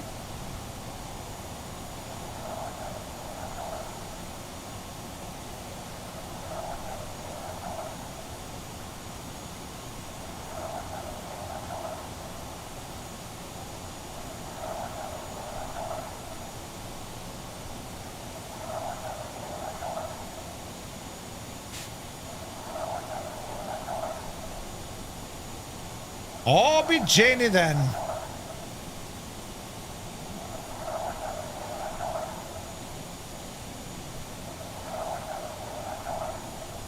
Olsen, you've won a prize. Ladies and gentlemen, we have a winner of the Innibil's T-33 jet trainer. Let's have a quick check.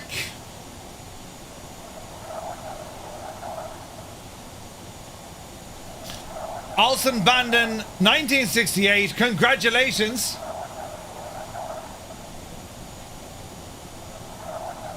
Make sure you just drop me a Discord over. Make sure you drop me a DM on Discord so I get that prize out to you. Words are hard.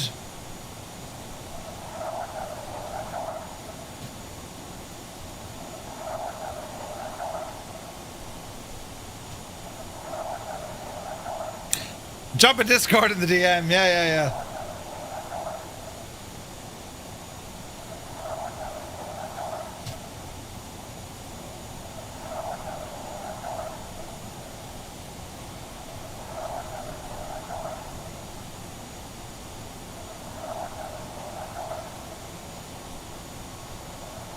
Ladies and gentlemen, our next giveaway has just started. This one from Flying Fries, the XF-11, based on the Howard Hughes aircraft. This is a beautiful, beautiful aircraft.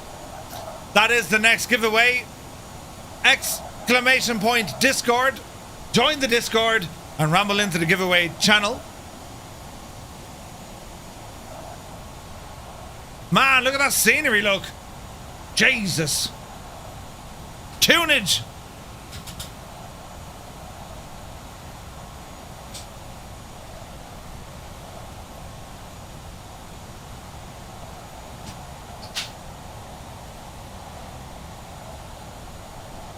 I put the car in swinger, baby.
I didn't really go anywhere, but look, Northland Air, Jesus.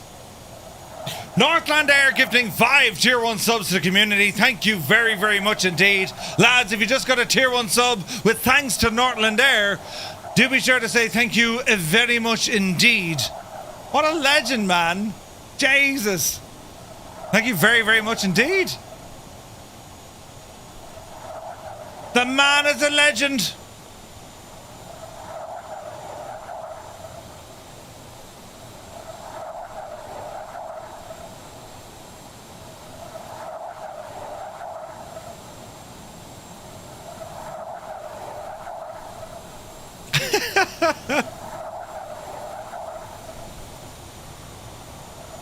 I put the car in Jesus, swinger, baby.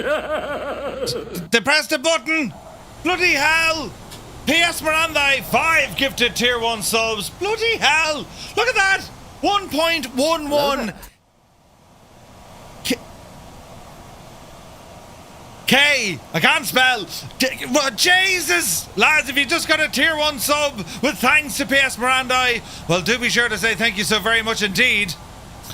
Let me see. Captain Christala, welcome in. Glad you like it, man. Glad you like it.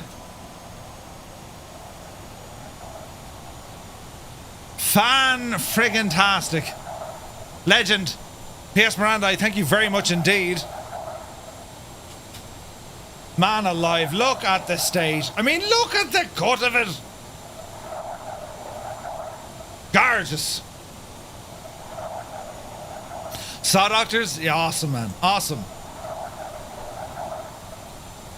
Right, where are we at? Jesus, we're over here, look.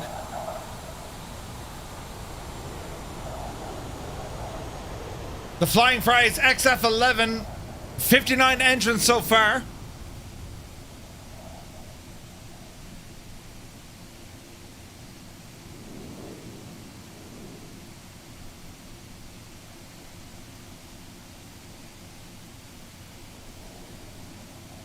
We're doing, Captain Crystal, thank you very much. We're going to be doing flights 3 and 4. Flying into the Class Bravo and flying back out of the Class Bravo. And looking forward to it, man. Which runway? Good call. ILS runway 2-6. I've passed me top of drop because I'm a muppet.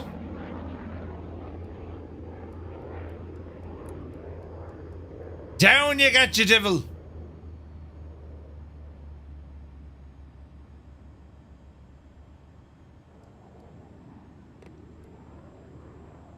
To look at this No big ILS, Aegis- Ornav only, yes. Ornav 2-6. What did I say? ILS? Yous know me long enough now, lads, not to believe a word I say. I mean, honestly, you know. Landing system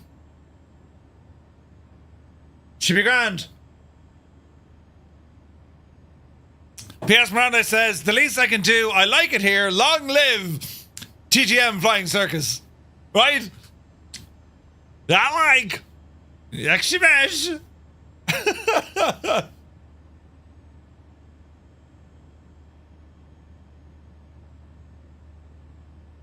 We're going good. We're going good. Look at that view, lads. Jesus. Your practice off the Bravo. We've started our descent. Let's get ahead of this machine.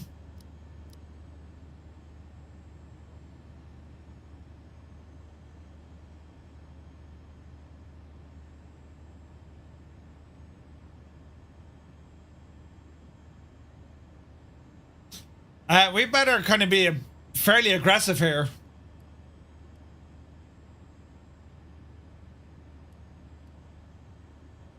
Spoilers!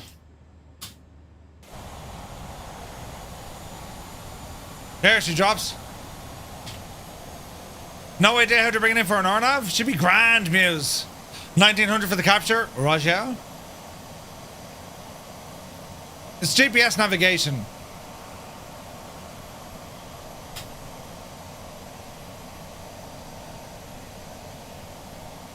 By the factory wall. Man alive, hasn't the scenery been incredible? Tactical, yes. Tactical descent, El Pelito. Brilliant, man, brilliant. It looks like you'll be doing IF4 wings too. Well, we're going to be doing the VF4 3 and 4 first. So yeah, it's going to be fun. Oh, Jesus, then. I warned you. I warned you.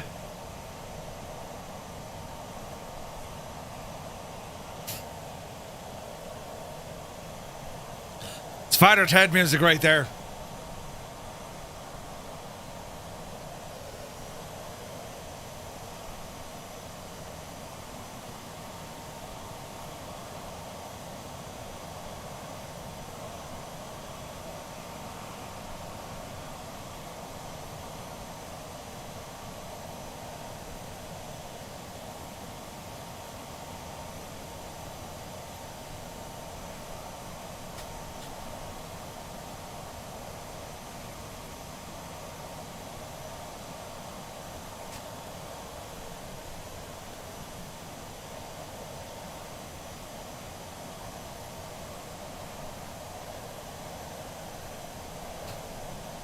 Could be worse, lads. Don't know how, but it could be. We still have Dougal McTavish, Schutz, Soaring AJ, Lead Ballooner still there, Flying Teapot, Okotai, Panaman, Lucky Bow, Vulcan, Fierce Wolf, Dr. No Thumb, Pete, Alashin is here, Lazy Davy with Liam, Airwolf, Quasar Core, Muse Fan, Big Boss, Colonel Fork is airborne. We got Uniform Goose in the background. Moriep. Toto and Rogers RC. Incredible stuff, lads. Sorry, Marty, what were you thinking? Oh, Jesus. You saw Joe live, not one of your proudest moments? He was in the video. That's right.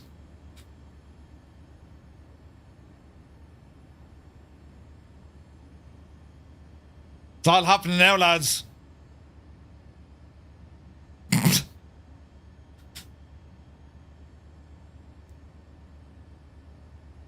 Could have been Declan Nerney.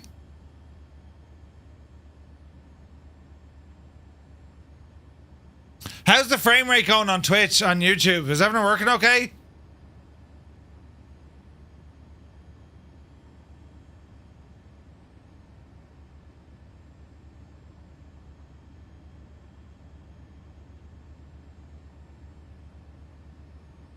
Ah, jeez. It's fine on Twitch. We'll keep an eye. The LCPU usage has absolutely bursted through. Let's see what happens.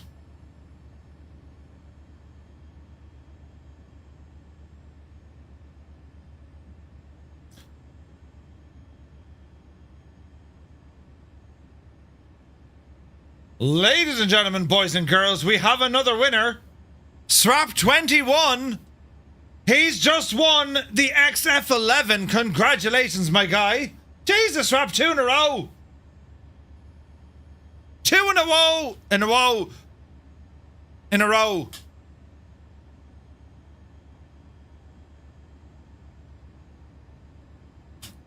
All right, lads. We got another giveaway.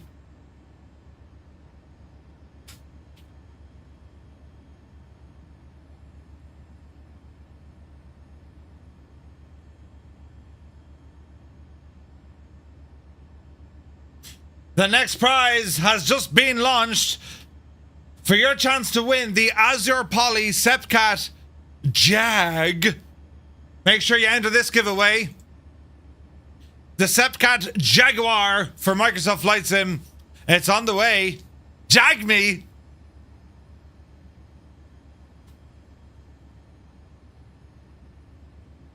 Coming down to 8,000 feet off standard. I can still see her to this day, stirring chicken soup. Jag.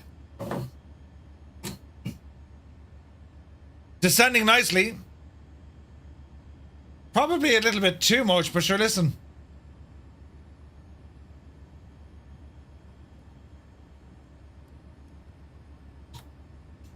Ease off the old descent. Oh man, that view.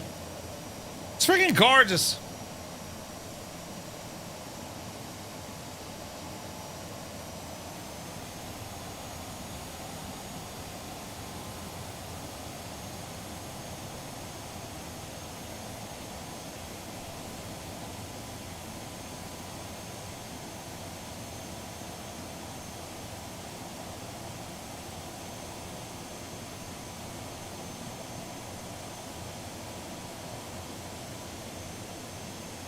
We played this song, but none of us know the lyrics. We just keep having to swap. Yeah, 100%.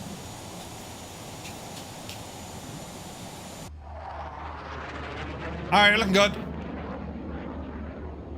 Lazy Davy. Oh, Chalks, I don't believe you. Poor old Diva, God love him.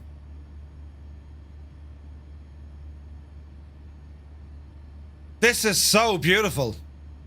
Our arrival into Goose Bay.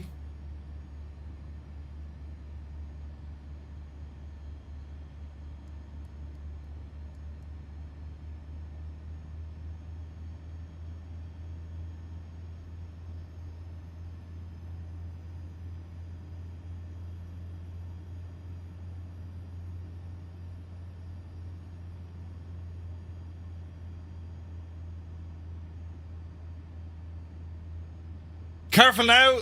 Down with that sort of thing. Careful now. Jesus, look at the colour on that muse.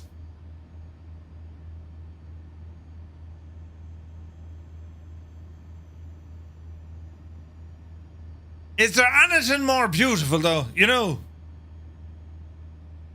You're waiting for feck off, Simon. Brilliant. Colonel Fork, what are you flying and why can't we see you in your native appearance? He's gone camouflage.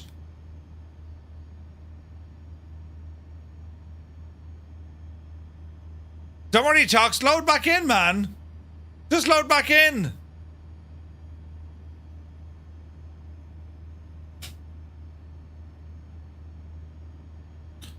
We'll have one more anyway. This will be the last one now, lads. Right, Jeremy? Yeah, Murph, we agree with you. Yeah, definitely, Murphy. Oh, Jesus, yeah. Make sure of this now, lads, you know.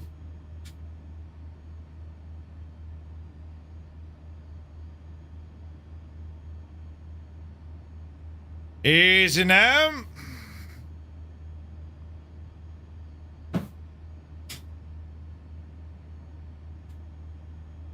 Nothing to see.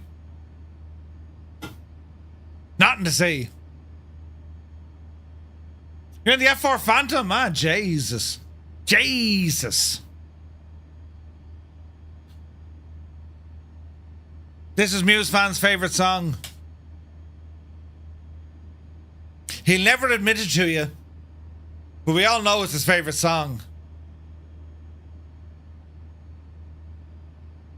Sometimes he wraps the towel around his own head. Do you know what I'm saying?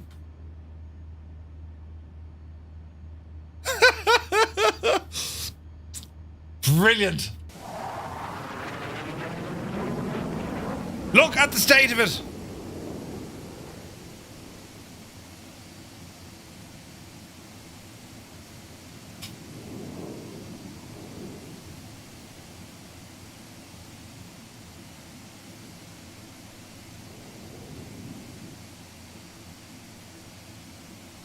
You wiped out our last stop and loaded back in? Nice. You had many a shift to this song. yeah, we saw that. Where's the flake with the head? Yeah, I meant the balls of it.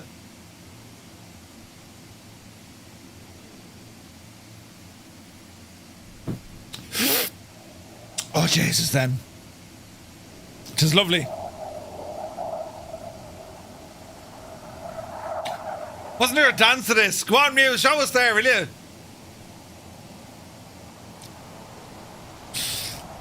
Brilliant. We're about to arrive into Goose Bay. Runway 26.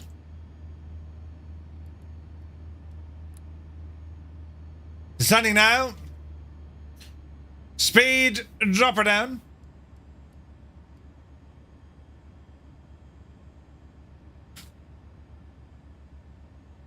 It was the same as the Macarena. A little bit, yeah. That and line dancing, you know. Low-level training for NATO out of Goose. Scared moose.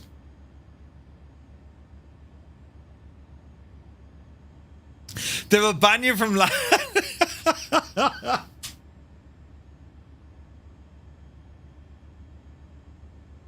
Ah, Jesus. We're going all right. Is this the third or fourth sunset? Alright, we're getting there now. Jesus, though, look at it. Look at that.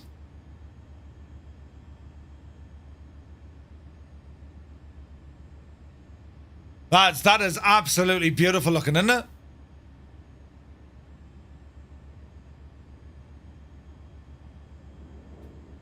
Gorgeous.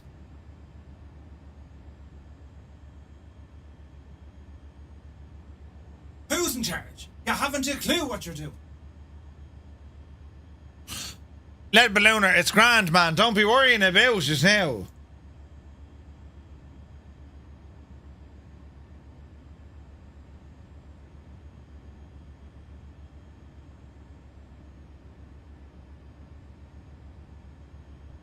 Chucks, you take care, my guy. Are my... I think they are, yeah. I think they are. I hope they are. You know, we're going to be landing now in a moment.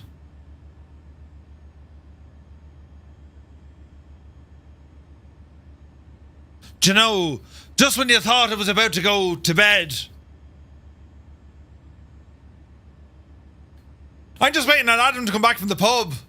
He'd be walking in, you know. Right? He will. Oh man, we laughed.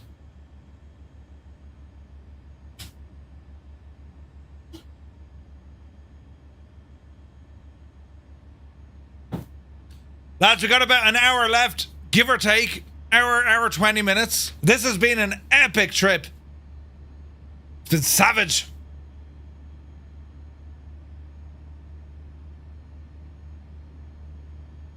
You're on there about 20 seconds after landing. The Great Hadoken. No way, man. Jesus. This makes no sense that we're playing this music, but sure, listen, let's just go with it, you know what I mean? Sure, yeah.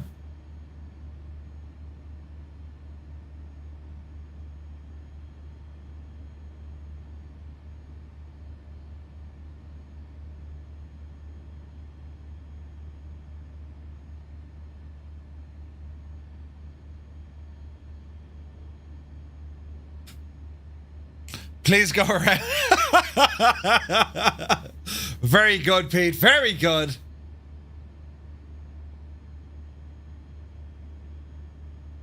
Right, let's have a look. Oh man, we're so close to landing here. It's looking beautiful. 220 knots, flaps.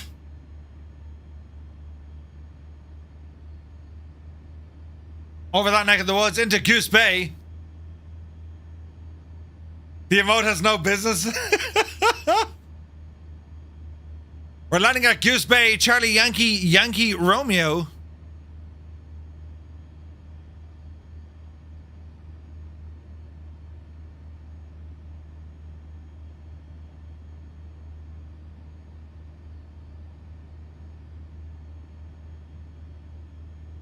I'm liable to play anything now at this stage, lads. You know what I mean?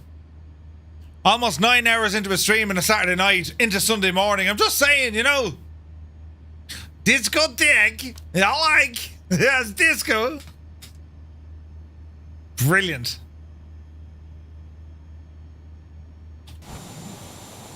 Ah, lads, look at it though. Isn't it savage?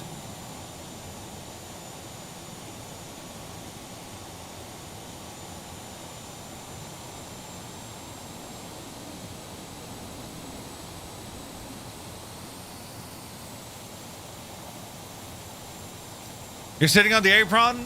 Apron. It's an apron, Murphy.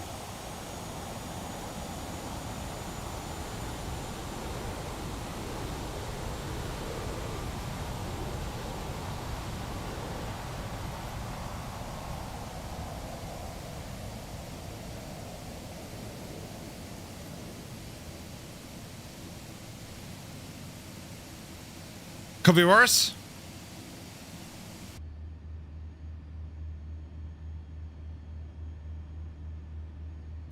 He did, though. He went there, you know.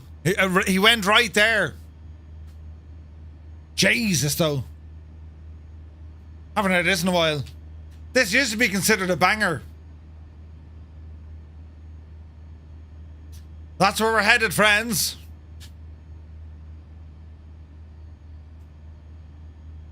Who won the prize? Toto 2495. You are the winner of the Jag. Congratulations, Toto.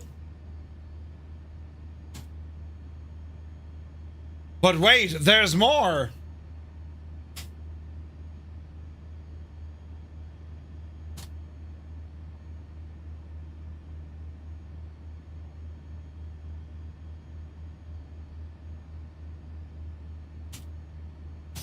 We have another giveaway, friends. This one for the Cows DA42 series. Massive thanks to Cows for all the aircraft we're giving away tonight. Incredible, man.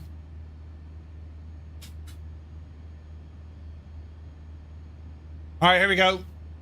It's all happening now.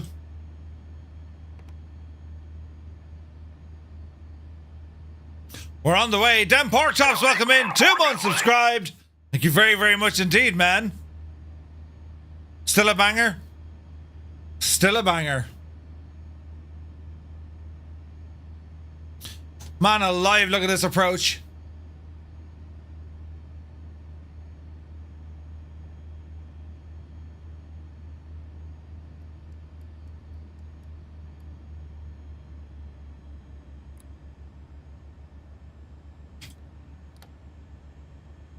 Heck like anytime, my dude. Coming out 200 knots. Gear down.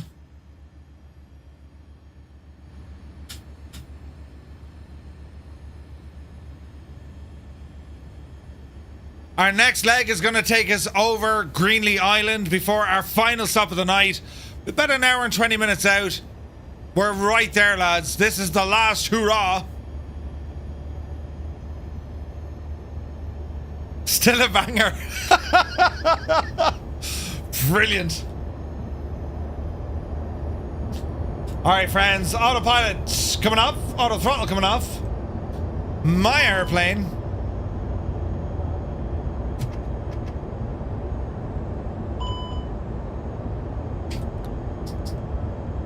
Here we go.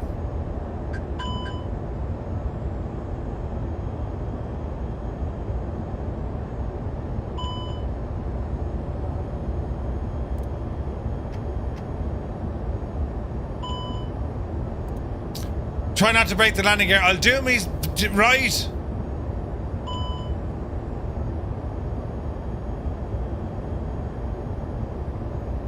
It's going to be grand.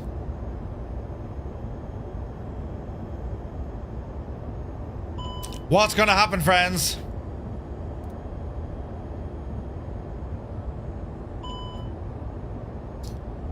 Easy now, we're drifting.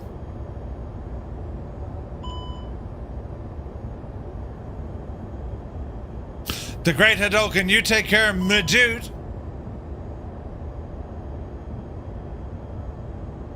Man, look at that sunset. Hello there. Hello there, Mr. Pinkies. Good evening. Watch the pappy.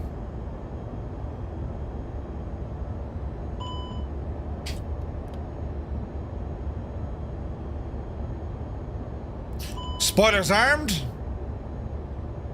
We're doing good, mate. We're doing good. Just about to land into Goose Bay. Our second last landing of the night. Dreamy, sleepy, nighty, snoozy, snooze. Filthy! Watch the power. Watch the power.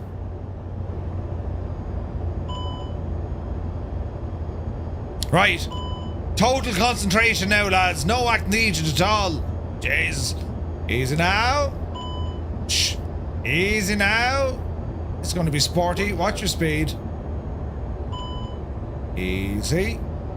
Easy. No. Jesus, no. Why are you going fast for? Auto throttle with you. Shag off. My airplane. Yes. Yeah, we're going fast. I can see that. Shh. It's fine. Shh. Shh. I'm after bashing me leg. Right, it's grand. Don't stall now, Murph. Are you gonna stall, Murph? 400. Easy now. Easy now. Coming in sideways. Easy. Easy. 300. Alright. Alright. 200. Alright. This is Dodge. We're going to land inside the plane. Jesus. Alright. No, the... Oh, bloody hell. The stutterage is real. Ah, Jesus. 30, 20, 10. There's no way we're going to survive this. There is no way. This sim threw a friggin' curveball. Get down there, you big idiot. Jesus. We couldn't abort, it was shagged. There's D-Cell. Holy stutterage, Batman. Oh, gee, hell. We stopped on the runway because we're a pair of idiots. Ah, Jesus. Get off the runway quick. We missed the Bravo. What was that landing rate? I don't even want to look at it. Oh, no, I'm not even going to look at it. Jesus. Oh, wake turbulence is going to make this so much harder. Yeah, but once you don't have stutters, man. Turbulence you can work with. Stutters you can't. You're shagged. Get out of my way, Murph. Muse fan, are you coming in behind me? Ah, Jesus. Oh, Jesus. Could have been worse, but not much.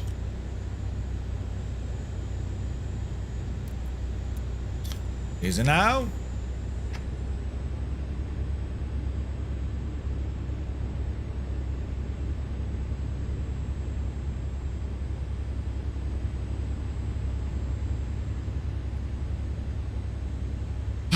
Great landing under the circumstances. Listen, it was just shagged.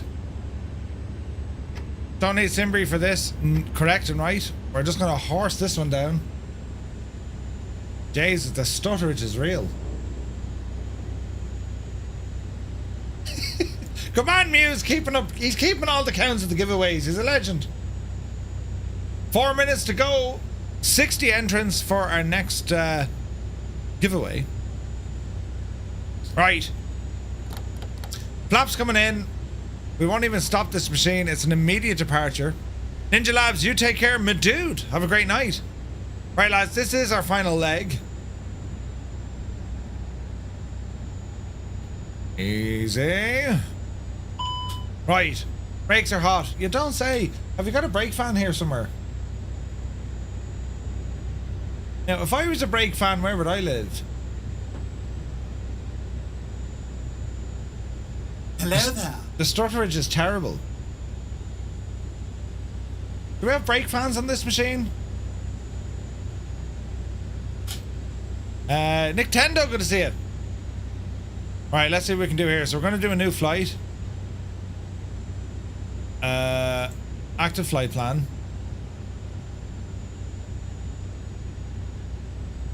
So we're going to go in it.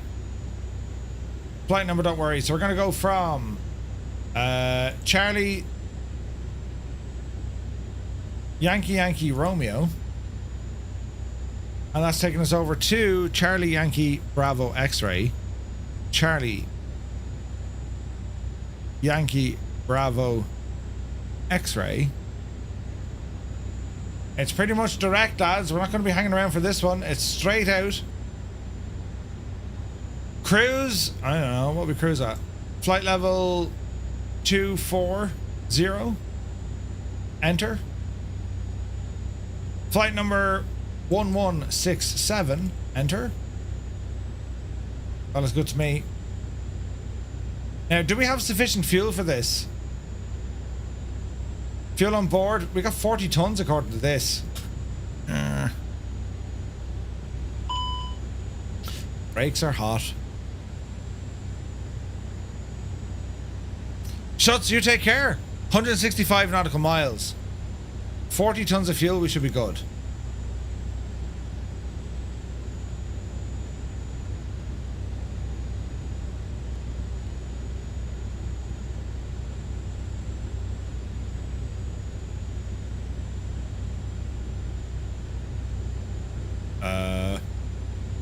We don't need that. Let's just go flight plan. Let's just see what we can do here. Keep it all manual. It's all direct, so like... Can we delete that? No. CYYR, let's go in and put our departure off runway 26. Enter. Insert. And now can we clear the disco? There we go.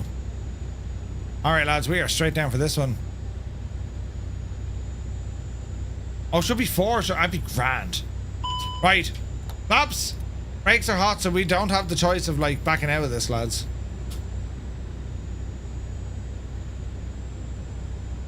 So this is a flight from Goose Bay down to, well, Greenland Island. We're going to go over Greenland Island for this one.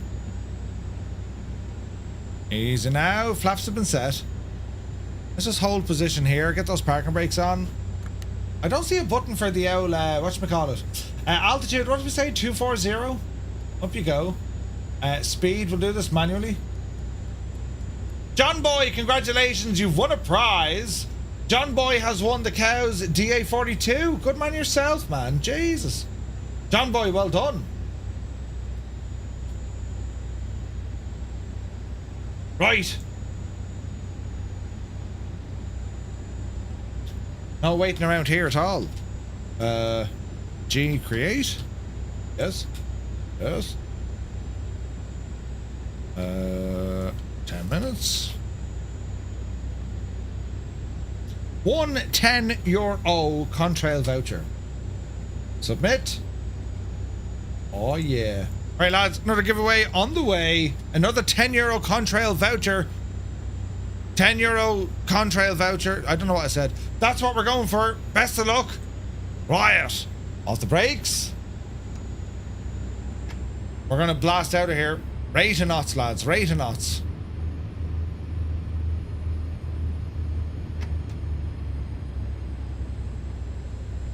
No hanging around here at all, at all. Are we ready? Right, hold the brakes. We're going to keep that gear down for a moment, cool the brakes. Power coming in. Off the brakes. And we're rolling. Let's see what happens. Airspeed alive. The final hurrah of this, the Bremen 2025 flight. Easy does it. Yepsy daisy. Pause the rate of climb. Let those temperatures run down. Keep the gear down. Jesus. Jesus. Brake temperature is coming down. Let that cold air hit them. Gear up. Flaps in. Hello there. Hello there. Right, where are we heading for? She's not picking up that route, look.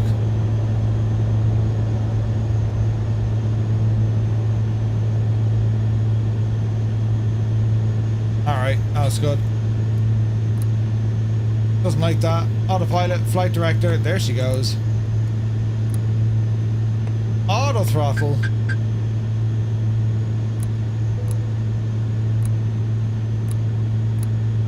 She doesn't like nav, look at that.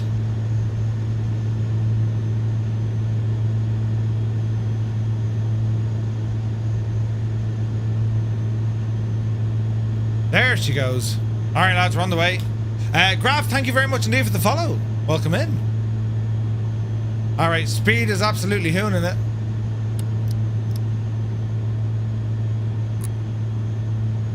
Let's get up the road here.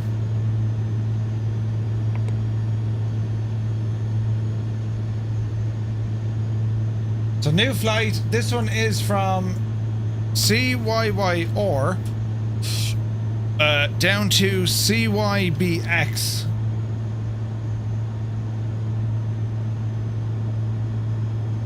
Before we get there, we got to get out to Greenland Island. 166 nautical miles, 24,000 up the hill. That's probably even a little bit kind of mad, isn't it? 24,000? We shall see. So lads, for our last bit of information, well, what happened to the pilots after they flew this in the Bremen, right? So the crew, when they landed on Greenland Island, as I said, it did its courtesy bow, right? And public excitement and of course the media frenzy. This was huge. This was as big as like the moon landing. That was the whole idea, right? There was a rescue mission that was sent up. Renowned aviators such as Floyd Bennett and also Bernd Balchen led the rescue attempt. Bennett, already famous for the first man to fly to the North Pole, bravely volunteered to help out despite being seriously ill. Tragically, Bennett's health deteriorated during the rescue attempt and he passed away shortly after in a Quebec hospital. So fellow aviators knew how important this whole flight was. And unfortunately, well, Floyd Bennett and Bernd Balchen, who, you know, rambled up to try and help out, well, Floyd passed away. The Canadian pilot Duke Schiller and the French flying ace Dr. Louis Cuisinier arrived swiftly, providing critical support. Fitzmaurice was flown out first, joining Miss Herta Junkers, daughter of the aircraft manufacturer Hugo Junkers, to coordinate further assistance. However, at this stage, well, they knew the aircraft was, you know, technically shagged. It wasn't able to do it, right? Let's go 12,000, right? So they kind of knew what happened. So it turned out they were going to travel down to New York directly because, you know, I mean, all the folks were out in Mitchell Field. The people actually stayed in Mitchell Field for some 45 hours after the expected arrival time. I mean, that's how huge this thing was. But yeah, look, once all that kind of went astray, get our speed up here a little bit. There we go. It's a little bit too high. There we go. At 300 should do us. Yeah, they waited in Mitchell Field. No sign of them getting there, so what could they do? Well, New York held a massive ticker tape parade. It was one of the biggest that they had. Jimmy Walker, the mayor at the time, personally greeted them, banners declaring them heroes adorned to the streets of New York. President Coolidge actually arranged to give them the Distinguished Flying Cross. It was a huge honor, right? The Congress authorized Calvin Coolidge to award the Bremen with the DFC. Upon retrieving or returning to Ireland, the freedom of the city was bestowed to them for the city of Dublin. The aviators published a popular memoir titled The Three Musketeers of the Air. And well, they went to each of the cities and towns that they came from. Captain Köhl praised Fitzmaurice's bravery and friendship, calling him a great comrade in the most challenging moments. James Fitzmaurice, well, he optimistically predicted regular transatlantic flights, confident that future technology would conquer the very obstacle that they faced. Baron von Hünefeld cherished the deep bonds formed during the adventure, believing firmly in aviation's power to unite peoples across cultures and continents. Now, what happened next? Well, unfortunately, the Baron Gunther von Hünefeld, well, he passed away a little over a year after the flight of the Bremen. He became ill, and, you know, from his childhood, of course, he wasn't always well, so unfortunately he passed away. Hermann Köhl went back to Germany and got himself into a bit of trouble. He was fired from Lufthansa because he wouldn't side with the upcoming political parties, the Nazis, and for that he was fired. So he ended up retiring out to some quiet lake, and he lived out his years. He died a short time after. And then Colonel James Fitzmaurice, well, he came back to the Air Corps, stayed on for about a year. He stayed active in aviation, and he passed away in his 60s, or in the 1960s rather. So they kind of just faded out into memory, which kind of a sad kind of story from them. You know, I mean, despite the widespread admiration that they had, most of them ended up having kind of a modest, quiet future, you know? His unwavering integrity and refusal to support the Nazi policies, this was Hermann Köhl, well, he was retired out of his job, told to leave, and he spent his final years on a small farm near Munich. Köhl passed away at the age of 50. James Fitzmaurice, of course, tried another ambitious adventure in 1934, planning to compete in the famous England to Australia air race, and that was with the Irish swoop. But eventually that just didn't go ahead. On September 26, 1965, at the age of 67, James Fitzmaurice received a full state funeral. He's buried with honours at Glasnevin Cemetery in Dublin. And of course, the Baron von Hünefeld, well, he passed away at age just 36 years old. He died in 1929. So it's quite sad, you know, quite sad.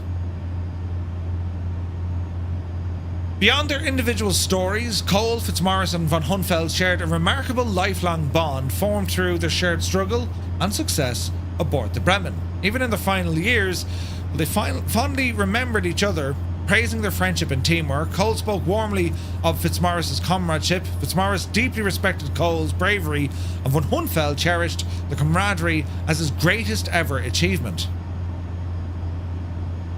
So there we have it. Transition to what we're doing now. We're going to overfly Greenland Island as we remember back 97 years ago, the flight of the Bremen, the first east to west crossing of the Atlantic Ocean by a fixed wing aircraft.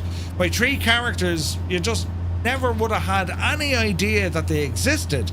I mean, they were rebels, they were quite smart, they all fought in the war, opposite sides, and yet they were all bound. I mean, their entire fortunes were bound together in this incredible flight across the Atlantic Ocean. At a time, lads, this would have been considered very similar to what you'd have with a moon landing. I mean, that was the gravitas of it. You know what I mean?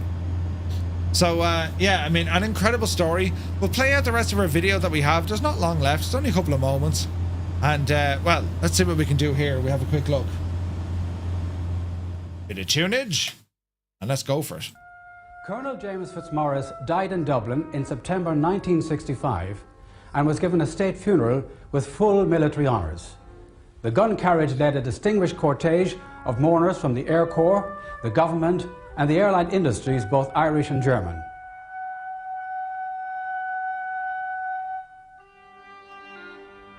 He was laid to rest in Glasnevin Cemetery.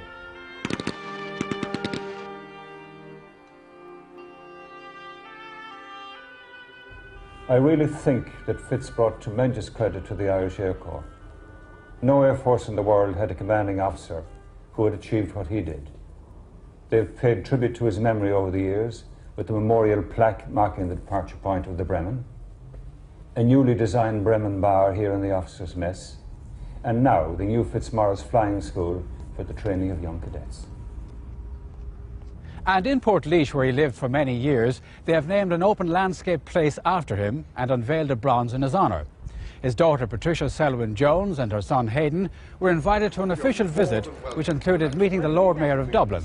He showed them that Colonel Fitzmaurice and the two Germans were made freemen of Dublin City in 1928. The name before them is Count John McCormack.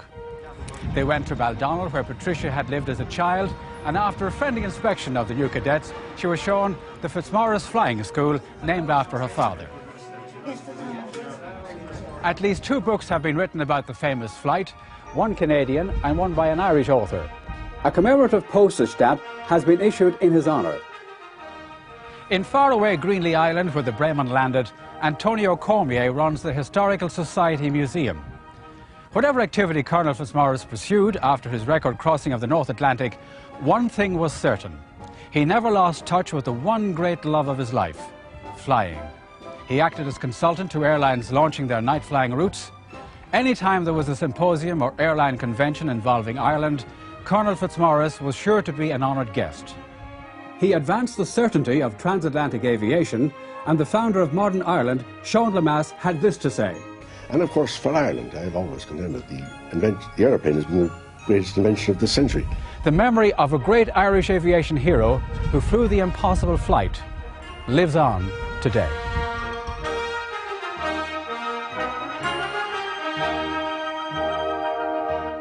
And there we have it, friends.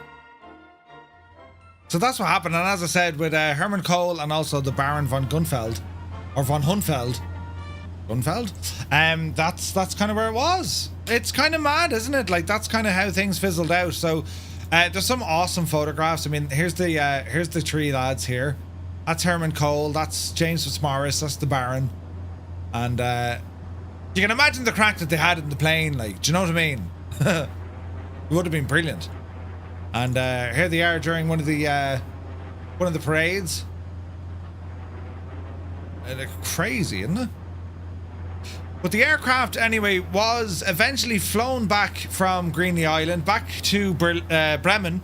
It was rebuilt, and then it was sent back over, and it was gifted to the Grand Central Terminal in New York, where it hung for many, many years. Ended up, I think, in the Smithsonian Museum, right? And then it was transported back to Bremen, and it was flown by C-160 Transall. And it went back to Bremen, where it sits there to this day, completely rebuilt, refurbished. That's a picture of what she looks like today in the museum in Bremen. It's completely restored, and it's quite incredible. You know. Norton there says, been a fantastic journey this evening, Murph, especially for those of us who really enjoy history, aviation history, and we were unaware of this great and important part of aviation history. Makes me proud of my Irish heritage. Good on you and the whole group of simmers and aviation enthusiasts. It's so worthy of our attention and respect. Oh, absolutely, man. Absolutely. Like, lads, you know, as they said, I mean, how we remember these guys for what they did, and history kind of forgets them, right? I mean, after they did it, you know, they kind of just disappeared into the history books, right?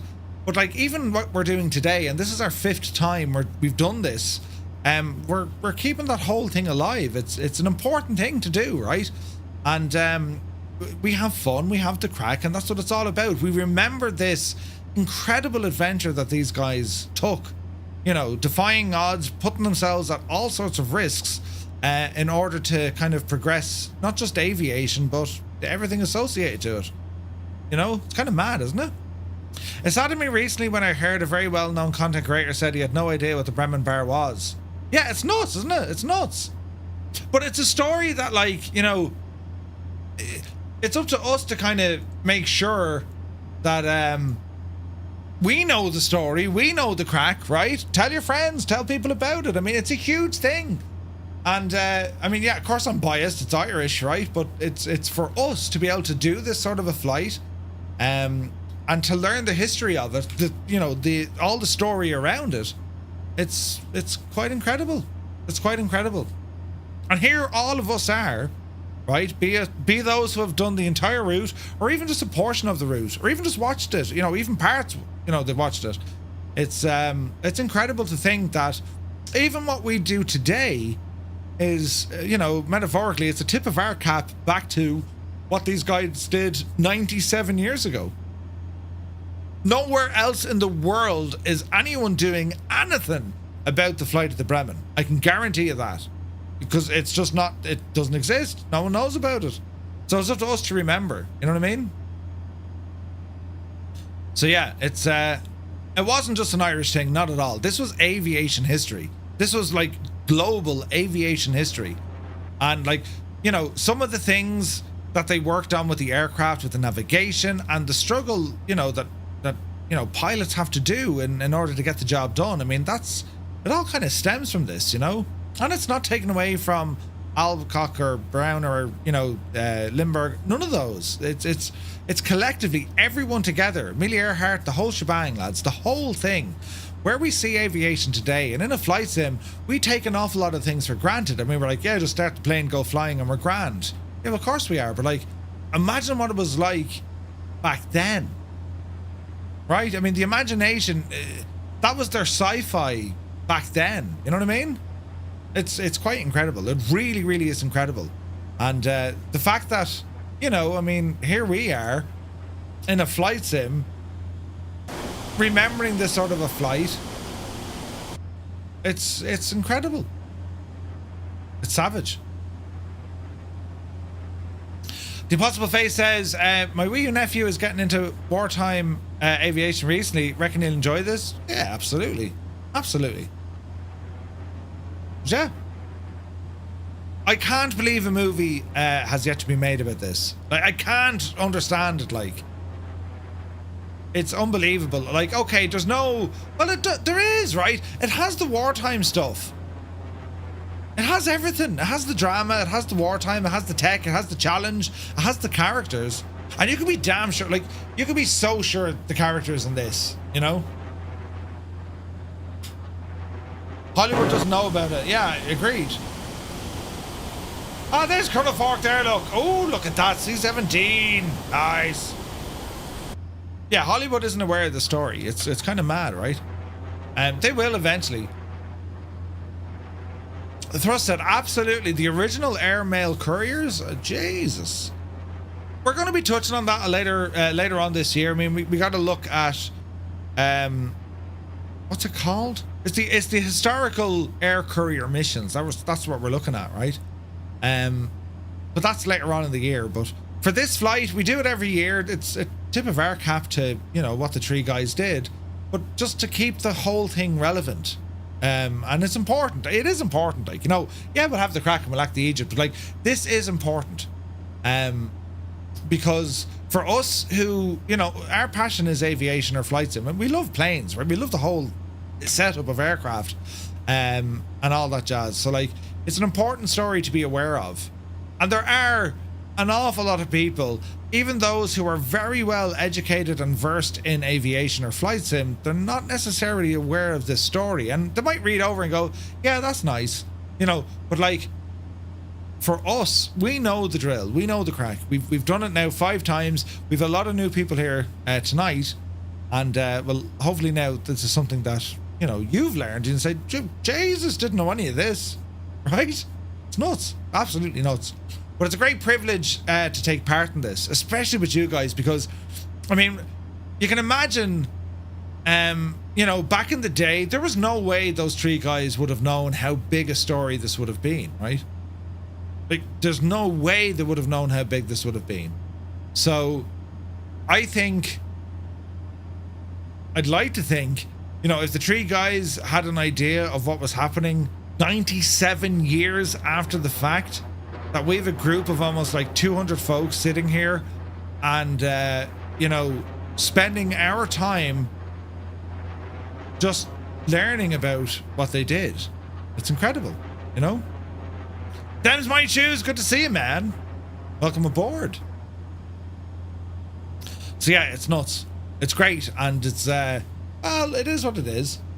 We're nearly there, friends. We are rambling towards our final stop of the night. We're going to overfly Greenland Island, and well, to do this, well, we got to open up this. We got to open up this. This cargo door. There's a door dropping, because we're going to be flying over Greenland Island. With our cargo door is down. This is what we're going to do. We're a little bit out. What have we got? 152. Let's go heading mode here for the moment. Let's have a look. Heading mode. It's going to be a slight right turn just to get us over Greenland Island.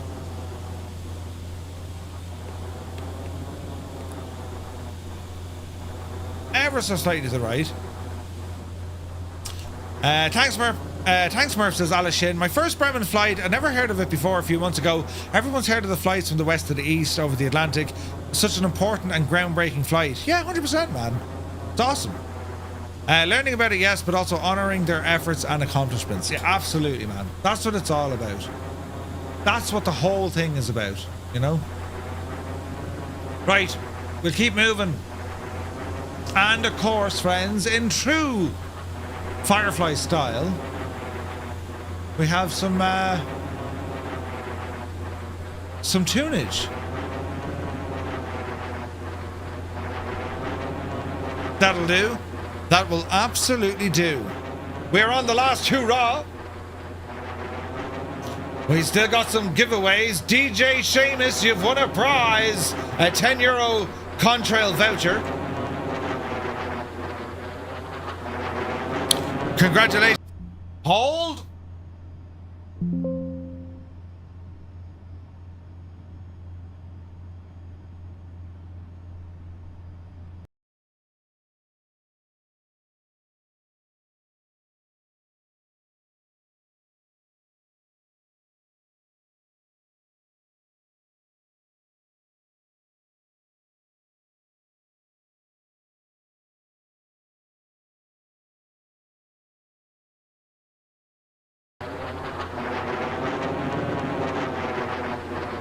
There's always one, isn't there?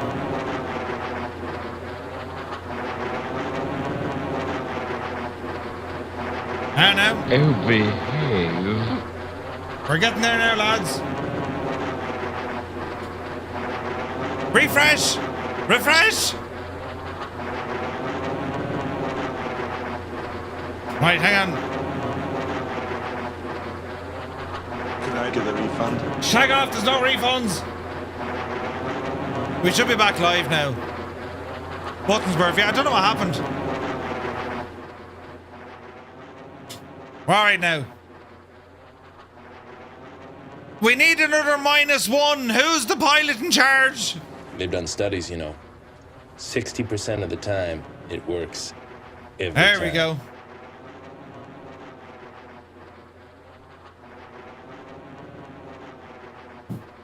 Who's in charge? It's grand. Clue what you're doing. Everything's grand. Nothing to worry about at all. Says error 5000. Refresh. Refresh.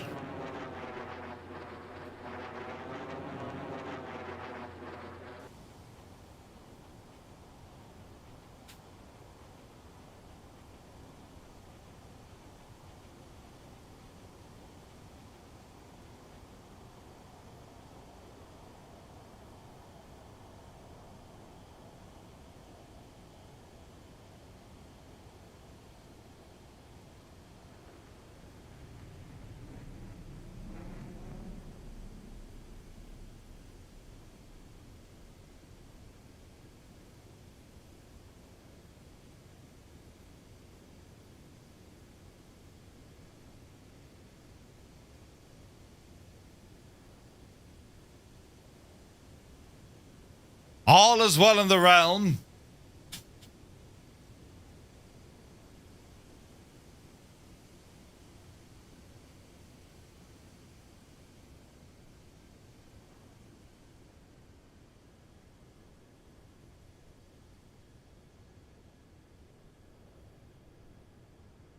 A new giveaway has started. A Cow's DA42 for the PC.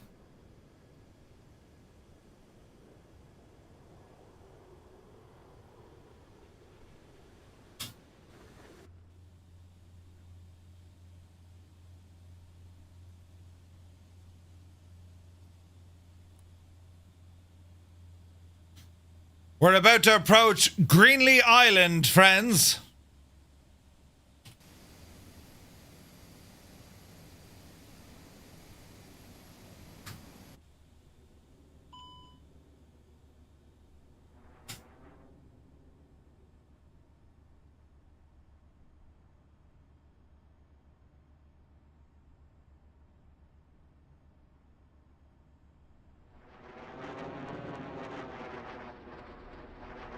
Absolutely brilliant, isn't it?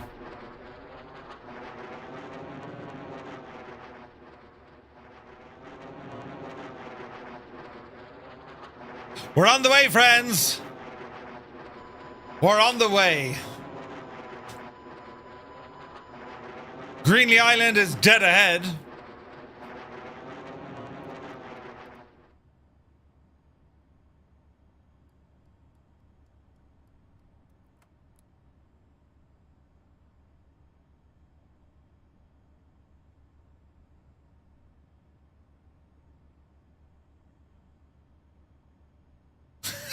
Serious? Brilliant. Your Twitch stream has crashed. Give it a refresh.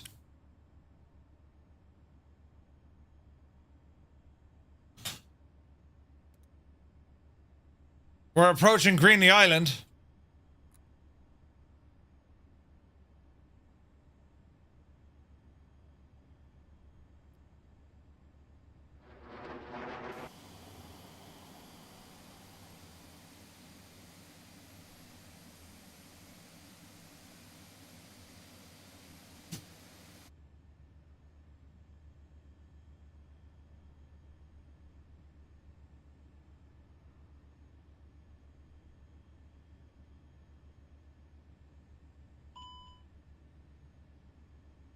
Drake, yeah, 100%, man.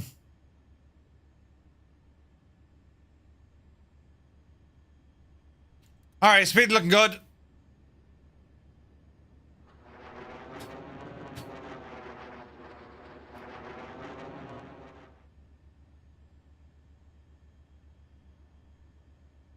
Here is Greenland Island. 97 years ago today, man. That's what they saw. Did they even see this? I don't think so. What a flight this has been, hasn't it? 2,491 nautical miles we have completed tonight. Incredible.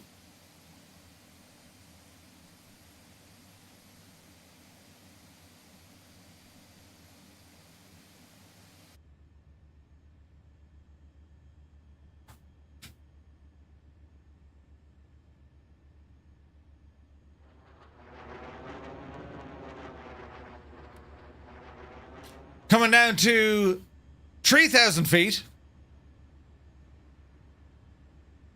Let's get all our lights on for this one, lads. If you got flares, it's time to launch them.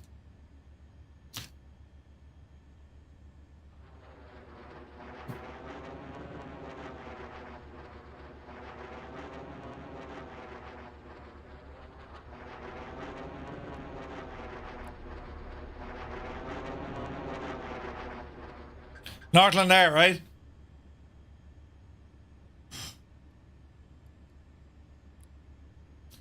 Getting the speed down.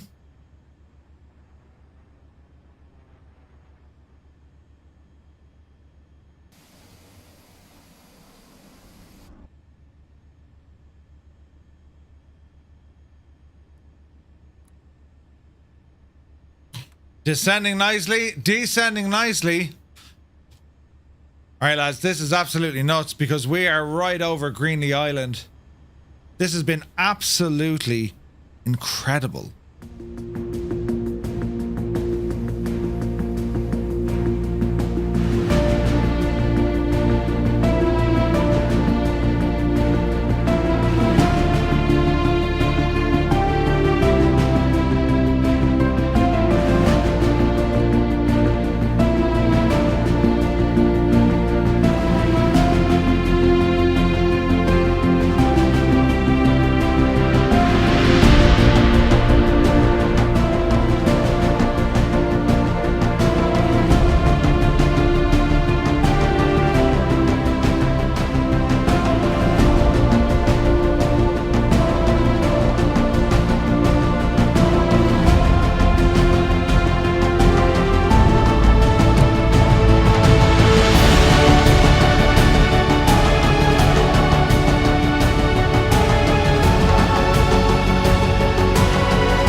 We've no idea why that's happening. Are we out of fuel? Pull up. Yeah, shh, it's grand. 300. No, hang on, Pajo. Jay, are we out of fuel? It's the pilot. Shut up, it's not the thing with the thing. Why can't I refuel me fuel? Ah, balls. Wait, right. Shh. We'll figure this one out together, lads. It'll be grand. Are we out of fuel? Fuel on board. We got 30 tons of it. There we go, right. Mother of Jesus, lads. For a second there now, I thought we were shagged. But we're all right, lads. Jesus.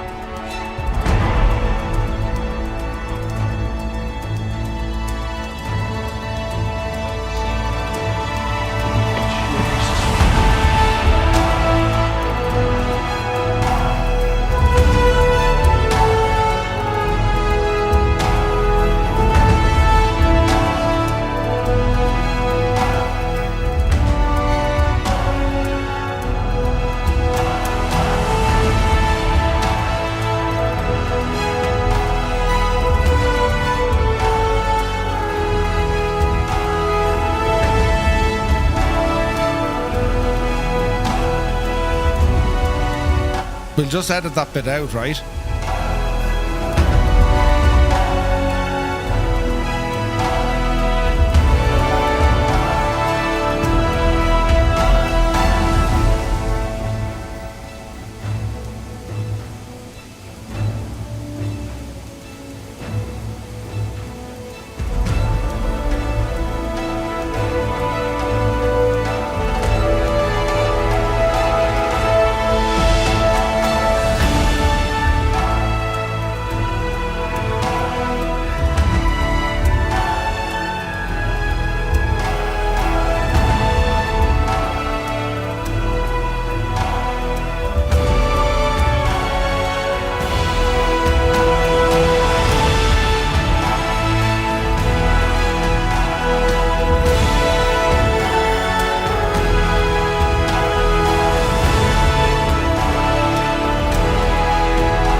terrain.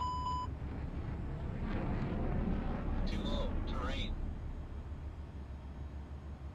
Too low, terrain.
Jesus! Northland Air with the 10 gifted tier 1 subs. Jesus, did you just see what he did? Hello, Greenland Island. Northland Air, thank you very, very much indeed, my guy. That's insane. Commander King for the 100 bits. Thank you very much indeed as well. Jesus, lads. Did you can't be doing this at all? That's absolutely incredible, lads. Absolutely insane. As we just kind of hang around here, we remember this entire flight from Jesus, lads, from 1928.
Man alive, what a view.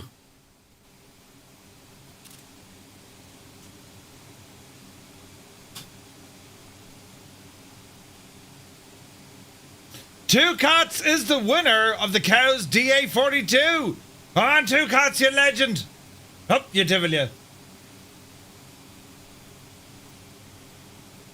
Just be sure to drop me a DM on Discord. But wait, friends. There's more.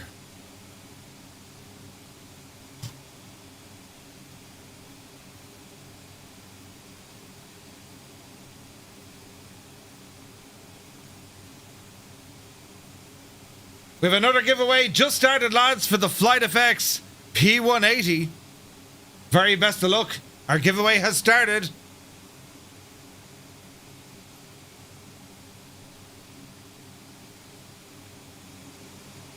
Wait, who won it? TC, yeah. Two Cots. Very well done. It says at TC, Two Cots. Oh, wait, hang on.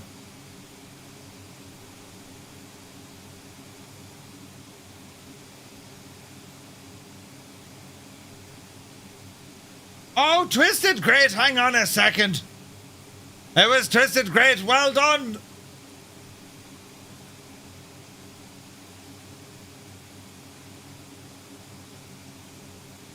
They were nearly getting away with it. Twisted, Sigrid, congratulations.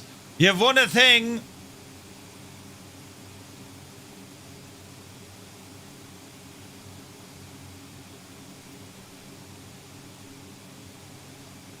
Just drop me a DM, we'll get you sorted.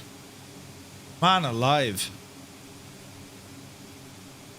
Chase the speed. The plane does not like speed.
Pull up.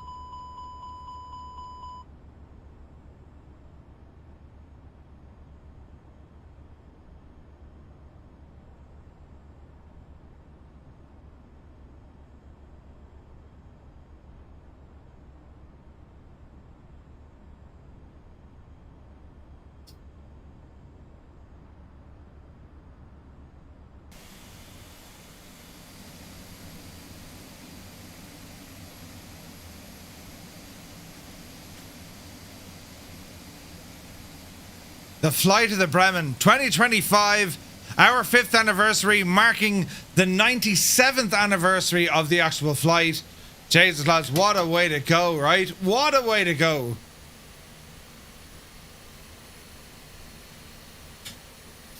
Let's take this in for a full stop landing.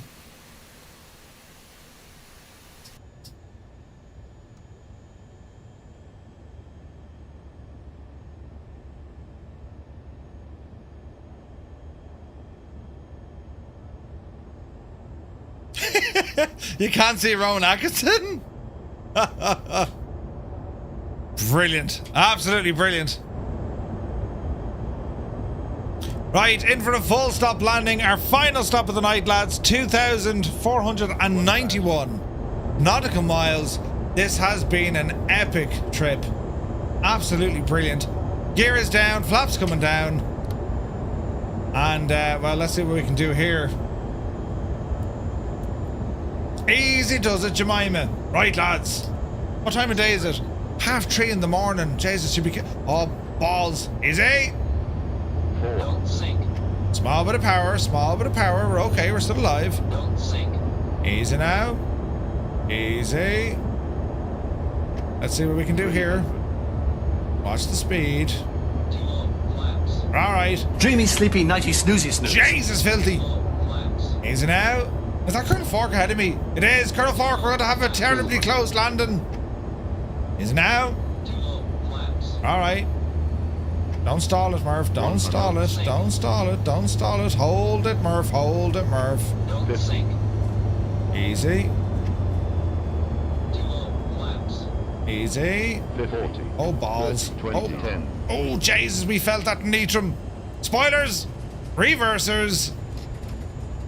Jesus. Reversers. Easy now. The door's closed, yeah, don't worry. Oh, Jesus. We got the door closed. Auto brake off.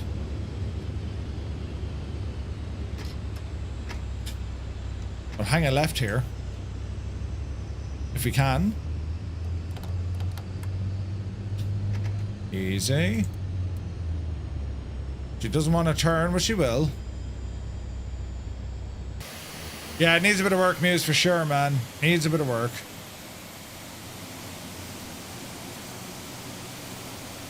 We got some folks... Oh, Jesus. We got some folks... Oh, Jesus, Murph. We got some folks arriving. Easy now. Easy. Get ourselves turned. I think the throttle is a little bit out on this as well. I should look at... Hang on a second, who's that? Flying Teapot is in. Nicely done, man.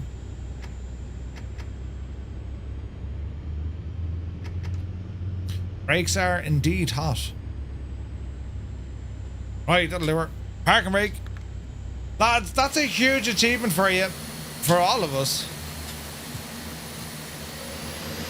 Back it up there fairly lively. Colonel Fork coming in behind us. Just gonna back it up here a small bit, Colonel Fork.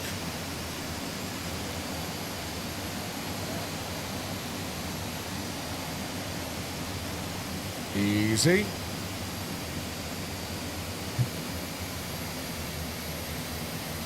And hold. Alright, let's have a look. Lights coming off.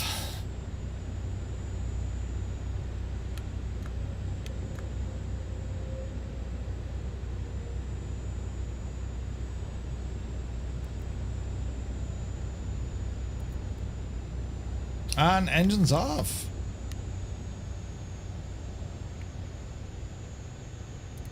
We're looking good.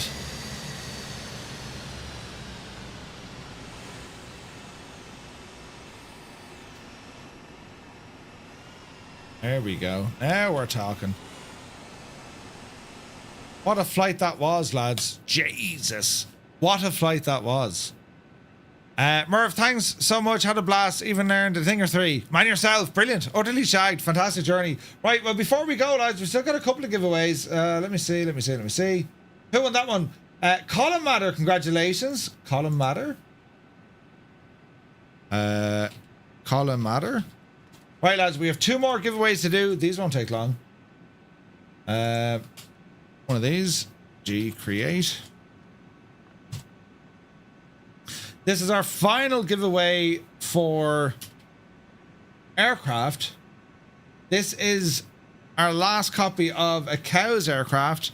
It is that of the DA40. You got 2 minutes to enter. We're going to make this quick. 2 minutes to enter, lads. As we bring a close to tonight. Let's have a look here now.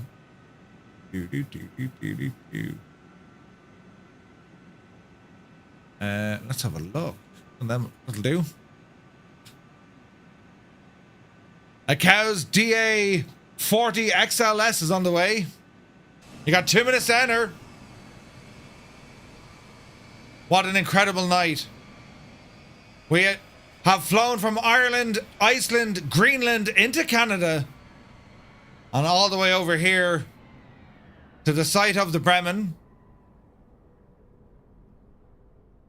Just waiting on the old giveaways. Man, look at that for a view. It is time to flood the chat. Baby, yeah. Every single emote you got, time to throw them in there, lads. Oh, yeah.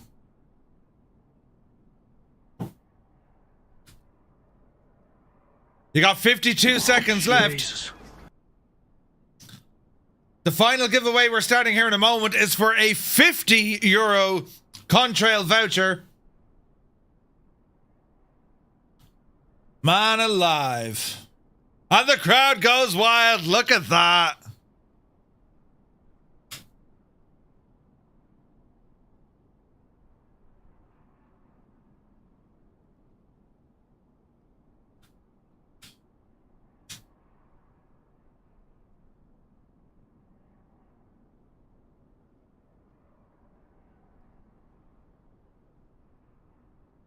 We got 10 seconds.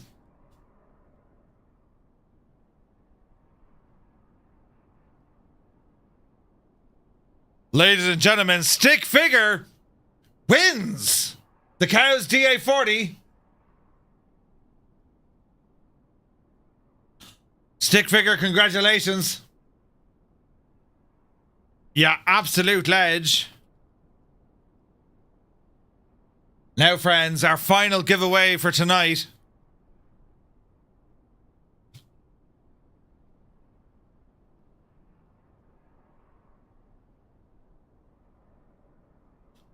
A €50 Contrail voucher is up for grabs.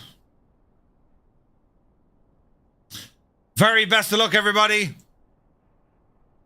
Your chance to win a €50 gift voucher. Just be sure you're over on our Discord. We got 43 entrants. Konya good thing.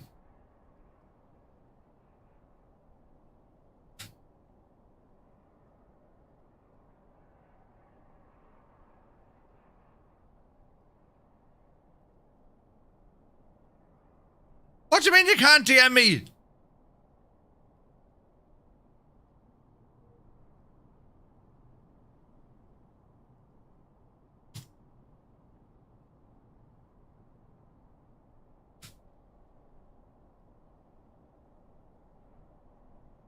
There we go, DJ Seamus.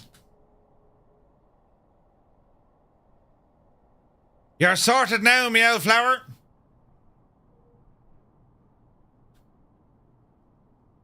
We're looking good, lads. We're looking really, really good.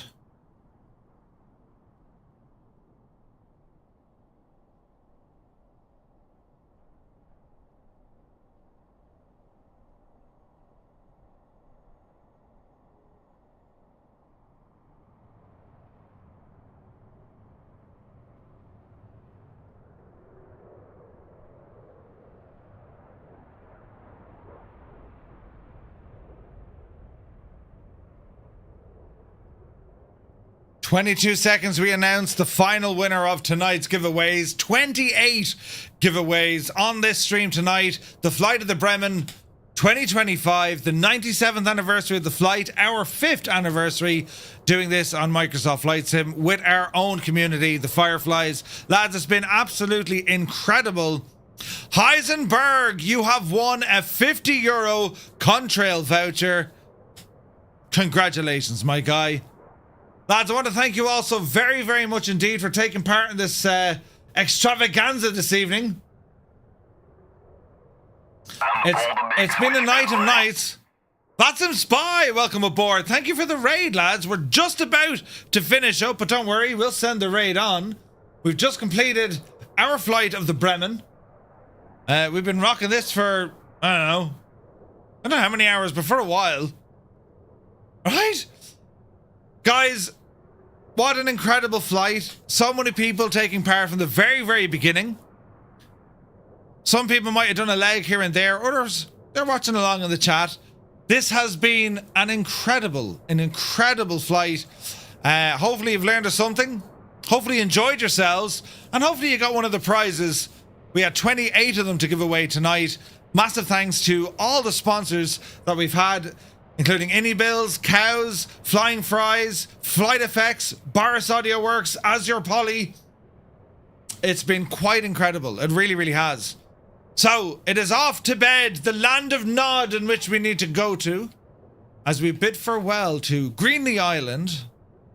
This is where the Bremen touched down 97 years ago today, which would have been the first time a fixed-wing aircraft made it across the Atlantic Ocean from the east to the west. So I want to thank you all so very much. We're back to you on Monday night.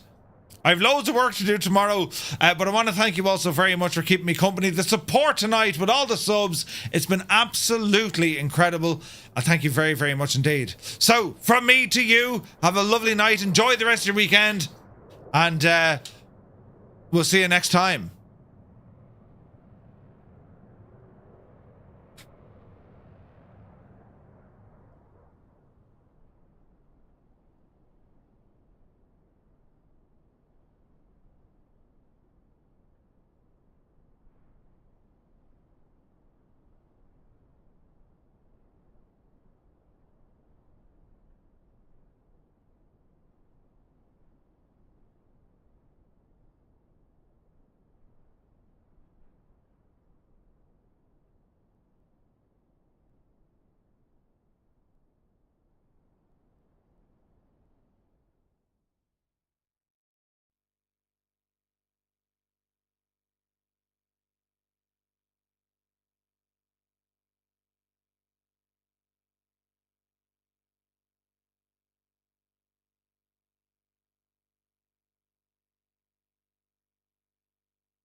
It's usually the best. It's the best way to do things.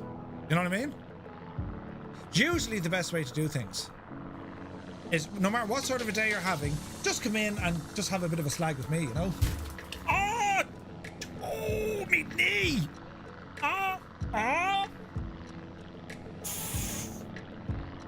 Oh! Hang on! I'm after bashing me knee!